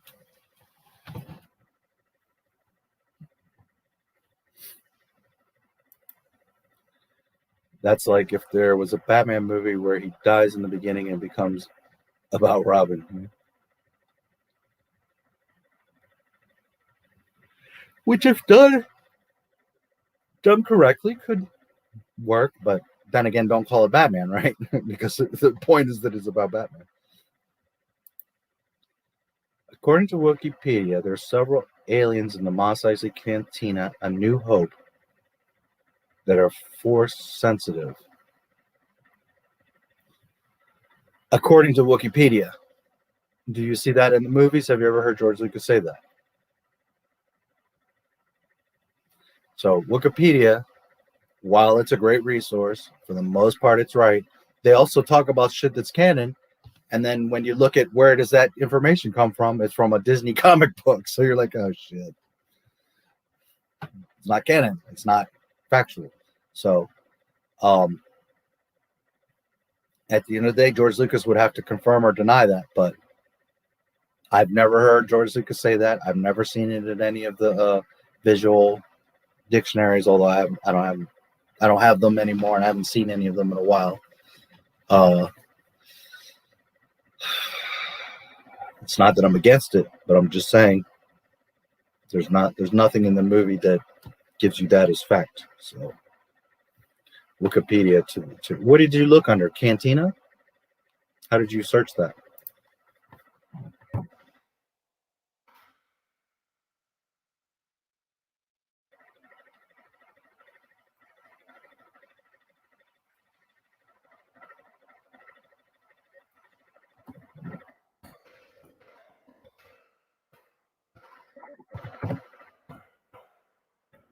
Because I already have a feeling.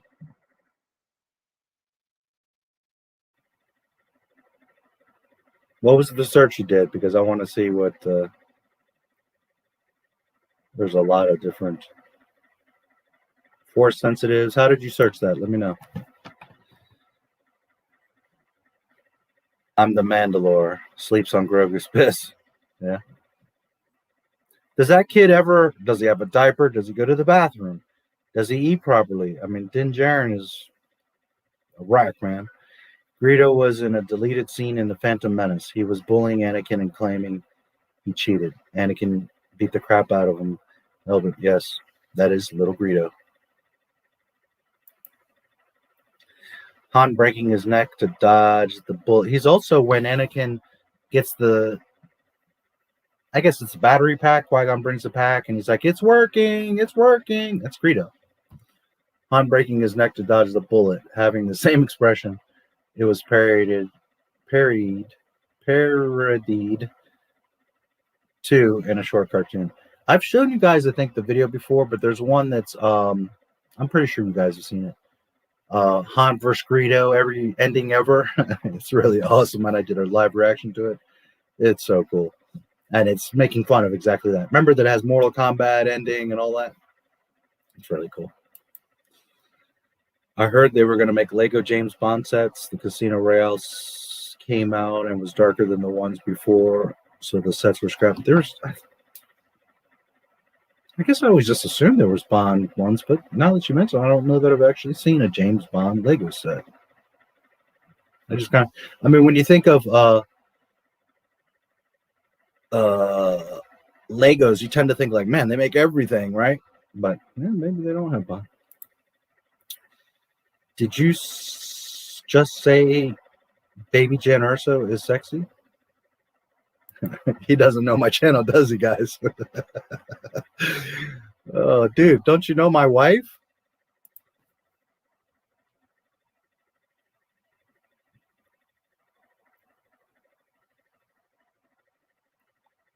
Didn't you know about baby Jen?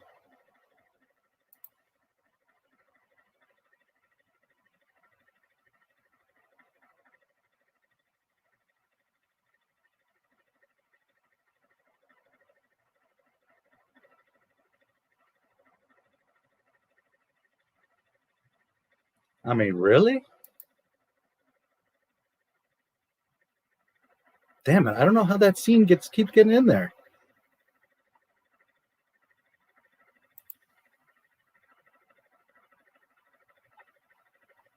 I love baby Jen. Didn't you know? She's not my favorite woman in the entire world, but I love me some baby Jen.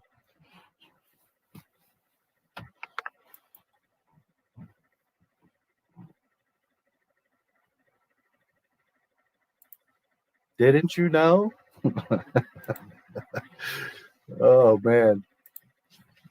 Roger Moore was a good one and good taste. I do see the solo and comparison. Good one. Yeah.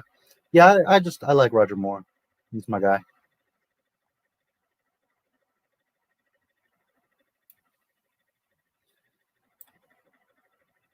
Closest we got Lego 007 set was Lego Indiana Jones. The car chase in Shanghai. Nice. He's in the suit getting chased by the Chinese mafia. Nice. Temple of Doom was a wild movie. Yeah, I haven't watched those in so long. Love those movies.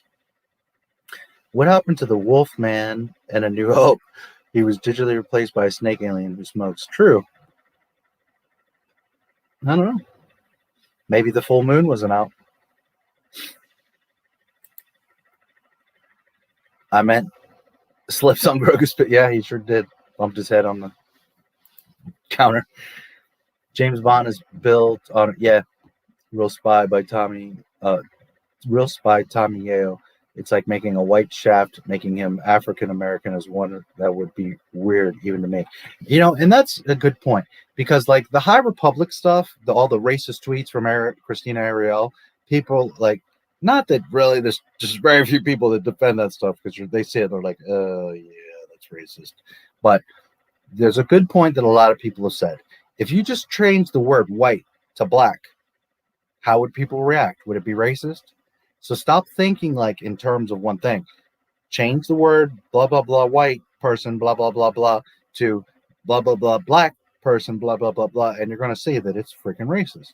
So the same thing is, just like people want to make Bond a black woman, okay, so what if we take, Shaft is a great example, but I'm trying to think of a black woman, Foxy Brown.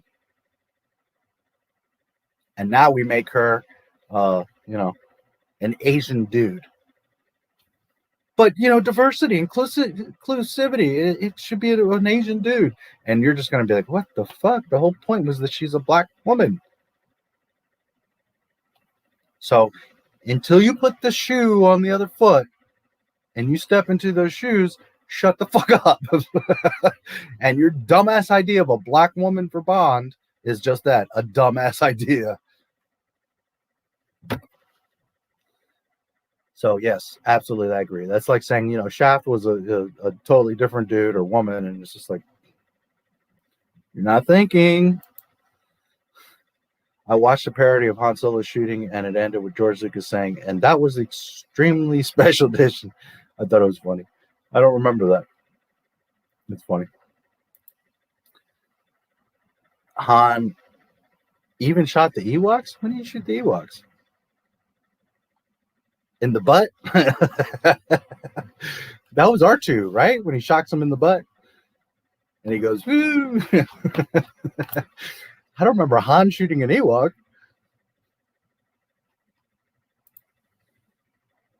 What happened to the male Mandalorian? Yeah, he just like disappeared. I don't even remember his name right now. I knew his name, but again, Dave Filoni, continuity. He just like was out. He's fucking, but he's a guy. So that was the thing. They had to like just quietly, he's gone. because they had to have that girl power thing at the end, right? The 4 girls whipping everything on the ship. And I'm all for strong women. I have no problem with them, you know. But how convenient that all of a sudden is this girl power scene and they're just going through the ship.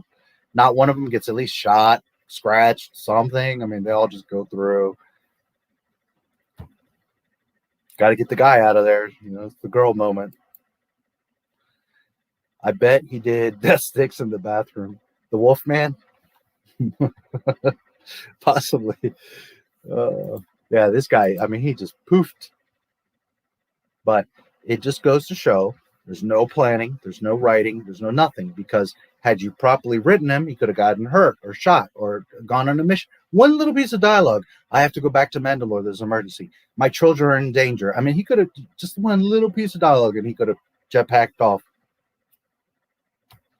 But that's not thinking about the next episode. That's like, oh, let's just throw him in here because it'll look cool. And the next episode, they don't even remember him. Never mind, like, oh, we're just going to ignore him. They don't even remember that he existed. They're just thinking about Bo-Katan. Fucking Disney. So stupid. The Wolfman, I assume. It's sexist to replace Zelda with a man, but it isn't when you replace Link with a woman. Correct. Nice use of Felicity, aka Jones, aka Jen Urso. Her character might have been well developed, but dang, she was on. Yeah, and you know, I've said that. Like, she's not as good as she could have been. They could have done a lot more with her and developed her. But I love the premise of her story. She's the daughter of Galen and how she escapes and she becomes a rebel and all. I like the overall premise. It could have been done a lot better and more developed. But I do like the thought, the idea of Jen Urso. They just should have done it better. Executed better, and yeah, I like me some Felicity. Yeah, it's not so much Baby Jin. I say Baby Jin because that's how we know her, and it's funny.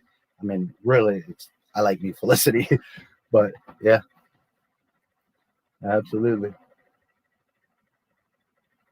You know, and as I've said many times, I'm not saying that she's perfect. I'm not saying that every man thinks she's, but that's a beautiful woman. You can't deny that.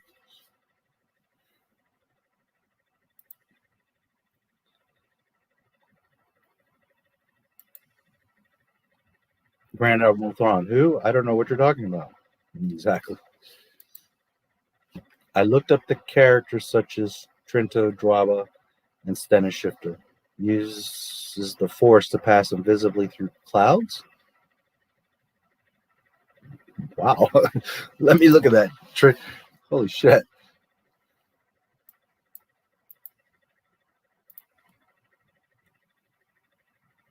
Trinto, Dwaba.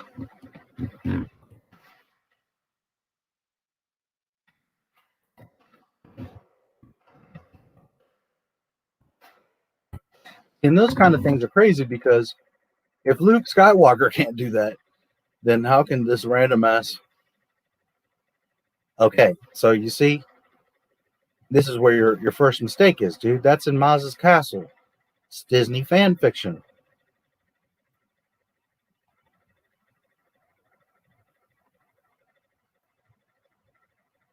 Are you looking under the Legends tab? Okay, but if you look at the reference, affiliation, Galactic Empire. Oh Lord, fucking all these damn pop-ups. First appearance in A New Hope, Star Wars Holiday Special. In the cards, source book, picture only.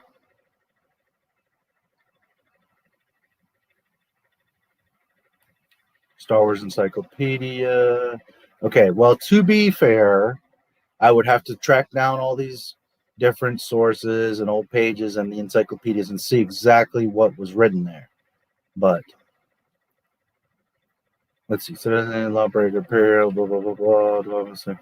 The Terminal Man, blah, blah, blah, blah, Portrayed Man, blah, blah, blah, blah, blah, Two-Pack, blah, blah. Okay. In the Legends tab, it's just a guy in the cantina. Let me double check that.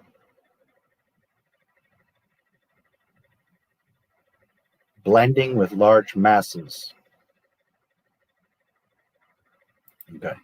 And then in canon, or Disney fan fiction,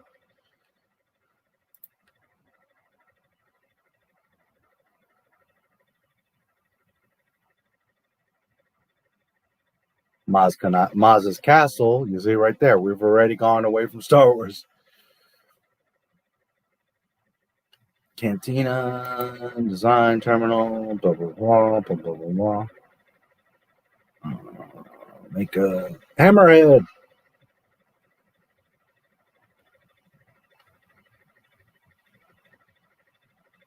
Oh, yeah, true. He's sitting there next to Hammerhead. I don't see where you're saying he could blend in using the force, the clouds.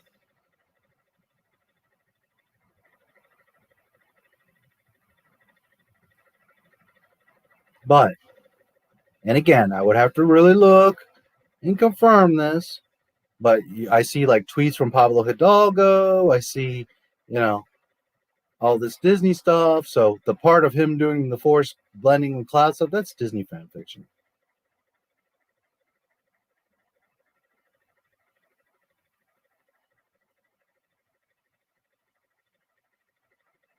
Structure and housing, structure. Yeah, I don't see where you're talking about.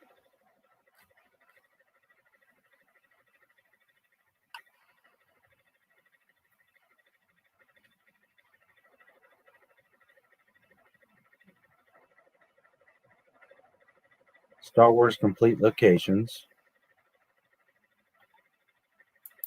Okay, and then here's where you're going to get your answer. Star Wars complete locations is the main article, which came out September 27th, 2016. Non-canon Disney fan fiction. And you see how they muddled the waters, how they mix shit up, because all the references are Maz's castle. Later, what they're doing is they're taking an old Cantina character and now trying to bring him into the new canon to convince you that it's real, and then, oh, look at all the shit he could do. That's Disney fan fiction.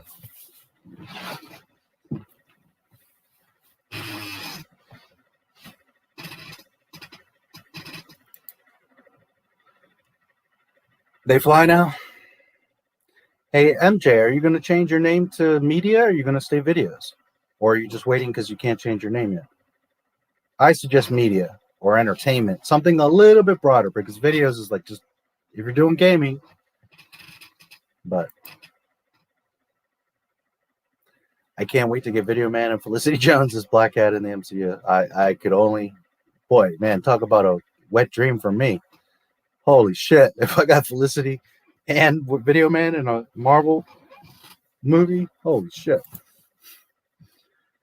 I wouldn't mind seeing Jamie Foxx's Electro. I just want him in the yellow and green suit in The Amazing Spider-Man 2. He looked terrible. He looked like Mr. Freeze. Yeah.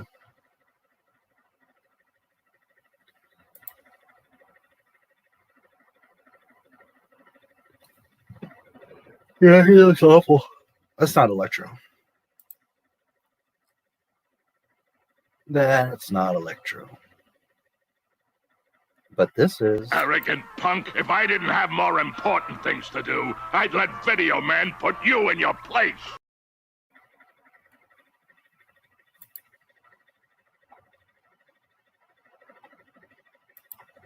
Don't even get me started on Dane Down as a Green Goblin. He looked like a meth head in that movie. He's not even important. He's just there to kill Gwen Stacy. Why couldn't Electro kill her? I don't know. I didn't see that movie, so the more I hear about it, it's like, huh? I'm glad I didn't. Stennis Shifter. Yeah, but where are you getting Stennis Shifter from? That's the key. Where's the reference as a Stennis Shifter? Right. Under Disney canon. Fan fiction.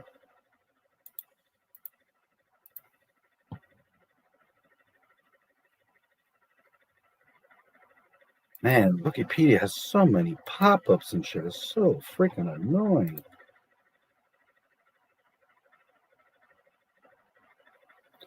StarWars.com backup link. Encyclopedia, now obsolete. Picture only. Stennis Shifter. Absolutely everything you need to know. Complete locations, which is Disney. International banking clan on Jakun, that's Disney. Yeah, you see, all of this is Disney shit. He's in A New Hope, but as far as these references of him being a shifter and all that, that's all everything you need to know. Absolutely everything you need to know. Star Wars is fucking pop-ups. September 4th, 2015. Disney fan fiction. That's the thing. Always trace back the source. Where is this coming from? Stennis Shifter. Well, I just saw it. It's from 2015. It's Disney fan fiction. Let's look under Legends.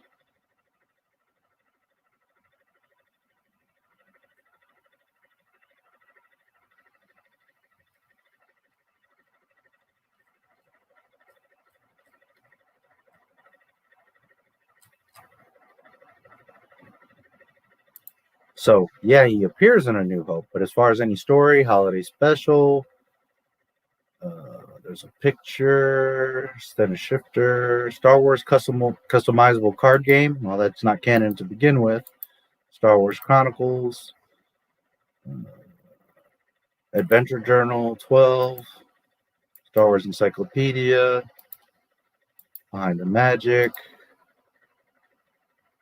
Inside the Worlds of the Trilogy, Complete Locations, which is Pablo Hidalgo, Del Dildo, Visual Dictionary, that should be Disney as well,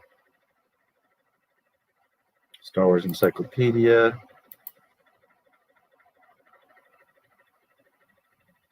Okay, so I didn't open every source. I would have to spend a couple hours and really look and dig, but just quick research.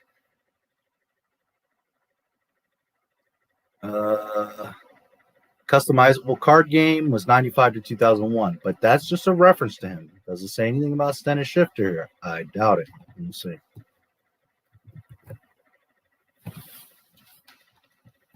What the hell?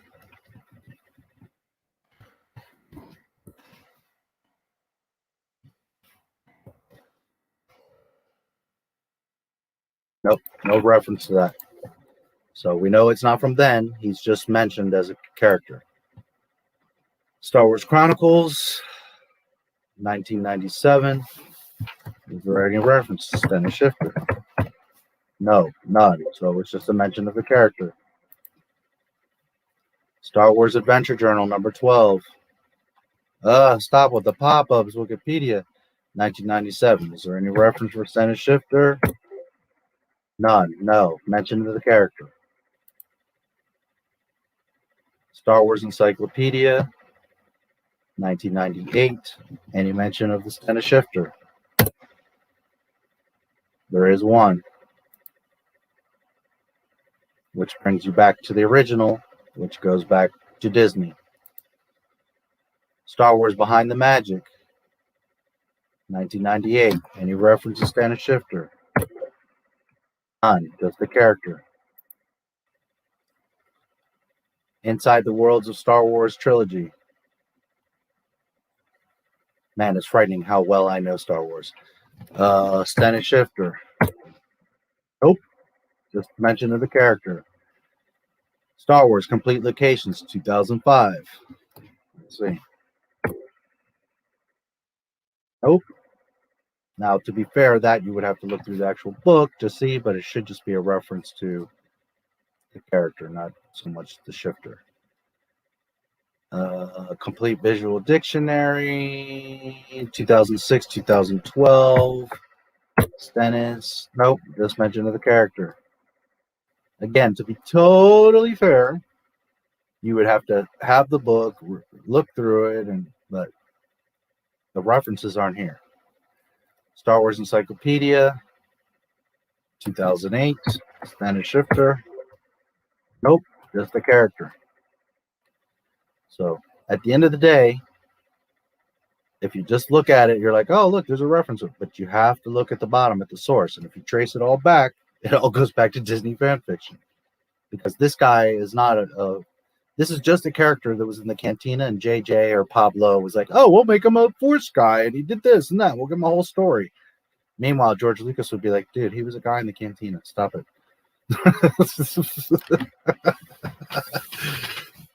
So he's a Stennis shifter, according to Disney fanfiction. I guess they did that so they don't piss off comic geeks who hate the slightest change. But in the comic, Elektra didn't kill Gwen Stacy. It was Green Goblin. Okay, Jen are so sexy, but I thought you meant her as like a 5-year-old. No, well, yeah, because I say baby Jen. So some people, yeah. I mean it like my baby. I think she's a little older than 5. I think she's 7 or 10. I don't know. Maybe. She is pretty young.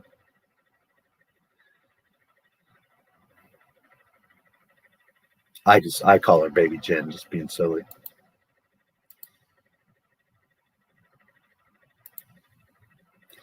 Who do you think could play Kingpin in Daredevil?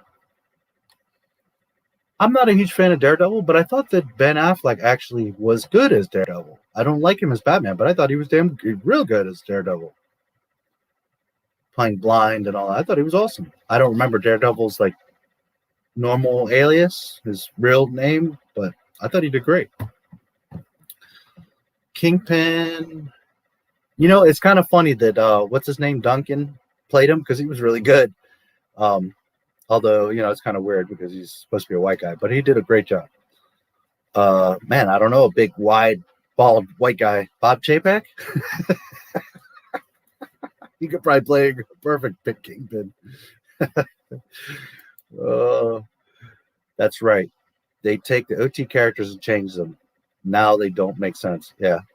Yeah, and again, I wasn't trying to shoot down what you're saying, but the thing is, I am a researcher, so I know better. I know that you don't just see that. You got to start tracing back. And so you guys see my process. When I tell you something, it's because I already went 10 links deep and I found where that resource comes from. And guess what? It's always some Disney, phony, baloney, macaroni, Filoni, Pablo, dildo, Baggins bullshit. If there's one thing I know in this world, it's fucking Star Wars. And I take the time, I research, I cross-check, I triple-check, I reference, I look, you know, so. How do people think Spider-Man 3 is worse than Spider-Man 2? I don't even remember which one is which and what happened, so I can't say. I've said it many times. Baby Jen should have been Rey. Much prettier, much better body, much more believable, much better actress. Like Felicity's a for real actress, not a cardboard cutout child. Has the accent. The only thing that why they wouldn't use her is because she's older. Not that she looks old; she looks fantastic, but because they wanted Rey to be like a young teenager type. So that's the only reason I could justify them not using her. But Felicity should have been Rey, absolutely. That or Chloe Bruce that I showed you guys, the stunt girl.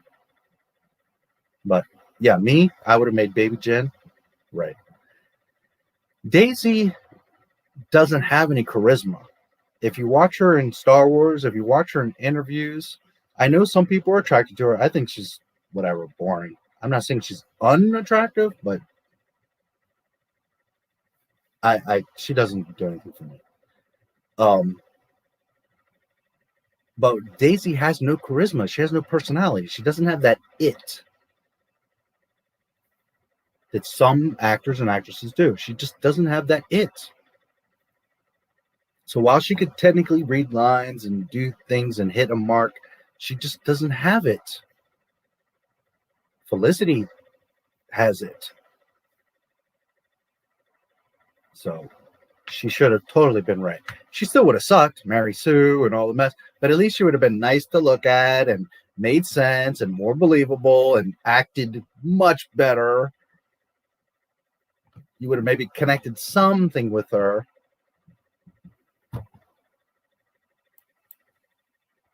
Spider-Man 3 is so good. Emo Peter all the way. I hate when they make Peter too emo. Like, that's why I don't like the Avengers and what is it? Infinity War, whatever, and all that shit. He's such a little bitch, and that's not Spider-Man. When he puts on the suit, when he pulls down that spider mask, he's not a little bitch. He doesn't play around. Spider-Man does not play around. When he's in class and he's all dorky and goofy and shy around Mary Jane, okay. But when it comes time to put on the suit and put on the mask and he's got to be Spidey, Spidey don't play games. Spider-Man 3 was a good conclusion to the Raimi trilogy. The Amazing Spider-Man 2 is just an ad for movies that didn't get made. The only good thing from it is Sony selling Spider-Man back to Marvel. Spider-Man and Batman are my two favorite superheroes, and I have two of the worst comic book movies ever. Those are my two favorites too, Spidey and Batman.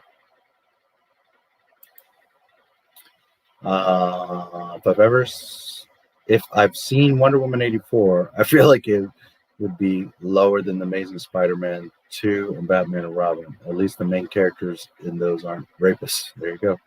That movie was really bad. Really, fuck, that movie was bad.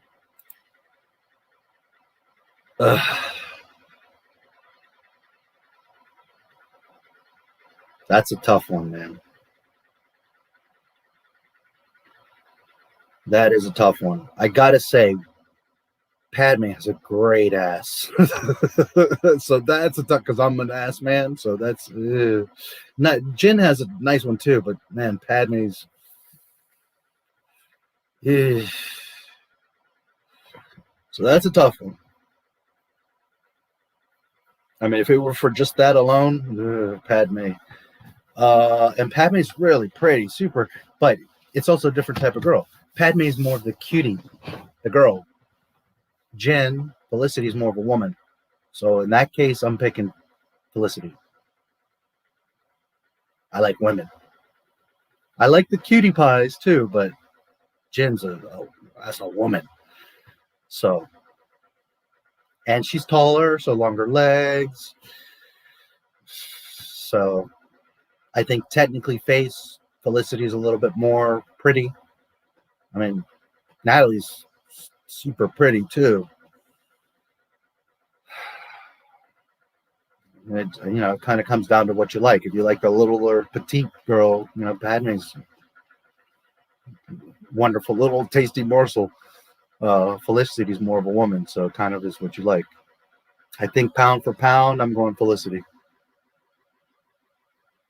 But Padme has an ass on her. Oof. No disrespect, but ooh-wee. Only problem with Affleck's Daredevil is he smiled a lot. Sure, Dee Dee smiled, but not too much like Affleck. It's been a while, and I think I kind of remember that, and I agree. As his self, yeah, he would smile, but as Daredevil, I never knew him to be. He always had like a brooding face. I used to have a crush on Padme, and I got mad that she married Anakin. I can treat her better than Anakin. Actually, anyone can treat her better than Anakin, now that I think about it. Yeah, technically. It may have been Green Goblin that killed Gwen Stacy, but it was Norman Osborn's Green Goblin, not Harry Osborn.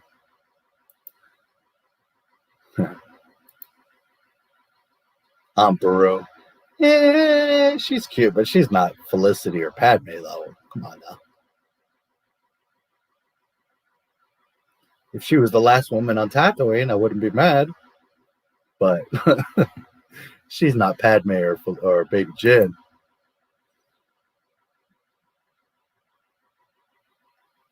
So they still got it wrong. Funny, but in the comics, Norman Osborn killed Gwen Stacy, not Harry Osborn. A lot of this is obviously too your taste, your preference. Just me. I like how now we're just rating Star Wars women. Hey, it's okay. Star Wars used to be sexy. And Leia, is beautiful. I always like Leia, but she's not nearly my favorite Star Wars girl. Baby Jin and Padme is definitely. Oof. Twitter cancel bots, yeah. Oh my God, a bunch of men that like women. Oh my God. I think on the show, Laverne and Shirley, Carrie Fisher played a Playboy bunny. Could be. How the hell do you know that? If it were me, I'd take Padme and Leia. Booyah. There you go.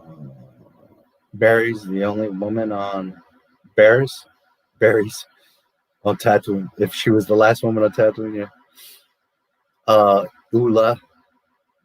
Nice. I always liked Isla Sakura.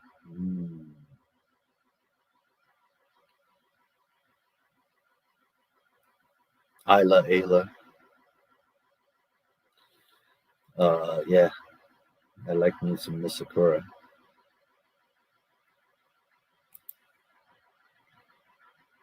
No wonder why Alex Flex hates women. Wow. People ask me this all the time. Just a second, I'll tell you. Leia or Padme? Again, Leia was very beautiful, but that's not that for me. It's not even a thought. Padme all day. Leia was very thin, and I'm not really into it. I like curvier girls, and again, Padme's got a great ass.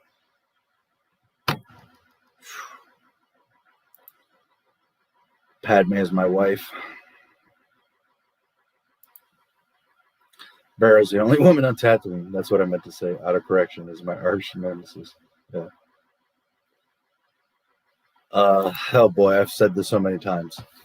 I love the EU. It's beautiful. It's fantastic. If I took control of Lucasfilm, I'm immediately bringing it back, calling it EU. If I was in control of all projects, I would be pulling so many things from EU and making it canon. But there goes the point. Pulling it in to make it canon. The EU never was and is not canon. So I love it, but there always needs to be the distinction that while it's a very close, like here's canon and here's the EU, it's right there. And a lot of it can mesh. And it's wonderful, beautiful stories. I love the characters and all that. But just know that it's not canon. Now, most of it is expanded stories that don't conflict at all with the timeline.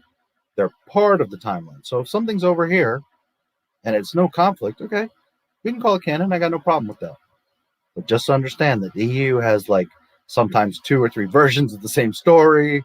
Sometimes something that's said in the EU will contradict the actual films. So the EU as a whole can never be canon because it has contradictions.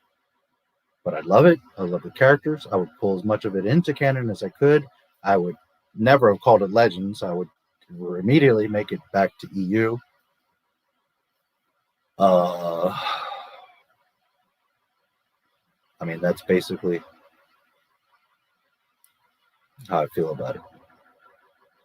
I love the EU. I support the EU 1,000%. It's just not true canon. But very close, and more so than the games or other stuff. And definitely, like, here's Disney fan fiction, here's true canon, and right here's the EU. So if that helps.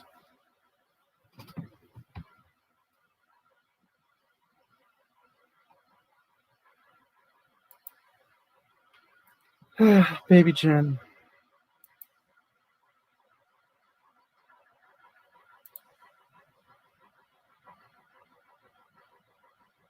Yeah. Carrie was really pretty, cutie pie, all that, but Padme just super pretty. Like sometimes, depending on her makeup and hair, she looked. There were scenes I didn't like in the prequels, but for overall and body wise, I mean that's not even a competition there. But again, it also depends on your taste. Remember, the Padme is a tiny little, petite little shorty. You know, you can put her in her pocket, and that's nice. Don't get me wrong. Just saying, depends. That's part of why I like Felicity. She's taller, more of a woman. Padme is my wife. The only one. Okay, yeah, I told that earlier. Let's see. Bastila. Yeah, I mean, there's lots of characters, but I'm thinking like actual live action, right? That we see that you could imagine like standing next to.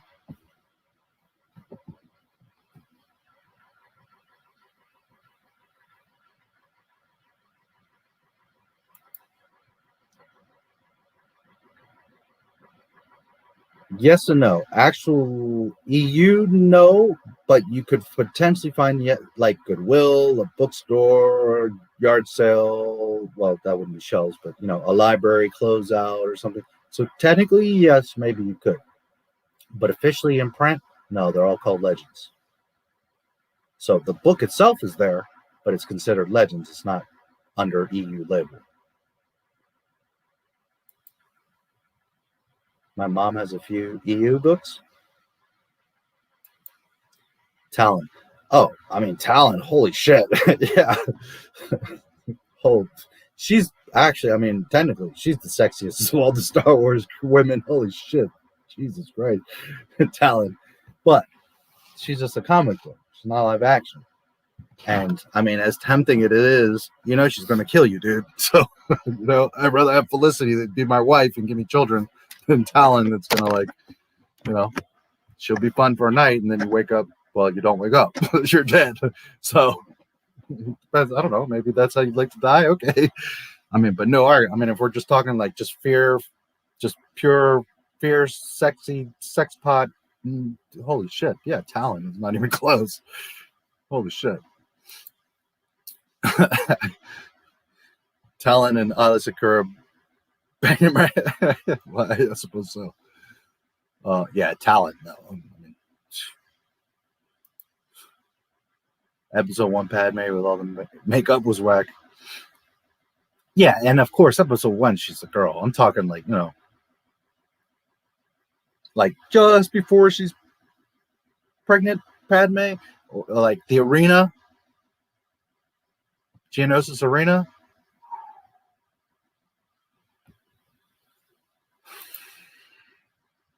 After Jabba died, who took over the palace? Was it really Bib? No, Bib 14 blew up on the skiff.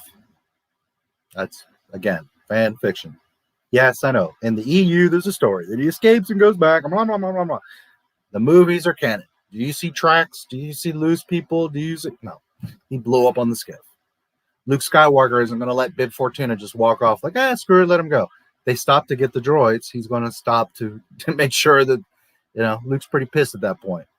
You done kidnapped my sister, which he doesn't know is his sister, but you kidnapped my sister. You got Han. You made me go through all this shit. I even warned you. Let him go. I'm going to destroy you. So at that point, he's not going to let any stragglers go. Bib 14 to die. But again, Dave Filoni with his baloney. Same height. Are they? Are you sure about that? I don't think so, dude. I don't know about that. It's possible. Felicity does tend to give the appearance of being taller, but she's actually... Natalie is 5'3". I don't know if Felicity is 5'3", dude. I think you're pretty sure she's a little bit taller than that. I could be wrong.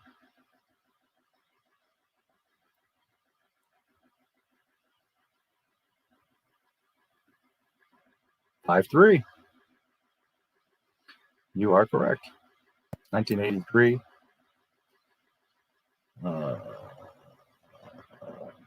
Wow, Natalie's actually older. 1981. Look at that. Okay, they're the same height. Well, there you go.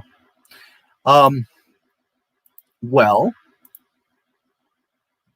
I know that maybe Felicity has longer legs. Felicity definitely has that appearance of being taller, maybe a little bit slimmer, slender, whereas Padme is maybe a little bit juicier, so she gives you the illusion of being a little bit more compact. But sure enough, they both are saying 5'3", so I guess I got no choice. I just have to take them both. What else can I do?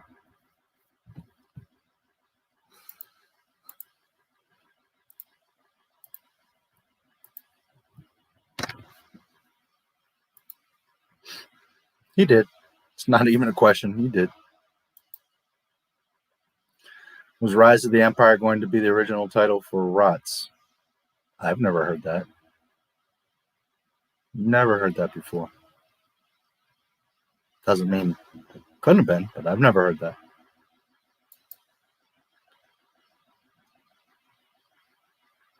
Futurama. I did a bit of research. I don't know how you feel about the fandom wiki, but I use it a lot. But there have been some instances of time travel. Okay, but again, what specifically did you search? And did you backtrack? Because often it'll look like, oh yeah, this was a Lucas thing, and then you start digging and you start sourcing, you're like, oh, Disney's Encyclopedia 2015, and you're like, oh fuck, Pablo Hidalgo again. Double check, or tell me what you search, and I'll look too. But or it's a U. You see? So once again, I will remind you, EU has problems and it's not canon. This is the best live stream ever. We can get away with these shenanigans. Well, I mean, it's part of it. And I don't mean any disrespect to any of my girl watchers. If there's any still here, I think Dead Girls is maybe floating around.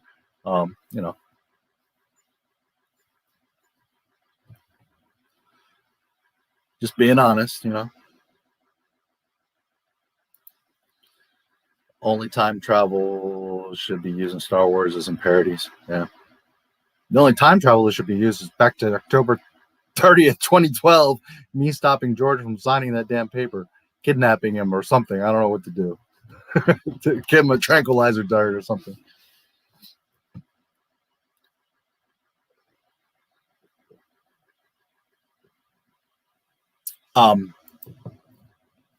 Yeah, and you should, but just doing that is not enough. You have to go to the bottom of the page and trace back where the sources of that are. Because even though the intention was good in Legends or EU, that this source is this, remember, EU is not canon. So if it's referencing a book from 1995 that said some of it, that's not canon, dude. The movies are canon. And anything that contradicts those movies is not canon. That's the problem with the EU. Most of it's fine, but little pieces.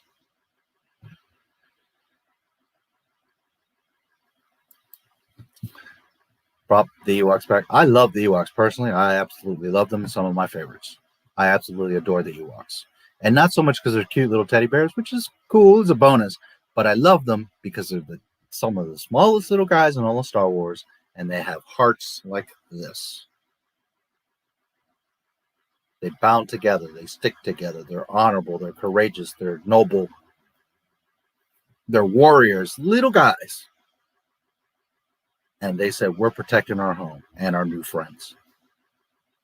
They barely even knew the rebels for a short time, but they knew that the rebels were good and that they were there to help them. And they started sacrificing themselves, making distractions, taking the speeder bike, and Wicked going out there to make a distraction and all that stuff. You know what I mean? Little guys with hearts like this.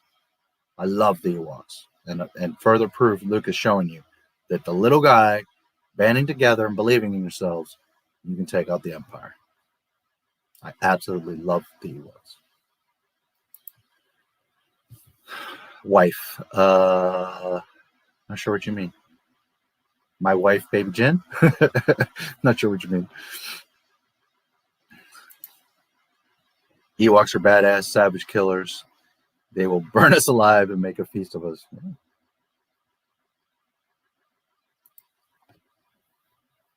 I find it funny. My uncle describes women like you. So this is cracking me up. Oh, there you go. Listen, you should be respectful of women. You should protect them and be kind to them and all that. But we've also gone so far away from just being real. Like men like looking at women. There's like that's by design. It's so that we want to mate, so that we are attracted to you, so that we hunt for you. That's like being human. So as long as you're not being all crude and crazy and all that, Padme's got a great ass. It is what it is, Anyways, describes. That's absolute canon. You are correct. I need to go back to November 12th, 1955. Stop there for me. Because there, yes, you do. Or better yet, go before with the sports book and outbid him. Favorite Star Wars space battle?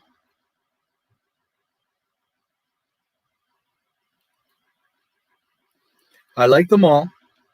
I really like Jedi, but I think that my favorite, excuse me, not only space battle, but intro to all the Star Wars movies is Revenge of the Sith.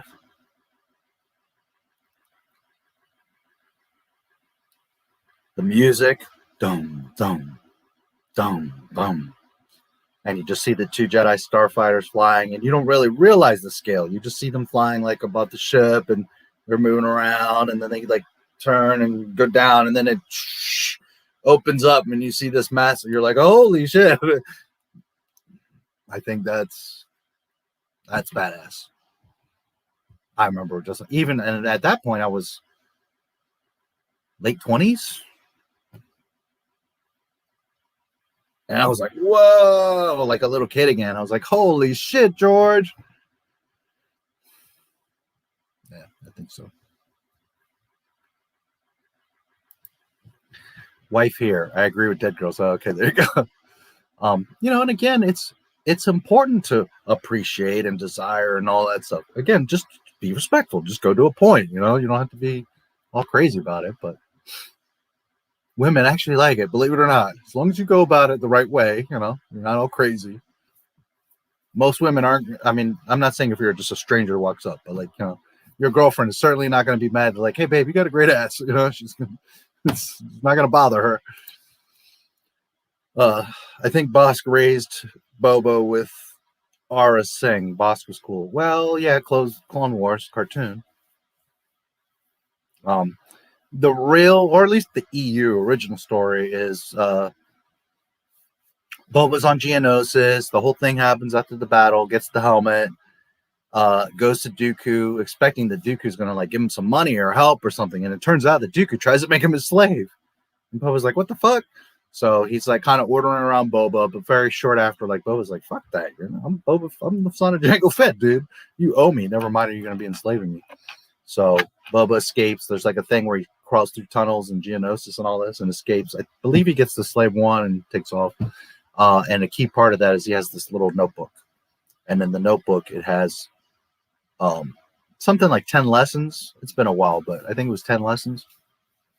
And they're just like a quote or a small sentence. And it was stuff that his father wrote. And you just read it and you're like, what the fuck does that mean? But throughout the story, it's very cleverly done. And then he reads the quote and then he understands oh, that's what you meant by that, Dad. So 10 important key lessons his father left him. Anyways, the idea is that he very early goes to Jabba's palace, does some awesome shit. Jabba's like, you're a bad little dude. And then for most of Boba's years, especially his teens and growing into a young man and all that, he's Jabba's personal bounty hunter. Jabba hires bounty hunters and criminals and runners and all this stuff, but his dude is on full staff, full pay on the payroll, Boba Fett. Boba Fett is Jabba's main dude. So he does all kinds of shit for Jabba. So that's the original, that's how he becomes a badass, is because he's on Tatooine running stuff for Jabba. He doesn't like drugs. He has a problem with drugs, according to the EU. He doesn't like anyone that does them or doesn't want to be around them. Not to say that he wouldn't. No, I think in the book it says specifically that that's one thing he wouldn't do is smuggle spice. But outside of that, bounty, killing, whatever. I mean, you don't play around. But I think he had 2 or 3 rules, and one was definitely spice. He wanted nothing to do with it. Another thing I think was hurting children. And then I can't remember what else, but those were his main things. Now, would he kill or capture a woman? Yeah. You don't give a fuck. You don't play around. But the reason Boba is a badass, at least according to the original EU, is because he was Jabba's dude. Battle of Coruscant for days. Yeah. There's probably at least one girl looking at me in high school. I wouldn't do anything about it because we're all human. When someone looks attractive, they're going to be eyes following that person. Yeah. That battle was awesome. Yeah, that to me, I think, was the pinnacle of, and of course, like the beginning of A New Hope is amazing, and there's other stuff, but that whole, the music, the sound, there's parts of like the buzz droids I don't mind, but I feel like it's dragging on. Like they could have been doing more cool shit. But like the missiles, the rockets chasing Anakin, and he does the spin. Like I think that's awesome. And he shoots the shield generator, and they fly in. That's cool. The buzz droids, I don't hate it, but I did feel like it's kind of dragging a little bit. And I mean, it does give Chancellor R2, to shock him. I don't hate it, but the main thing with that is again the beginning. It's like just the pounding of the drum, and you see the ship, and you get an idea like, okay, something's going on, and you see Coruscant, and they're flying in unison, and the music, and then they're doing like together, and they flip, and again that part where they like turn and dip, and then it's like, shh, and you just see, you're like, holy shit, yes sir. Star Wars at its finest. I thought you crashed into a manure truck. How do you know about that? My father told me. Your father, before he died. Boba Fett is based. Yes. Best bounty hunter in the galaxy. Role model. Yeah, that was something always very specific in lore, EU, even like in encyclopedias and stuff like that. Like Boba does not he doesn't fuck around, and a lot of that is because he's like an athlete. Like he believes in like his body being totally clean and pure, and like he doesn't want anything slowing him down, messing up his perception or reflex. You know what I'm saying? Like Boba don't play. He's on point, dude. You're not gonna sneak up on him or get him into sleep or no. Boba don't play. So he was always, sharp, clear-minded, physically ready, great shape, worked out, all that kind of stuff. Boba does not play games. Back to the Future. There was a really cool game. PS3? Back to the Future, and it was kind of like kiddie graphics, and it's like a slower game, but you're like going around and investigating stuff, and you would talk to people and pick up clues, and it was Back to the Future Return Home or something like that. And it was a lot of like thinking, like type of detective type of game, which I like a lot. That was a cool game. You might want to check it out. Mandalorian Boba Fett talks about using drugs. Well, he says this ain't a spice dream, so he doesn't really say that. He says this isn't a spice dream, like you're not dreaming, or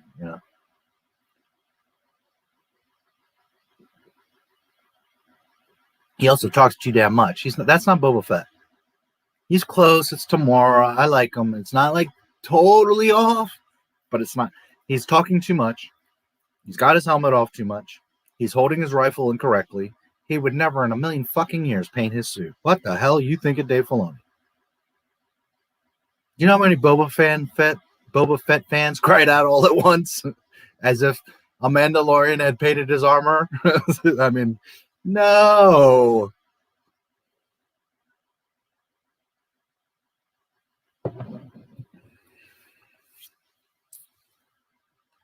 But he's close. I mean, at least it's not a Jake Skywalker, right? He's at least okay. He's cool. But he's wrong. And you look in the here's a perfect example. You look in the behind the scenes, and you see Robert Rodriguez and Dave Filoni, and they're talking about it was showing how Boba Fett's getting ready and all this, and then they're talking about, well, how's the gun? How does he hold the gun? Should I hold it like this or like this? Me, I'm a Boba Fett guy. I can tell you like this. This is how he holds his gun. This is how he holds his blaster. But Dave's not sure, and Robert's not sure. Which Robert, okay. I mean, he has a pretty good idea, but okay. But he's like, well, what is the blaster, right? And Dave's like, I think like, and no, that's not how Boba Fett holds his blaster. Dave literally gets it wrong. And you know what Robert Rodriguez says and does, which is the correct thing. And I think it's so funny because he literally punks Dave. He's like, let's check. And he pulls out his phone and you can see he starts looking. And I guess he was referencing either Empire or Jedi. But instead of assuming, if you don't truly know Dave, pull out a fucking picture, you asshole. You've got modern technology. Hey, let me see a clip from Empire. How do you not know what Boba Fett? Listen, you guys, it's okay if you guys don't know. But me, a Boba Fett guy, I know how he holds his fucking blaster. And if I'm Dave Filoni getting paid like $1 million a year, making a Boba Fett episode, even if I wasn't sure, okay, I would have watched his Boba Fett scenes so that I'm fresh on the set and make sure I get every detail correct. Dave Filoni blew it. Right there in the fucking Disney gallery, you can see it. He doesn't know how Boba Fett holds his blaster correctly. I do. And Robert Rodriguez has the humility and common sense to say, well, let's look. And he pulls out his phone and double checks. So, phony, baloney, macaroni.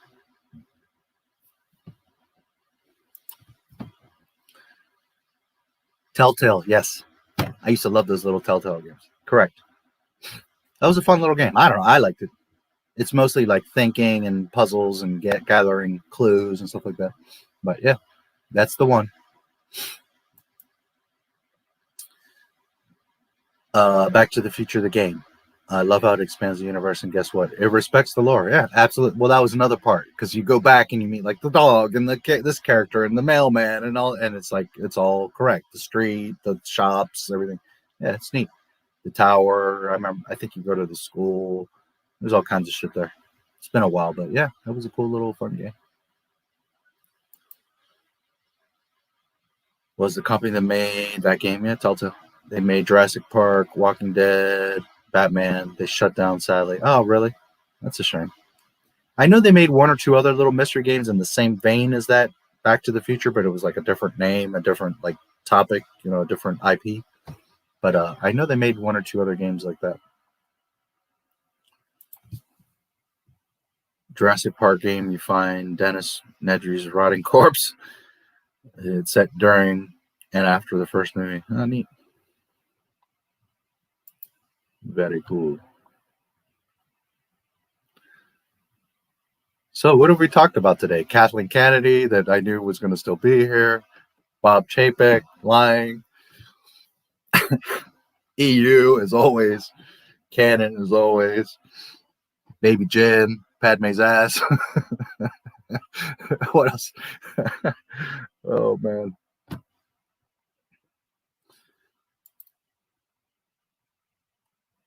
She's got that, like, shelf, it's like, that's what I like. And the Jurassic Park game, you find, okay. What do I think of Sam? Overall, I like him. He knows a lot of shit. A lot of it is mostly trivial, but he knows a lot of shit and a lot of sometimes, and in fact, he's had to call out Dave Filoni and be like, dude, that's not what went down. So again, another reminder that Dave doesn't know his shit like people like the apprentice. No, he's not. He's a rookie. So Sam has corrected Dave on several accounts. And again, it's because Dave is like this. Ahsoka.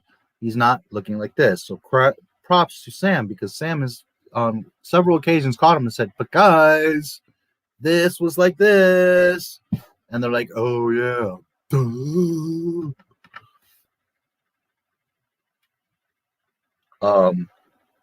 Yeah, I've followed him on Twitch for quite a while now. I've been following him since a while ago when he was talking about how Rian Johnson is someone that obviously doesn't know Star Wars. He didn't take the time to study the films and understand the story. He's done a lot of the characters, a lot of the voices. I think he's talented. I think he has a pretty good life. He's a healthy, handsome young guy that's been in some really cool projects. He's probably got some money. Like I wouldn't mind being Sam Witwer for a day. But I think he's pretty honest. He's pretty cool. He's got a good sense of humor. He does know a lot of the lore stuff, so I would definitely give him credit. And in fact, he's probably someone that I would search out if I had Lucasfilm. He's someone that I could trust that would think and connect and be critical and not be like, oh, Ahsoka. Like he would say, okay, Ahsoka, well, let's look at her. Does she make sense? Does she fit? Is it going to respect lore? You see what I'm saying? He would have those types of priorities. So, yeah, I think it's cool. Yeah.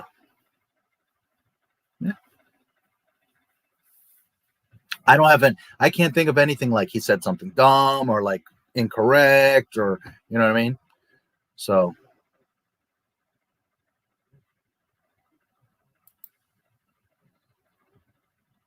and when I say incorrect, I'm thinking like Star Wars lore, not so much like his opinions or whatever. But on the same token, I don't remember him saying anything dumb. He did once say on Twitter, say something about cops.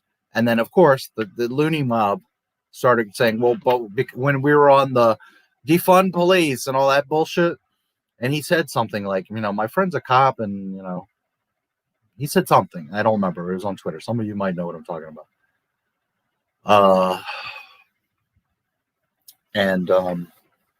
You know, the TAC mob came and was like, well, what do you mean? And this and that. And he's like, well, but, you know, I'm just saying my friend is an officer. And then somebody was like, well, you shouldn't be talking about it because I'm black and blah, blah, blah. And he's like, well, okay, I'm sorry. I shouldn't have said anything because, you know, these are sensitive times and I don't know much about the situation, blah, blah, blah, blah. Which it's not that he was wrong. I'm just saying that's like the only time I can think of like real friction that he ever had. But outside of that, you know. Main thing is he knows and respects Star Wars from what I've seen. So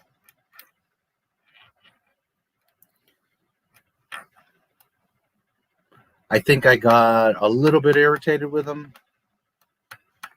because I remember for a while everybody's like, oh, he knows everything and he knows he's great and like he's the guy that you should go to, and like he does know a lot. I'm not denying that, but you know, he wasn't even born when I was watching Star Wars. So to be fair, maybe you should seek out other people. Just saying. But yeah, no, he's, you know, if I own Lucasfilm, I'd give him a call. See where he's at, see what he's thinking about, what he might like to do. Do I need any help? I don't know, not that I know of. I mean, I have the regular Discord and then I have the Not My Star Wars for member. Like if you become a channel member, there's going to be an exclusive server there. Not that I know of. I'm pretty sure it's set up. I don't barely ever log in there, so. But it's there.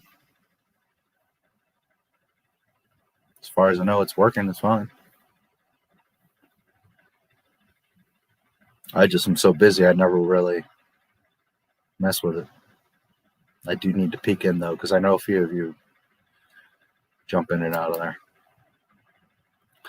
Theorizing that Nedry is John Hammond's son. He called him dad sarcastically. They're not related. Dave for sure knows more than, well, yeah. Jar Jar Abrams, Kathleen Kennedy. Yeah, Careless Kennedy. Yeah, no doubt. You know, Dave does know a lot. He just doesn't care is the problem. His heart's not there.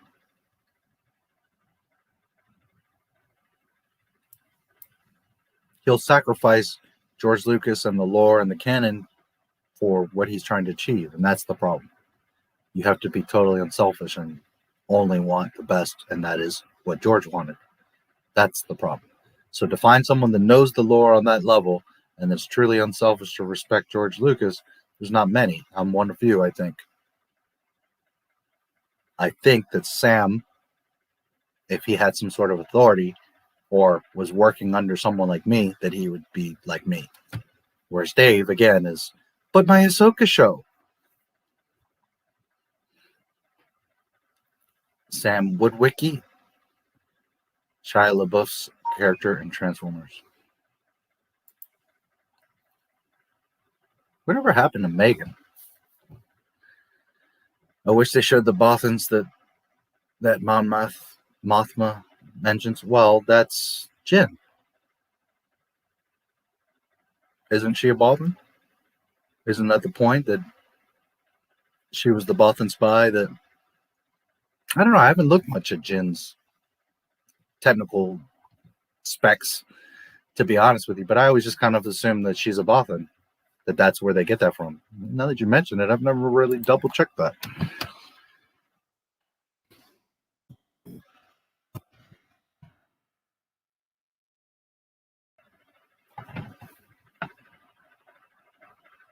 I'm just kind of assuming.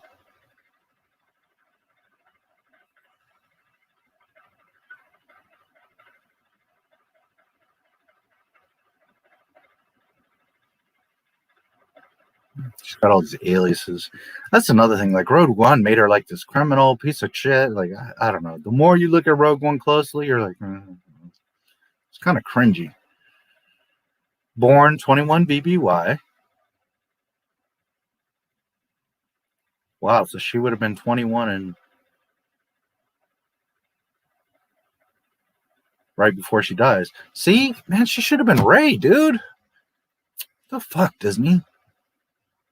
She would have been perfect.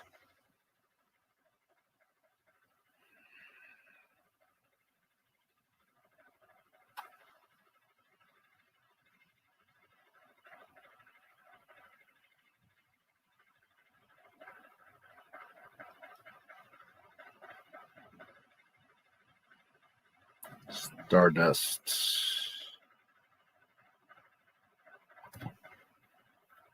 It doesn't say her.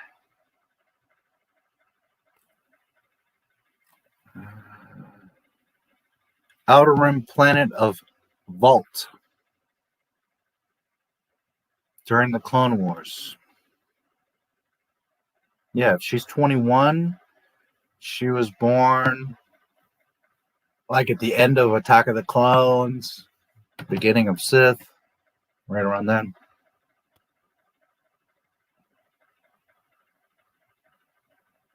Well, Clone Wars is 22 BBY to 19 BBY, so she would have actually been born like right at the beginning of the Clone Wars. Or just before the Clone Wars broke out. So maybe like beginning of Attack of the Clones. Yeah, I guess, you know, it's funny. I always took it for granted because, again, Rogue One being kind of a side story, I never took a lot of depth of research there. It also doesn't have the same problems as a sequel trilogy, so I never like put it under a microscope as much. But yeah, no, I guess she's not a Bothan. I just always kind of assumed and took it for granted that like that she was the Bothan, but I guess not. Planet of Outer Rim, homeworld of Voltai and Takwa species. Birthplace of Jyn Erso, cold world, half planet covered in ice, in glacial ice.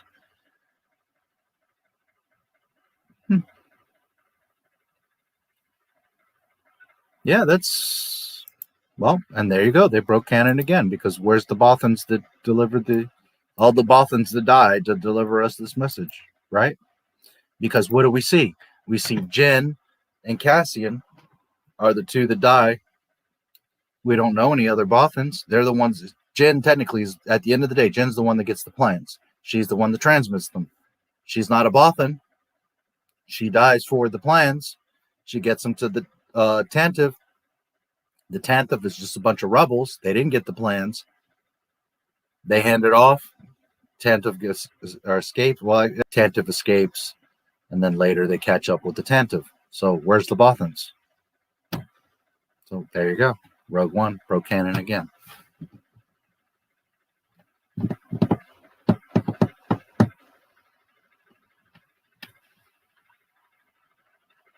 Good call, because I never really thought about it. I never cared that much to look at it that closely. I always just assumed she's a Bothan, because that's, again, knowing canon and assuming they're going to respect it, right? I'm like, well, she must have been Bothan.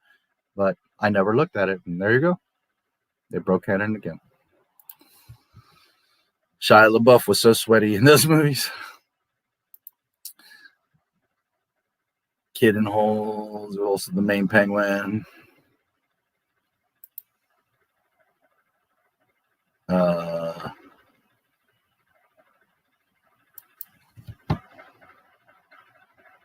Henry Williams.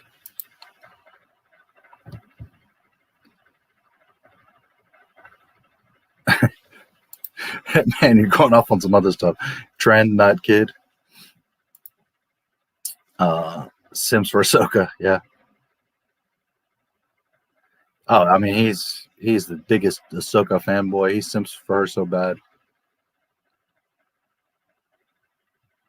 I literally think he probably jerks off to Ahsoka pictures because, I mean, he is so freaking bad with Ahsoka. Jin stole the first Death Star plans. The Bothan stole the second Death Star plans. Which, where, when?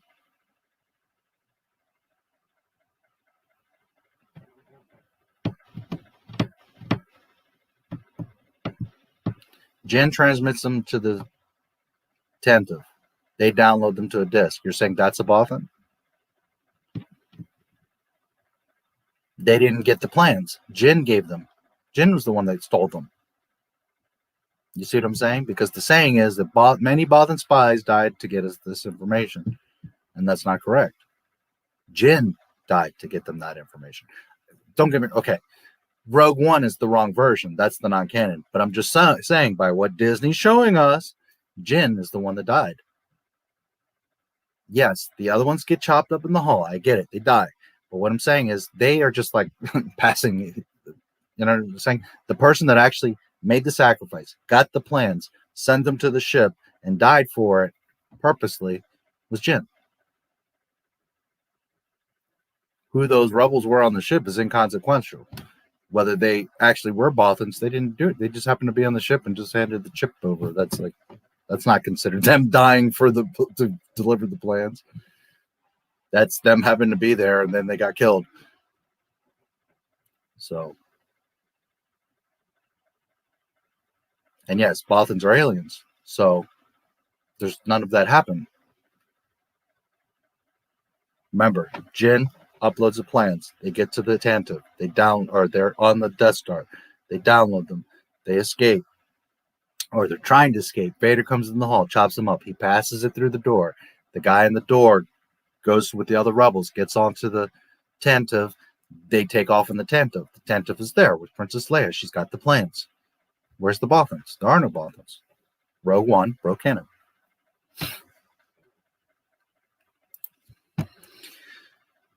Where are Sam and Megan in Transformers 4 and 5? Instead, they're replaced by Mark Wahlberg and his underage daughter. Yeah, I mean, I know that Megan said something about the director and got fired. I'm just saying that later, what happened to her? She got kind of blacklisted, but I don't care about that. I'm talking about the hot chick. Where did she go? Wrong death. I know she did that weird movie, Jennifer's sister or daughter or whatever, but outside of that, wrong Death Star.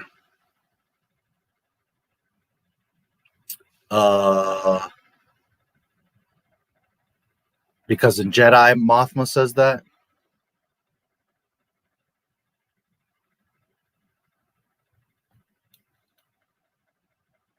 Doesn't she say that in... Let me think. It has been a while, so I could be confusing the two. It could be in Jedi, the second Death Star. Okay, you could be right. It's been a while.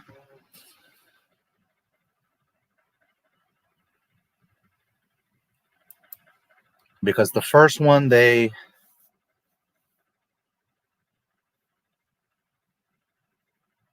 plug into R2, right? And that's where they get the Death Star plans. And then they're looking at the shaft and all that.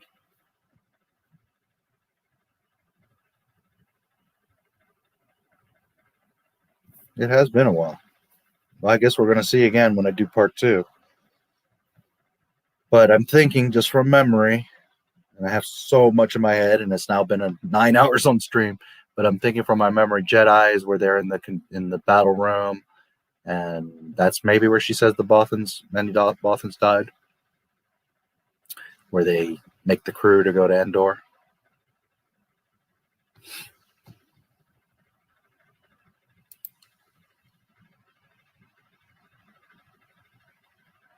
It's just been a while, so my brain's a little overloaded. I think his daughter was in Transformers 5. I don't remember anything from that one. It was an unforgettable mess. Bothans are in the old OG Battlefront.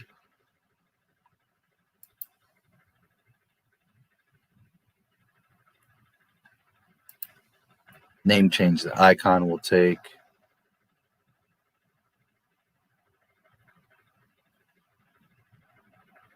Oh yeah. Oh, it's YouNow Media. Yeah. 12 to 24 hours. I mean, at the end of the day, you do what you think is best, but just my personal advice, looking from the outside, I think media makes more sense.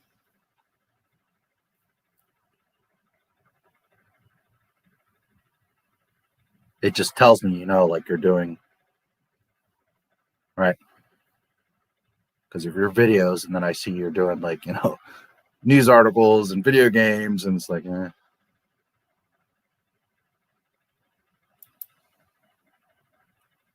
Bothans spile the key get into Disney Star Wars. There you go. Turn of the Jedi. Mothma says the Bothans died. Okay, right. Jin stole the first Death Star, right? Yeah, it's just I got so much in my head and I'm a little tired. We were the rebels in Rogue One. Assholes. Why were the rebels in Rogue One? Assholes. Cassian Andor is the biggest prick in the movie, and he's the one getting a show. Yeah. Yeah, if anything, I would have made the Jin show. I mean, think about it. You could have done, if she's this criminal and done all this stuff, I mean, you could have done all the stuff around her. She's super pretty, a great actress. I mean, people would have loved that show. Oh, well. Rogue One was about stealing the first Death Star plans. The Bothans stole the second Death Star plans 4 years later. Yeah, I'm just, again, just so much stuff. Sometimes I start to get. Just got a few Xbox 360. One of them is a Force Unleashed. Nice. I'm sure it sucks ass on the Xbox, but General, not my Star Wars. Is your strike team assembled?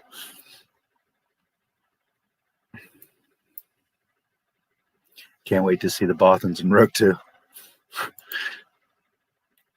We couldn't have seen at least one Bothan in Return of the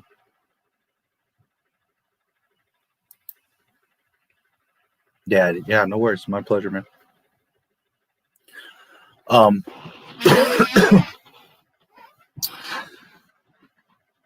suppose it would have been neat to see them in Jedi, but remember, stakes. If they're around, then how much of a sacrifice does it feel like, right? Whereas if they're not around, you don't know what they look like. You're wondering, you're like, who are they? What's going on? Is there any left? Was it the last of the Bothans? You see what I'm saying? Maybe there's only 100 Bothans left, and 5 of those last 100 were the. You see what I'm saying? So now, stakes.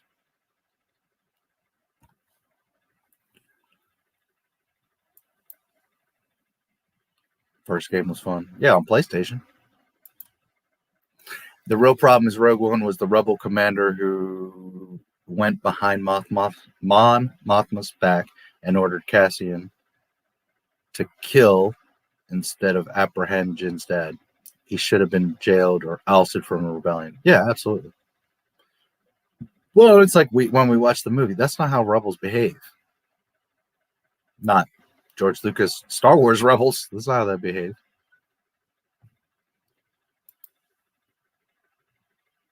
The ring turns Schmeagol into Gollum. Evil magic, greed, which that's has a lot of symbolism in it too. It's greed. He got lost in his own greed, which turned him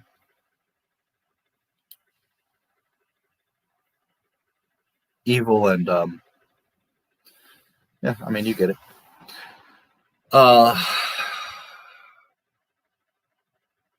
Rebels don't behave that way.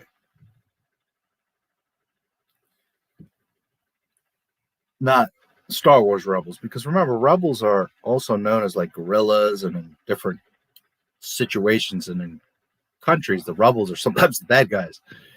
But in Star Wars type rebels, they don't behave that way.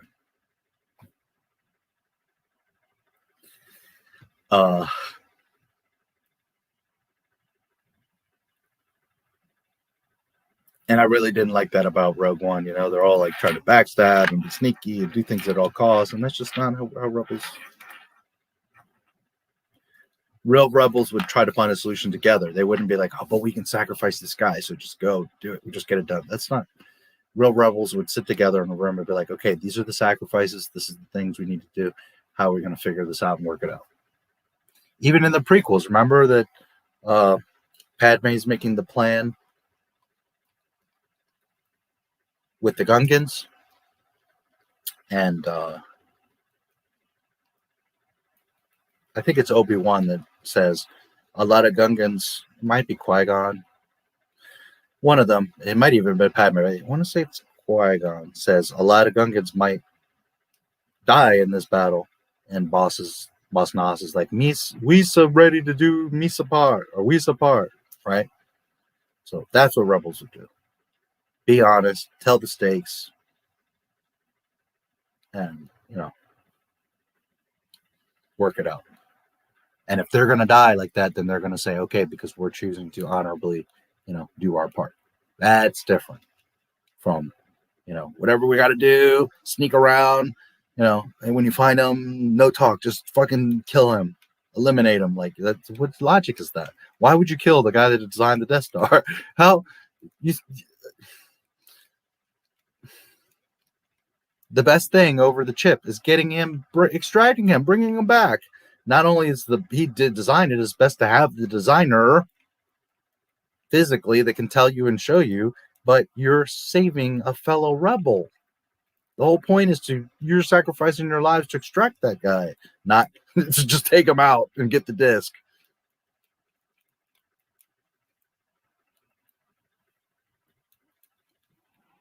Dumb. What can you do? Disney Star Wars.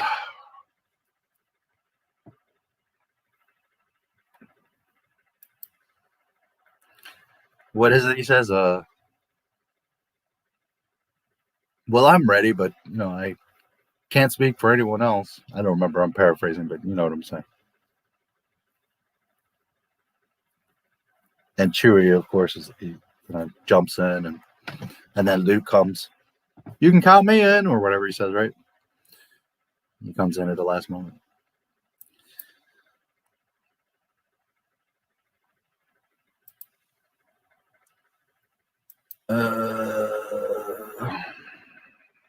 Yeah, that whole shit is fan. I feel like he's a cheap Vader. He also, like, again, in the movie, he goes through the trouble of saving Jyn when she's little. Then he abandons her and just leaves her. And then he's like, I had to leave you. And then, like, 2 seconds later in the dialogue, he's like, no, but I love you. Don't go. I need to protect you. Then he's like, Jyn, get out of here. I mean, like, again, when we watched it, and you watch it dialogue line for line slowly, you're like, holy shit, this is all over the place. 1 second he cares, the next second. That's another thing, like Cassian, the whole movie, he's like dissing Jyn and looking down on her, gritting on her, like, you shouldn't have a gun, you don't know what you're doing, just shut up, we're going on this mission. And then, like, all of a sudden, like, he's like, oh, baby Jyn, I gotta protect you, I gotta save you. Where's Jyn? Is she okay? And, like, to me, I even said it when we watched it, to me, I felt like he was realizing, like, oh shit, I might not see another woman again. Maybe I better, like, be nice to her, because this might be the last woman I see. Never mind touch. Like, it's really bad dialogue going on there. So, I'm not a big fan of Saul, to be honest with you. He's a very weird character. 1 minute he's like the good guy that saves Jyn. The next minute he's brain wiping Bodhi Rook. Why? What's all that about? Why are you such a dickhead? He brought you the plans. He's like, dude, I'm the one that brought you this stuff. I need to talk to you. And you're being like an asshole the whole time, and throw him to the squid brain monster think, why? Why are your rebels behaving this way?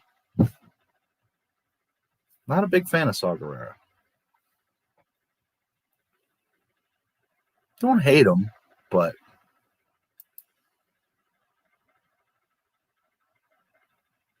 the ring is what got Boromir killed. Frodo almost killed Sam for it. And another thing is, like, I don't like how he went out. Like, I don't understand. He went through all these years of war and doing all this stuff and getting the info and making a big deal and fighting all these people and wiping the brain and being the boss and talking shit. And then at the end, it's like, oh, the base is collapsing. We got to get out of here. And he's like, Jin, just go. I'm just going to stay and die here. I don't understand that. Like, what hero, what person doesn't try to, like, make your last effort to escape and survive? I don't understand. You have people on 9/11 jumping from the building, desperate to somehow survive and escape that smoking building. And yet you've got Saw Gerrera, who could just basically walk out with the rest of everyone else and is like, nah, I'm just going to stay here and die. What? That movie, when you start looking at it, breaking it down, it's like,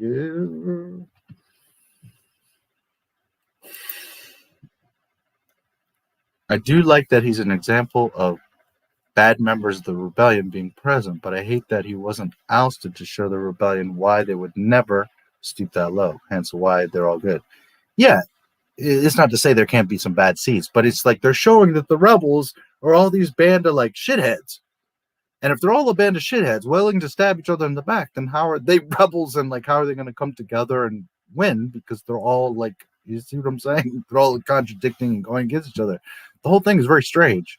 It's not the rebels from George Lucas, you know. Not at all. The rebels in George Lucas, like, they all defend each other, sacrifice for each other, know each other's whereabouts, what's going on, they care, you know. It's just a totally different, they, you know, good luck, you know. And in this, they're like, you know, fuck you. Even from the very beginning, Cassian meets that guy right in the alley. He's like, did you get the thing? And he's like, no. And then boom, kills him. And it's like, huh? What? Aren't you supposed to help this? Like, shouldn't you guys try to escape together? Like, bring another guy back and you've got another rebel to join the rebellion. But instead, you just wax this guy in this alley. And it's like, what the fuck is going on here? This is not how rebels behave.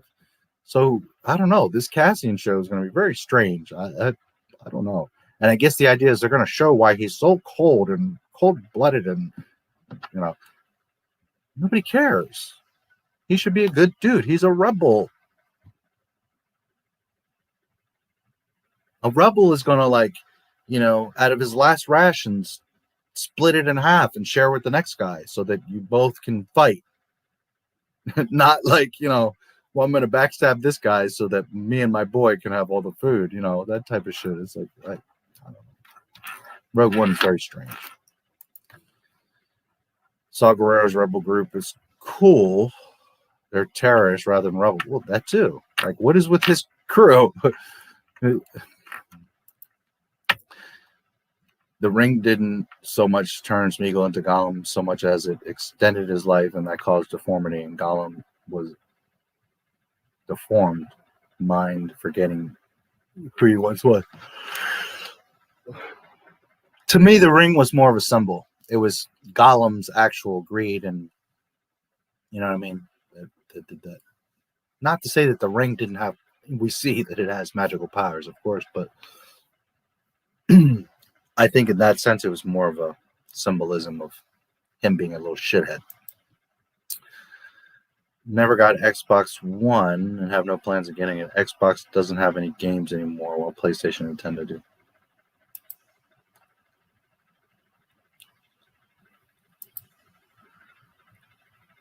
Slightly made Bilbo age more than he should. Had it for 60 years, so it probably did a little bit. 500 years. Is the best is that's I'm no argument there. It's far and away the best thing, better than Mandalorian. Mandalorian, I know a lot of people like it, but it's a production mess and it's a canon mess. At least Rogue One like managed to keep its own nonsense together. And it doesn't have production problems. It has questions. Like James brought a good one. They're on Scarif. Why did they just bring in X-Wings and blow the fuck out of the damn... well, they did. On Scarif, they're shooting the at X with X-Wings. So then he brought up, well, how come they didn't use them on Hoth? Which is a good point, but then again, I made the explanation it's probably because of the cold weather. X-Wings probably wouldn't work too well on Hoth. But that's... If we're using the logic of Rogue One, then it shows that Rogue One's breaking canon, because if you are limited on Hoth to take down smaller AT-ATs, then Rogue One is breaking canon, because you can just fly. It's the Holdo thing again. If you could just fly ships at hyperspace and blow up mega Star Destroyers, well, then why didn't we just blow up this Death Star with like 5 X-Wings? Just put a droid in it and just boom. You see what I'm saying? So in the reverse way, Rogue One, again, breaks canon. Because if it's simple as using X-Wings, then they would have used them on Hoth. So, but no argument here. I mean, it's the best thing they've made. I love me my baby Jen. But still, that is not to say that it doesn't have a lot of problems. And there's some cringe. And to be honest, it's pretty slow until you kind of get to the end of Scarif. And that Vader scene at the end, like I explained, that's not Vader. He wouldn't do that. I know it's awesome. It's fun. It's badass. Vader, hallway, guy on the ceiling, zzz, da, bang, bing, wah, blue, bling. But Vader wouldn't do that. Vader's not wasting his time with little petty bullshit rebels. Nope.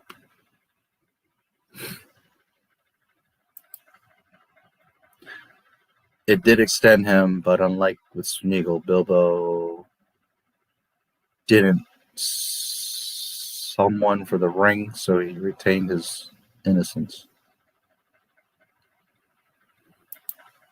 Autocorrect. I mean, it did extend Bilbo. Dark keyboard, there you go. That guy Cassian kills in the alley kind of looks like Pablo Hidalgo without the glasses. If only.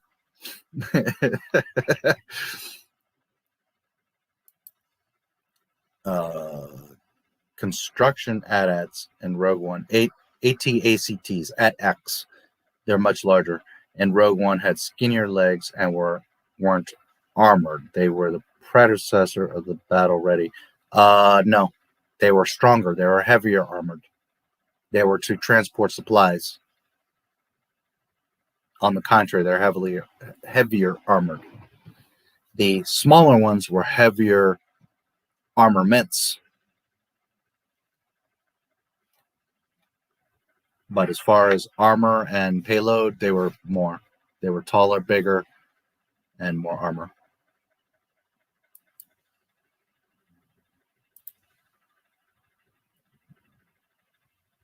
Vader scene was awesome. It gave Vader respect he deserved. Yeah, see, I don't agree with that. Vader wouldn't do that.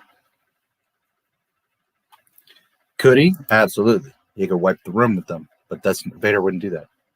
Arrogant Anakin is not wasting time with little rebels. Arrogant Anakin is fighting Jedi or strange creatures or bosses or Thrawn or something like that. He's not wasting his time with rebels because that's beneath him. He wouldn't go in the hallway. That's not how military work. Military send the troops in after the area is cleared and secured, then the boss comes in. Vader wouldn't do that. And in fact, you see it in A New Hope. They capture the Tantive, stormtroopers come in, clear the ship and secure it, and then Vader comes in. That's how it would go down. It's not fear. It's not that he couldn't. He could go in single-handedly and take out the whole fucking ship. That's not the point. Vader wouldn't do that. One, because that's not how you do it in military and ranking and in power situations, but also because arrogant Anakin, that's all beneath him. He wouldn't. So as cool and fun as it is, he wouldn't in a million years have gone in that hallway.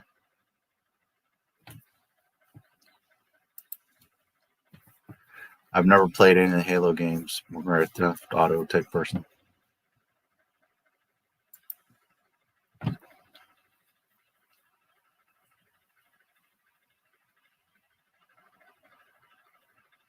He wouldn't really be fighting much of anybody, to tell you the truth. Right after Order 66, he would have chased down the 2, 3, 50 Jedi that are left in the entire galaxy. And from there, he's not fighting anybody. The point is to rule by intimidation. Furthermore, the stormtroopers are pretty worthless. The stormtroopers didn't really secure or take over things because they're so precise and elite. They ruled by fear. You see 10,000 stormtroopers, skeletons coming at you, you know, it looks scary. But in reality, there wasn't really anyone for them to fight. Honestly, probably Vader didn't do shit for years until he came across Obi-Wan. I mean, he did stuff, but as far as like a legit battle, Vader's not going around chopping down like innocent, normal people. It's way beneath him.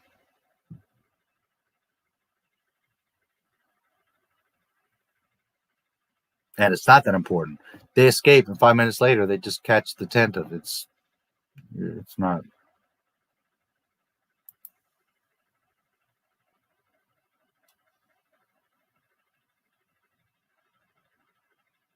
Where did George Lucas say that?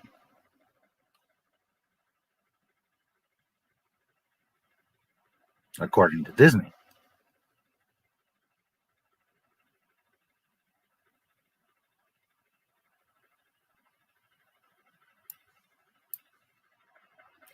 Why didn't he just turn on his lightsaber and point it at the rebels for them to shoot at them? Yeah. He could have just used the Force and just blasted them all. He could have, I mean, the whole thing. It's just a show. It's a show off to get you excited. Look, Vader swinging around his lightsaber, looking like he's badass. Vader wouldn't do that.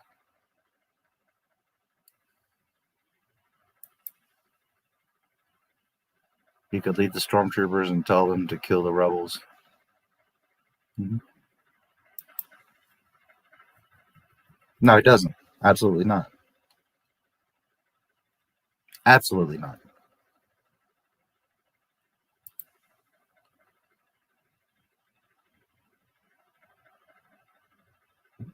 He'd probably give it to him. Just because of his ego.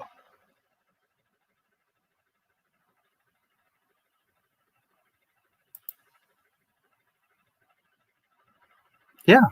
And that's okay. That's what people don't understand. People think like he's going around and just murdering people. No, that's not how it works, dude.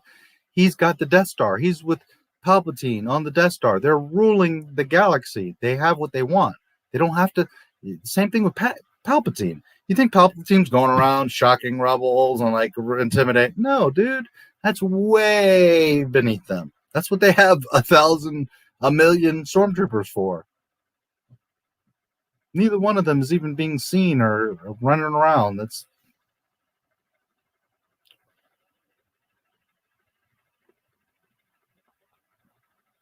Vader's probably spending a lot of time on Mustafar, meditating and training, and Palpatine's doing what he's doing. He's on the Death Star in his north. He's got his tower there in the Death Star. They're not out and about fucking with people. It's way beneath them. It's you're thinking of you, and you're thinking, I want to see Vader swing his sword around, but that's not what happens. And that's the Obi-Wan problem. Obi-Wan ain't doing shit. Obi-Wan's going to the cantina once a week and just chilling out in Tatooine. That's about the extent of Obi-Wan's life.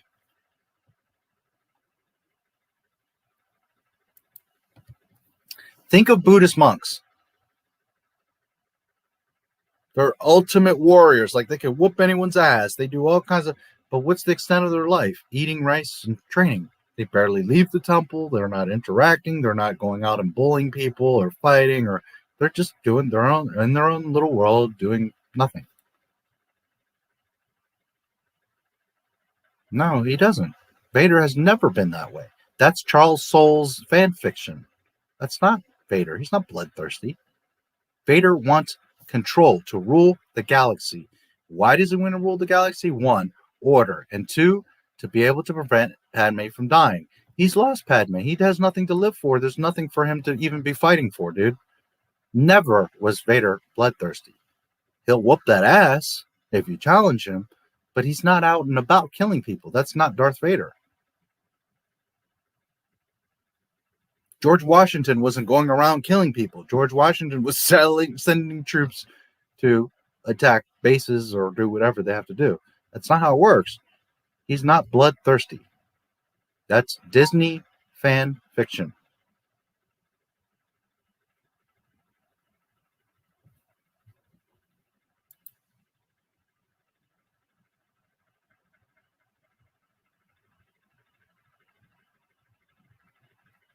Yeah, I mean, you could technically say that too.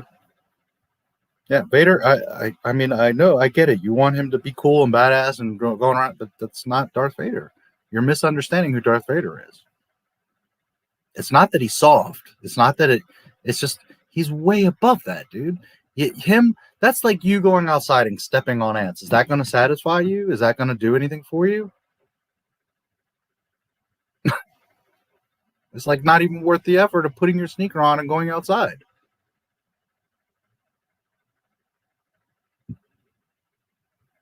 Now, when he finds out that Luke's around and the Force is strong, oh, now, or that Obi-Wan's on the Death Star, oh, now it wakes up in him and he's like, now I'm ready to get it on. That's different when there's an actual challenge. When you're a true champion, when you're a true fighter, you know, it's like playing basketball. If you're an NBA player and some kid wants to play against you, you're not even going to bother. You want a challenge. It's the same thing. Darth Vader's not going to even put on his boots for some rebel guys in a hallway. No, dude, that's not Darth Vader. Darth Vader to protect his priority asset, the Death Star. Vader's more effective than stormtroopers, and in the situation he needed to retrieve the plans at ASAP. Yeah, he's sitting on the Death Star.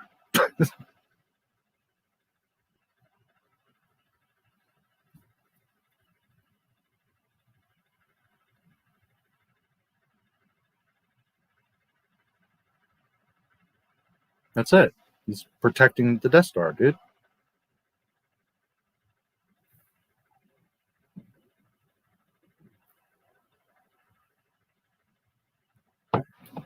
Use your brain.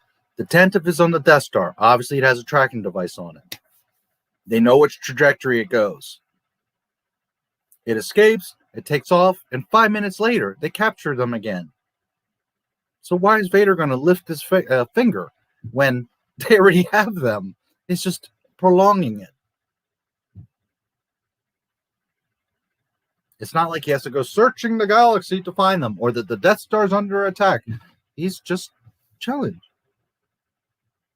Palpatine just wants to make sure that he's there in his presence to oversee and make sure things are going as planned and correct and fine. And so Vader just sends a detachment out to get the plans. Now Vader's on that ship, fine. He goes after them, but they capture them like 5 minutes later, dude. There's no stakes there. There's no. And as George Lucas, the maker, shows you, the stormtroopers break in, clear and secure the ship, and then Vader walks in.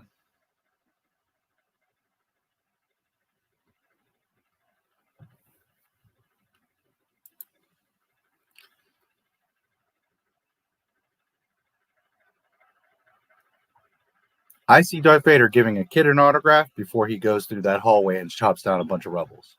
Literally. Because his ego on both sides, his arrogance on both sides. He's protected from those little rebels in the hallway. They're going to hurt the Death Star. You think that he feels that the Death Star's in jeopardy by those little guys in the hallway? The only danger is the plans. So Vader makes sure to go with the ship just to make sure it gets done, being a responsible officer, leader. And he goes with the Star Destroyer to catch up to the Tantive and secure them. But outside of that, why does he need to kill little rebels in the hallway? That's what stormtroopers are for, dude. Darth Vader would never do that in a million years. Sorry to tell you. Imperial's a little bit scared of asking at first, and he asks with a stutter, and Vader gives it to him without a word. I think the only person he killed in New Hope was Obi-Wan. Exactly, dude. He hasn't killed anybody since Order 66. That's the thing. Disney gets you confused thinking like he's out there going around the galaxy, murdering people, terrorizing. No, dude. They have the Death Star. They have the Empire. They control the Senate. It's two guys. One is like an old wizard with the hood, and the other one's in this big black suit breathing heavy. That's all they need. They don't have to go around chopping people down. Everyone's scared shitless. He hasn't lifted his lightsaber in probably 19 years. Sorry to break it to you. That's the point.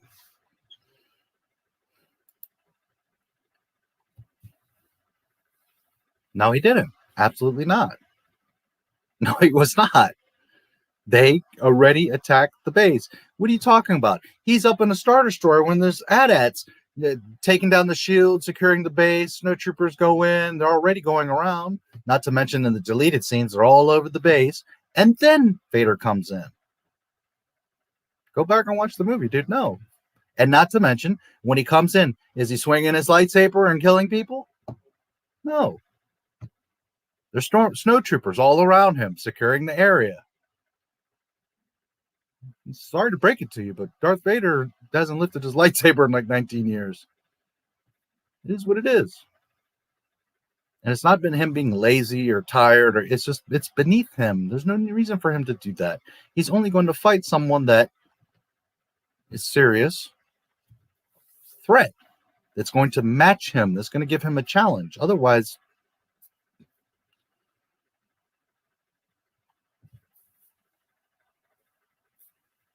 he doesn't kill any rebels in Hoth Base. X-Wing pilots. Really weird comic Disney where Vader has a Roman fan.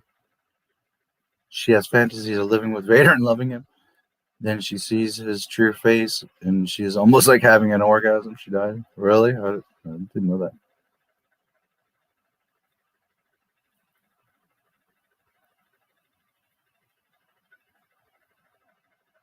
Please don't misunderstand that if Vader wanted to, he could go in and clear out the whole ship by himself.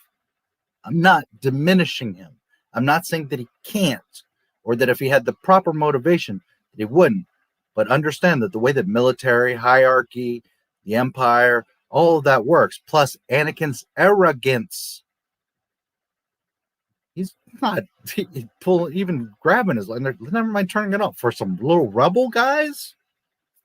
Seriously? No, dude, that's not Darth Vader.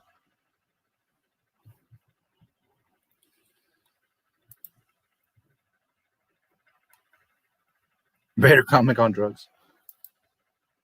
Always wondered, what does Vader do in his free time? Meditates, maybe. I think he thinks a lot. He meditates, grovels, ponders on Padme. Probably strategizes, thinks about stuff. I mean, he was a smart, so I'm sure he does like Imperial stuff, like thinking of what good strategic positioning and battle formations and stuff like that. Palpatine probably has him. Like, Palpatine probably sends him around places, like, just to be that presence. Lord Vader is coming. So then that means, like, the work crew is going to work harder or be more serious. Or they're going to occupy a planet, and Vader's there, to show, Darth Vader came, but at the end of the day, dude, it's the stormtroopers going out there and shooting and killing and taking, and that's it. It's not Vader going to take over planets. He's just there as a presence. I'm sure he spends quite a bit of time on meditating on Mustafar by himself, groveling and pondering on Padme. Hitler, yeah, exactly. Hitler didn't kill nobody. But yet everybody feared him. Everybody knew him. He would show up. You would see his big posters. You knew what he looked like. It's the same exact thing. But he wasn't pulling out a pistol and shooting at people. He's not lame, dude. That's the point. He's that badass that he's not going to, again, you are going to step outside, put on your sneakers, get all dressed, make a big thing to step on an ant?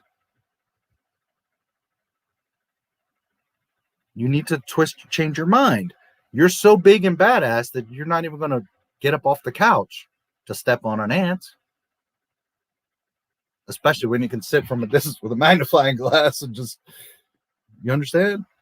It's not about him being lame. It's about he's that powerful, that influential, that just his presence is going to disrupt things. But him pulling out his lightsaber and chopping down a bunch of oh, look, there's some women, and he chops them down, and that's way beneath Darth Vader. General like Anakin. Yeah.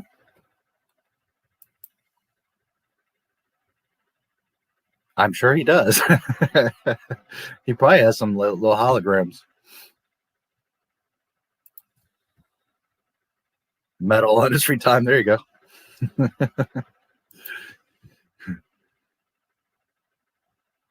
Well, and Anakin did too. Think about it. Trippy 70s.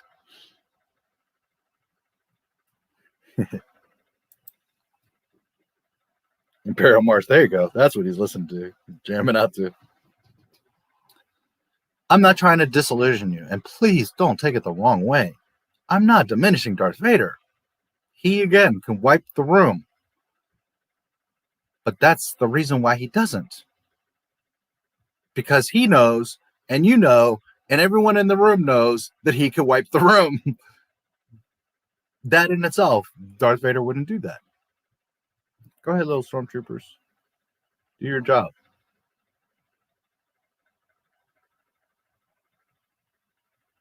I come in to take the credit, to take the glory, to make sure everything's correct and done and under control and deliver the message. You guys establish the situation, take over, secure the area.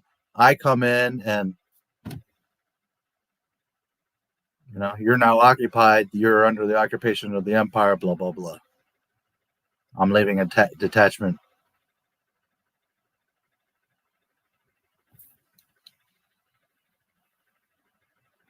I know it sounds crazy, but from what we see in canon, I know from 1977, behind the scenes, George Lucas, all that, Darth Vader didn't even turn on his lightsaber for 20 years.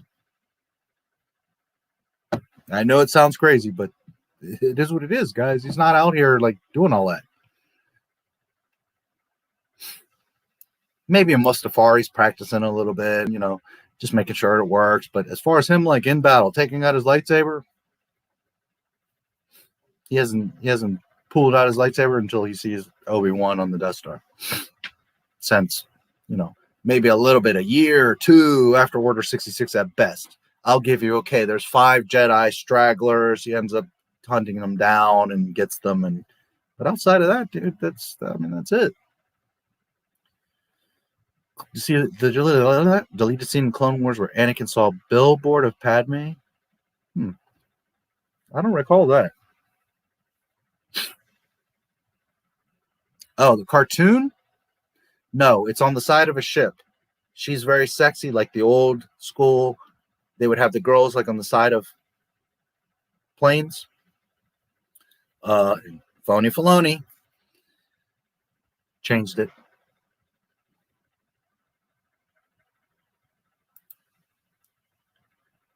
led his troops from the front. Yes, because at that time, he's just taking direct order. He's just Anakin trying to prove that he's going to be a Sith, right?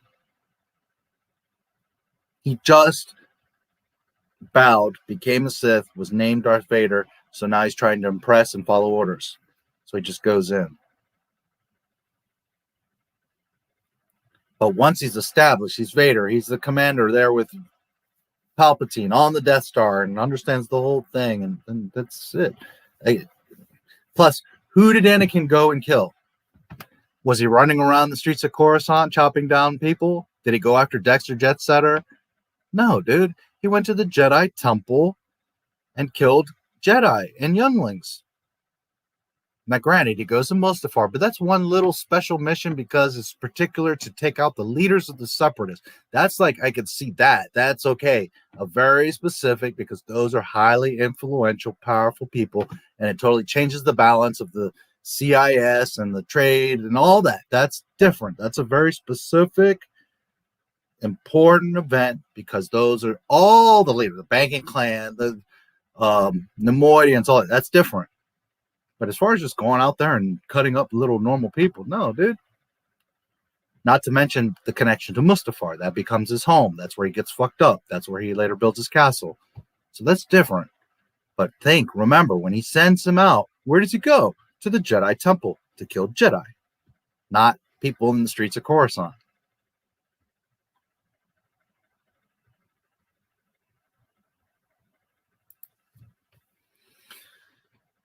Never seen in Schindler's List.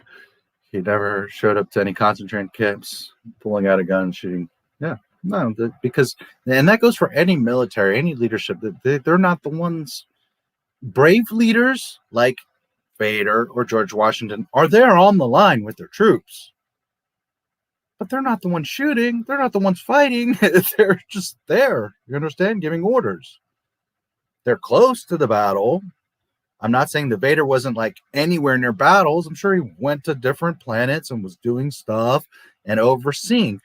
But as far as him pulling out his lightsaber and chopping people down, no, that's Disney fan fiction.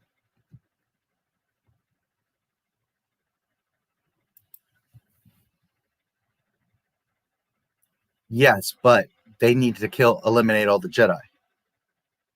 At that point, it has nothing to do with skill. It has to be, we must get rid of all the Jedi to make sure there's no possible threat later. That's different. Those are Force users. They could potentially be a problem later. Not some kid in Coruscant. Not some punk rebel. Rebel scum.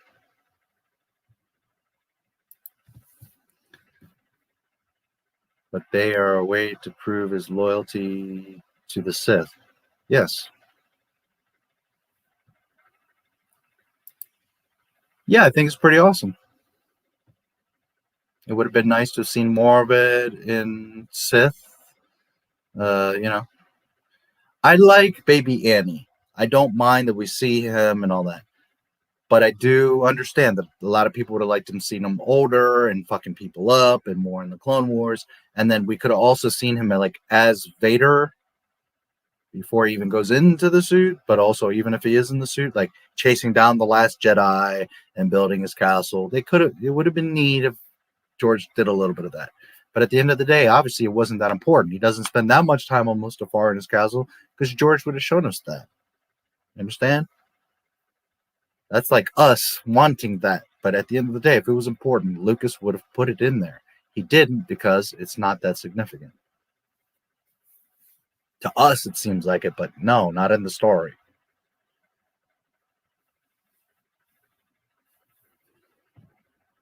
Not in Lucas's story, anyways.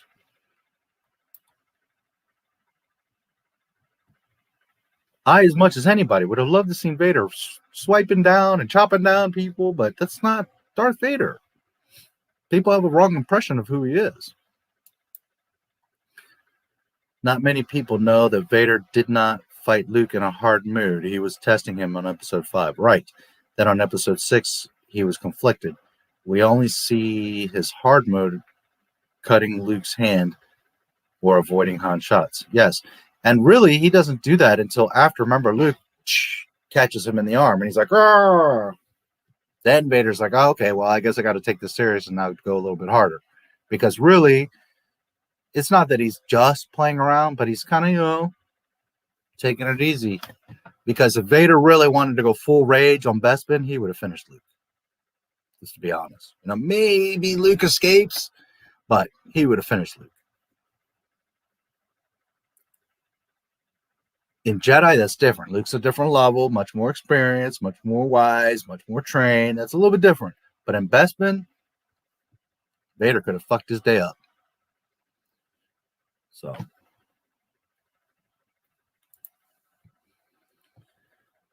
Makes Palpatine and Vader scarier if they don't kill. They have so much power, it's hard for someone in the galaxy to see them. Yes, that's the thing. When you're truly powerful, you don't have to go around and like lions. They're not worried about little sheep. They don't have to kill a sheep in front of the other sheep to prove that, oh, the sheep already know. Like, lion, turn around, go the other way. That's true power. That's true intimidation. Not that you're swinging around a lightsaber. That people know, oh shit, that's Darth Vader.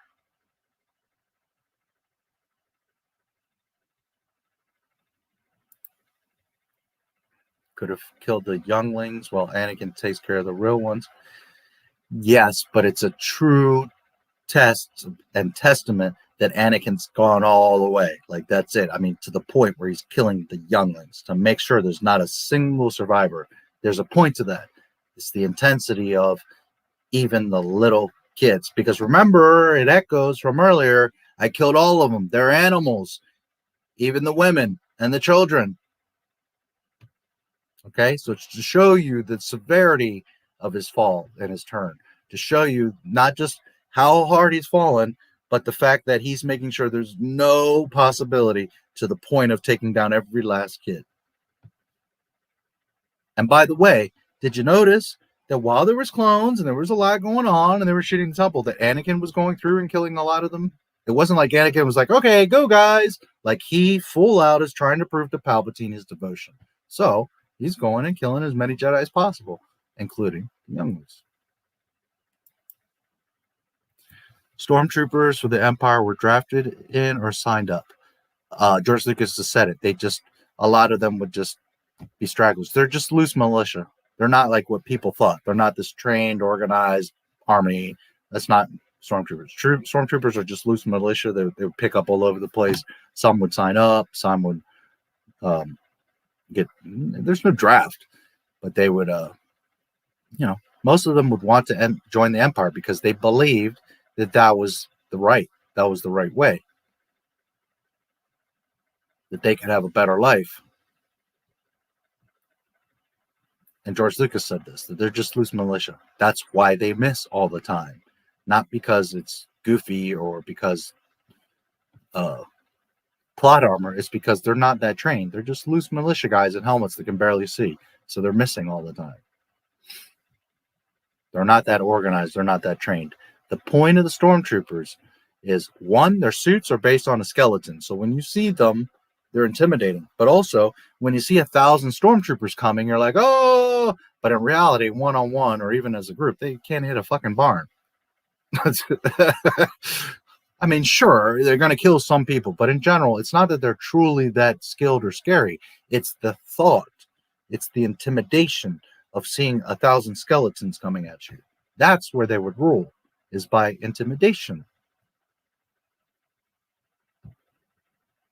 And that's why the Empire had weaknesses, because at the end of the day, they weren't that skilled or organized or trained. They were just a bunch of bullies. Understand?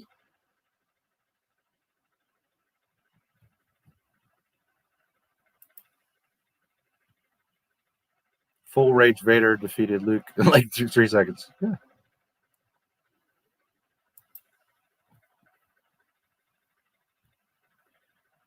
He who is the king does not say, I am the king.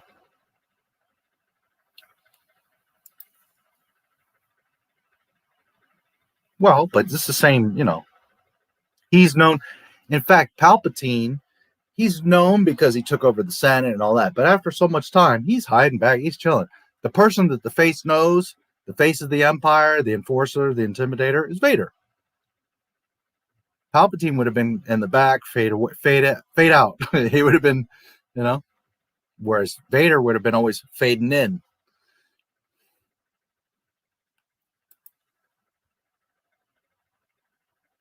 That's always a question. And the way that I've always understood it and seen it is that Vader is second to the Emperor. So technically he could give any order to anybody, even Tarkin. But when you work in a proper military structure, you leave respect to your admirals and generals to do their thing. So even though like the president or a general would have say over like a colonel, well, the point is to trust your structure. So you don't get in the way of your colonel making decisions. You let your colonel do what he's got to do. If he's fucking up and makes a big mistake or is doing stuff the wrong way, well, then you can always override him. But the point is that Grand Moff Tarkin has extreme authority and rank and power and knowledge. So Vader just stays out of the way. He respects that it's his ship and that he can do what he, you know what I mean? Vader has his own Star Destroyer, by the way, which is the Executor, which is much larger. So again, Vader doesn't have to flex because Vader knows he could just, and his ship is much larger and he carries a lightsaber and he's the Dark Lord of the Sith. He doesn't have to prove anything to Tarkin. But in a proper military structure, you let your officers have their space and respect to do their thing. That's the reason why you appointed them. So Tarkin would have all control of that stuff. But at the end of the day, if Vader needed to step in, he would not only take over by authority, but he could obviously just crush Tarkin. And so technically, Vader's only second to the Emperor. On Tarkin's ship, he respects Tarkin. Lets Tarkin do his thing.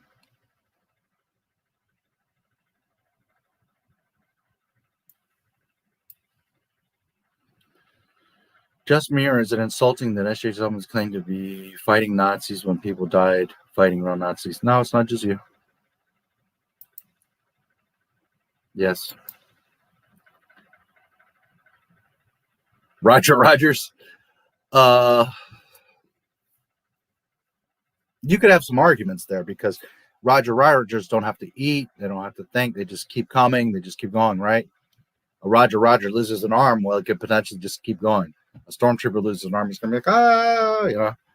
So in certain ways, but always, you know, the stormtroopers are going to be better because they can think, because they're independent, because they can climb and jump and swim and, you know, Roger Rogers. So the stormtroopers are going to have the Rogers are going to be more obedient and maybe more precise a shot. But at the end of the day, they're just clankers, right?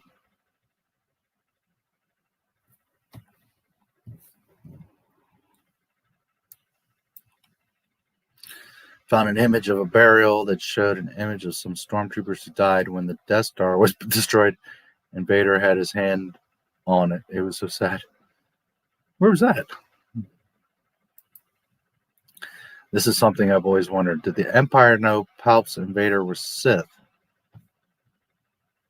I don't believe that most would. Someone like Tarkin, possibly. Not necessarily, but possibly. Thrawn, if he were brought into canon, he would most likely know. I think that most stormtroopers would have never seen Palpatine. They maybe heard of him or something. And then when they see him, they think, oh, well, he's an old wizard, but he's basically the you know, he has control of the Senate. Do they actually know they're Sith? I don't know. It's not specifically defined, but there's not necessarily a reason why they would have to. But then again, it also depends on your interaction. If you're a stormtrooper that's like on an outer rim base maybe you never saw Vader or any of them. If you're on the Star Destroyer, Death Star, well, then yeah, you probably do know they're Sith. Even through just rumors and, you know, hearing through your friends, whatever. But in general, I don't think that they're just the leaders. You know, the Emperor is like a very powerful man, and that's that. The Jedi were well known through the galaxy. Sith were not. Remember? Rule of two. They're in hiding. They're shrouded. The dark side is shrouded. It is. Right? Difficult to see. The dark side is shrouded. So most people wouldn't know what the Sith are, but the Jedi. Jedi, on the other hand, yeah, they were known throughout the galaxy. So no, I wouldn't, by knowledge of what's going on, no, they probably wouldn't. Not most. Again, you're like an elite, you're around the Death Star a lot, you're in certain battalions, maybe you're around Vader a lot, you know. Sure, but most Empire, no. They just know the Emperor and that wizard guy, Vader, that breathes and has a, you know, he's like a dark Jedi, or they wouldn't know too much about the Sith. The Sith are always shrouded. Since Vader is very tactical, I see him not doing anything to Tarkin. He must think. This person knows what he's doing. Yeah. Another thing is that Anakin Vader's not dumb. He knows hierarchy and has respect for other people and all that. You know, at the end of the day, when you know you can just strike them down, you know, there's no reason to worry about it. And I know that a lot of people ask that because when he's choking, dumbass, and Tarkin's like, Vader, enough. But it's not because he's his superior. He's just saying, hey, dude, you're on my ship. There's no need. You've made your point. You know what I mean? So he's just being a little bit more leveled head than Vader is.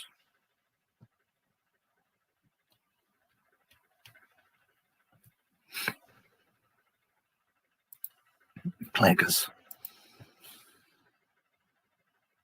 You find my friend, my friend, are the last that's left of that religion. Yes. Hey, Red Air Shanks. Good to see you, brother. I'm forcing myself to go to bed now. You're becoming one of my favorite Star Wars YouTubers. No, I am your favorite Star Wars YouTuber. Remember something, guys. I'm never going to tell you what you want to hear. I'm going to tell you what is. What is the truth.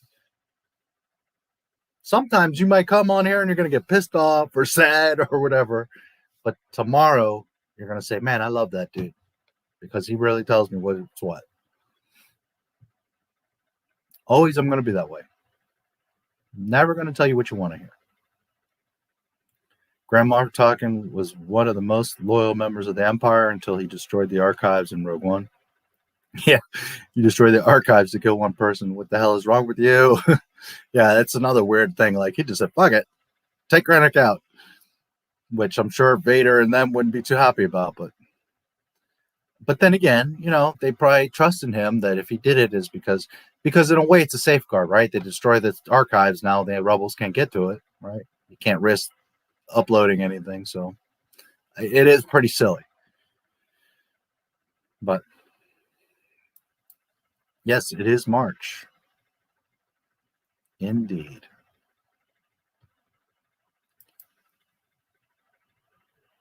All right. I need to take a quick break. But there's still 10 of you. 10 of you have been hanging out with me all night, so I don't mind hanging a little bit longer. We're going on 9.5 hours, so I could probably do another hour. Who knows, maybe 2. But yeah, I'm gonna take a quick little break.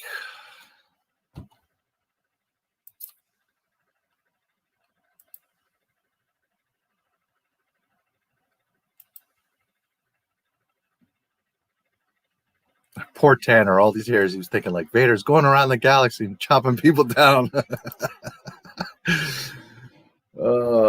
It's just not what Vader would do, guys.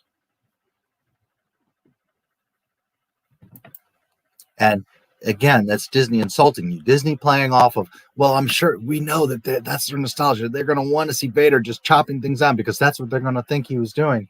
And George Lucas would have been like, no, well, he didn't fight anybody till he saw Obi-Wan.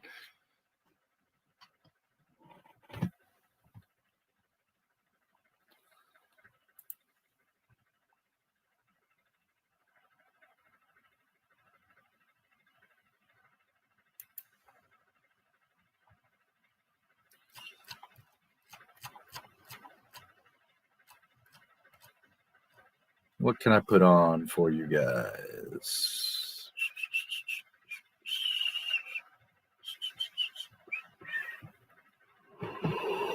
Ooh.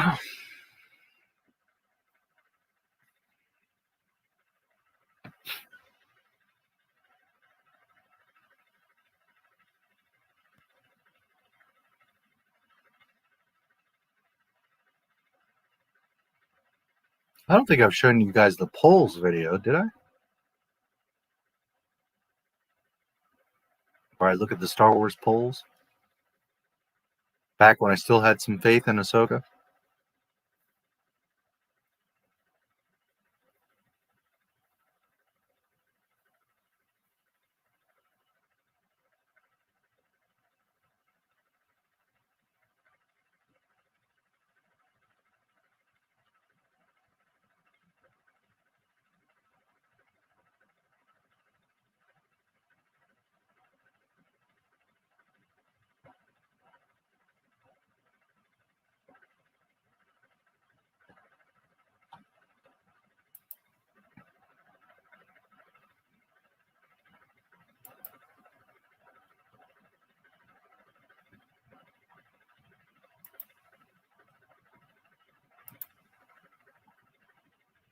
TMNT Rabbit Hole. I know it was very popular in the 80s. Did you watch it? Yes. Sure did. I had the first issue, first print, signed by Eastman and Laird, TMNT comic. Long time ago, in another lifetime. And yes, I did watch the cartoons, and I watched the original movie. And I played the video game, Cowabunga. April was nice. Yeah, little redhead. Mm-hmm.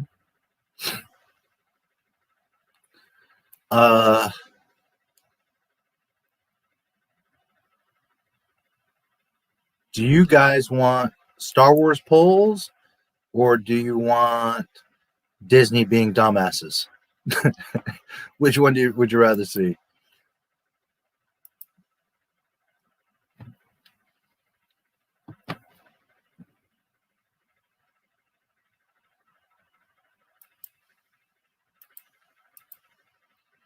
Never read the original comics. Got into the 80s cartoon.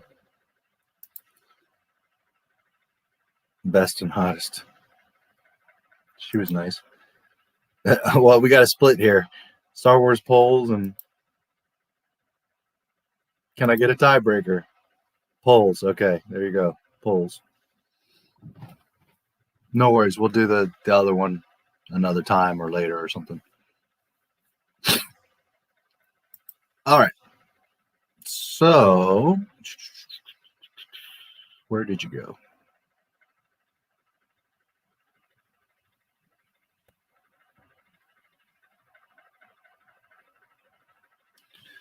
Where did you go?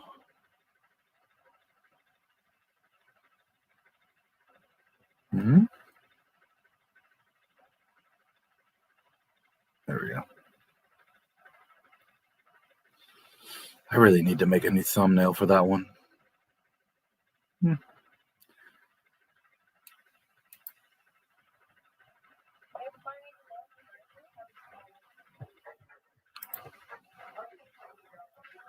I'm getting close to 10,800.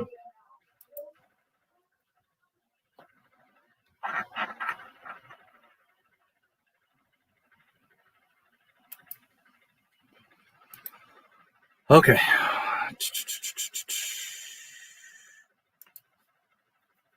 Sucks and none of the turtles could touch her. They're underage. They're mutated.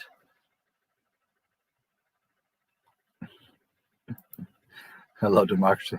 There you go. We'll watch the other one some other time. No worries. Or you guys can always watch it, of course, on your own. But all right, I'll take another little break, and we can keep chit-chatting away.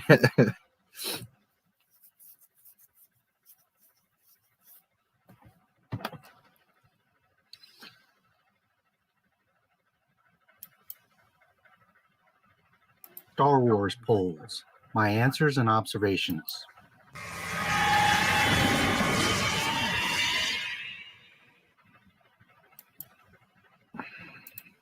Welcome to Not My Star Wars, where we talk about Disney, Disney Plus, and of course, Star Wars. On December 24th, I came across this article by IGN, vote on the best and worst Star Wars movies. I figured I'd take a look, and just for the fun of it. So I started going through, and what is the best Star Wars movie? Pretty much everyone, the consensus is Empire Strikes Back. Me personally, I go between these three all the time. If it wasn't for A New Hope, none of us would be here. And I love that movie. There's so much that I love about the original Star Wars that if none of the other movies ever came out, it was a good movie. It was fun, it was unique, it was an adventure, and it left you wanting so much more. It could just stand on its own. Empire, of course, fantastic film. Don't even have to explain that. Generally, what I always come back to as being my favorite is Return of the Jedi. I will get into that in another video, why, but time and again, I look back and Jedi is my favorite Star Wars movie. Of course, I love A New Hope and Empire. I also love the prequels. A lot of people complain about the prequels. I thought they were great. Not perfect,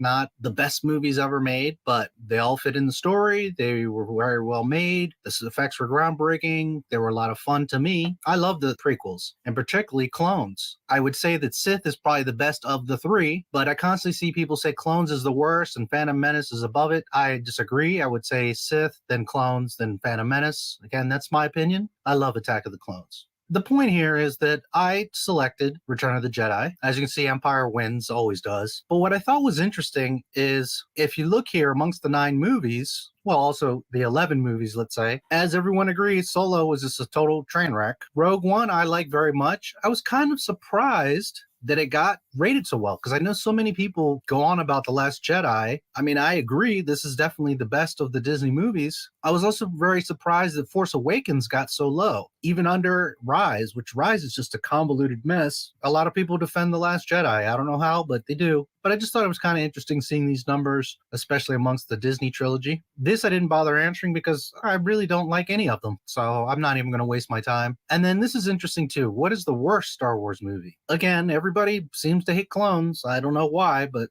okay. The OT, of course, Revenge of the Sith does very well. The worst is The Last Jedi, which I have to agree. Up top here, you see that Jedi was ranked the best amongst the Disney trilogy. But yet when people are asked, what is the worst Star Wars movie of all time? Well, The Last Jedi really stands out. Clones isn't far behind, which breaks my heart. I just thought it was kind of funny that the general consensus is that The Last Jedi is the worst Star Wars movie ever made. Can't argue that. What modern Star Wars movie is your favorite? I said Rogue. Again, the majority of people agree. Here, Jedi is in 4th place, only above Solo. So the numbers flip-flop a bit, but as you can see, The Last Jedi is pretty much not loved. And it's interesting because there's so many people that seem to defend it and make a big deal about it, but it makes me wonder if it's not really that many people like it. It's just that the few people that do are very adamant about saying that they do. Because whenever I see like polls or general communities talking about The Last Jedi, they never seem to like it. So it's just an interesting observation there that I think that this crowd is much smaller than everybody gives it credit. It's just that those people are so determined to prove to us that it was a great movie. When you can see far and away here, Rogue One, which all these other movies were just non-canon nonsense. They all just went off and did whatever and went away from Luke and the entire story. Whereas the one that actually, for the most part, stayed within the Star Wars story, it's part of the saga, it would be like the Dave Chappelle where they were trading people. Well, I think for the most part, the Star Wars community of all these movies would take in Rogue One. And as you can see, far and away, it's the most accepted. After this little poll, I said,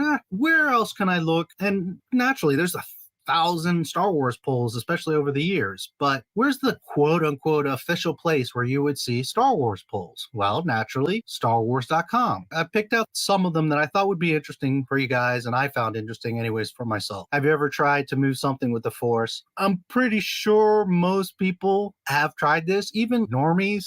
I just thought it was kind of funny. There's that image of Yoda. I've been a Star Wars fan since 1977, so I've tried this thousands of times. Never works, unfortunately. Just for everybody to get a little fuzzy feeling, because so much is with Star Wars is so divided and crazy right now, and Disney has totally torn it down and ripped it apart. At least there's one thing that at least most everyone has tried, and that's to move something with the Force. All right. So let's look at some of these. Which Star Wars character would you take on your family's summer vacation? Now, this particular poll, I'm going to be honest, I'm thinking, going on a vacation to some beautiful place with a babe, not like so much, what Star Wars character do I need to take with me? I picked Jyn Erso. I very, very much like Jyn Erso. She was strong. She was brave. She isn't the leader that Leia is, although I believe would be able to have led battalions or legions. She's just not like the Leia commander of the rebellion, but she's a strong character. In a firefight, I would rather have Jyn than Leia. In a war room, I would rather have Leia than Jyn. I would gladly have them both in both situations. So anyways,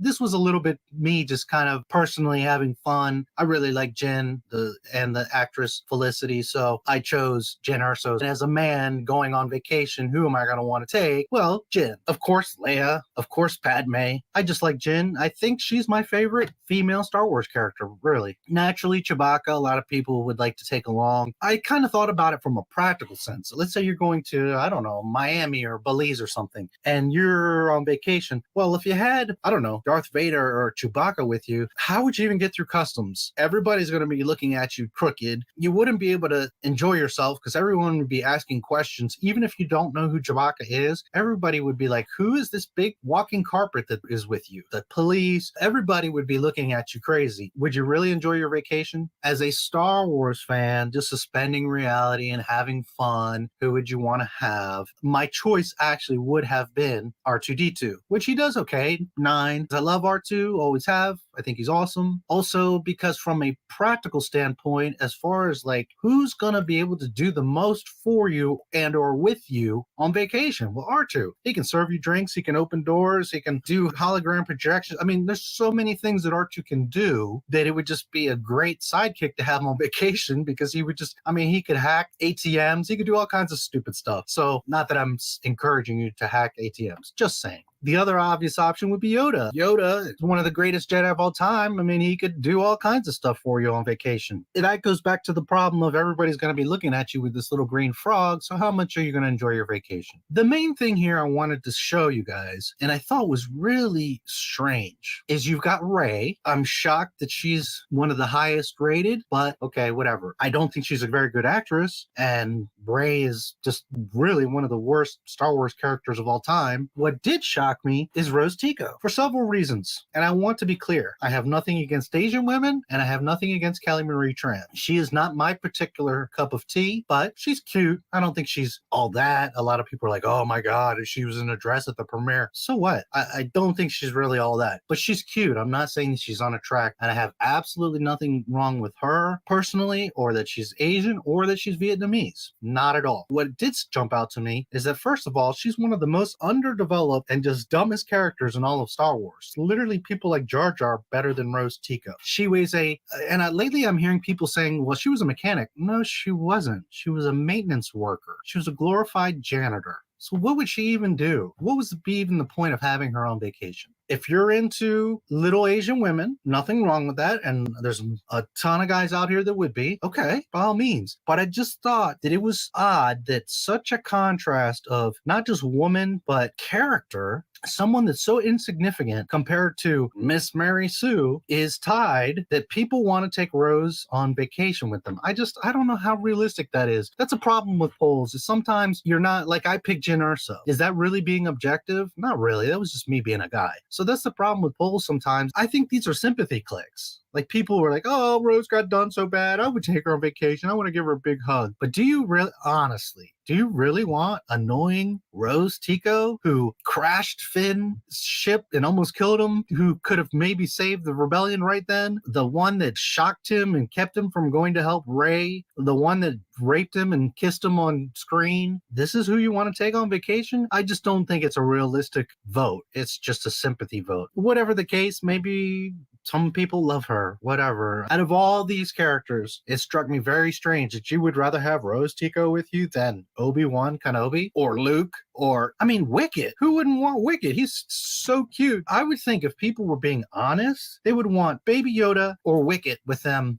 on vacation. Just saying, you know, from not a utilitarian point, but just like the cute, cuddly, who do you want? If I was with kids or nieces or nephews or whatever, obviously I would bring Baby Yoda or Wicket. What is your favorite Star Wars movie? Jedi. Of course, as always, everyone says Empire. Jedi is my favorite. It doesn't tend to do very well. I did think this is interesting. The Sith is second, although that's what I get from most of the community is Empire's everybody's favorite, and then everybody jumps to Sith. I don't know. I thought Revenge of the Sith was great. I loved it. I really liked that movie for so many reasons. But over Jedi or New Hope, to me, by default, OT, original trilogy, is going to out-trump all these movies. Not because I'm stuck in old ways. It's just those movies were a whole other level of groundbreaking storytelling. I just thought that was interesting. The other thing I find interesting here is here we're kind of flip-flopping. Now we've got The Last Jedi third, and I just don't get it. It's just kind of weird to me that anybody would give this film merit. When you look at all the films, this is the sore thumb that sticks out. It has nothing to do with any of these other films. Literally, as much as a mess of Rise of Skywalker is, it at least attempts to be part of the collection, whereas The Last Jedi is just like totally some other thing. What is the best scene in Jedi, since I had chosen Jedi? And this will vary, obviously, for so many people. I really like the whole film. There's so much to love there. I thought it was kind of interesting. This part, the I love you, I know, 18%. It's a good scene. It's great. Leia flips the script, but that's one of the top moments in the whole movie. I don't know. Teach his own. 1% for the second Death Star. It just seems kind of low to me. The Rancor. That's amazing. Back that time, that huge creature in 1983, 1%. I don't know. This is one of my favorite scenes when Luke walks in and it's just implied he's a master now and he's not playing games. He's trained more. Is he at his peak and as best as he's going to be? No, but he's advanced quite a bit from Empire. 2%. Battle over the Sarlacc. I'm very partial because Boba Fett's my favorite character of all time. So, you know, that obviously involves Boba Fett flying with his jetpack and shooting at Luke, wraps up Luke in his cable. But I think that's an awesome scene. This is the first scene where you really see Luke get into action. He pulls out the lightsaber and we're like, oh, here we go.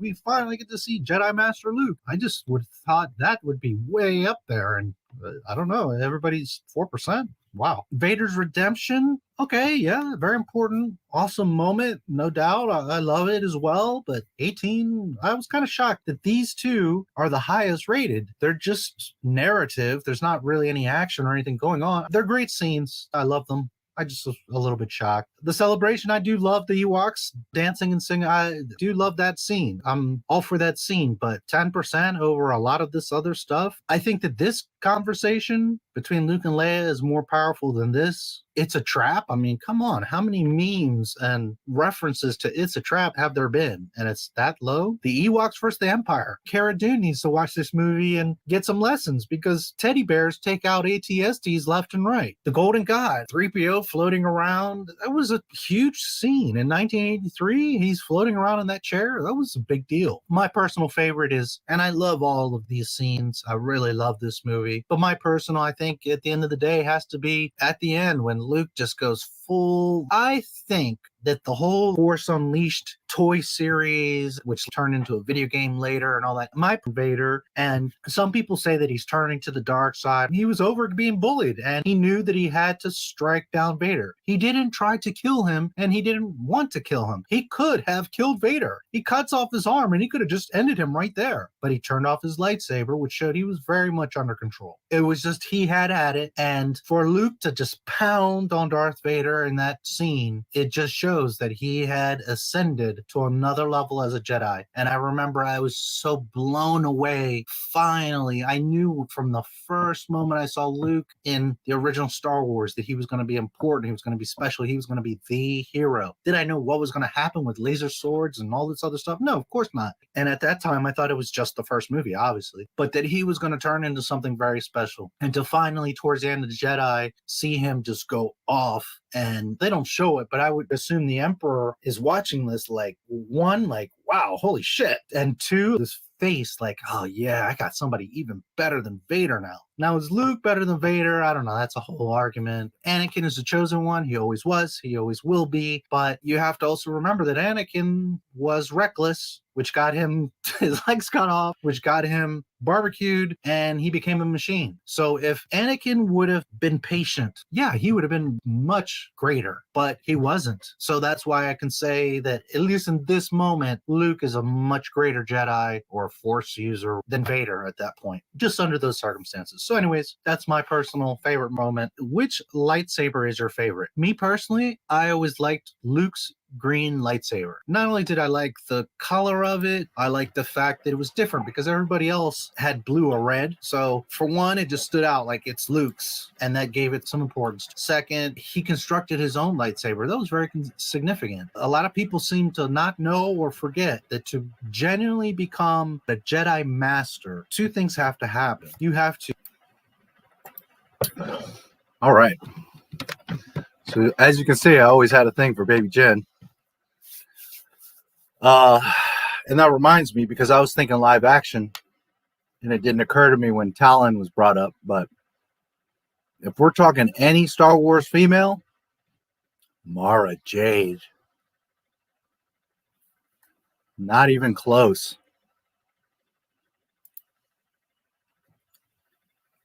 First of all, she would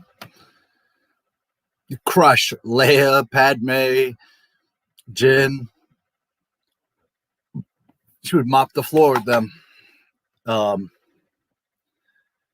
brunettes are my favorite, but I have a serious weakness for redheads, and she is just a voluptuous, curvy, oh my, Mara Jade.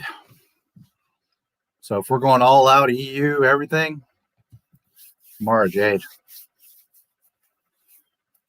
And she's a badass.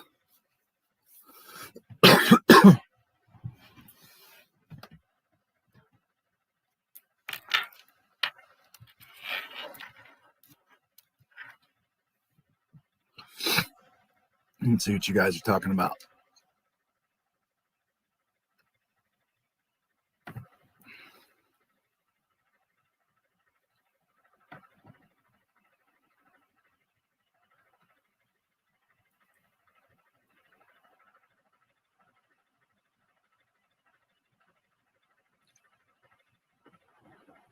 Casey Jones, the hockey player.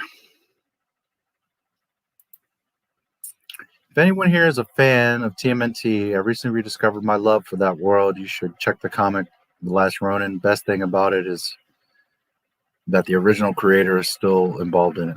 Cool. I haven't looked at a TMNT comic in forever, but the old original ones were really good. I remember really enjoying them. Solo. Rose crashing Finn in danger of the Resistance. Been jailed or ousted. Yeah, that whole thing was just dumb. Finn's choosing to sacrifice himself for the Resistance, and she fucking goes in and I mean, So dumb. And then she violates him and grabs him and kisses him. Had it been the other way around, all the little SJWs would have been like, oh my God. But it's cool because she's a strong and assertive woman. Like Wonder Woman that rapes people.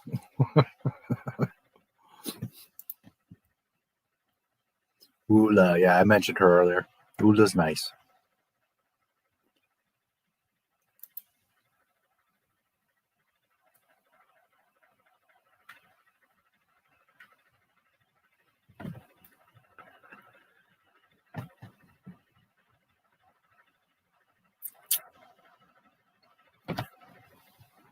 Sorry, I got a little piece of chicken stuck in my tooth.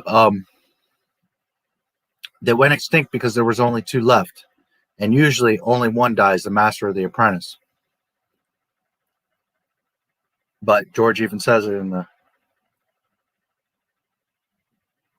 Skywalker Legacy that Vader ends the Sith and the Empire because he kills the Emperor and he kills himself. So that's why they're extinct, because the last 2 that had any knowledge of the Sith got destroyed.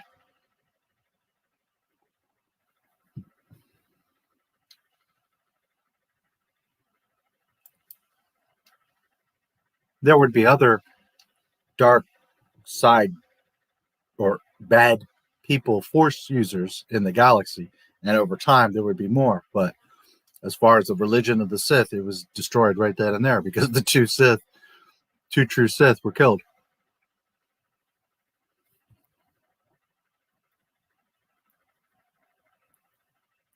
And because the rule of 2 is the only canon.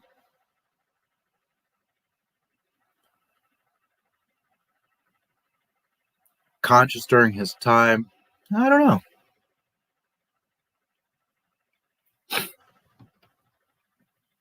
I don't have that answer. I don't know. Never thought much into it. It's a good question. Something that George would have to answer. I would think no, because you're in the frozen state, so I would think your brain shuts off. But did he dream? Did he? I don't know. He didn't lose his memory, obviously. But he doesn't seem to come out like, oh, I heard sounds or things were weird or I was dreaming or so. As far as canon, what we see, no, there's no indication of it. But technically, that's a George Lucas question. Good question. That's one of those 100 questions if I could ask George Lucas. That's a good one.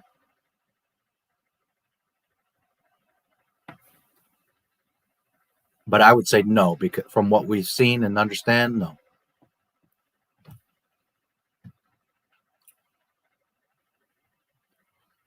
Remember that Lando says, yeah, he's alive. He's in perfect hibernation.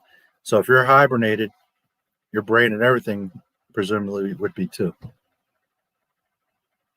But again, to be fair, we don't have a clear cut answer. So that's something Lucas would have to ultimately. They'll never see this bullshit coming. Yeah. Being an archaeologist on Earth. That is the correct answer.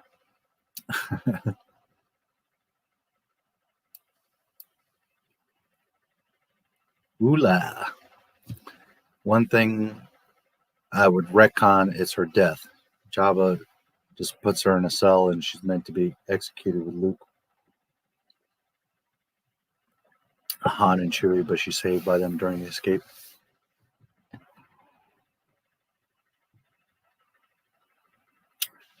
Yeah, it would have been nice, but she's just a poor slave girl, I guess.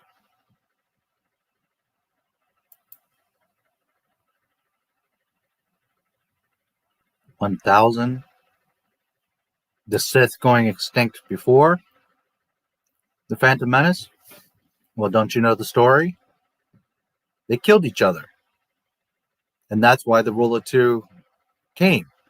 Because they were all just fucking anarchy and were killing each other. Backstabbing. They were acting like the rebels in Rogue One. That's why the Rule of 2 exists. Because they were all fucking all over the place and killing each other. All greedy for power. So that's why the most powerful of the Sith at that time, who right now I can't remember. Was it Bane that established this rule of two? Right now I can't remember. I don't think it was Revan. It was Bane. I'd have to look back to be sure. That's EU, so it's getting a little bit out of my... But that's why, because they all were killing each other. And they killed each other so much that they pretty much killed themselves to extinction.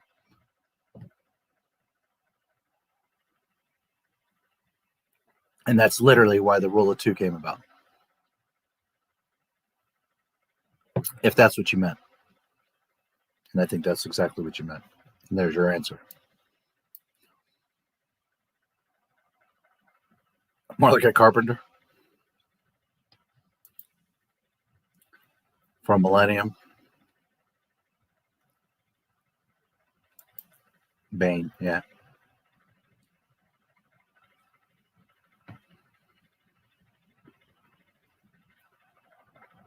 I can't remember everything. I can't say that I'm perfect or don't ever make any mistakes, but I constantly surprise myself sometimes how well and how much I remember this shit. So uncivilized. Yeah, they were. And that's why they all killed each other. Obi-Wan and Uncle Owen have Luke keep his name Skywalker. Wouldn't that be much easier for Vader to find him? Yes, we'll talk about that in 1 second. There was a time where the Sith ruled. They were dominating the galaxy and they were all over the place. But again, they got so greedy and so dumb, they all started fucking killing each other. And it got to a point where they killed themselves to basically extinction. Luke Lars, yeah. Well, it goes back to Attack of the Clones. I hate sand. It's coarse, it's rough, it gets everywhere. His mother dies in his arms. He kills the sand people. Anakin doesn't ever want to go back to Tatooine. And that's why in A New Hope, he doesn't come down to the planet. Again, he sends troops. That was a setup in Clones for that why he never is going to return to Tatooine. Kathleen, Obi-Wan Kenobi series. So there was no need to, because he wasn't going to get close enough to even know. And that's an outer rim planet. It's not like his name is out there, and that's his true name. So now, granted, as he got older, if he was making more noise around Tatooine, maybe eventually someone from Jabba's palace would have heard, and it could have been a problem. But for the most part, he's a kid on the moisture farm. I mean, remember that when he's smaller, he's always on the moisture farm. Where's he going to go? When he gets a little bit older, okay, he's going to the Tashi station. He's going to the cantina. Probably not the cantina much, but, you know, he's been around. Probably some of the shops. Plus, remember, this is much later. This isn't Tatooine from prequels where things are a bit more prosperous, Watto and all this stuff. This is Empire where everything's oppressed and everything's clunky and broken.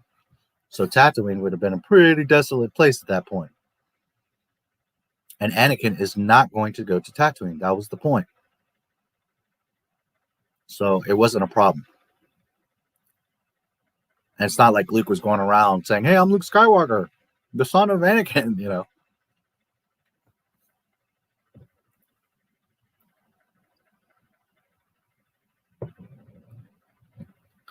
Plus, we take for granted Skywalker might be a somewhat common name. Maybe not super common, but might not be that odd of a name in the Star Wars galaxy. We just remember that we see things, sometimes we think like, oh, the whole galaxy is revolving around these people, but there's billions of beings and tons of planets and all kinds of shit going on at the same time. So it's not like Star Wars is condensed to Luke.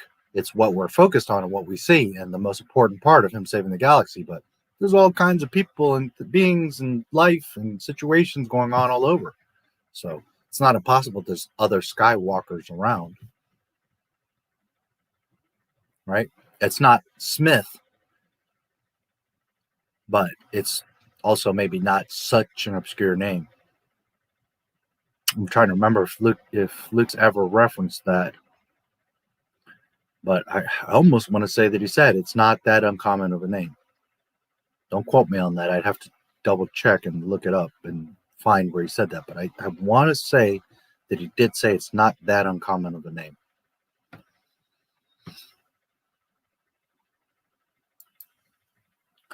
Correct. Because it's like I was talking in the last stream. Luke and Leia don't know anything about each other. They're totally separated. Leia's all the way in Alderaan. Alderaan's in the center of the galaxy next to Coruscant. Right in the core. Tatooine's actually down here. Right? Up here in the center core, and Tatooine's, well, for you guys, down here.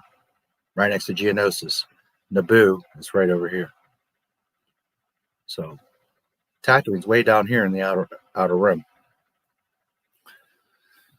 Now Vader's, probably skipping around and doing stuff throughout the galaxy, but for him to want to go back to that sand planet and even think that, remember, he doesn't know that he has children. He has no clue. He assumes Padme died and that was that. So, one, not even thinking he has kids. Two, he's on a desolate planet. There's no connection. There's not making noise. Obi-Wan's looking over him. It's his true name.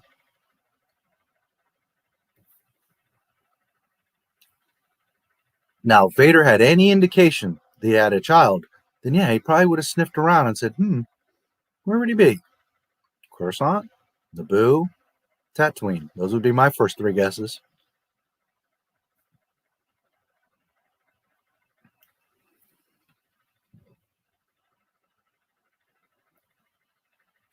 But since he's convinced that he doesn't have any kids, and remember, he would be assuming he had one kid. He wouldn't even have any clue that it was twins. So it's just there's no risk. There's no Nembor Kaz, my own Jedi from at the time. Very clever, killing each other for yourselves.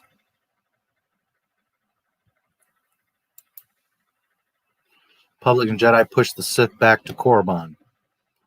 Jedi returned to Coruscant. Republic began to purge of the Sith. Darth Bane started Rule of Two and either escaped or sent his apprentice away.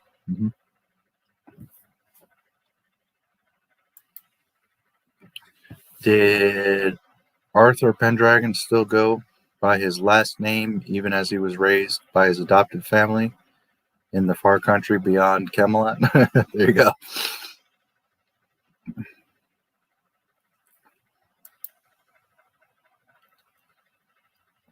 Well, of course, Rey Skywalker. Everybody knows her. Dirty little thief. Run!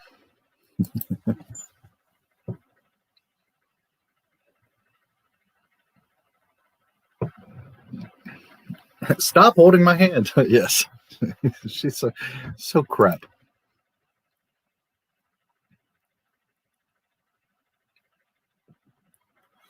Imagine a boy wants to help you. Oh my God. Ray nobody. Ray Palpatine. It's so stupid. It's so fucking dumb. Man, it's every time you think of what Disney's done, it's just like, holy shit, are they stupid?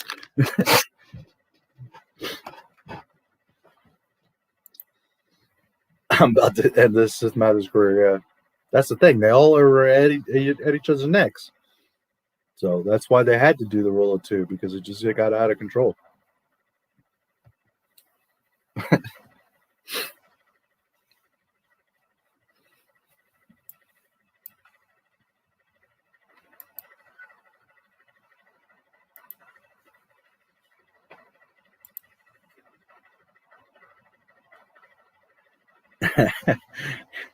Here's a good comment.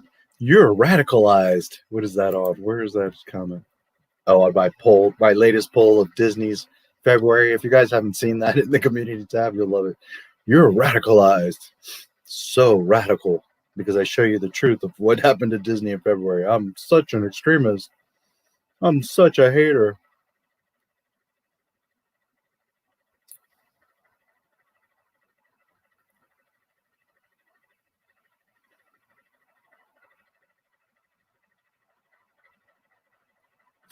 Disney drove me away from the new Star Wars, but the rabid fan base is driving me away from the old Star Wars too.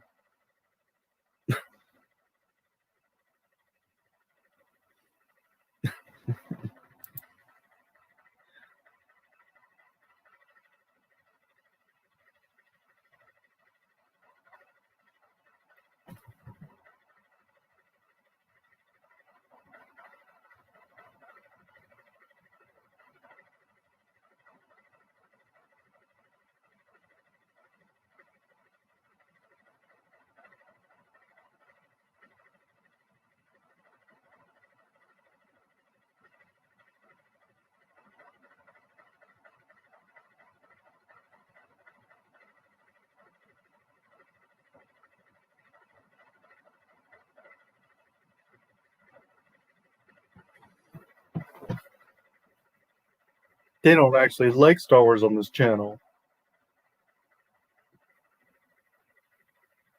Yeah, because I'm pointing out the fact that Disney's fucking getting slammed. I hate Star Wars. That's a good equation.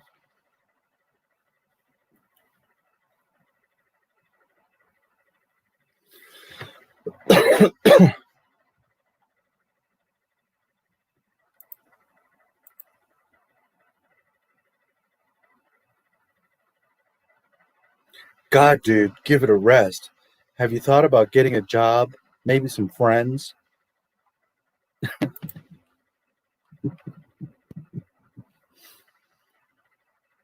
You're embarrassing yourself at this point. So many bigger issues in this world than this. Yeah, like canceling Gina Carano, right? How much is Disney paying you? Oh, man. Here is a good one today. Okay, but why are you supporting Ben Shapiro? I never said that I'm supporting Ben Shapiro. I'm just showing you the fact that Disney got ratioed. People like to presume a lot.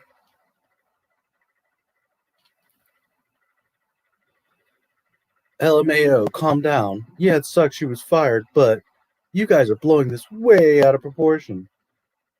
There's more you should be worried about than someone being fired from a series that's been dying since 2006.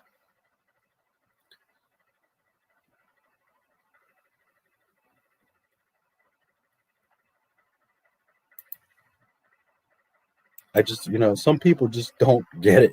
It's crazy. Star Wars fans are so embarrassing.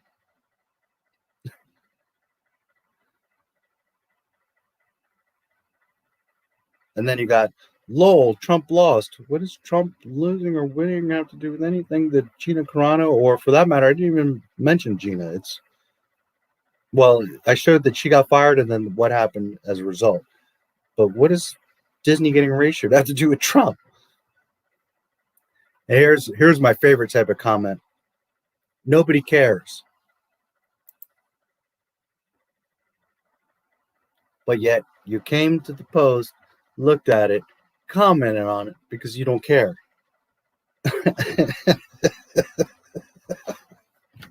Remember earlier I said, when you get on social media, write out your message, stop, read what you're saying before you hit send.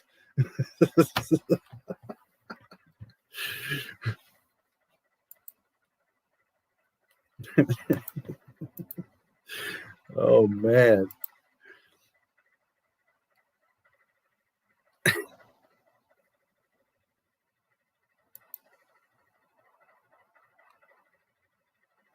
You're radicalized. I know, so radical. Leave a dislike on a YouTube video. I'm a terrorist.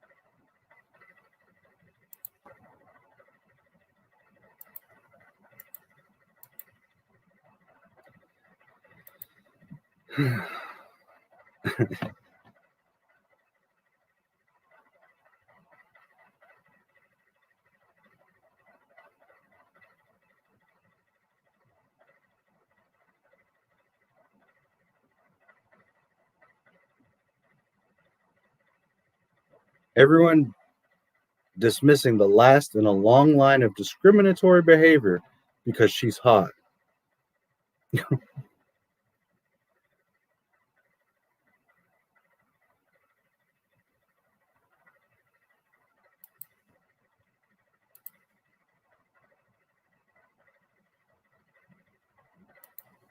The rabid fans. How did Tarkin still alive when the Death Star blew up? Huh? He blew up with the Death Star? What do you mean how is he still alive?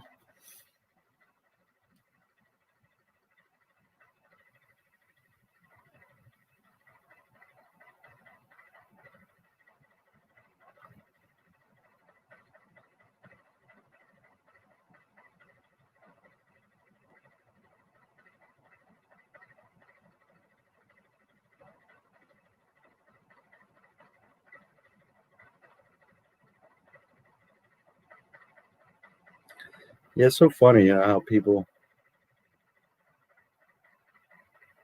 interpret the same post in so many different ways, the same video in so many different ways.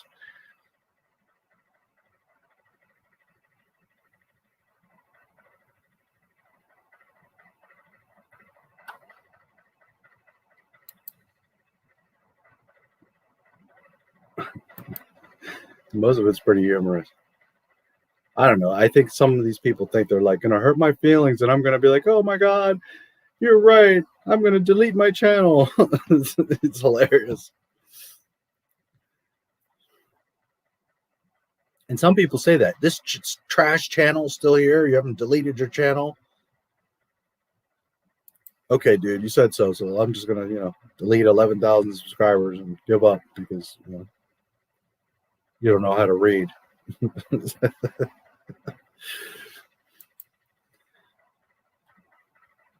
Always make the same laid, scared expression. Yeah.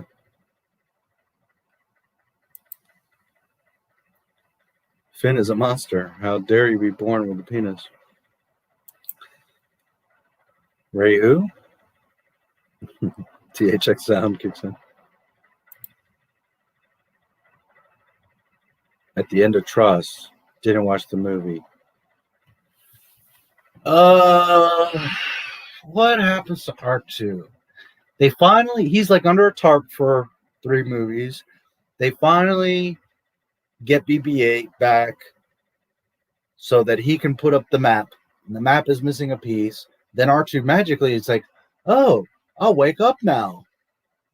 So then R2 rolls over, shines the missing piece that shows the exact location to Luke. I think that's about it.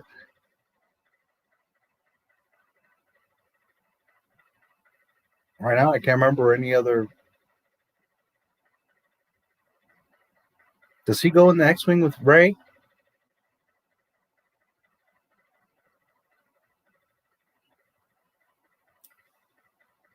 Luke lifts the X-Wing out of Act 2.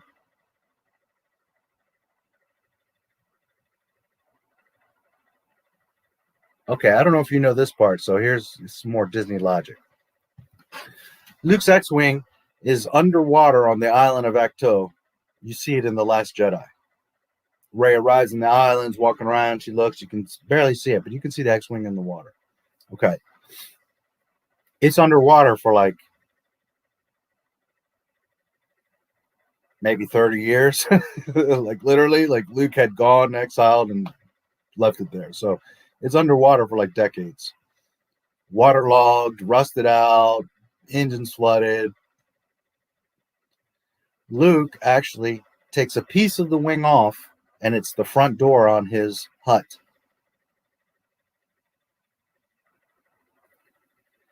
Rise of Skywalker, Luke, Force Ghost Luke, uses the Force to lift the X-Wing out of the water. Just copying the Yoda thing. Which I don't know why Rey didn't do it, because she can move mountains, but okay. So he lifts the X-Wing out of the water. Water's like coming off of it. And never mind the rust and seaweed and all the shit that would have happened over 30 years. He pulls it out of the water, puts it down, and it's fine. Like 5 minutes later, Rey gets in it and flies away. So according to the movie, he just lifts it out, the water dries out, and it has fuel, and it's all good to go, and Rey just takes it and flies away. But then you start asking questions like, how does it work? Isn't it broken? First in the movie, you barely see it underwater. In the Last Jedi book, it shows a detailed picture. And one is that part of the wing is Luke's front door. And the other is that another wing is like broken off. You can see it laying. In the Rise of Skywalker, all the wings are there. It's all intact. And he just lifts it out of the water and the whole thing. And Rey's like, oh, an X-Wing. And flies off with it. And then in the Rise of Skywalker book, they argue that, well, really, some time passed. That because she steals Kylo Ren's TIE Interceptor or whatever his TIE fighter is called. From,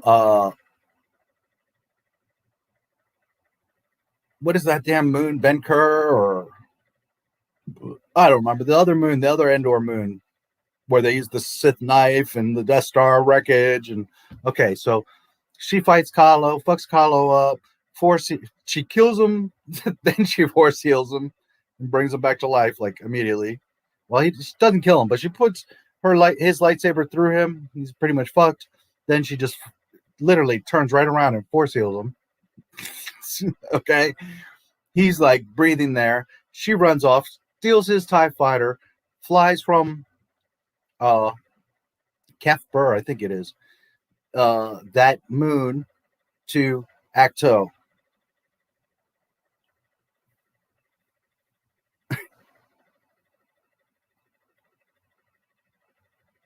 Which has the holocron in it, which they're calling a wayfinder, so that presumably she can find her way to Acto. Okay, so she gets to Acto. When she arrives there, she lands the TIE. You don't see it, but she lights the TIE on fire to destroy it with the wayfinder inside of it. She goes to throw her lightsaber. She's like, I'm done. And throws the lightsaber into the fire, which I don't know that would do anything to a lightsaber anyways, but okay.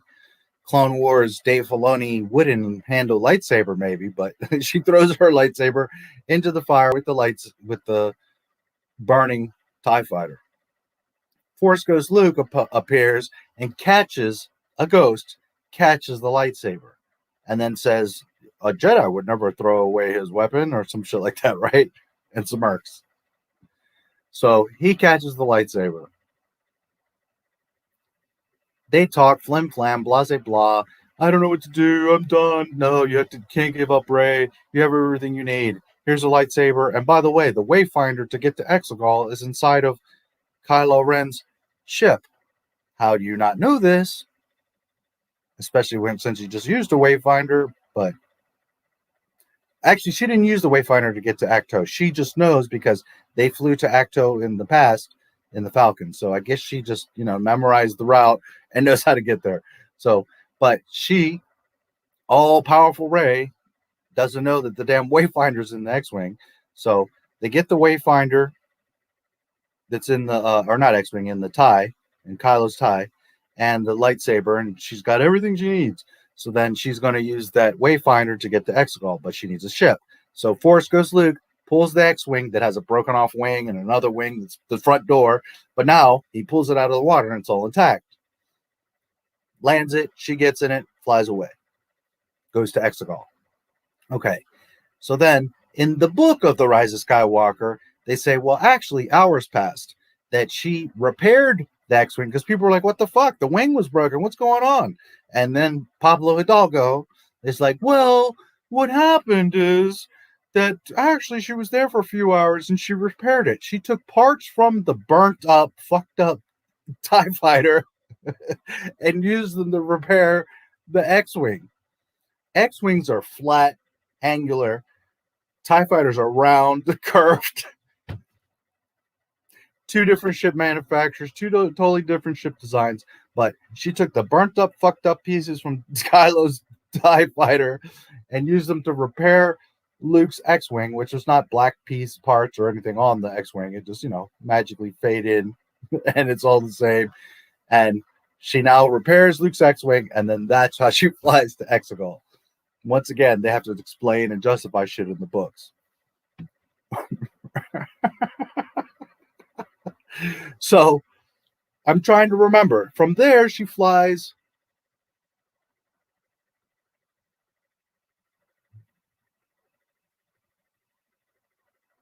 Does she go straight to Exegol from there? Or does she go back to the Rebel base?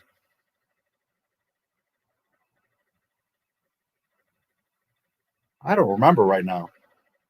I forget if she goes straight to Exegol or back to the Rebel base. I think she goes straight to Exegol because she does land in the Rebel base, but I think that's after everything and she lands. So I'm pretty sure, this part I don't remember for sure, but I'm pretty sure she goes straight to Exegol. The point here is I'm trying to remember if she had R2, but I want to say no. So she doesn't even need a navigation droid. She's just that great. Now, it's been a minute, so I could be forgetting, but I'm pretty sure she doesn't have R2. So R2, the point here is back at the Rebel base that's been under a tarp for 3 years. He puts up the map, and that's, I think, the last time you really see R2. Because he doesn't stand out to me doing anything else. And I could be mistaken. It's been a while, and he might be with her on Exegol in the X-Wing, but I don't think that he is. And if he is, he doesn't chart or navigate or talk or anything. He just, that's it. He chose the map, and that's it.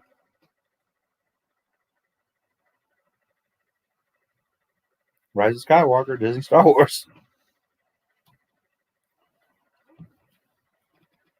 And Rey is able to find Exegol because she has the Wayfinder, which is really a holocron, but okay, Wayfinder. And rather than her giving the coordinates to the rebels, it's what I was talking about yesterday, how, or whatever, a couple of days ago, that on Friday probably, that Finn gets appointed to general, and then he's talking to Dio, and he's like, realizes, oh, Dio's got the map. So then he goes and tells Poe, they hook up Dio, and oh, this whole time he had the map to Exegol. So now they're like, oh, we know how to get to Exegol and get the resistance. And then Poe comes up with this whole plan that, they need this special tower to communicate, because if not, the Star Destroyers don't have any tracking or navigation, so they don't know how to get off the planet. They can't just fly up off the planet. They're like completely lost and confused. They have windows. They know which way is up.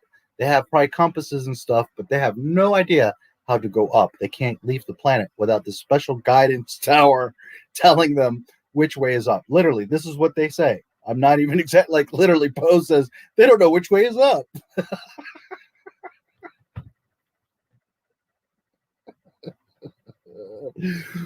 Oh my God.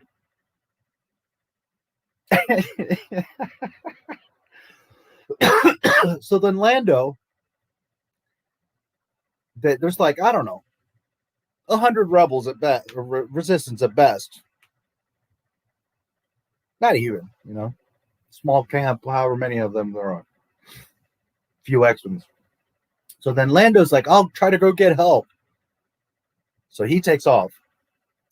Fast forward to Exegol. There's like the few X-Wings that are fighting, and they're getting fucked up, and worthless ass Snap Wexley flies into the side of a ship, which I thought was I was like, yes. It was so awesome to see him go blow up. And then they're getting wrecked. Finn's like, I'm sorry, guys. I thought we could win. There's just nothing we can do. We're lost. And Poe, the best pilot in the Resistance, is just like giving up. This is a common thing. Like through the sequel trilogy, everybody just gives up constantly. Gives up, especially the men. They're constantly like, "Oh well, there's nothing we can do." So Poe's like, "Well, sorry, guys. I thought we could do something. There's nothing we can do. We're screwed." And then you hear Lando like, I don't remember what he says, but it's not over. We're here. Your friends are here. Or you've got friends. I forget what the fuck dumb shit he says. And then you look, and there's literally 16,000. I know because I looked at the source shit. 16,000 ships. In The Last Jedi, they send out a message for some Resistance help, and not one ship shows up. But in The Rise of Skywalker, Lando, like within an hour, I think they have 12 hours, goes and musters up 16,000 ships, and they show up with this massive fleet of Resistance ships. And in the front, you can see the Ghost, by the way, James.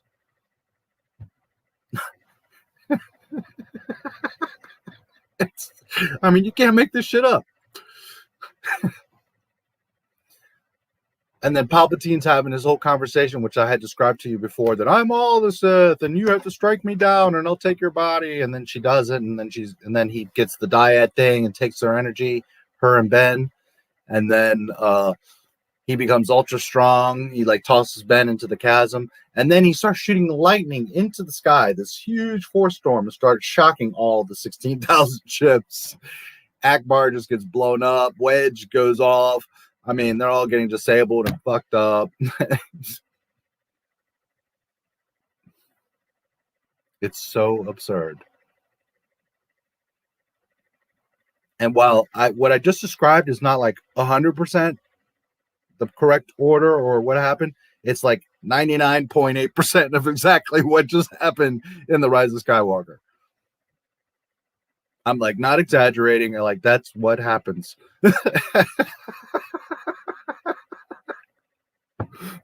So that tower thing that they need to navigate so they can go up, they like, instead of just blowing it up, they look at it and they're like, well, we could just blow it up. No, they send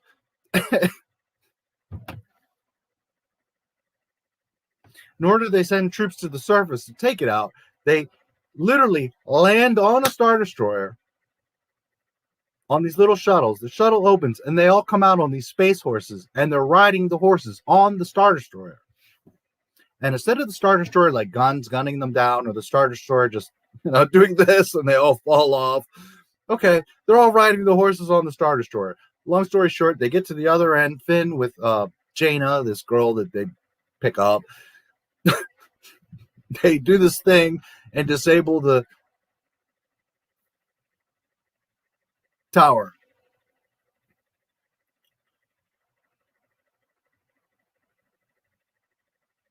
But the tower, then they transfer the control to navigate from the tower to the main Star Destroyer.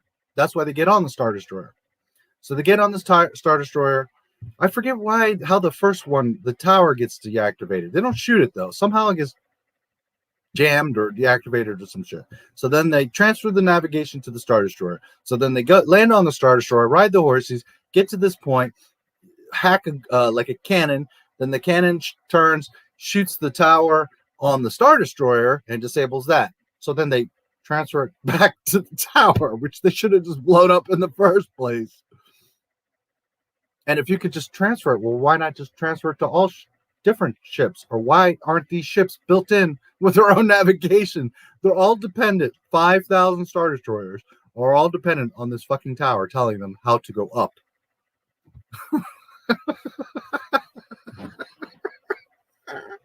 I couldn't make this up if I tried.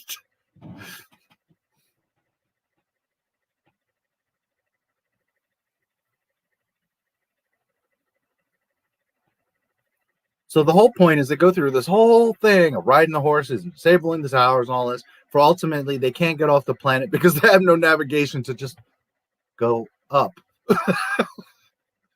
So they're stuck on the planet, And there are these massive Star Destroyers with these guns that each Star Destroyer now has a gun in the belly that can blow up planets. It's like a miniature Star Destroyer or a Death Star laser on the bottom of Star Destroyers. 5,000 of them. They get stuck on the planet because there's no tower, and then they just fly up to them with Y-wings and shoot the big gun at the bottom and blow up the Star Destroyers, and they all just get wrecked because they're all stuck on this planet. They don't have guns or can't shoot the laser or fly away, or they're all just stuck there and get destroyed. Disney Star Wars. And there's people that are like, this shit is awesome. This is Star Wars, a sequel trilogy. Now, for those of you who've seen it, am I exaggerating? This is literally what happens in The Rise of Skywalker.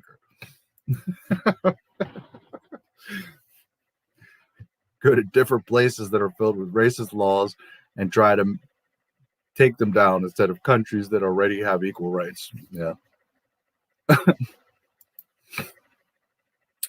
Did you see my Cobra Kai Last Jedi tweet? No, I don't know that I did. Was that today? Or just now? Or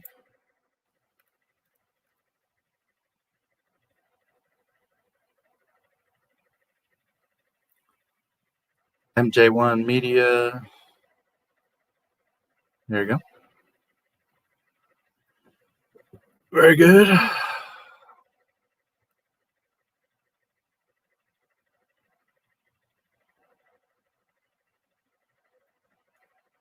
Fandom Collective, so awesome. Love those guys.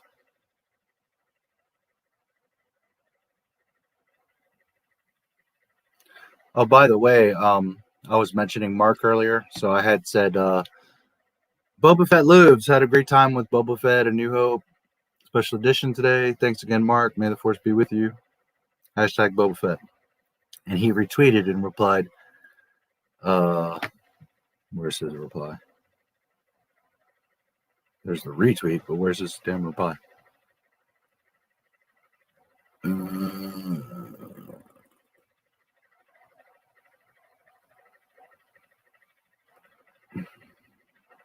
Man, the hours flew, didn't they? And then a heart.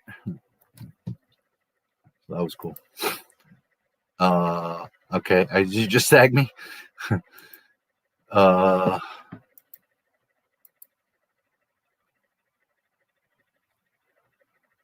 Twitter's funny when you try to tag stuff. Like it's hard to get back to the original root tweet. That's one thing I don't like about Twitter. It's not. Sometimes you can't get to. I see The Last Jedi is trending, and I can only say one thing: the Disney trilogy does not exist in this dojo. That one. Look at you, 1.6K likes. Nice. 227 retweets. Good for you. I don't get much people. It's like people don't even pay attention to my Twitter. Nobody cares about my Twitter.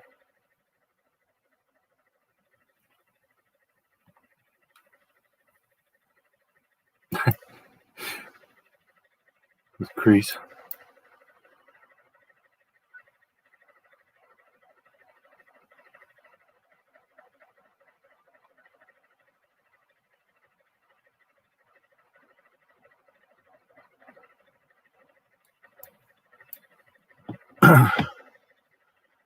So I saw it, yeah, now, yeah. One good thing about theaters in Greece for uni students. Yeah, shoot, I didn't even think about it. Let me see. Just a moment.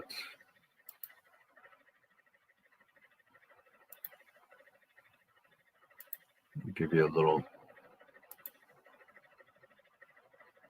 little love here.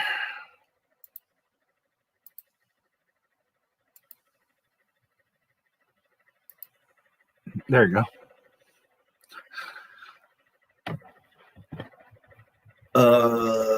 I get to watch movies for $3. I don't know. That's not euros, is it? Maybe euros. So I paid €3. Went to the premiere with my friends to laugh at the movie. but I think I got a stroke. Rise of Skywalker, I guess you're saying. Time complaining about Disney. Now, if you excuse me, I'm going to go beat up this man for saying his favorite color being blue on Twitter. He should have said black, so he's a racist.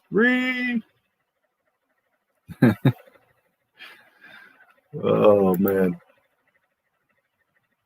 Can't remember anything. Just some dumbass in the back of the theater cheering and waving a green lightsaber.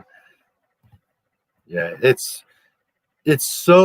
such a mess, so disconnected, and it's just so fat. It's like edit, jump. Like, it's the fastest, most compacted film. Holy shit, it's like 3 movies in one. Just like, holy shit, it's like.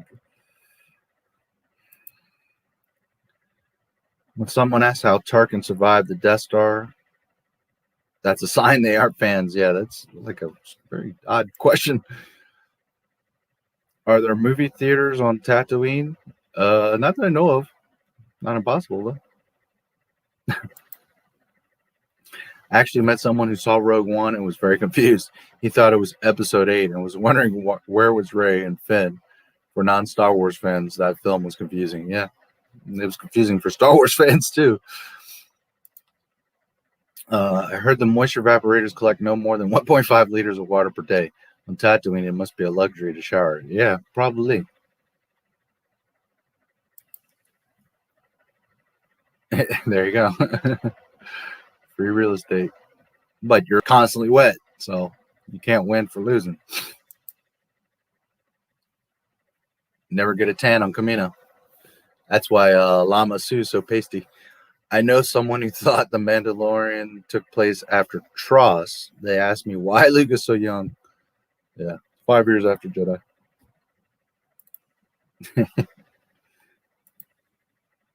Battlefront 2 fans like to refer to Rey as pre-order Rey.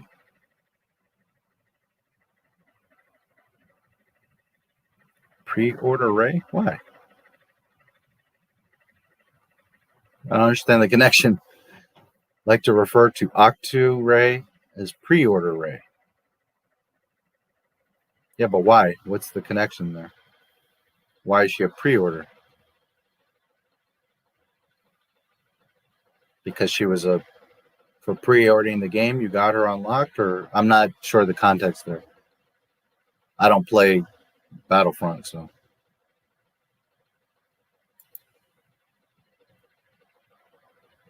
The Sand People suffered a connection loss, had to reboot. We're still here. When Rey is flying in Luke's X-Wing and she farts, I bet it doesn't smell. No, of course not. And she has on, I mean, every piece of disrespect, she puts on Luke's helmet. I mean, it's just like, come on, Kathleen. Come on, Disney. And the sad thing is they think they're paying homage. They think they're like being respectful. And the whole time they're like totally pissing on shit. No, you shouldn't be wearing Luke's helmet. That's total disrespect. You do not deserve to even be near that helmet.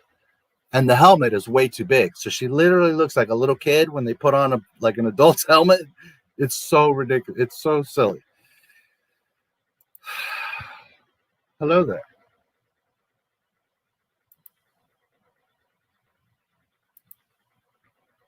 No, look who's there. That guy says.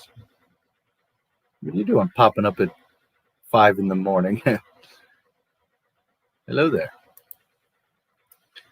Oh, man, you've missed some goodies tonight. Got the vehicle warming up and going off to work. Oh, there you go.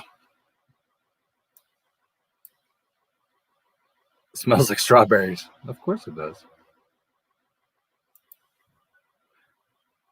Your description of the movie is absolutely comical. Even they're laughing as they're explaining it. Yeah, and again, what I described is literally that's the Rise of Skywalker. I'm not even exaggerating. Like, that's what happens.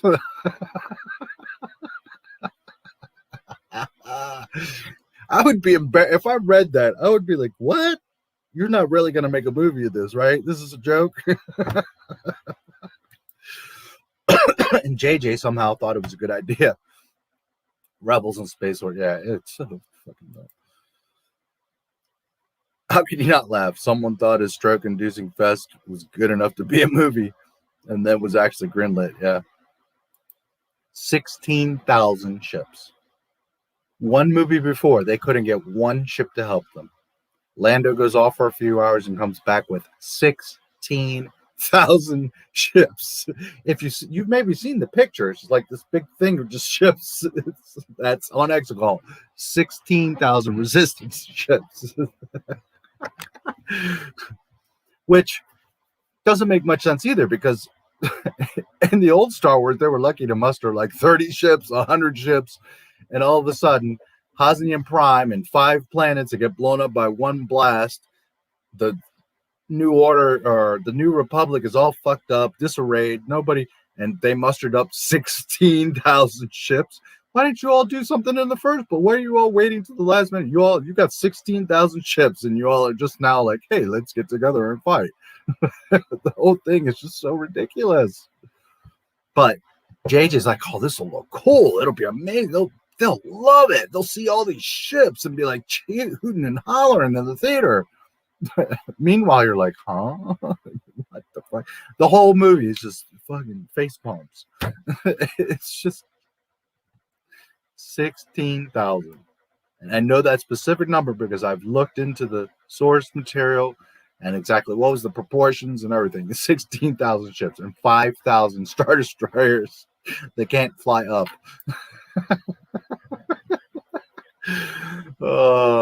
Good night or morning. Good night, James. Thanks for hanging out, buddy. I'll see you in the next few days. Yeah, he sure was. And in no time,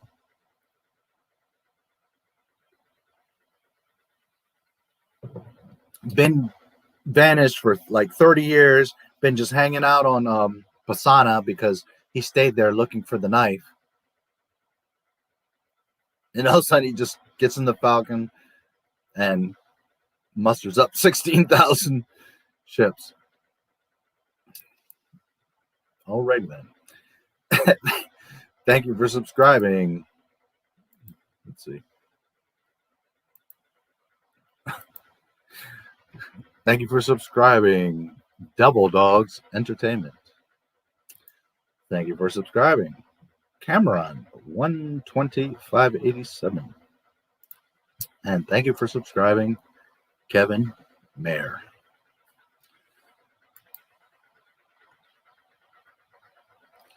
Episode 9 script felt like JJ just saw his kids playing with their toys. There's a lot of stupid shit like, whoa, Palpatine back. Wow, Rey has Force Lightning. Wow, his death. Wow, he is dead, but Chewie lives. Yep. I love the damn place.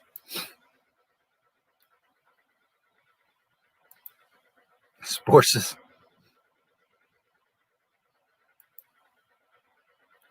Because girls love horses, yeah.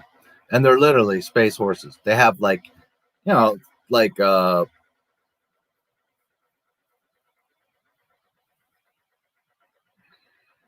armor, but like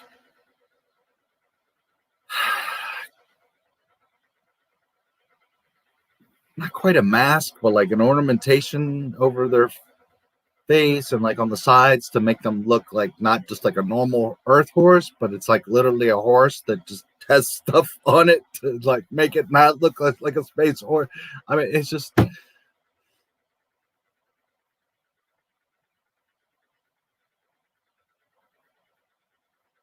like some people think it's cool, or they're like, and it's like, no, there's not horses in Star Wars. Sorry, but you know. Let's go for a gallop on the Star Destroyer.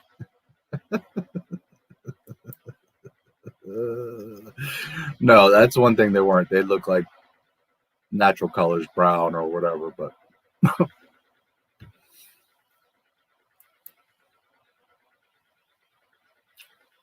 10 hours, the stream? This is about to be 11 hours. If that's what you mean.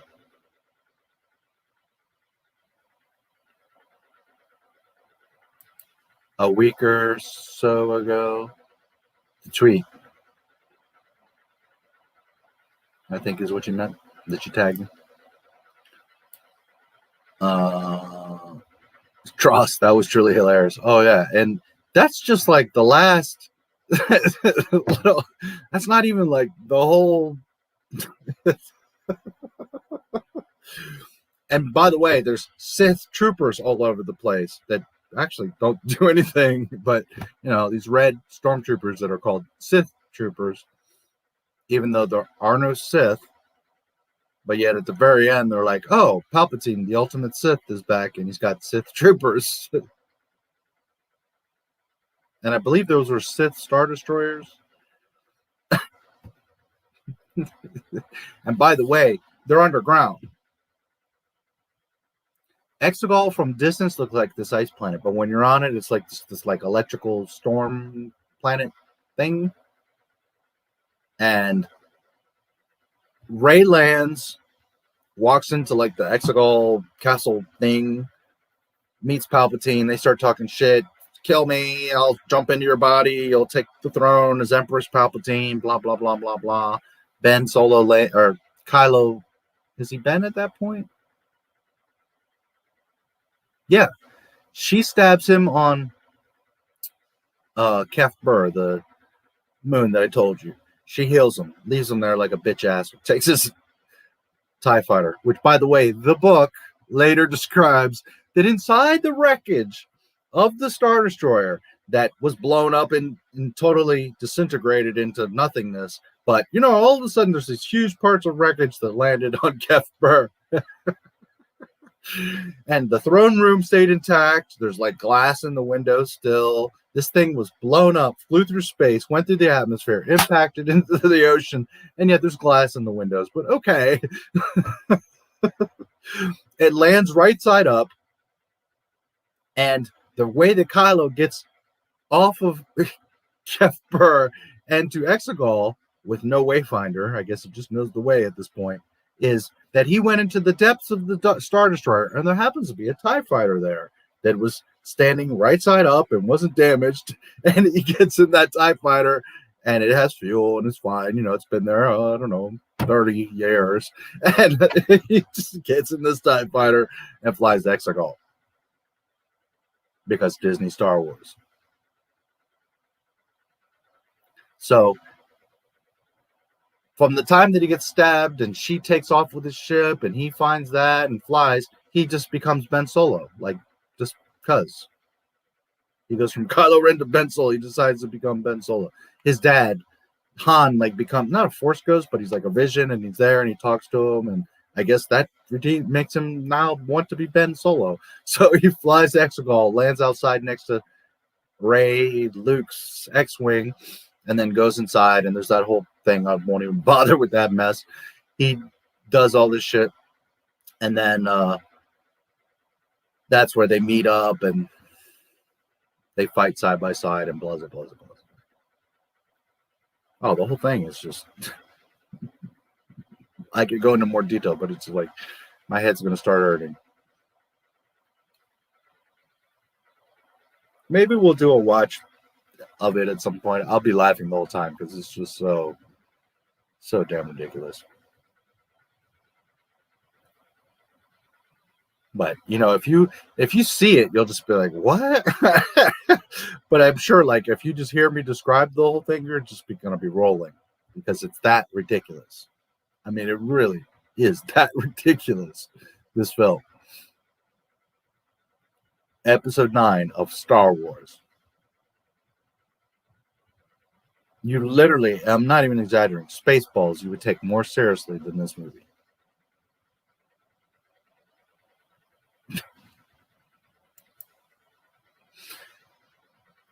Use Twitter. I use it because it's a good promotional.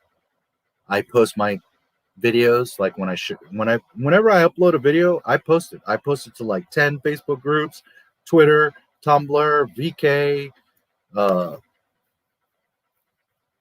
Geeks and Gamer site, Parler, MeWe. I mean, I share it out to like 15 sites, and it takes time.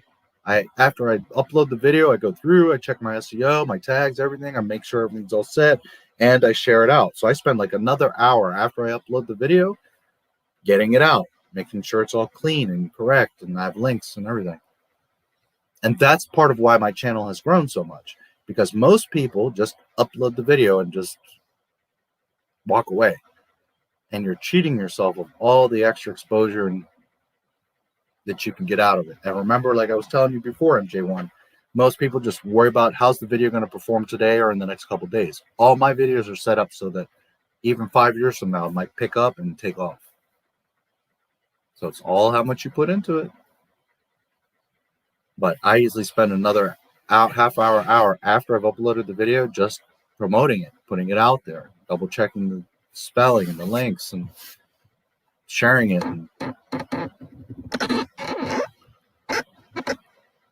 And then I come back to them. I get all these comments and I go through and I like them, heart them, comment, reply, whatever. And all that stuff is a lot of work. It takes time, but that's what also turns into success. There's so many videos that have no description. It just says hashtag, it was about Barack Obama. So it's like hashtag Barack Obama. And that's like all they have in their description. And I'm just like, you're not telling Google what your video is about. So therefore, YouTube's not going to know where to put it.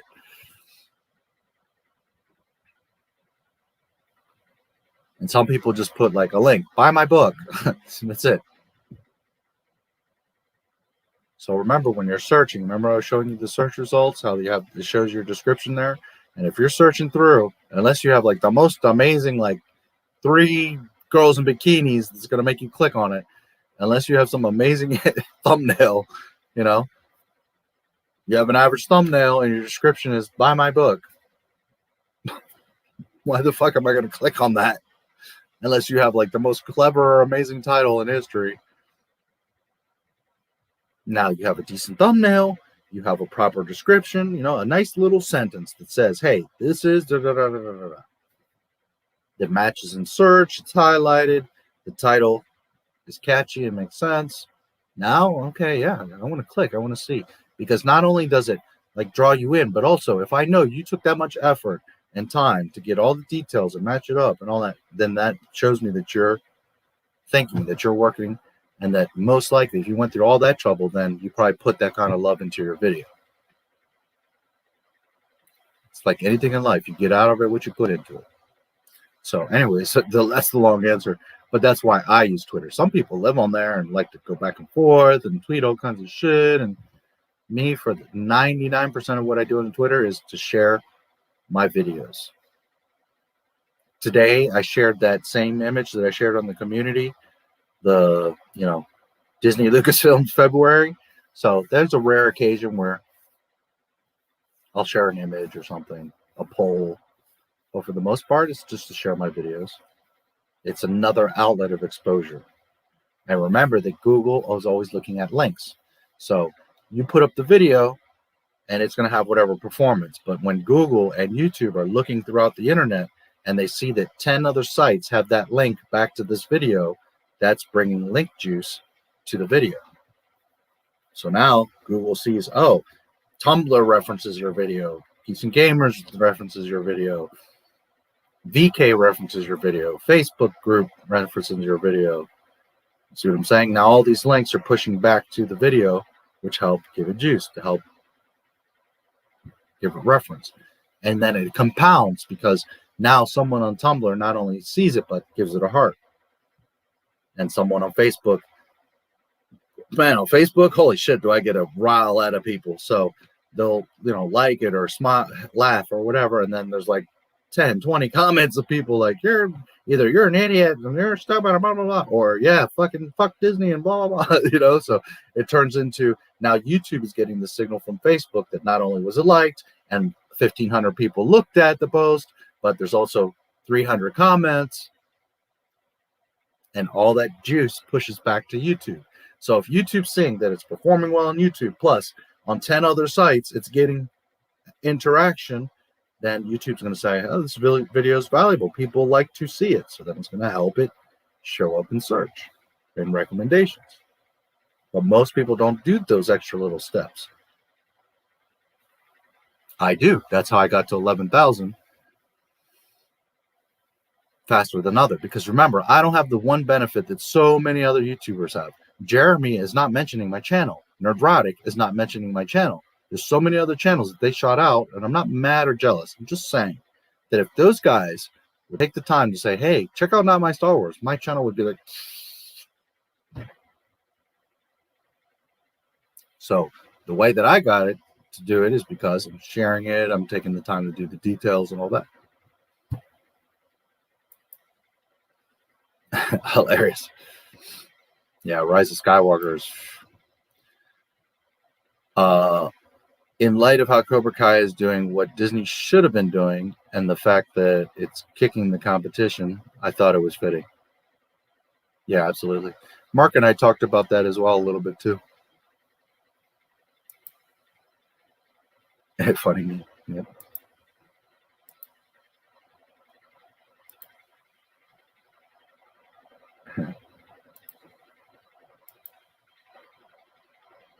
Version of this meme where he says the same about Star Trek Discovery and Terminator Dark Fate does not exist in this dojo.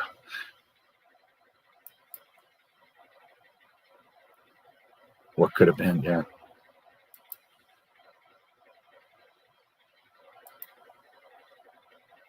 Oh, and Act 2 was only achievable through pre-order. Okay, I kind of figured right. Just thought it would be nice referring to Ray as pre-order Ray. Okay, gotcha. Gotcha.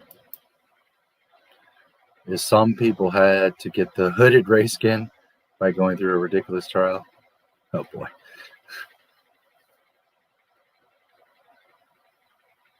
The dead speak. Some I deny. Literally, the crawl, the very first part of the text says, the dead speak. So they went to a whole new level of fucking up the movie. Because from literally the first piece of text, the first thing you see in the entire movie, before you actually see the movie, they already destroyed it. The dead speak. That's the level of stupid that Disney is on with Star Wars.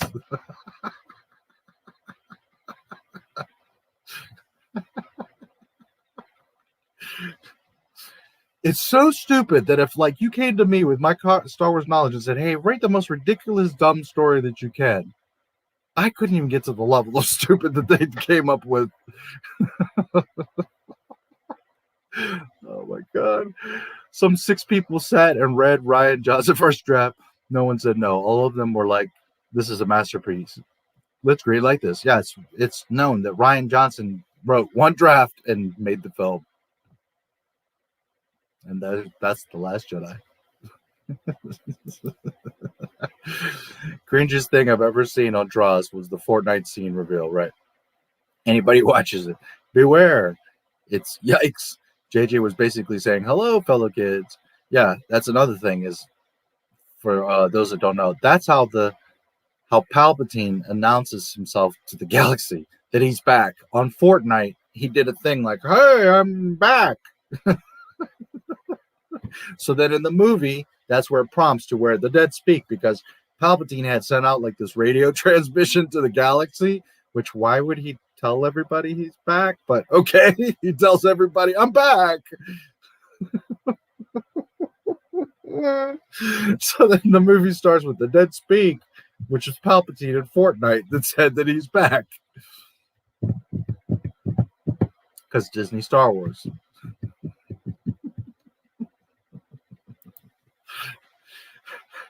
Like the stream, save the dream. Yes, make sure you do. Oh, good one.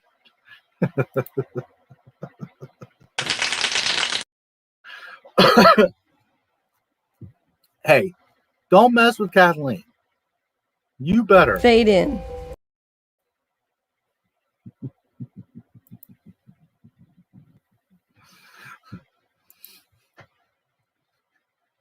totally forgot that Palpatine, yes, his grand return on Fortnite. It's all like it literally, it's like, how stupid can we make it? Let's go for it. I mean, it's like, you can't even, it is like a fever dream. Like, is this really happening? That's what, guys, Disney is at their weakest and their dumbest. They've just gone through the worst 2-3 weeks from firing Gina, between like all the bullshit and ratings, and now you got now they're getting destroyed because of the Gina thing. Like, they are definitely at their weakest. Do not let up. Dislike their shit. Leave comments. Shut them down. That we are in the best position of ever of them getting Lucasfilm out of their hands. And right now, I'd rather have anyone have that shit than them.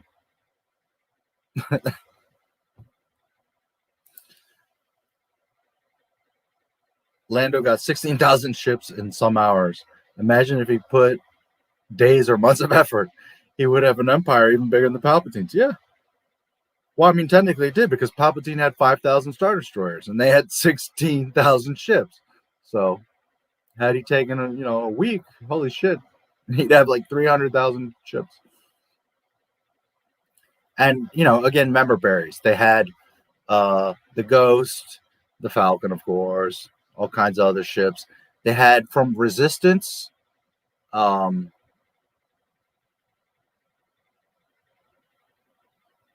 I forget the name, but it's like a really well-known ship from the Resistance cartoon that was in it. So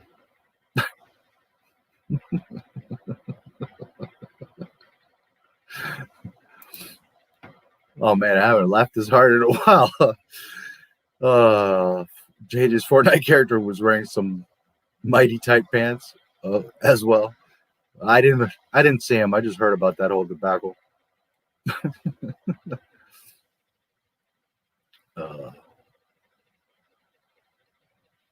Or are you talking about, well, that you said Fortnite character, because what's her twit?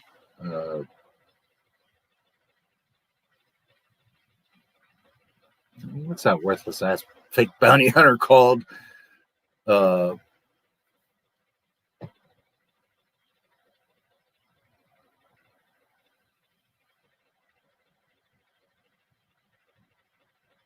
Uncle Jimmy. What the hell's her name? Carrie Russell.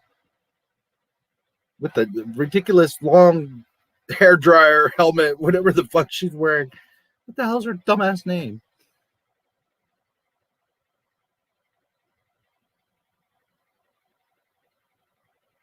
We'll give her props. She did look nice in those tight pants, though.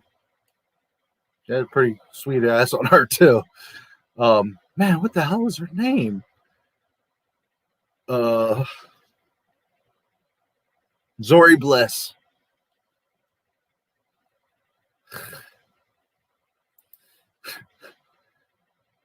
Here's a good one, Dana. Zori Bliss is apparently like an old friend of Poe's. So they end up on this planet Kijimi, which I won't even get into all the story where they're there. Okay, they're there. They show up within like 2 seconds. She recognizes Poe, like they happen to be in the same spot. She comes over with a blaster, like, why shouldn't I kill you? And he's like, no, don't. We're all here. We're friends. We need your help, blah, blah, blah. So then Rey, I forget if she like tosses or something, has her lightsaber in her face, and she's like, I'd rather not kill you. I like you, or some shit. So she, which by the way, I think it's her left hand, but I forget. But if you pay attention, next time you see that scene, she has the lightsaber up to Zori's face and then says, I'd rather not kill you, and then shuts it off and pulls it back. If you pay attention, she totally projects. She like does this when she's turning it off. And that's because obviously it wasn't a real lightsaber. It was just the hilt. And she was trying to fake, like, play like she turned off. But she projected it. She didn't just, because the lightsaber, you would just turn it off. You don't have to like pull it back so the blade retracts, right? But if you pay attention, you're going to see that Miss Daisy, the crap ass cardboard cutout actress, does this it's subtle. She like does this, but you can see that she does this as if she's shutting, as if like pulling the blade to retract. Something that totally jumped out at me on the theater. Anyways, so they do this whole quick thing about, oh, and it's like, again, the movie's like this. It's like super fast. So before you start to see something, you can ask a question. Now they had like 3 other questions because the movie's like, so she pulls a lightsaber, decides not to kill him. Then they're all just friends. Like, oh, okay, well, I was just holding a gun to your head, but it's okay. I haven't seen you in a while, and now we're friends again. All right, so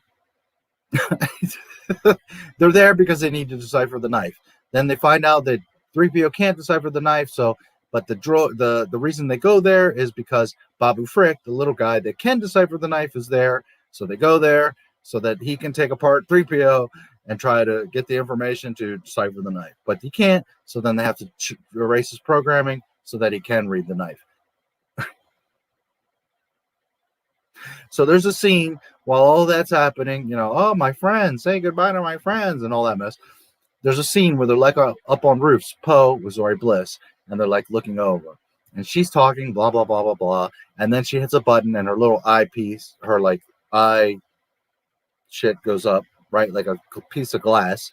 And you can see her eyes. She actually looks pretty cool with her eyes look awesome in that helmet. Her helmet looks ridiculous. It's gay as shit. But anyways, her eyes pop up. And we need to get on the main ship because I forget why, whatever fucking reason. We need to get on Kylo's ship. I can't remember why at this point, but so they're like, we don't know what we're gonna do. So, anyways, the whole story is that Zori is pissed off at Poe because he like left her a long time ago, and they've been like under this kind of duress on the planet, and she's been stuck there and all this shit. But so he just kind of left her there. So she's kind of pissed at him, like, you left me. And he's like, well, you know, the rebellion, the resistance, blah, blah, blah, blah, blah. Okay, so we got to get up on the ship. So then they're talking, and she's like, yeah, you know, I got this coin, and I've been saving it so that I can get off this planet because I've been stuck here, and I forget it, not enslaved, but like trapped on this planet, and I want to get out of here and have a better life, and blah, blah, blah, blah, blah. So she hasn't seen him, and she's pissed off at him, and she's talking about this coin, how it's her way out and all this. And then she just turns around and is like, here, you can have the coin. It'll get you on any ship. So, like, out of nowhere, she was pissed off at him and stuck on this planet, and that was her way out. But then she's like, go ahead, have it. She gives it to him. Now, this coin is like, you don't need access codes, or it's an old code, but it checks out, or none of that. This coin is a magic coin that you could go to any ship in the New Order, or the First Order, and just flash this coin, and it grants you access onto whatever ship. This is literally what she says. This coin will get you onto any ship.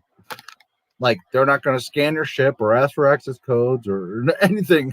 You just show up on the ship and like, oh, here, I have this coin. And they're like, oh, okay, you're all good. Go have a free reign of the ship. Like, I'm not even kidding. This is what they do. So not only is this coin like going to get you access to any ship, but it was her way off the planet, and she's pissed off, but yet, here, you can have my coin. So then they go through that whole thing. They go up to the Star Destroyer. They're on there, and then they don't even use the coin. They just land on the thing and come out and shoot some stormtroopers and go running through the Star Destroyer. So, like, the whole point of the conversation of the coin and all that, and they don't even use it. So she gave up her way off the planet for them to not even use the goddamn coin. So then the whole point was she needs the coin to get off the planet. But later, when there's 16,000 ships, she's one of those ships, and she has a little Babu Frick with her. And why didn't she just fly off the goddamn planet at any time? This is Disney Star Wars.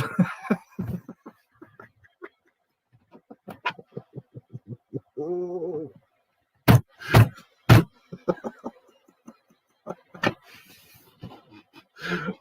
my God.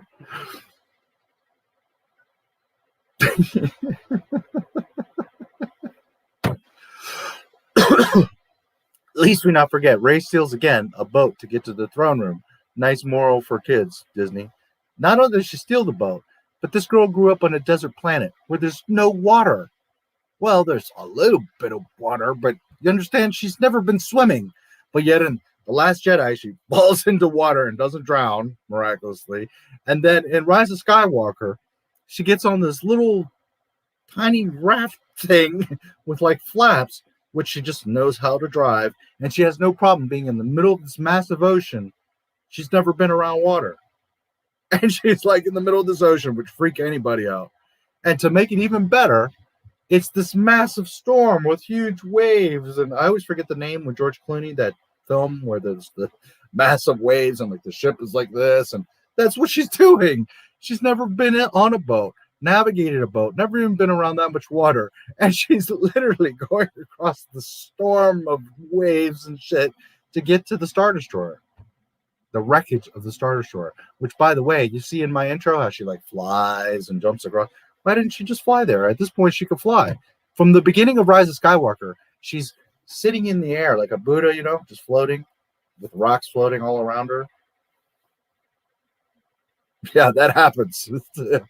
I remember in the theater, I said out loud, "Oh, Lord." She's just floating in the air with rocks. And then she doesn't like come down. She like flips and floats down. Like, this is Mary Sue Ray. So then why go through all that? Why didn't you just float across and fly to the goddamn Star Destroyer? Oh, well, anyway, she gets on a boat that she's never been on in the middle of this huge ocean in a massive storm. Just goes right up to the throne room and no problem. And I mean, Disney Star Wars. Oh, boy. Yes. If Rey destroyed Palpatine with a Fortnite dance, I'd say that would be the greatest Star Wars ever. There you go. I know the feeling. That's why I try to make sure each video I make isn't dated in the content. Like my video covering how Marvel almost got Superman in the 80s. Marvel Superman #1. By the way, it's 11 hours and 20 minutes. So in about 30, 40 minutes here, we'll wrap up, hitting the 12-hour mark. Unless we're talking about something we can go over. But, you know, my usual, as it curates 12 hours, I'll finish at 12.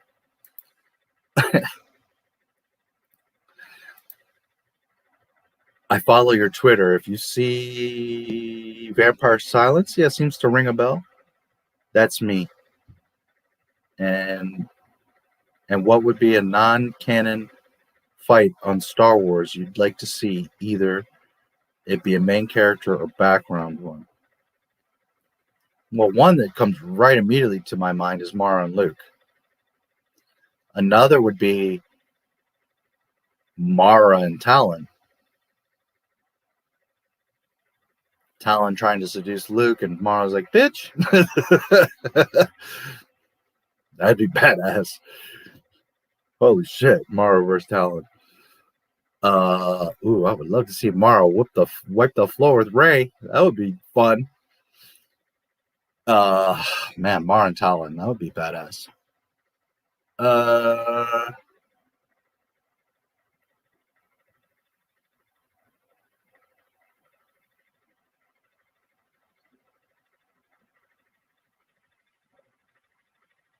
Most of the other Jedi are gone. The Sith are gone. So it would depend where in the story Lucas was. I would have to see, you know. But, I mean, just from either Mara Luke or Mara Talon. I really like that idea that, you know, she's like, "Bitch, that's my dude." She's like, Mara just lays the smackdown on Talon. Because Talon would put up a very good fight. That would be a hell of a fucking battle. Those two bitches are no joke. Both of them. Mara at one time is the Emperor's hand. She's Palpatine's hand, so she's no joke. Plus, then she later learns from Luke, so Mara is not to be fucked with. But Talon's a badass too. So, holy shit, would that be a battle? They would be chopping down mountains, those two. Yeah, that would be awesome. So, Mara Talon or Mara Luke. But Mara Luke, because it would be more of a reflection of Vader Luke. Eventually, he would turn her and break her down. And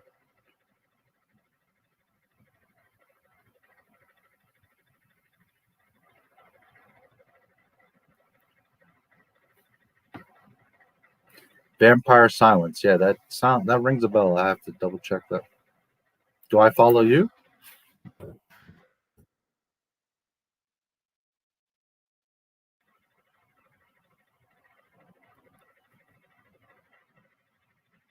I know that name definitely sounds familiar.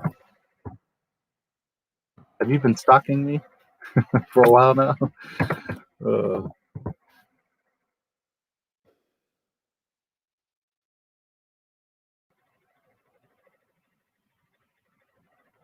You did say Vampira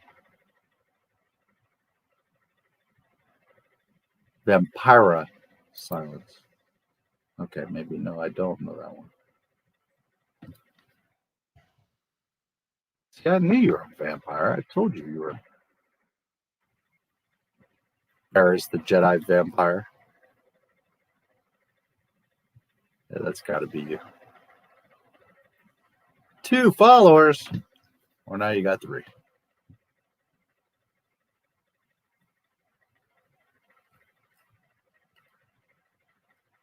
Yeah, you're not tweeting anything, silly. 4 tweets. How many do I have? I have a ton. 1162. There's people with many, many more, but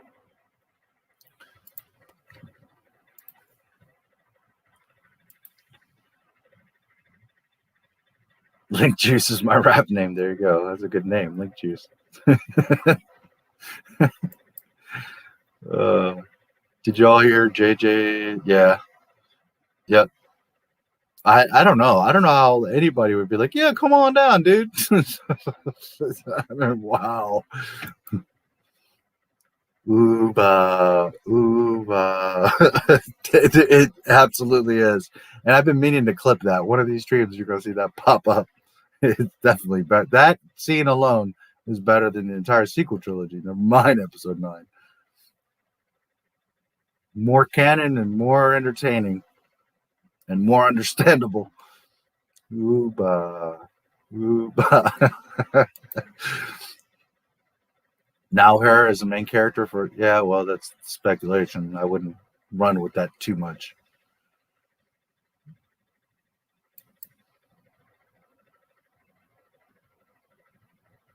I know someone that likes to do theories and is often wrong, so don't buy into that too much. J.J. Abrams will involve Fortnite in the new Star Wars movie.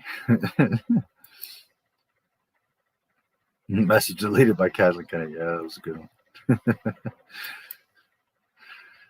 Zori Bliss. Yeah, thanks. Like, yeah, she does. But with a great ass. She does look good in that little tight suit. That I will give her props. But her helmet is just so ridiculous. It's just so stupid. And it's this big thing like, hey, you're my friend, Felicity, come be on the thing. And then you don't even see her face like the whole time. She does have that moment where her eyes, the thing goes up, and her eyes look really nice in that helmet. But, I mean, it's like this whole thing, you don't even see her. And she's all excited, like, I'm a badass, I'm a bounty hunter, and this and that. And, like, you see her for, like, 2 minutes, and she does nothing. It's just gives Poe her coin that gets her off the planet that she doesn't end up needing anyways, and he doesn't end up using, and it's like, oh my god.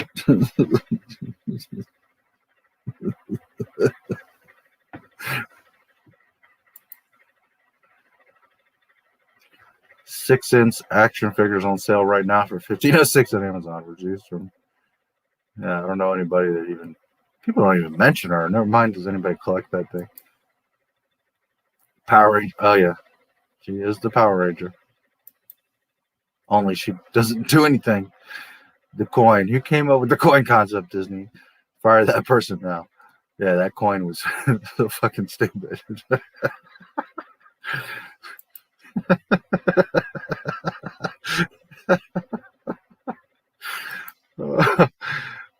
Perfect storm. Yes, thank you. Exactly. Okay, so imagine the perfect storm. This is Ray on this little tiny raft thing that she's never been in water, never navigated a ship, and she's like, shh, shh, like.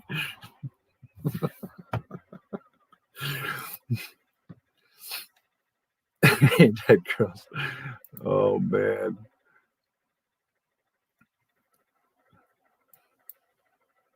Are you driving and laughing? They made Ray to be like an airbender. I'm just surprised they didn't just make Ray force fly towards the throne room. Yeah, I mean, at that point, why not? I mean, she floats and does flies and jumps and anything anyway. So what was even the point?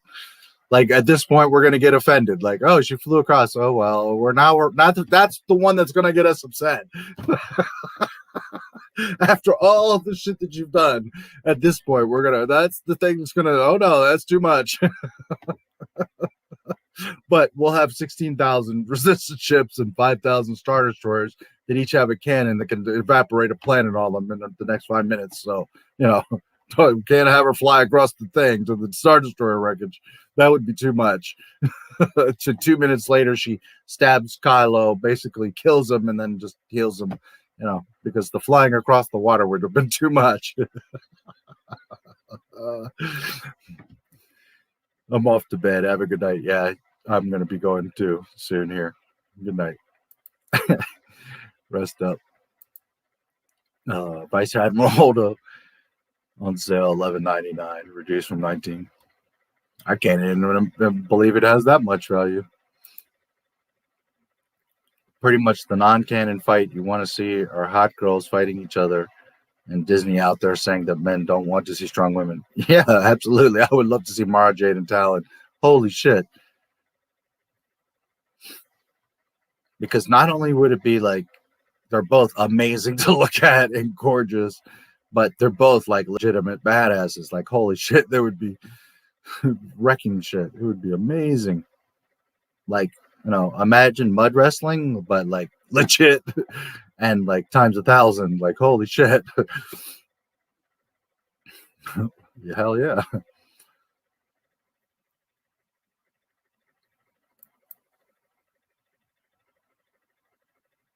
Finn and Rose to fight the racism in the pig turkey. Nice fighting pairings and not stocking, just cool content. You remind me a lot of a family member of mine. I'm not on Twitter much. Yeah, I'm just teasing you. Video man. There's always time for a video man.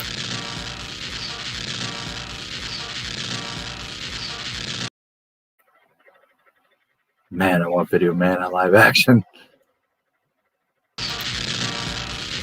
Maker of Video Man game.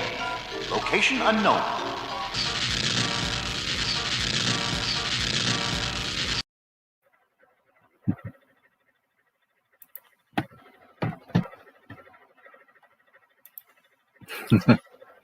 Yes, Video Man. I don't know anybody else that even talks about him or has him. Like, I think I'm the only stream that has Video Man, so I'm pretty happy about that. Cowabunga me. Cowabunga.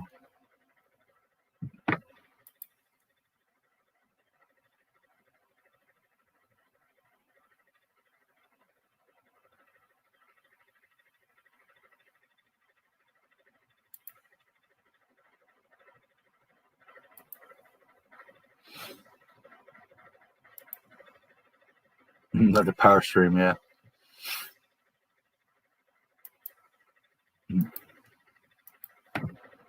You been hiding this whole time, or you just came in? I didn't see you earlier, or at least not for a while. What that's like a helmet, droid helmet, Power Ranger, Voltron thing with a lightning bolt. Yeah, man, shit, Mara Jade and Talon, holy shit. Oof, that's a lot of lightning and grunting and jiggling and oh my lordy.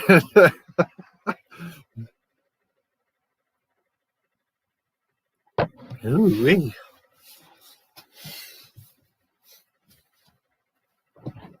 That would be a sight.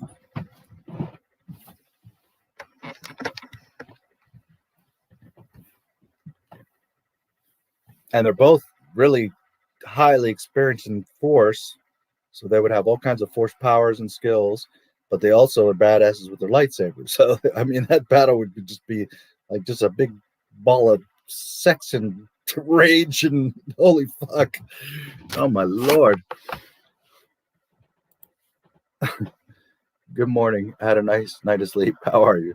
Still where I left. Yes. That's so funny. Like I remember one stream, was it Wes? Somebody was like, dude, I just went to work for 12 hours and came back. That was the Rinzler stream, I think, where he went 20 hours. They're like, I literally went to sleep, went to work, came back, worked the whole shift and came back. Yeah, well. That's how much I hate Star Wars. How toxic I am. I sneak in, I sneak out when the boss comes in, but I always try to catch up on the recorded. There is so much content. It's impossible.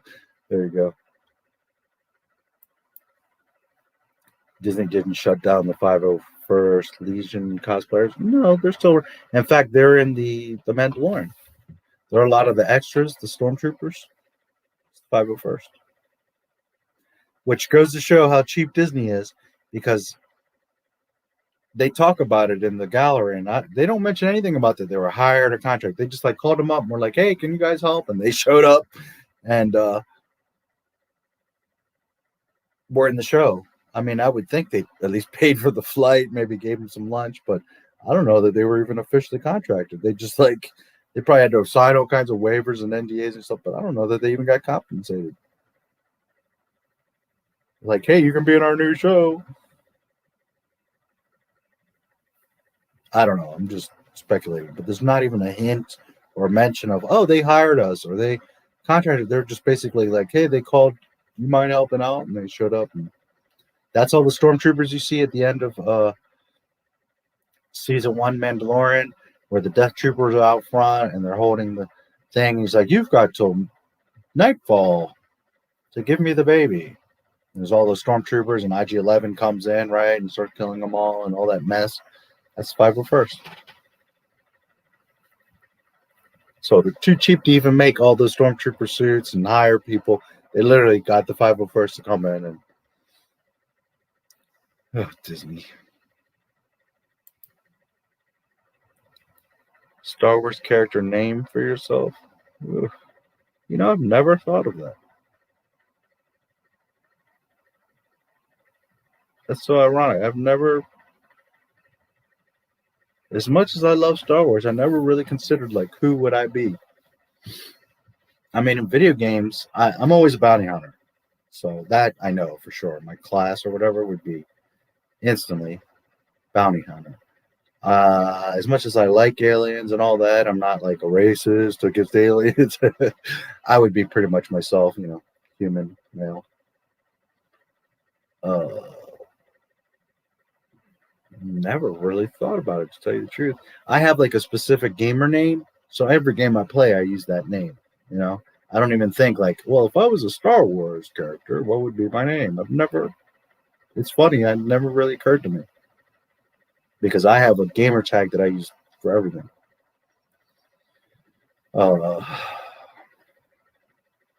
I'd have to think about that one, man.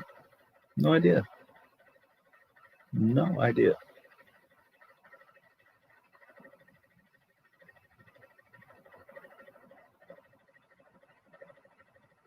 That's ironic. I never even like considered, like, if I lived in the Star Wars universe, what would I name it? I never thought about it.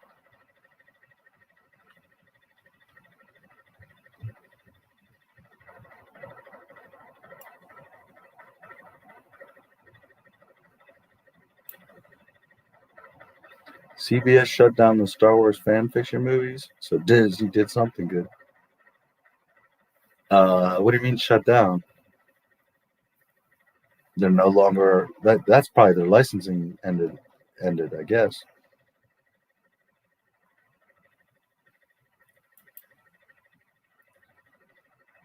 We should do a Discord call and play Among Us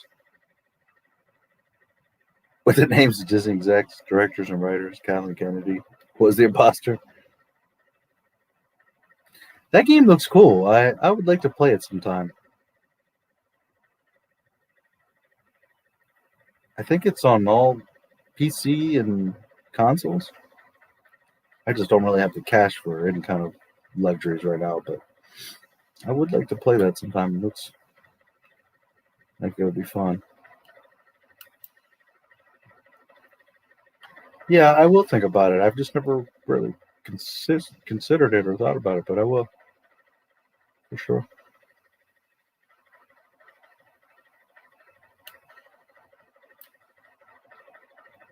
Licensed mostly. There's a long list of Star Trek, of what Star Trek folks can't do. Yeah, I would think that their licensing contract ended. That was another thing when they made Disney Plus. Like, there's a ton of shows they can't even put on Disney Plus because other companies have a license to them until they run out. You know, Netflix and all these other people. How embarrassing Disney is. I mean, seriously, they can't even play their own shit on their own streaming service. Oh lordy! All right, 11:40. So we got 20 minutes. I'm getting pretty tired too. So, if there's any last requests or jokes or comments or oh man, the Rise of Skywalker, Spaceballs 2, the Rise of Skywalker. And again, it's been a minute since I've seen it. I'm paraphrasing a little bit. I'm going by memory, but literally everything that I just told you is like 99.8% accurate. Like that's what happened in the order. I might have missed like a scene in out of order or a certain thing, but I mean it's like that's the Rise of Skywalker.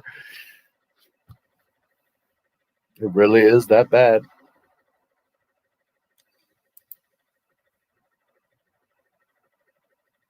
Well,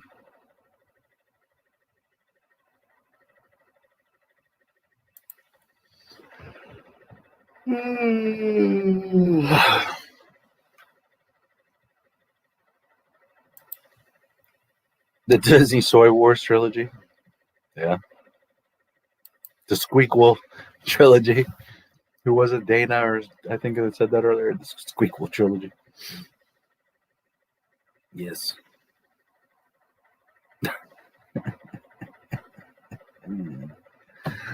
Oh my, oh my. Disney. Let's see. Do we have any more subscribers? I lost one. It happens. It'll probably come back. Sometimes YouTube does that. Like you'll see subscribers and then it'll drop like 2 or 3 and then like an hour later they're back. For some reason it doesn't always register right. That or somebody just they didn't like my laughing at Rise of Skywalker and they left. Oh boy, here we go. Freedom of speech doesn't mean freedom of consequence. Here we go.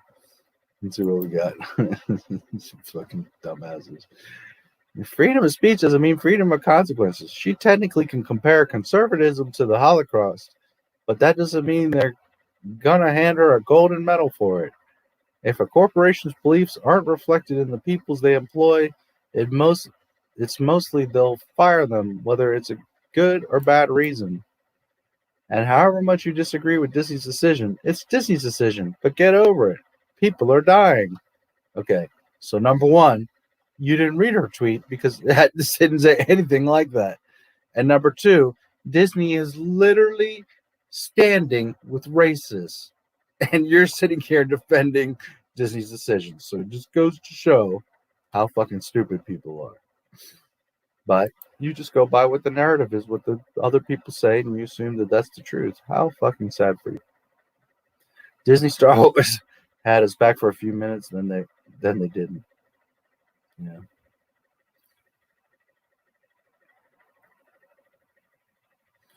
Is the Book of Monsters, Ooze and Slime Behind the Scenes a biography about Kathleen Kennedy and her crew?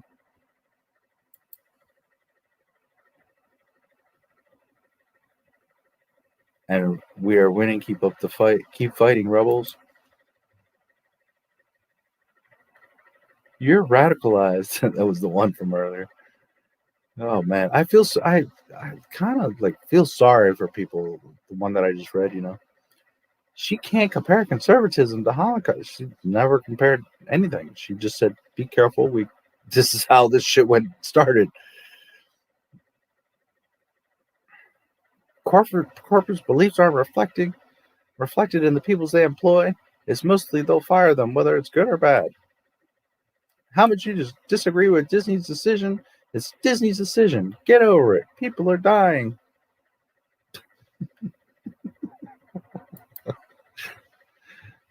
Meanwhile, Disney publicly says, "We stand with racists." Oh, Lord. Oh, Lordy.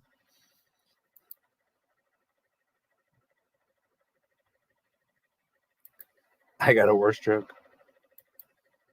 Rian Johnson's Boom Boy trilogy.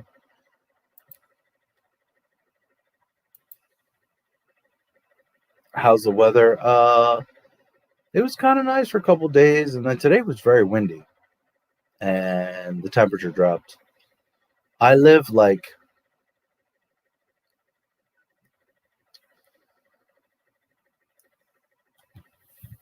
how can I explain? There's like an alley in my house, but not like, a city narrow alley. It's like there's my house, backyard, then like a little alley, driveway, and then backyards of other houses. And like on the other side of the street, there's this big hill with houses up along this hill. Anyways, the point is it causes like this wind tunnel. And that's one thing about this house that I don't like, is that it gets really windy back here. Like trash cans blowing around and all kinds of shit. It's crazy.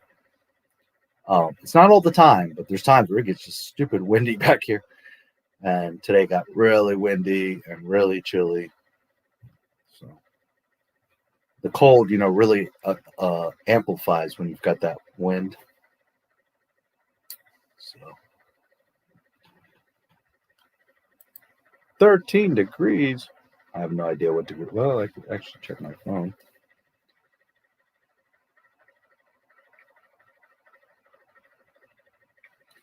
It's cold in space. Didn't they tell you?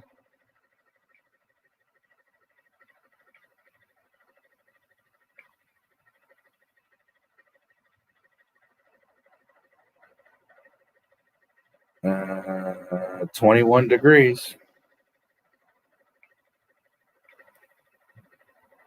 It's a bit nippy.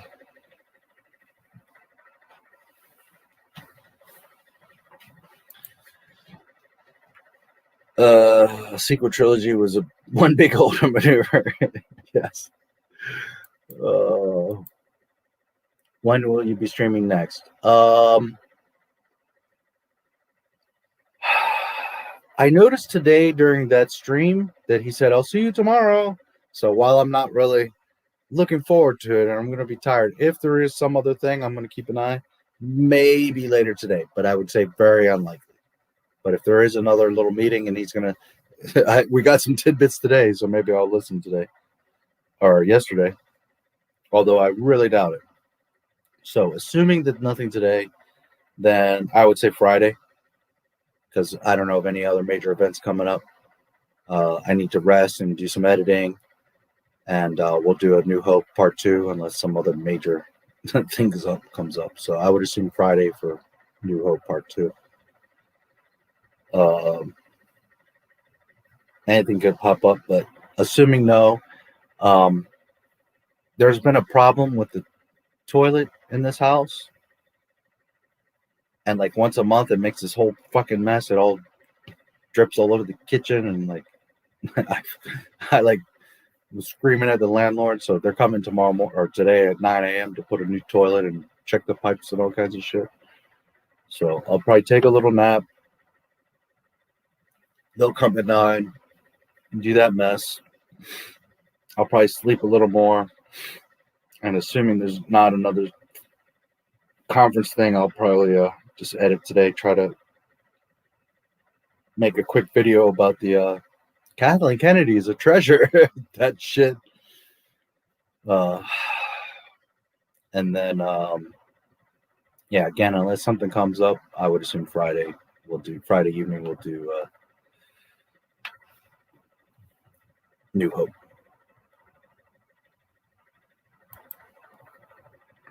Good night. Stay safe, everyone. Hope you take care. Yeah, you have a good night. Good dead girls. Always nice to see you. Take care, dear.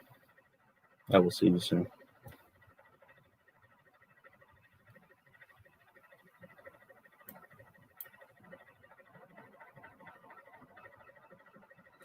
Next stream, I'm gonna grill the girls, and we're gonna see what guys they like. Just to be fair, since we were talking about girls and their asses and all that, so we'll be fair. And next stream, I'm gonna have the girls. We'll have a little session and see what you girls.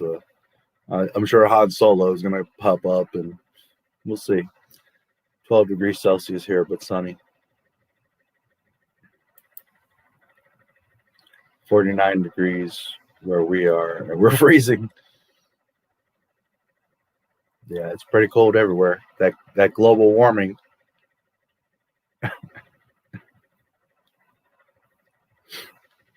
Anyways, yeah, absolutely. Thank you guys. You know, you guys, of course, make this possible. So, all of you, I don't mean just you, but yes, of course, you. But man, hey, keep going. It's growing. I'm at 10,766. So I would think definitely by the end of today, it'll be 10,800. Maybe by this weekend, I get to 11,000.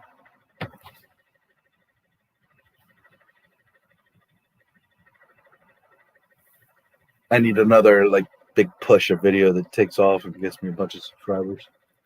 But you know, it's okay. It takes time. You're not going to constantly get those big pushes of subscribers. So, but I pick up roughly 100 a day. I can't complain. If I'm steadily getting 100 a day, I will never complain about that. That's for sure. But hey, we'll see. But yeah, assuming nothing else comes up, I'll make a quick video today. It'll be out today or tomorrow about the whole Kathleen's a treasure nonsense. And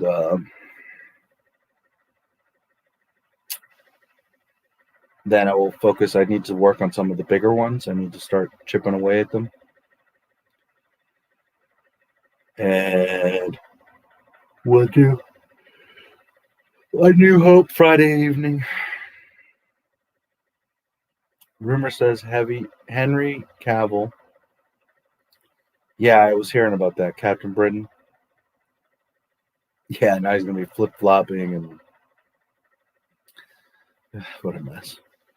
What I think, you know, and this is ironic because I said this months ago when I had Cameron Pasha on. I was like, hey, man, why don't you guys just do your own shit?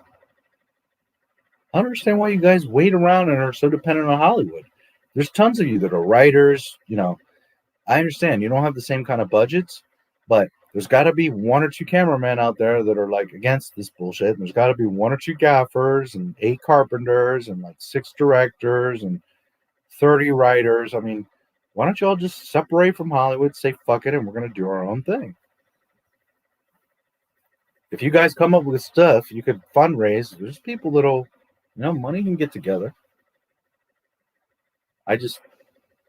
To me, the world is at a place where there's so much communication and openness that one, you can see what's what and who's who, and like, you know, so just go off and do your own thing. But also with technology and like, you can do shit yourself these days. So why be at all dependent on Hollywood when you could just be writing your own movies and doing small productions? And if you have to, this person films this section in this state, this person films this part in another state. I don't know.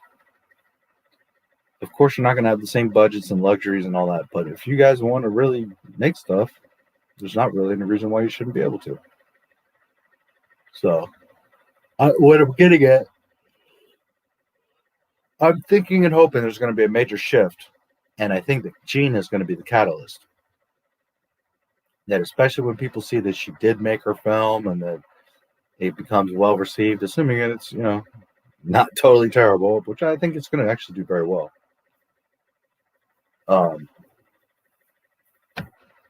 That people are going to be like, we can do this. We don't need to sit around and wait for Hollywood. We can do our own. Here's the thing, like, one thing about YouTube that's really cool. YouTube does take a portion of whatever you make, so that sucks. But YouTube gives you the ability to have the biggest platform on the world for your content, whether it be a cooking how to, roast a pig, to, Star Wars, to how to do your makeup, to I went to the zoo, whatever. You have a platform for free that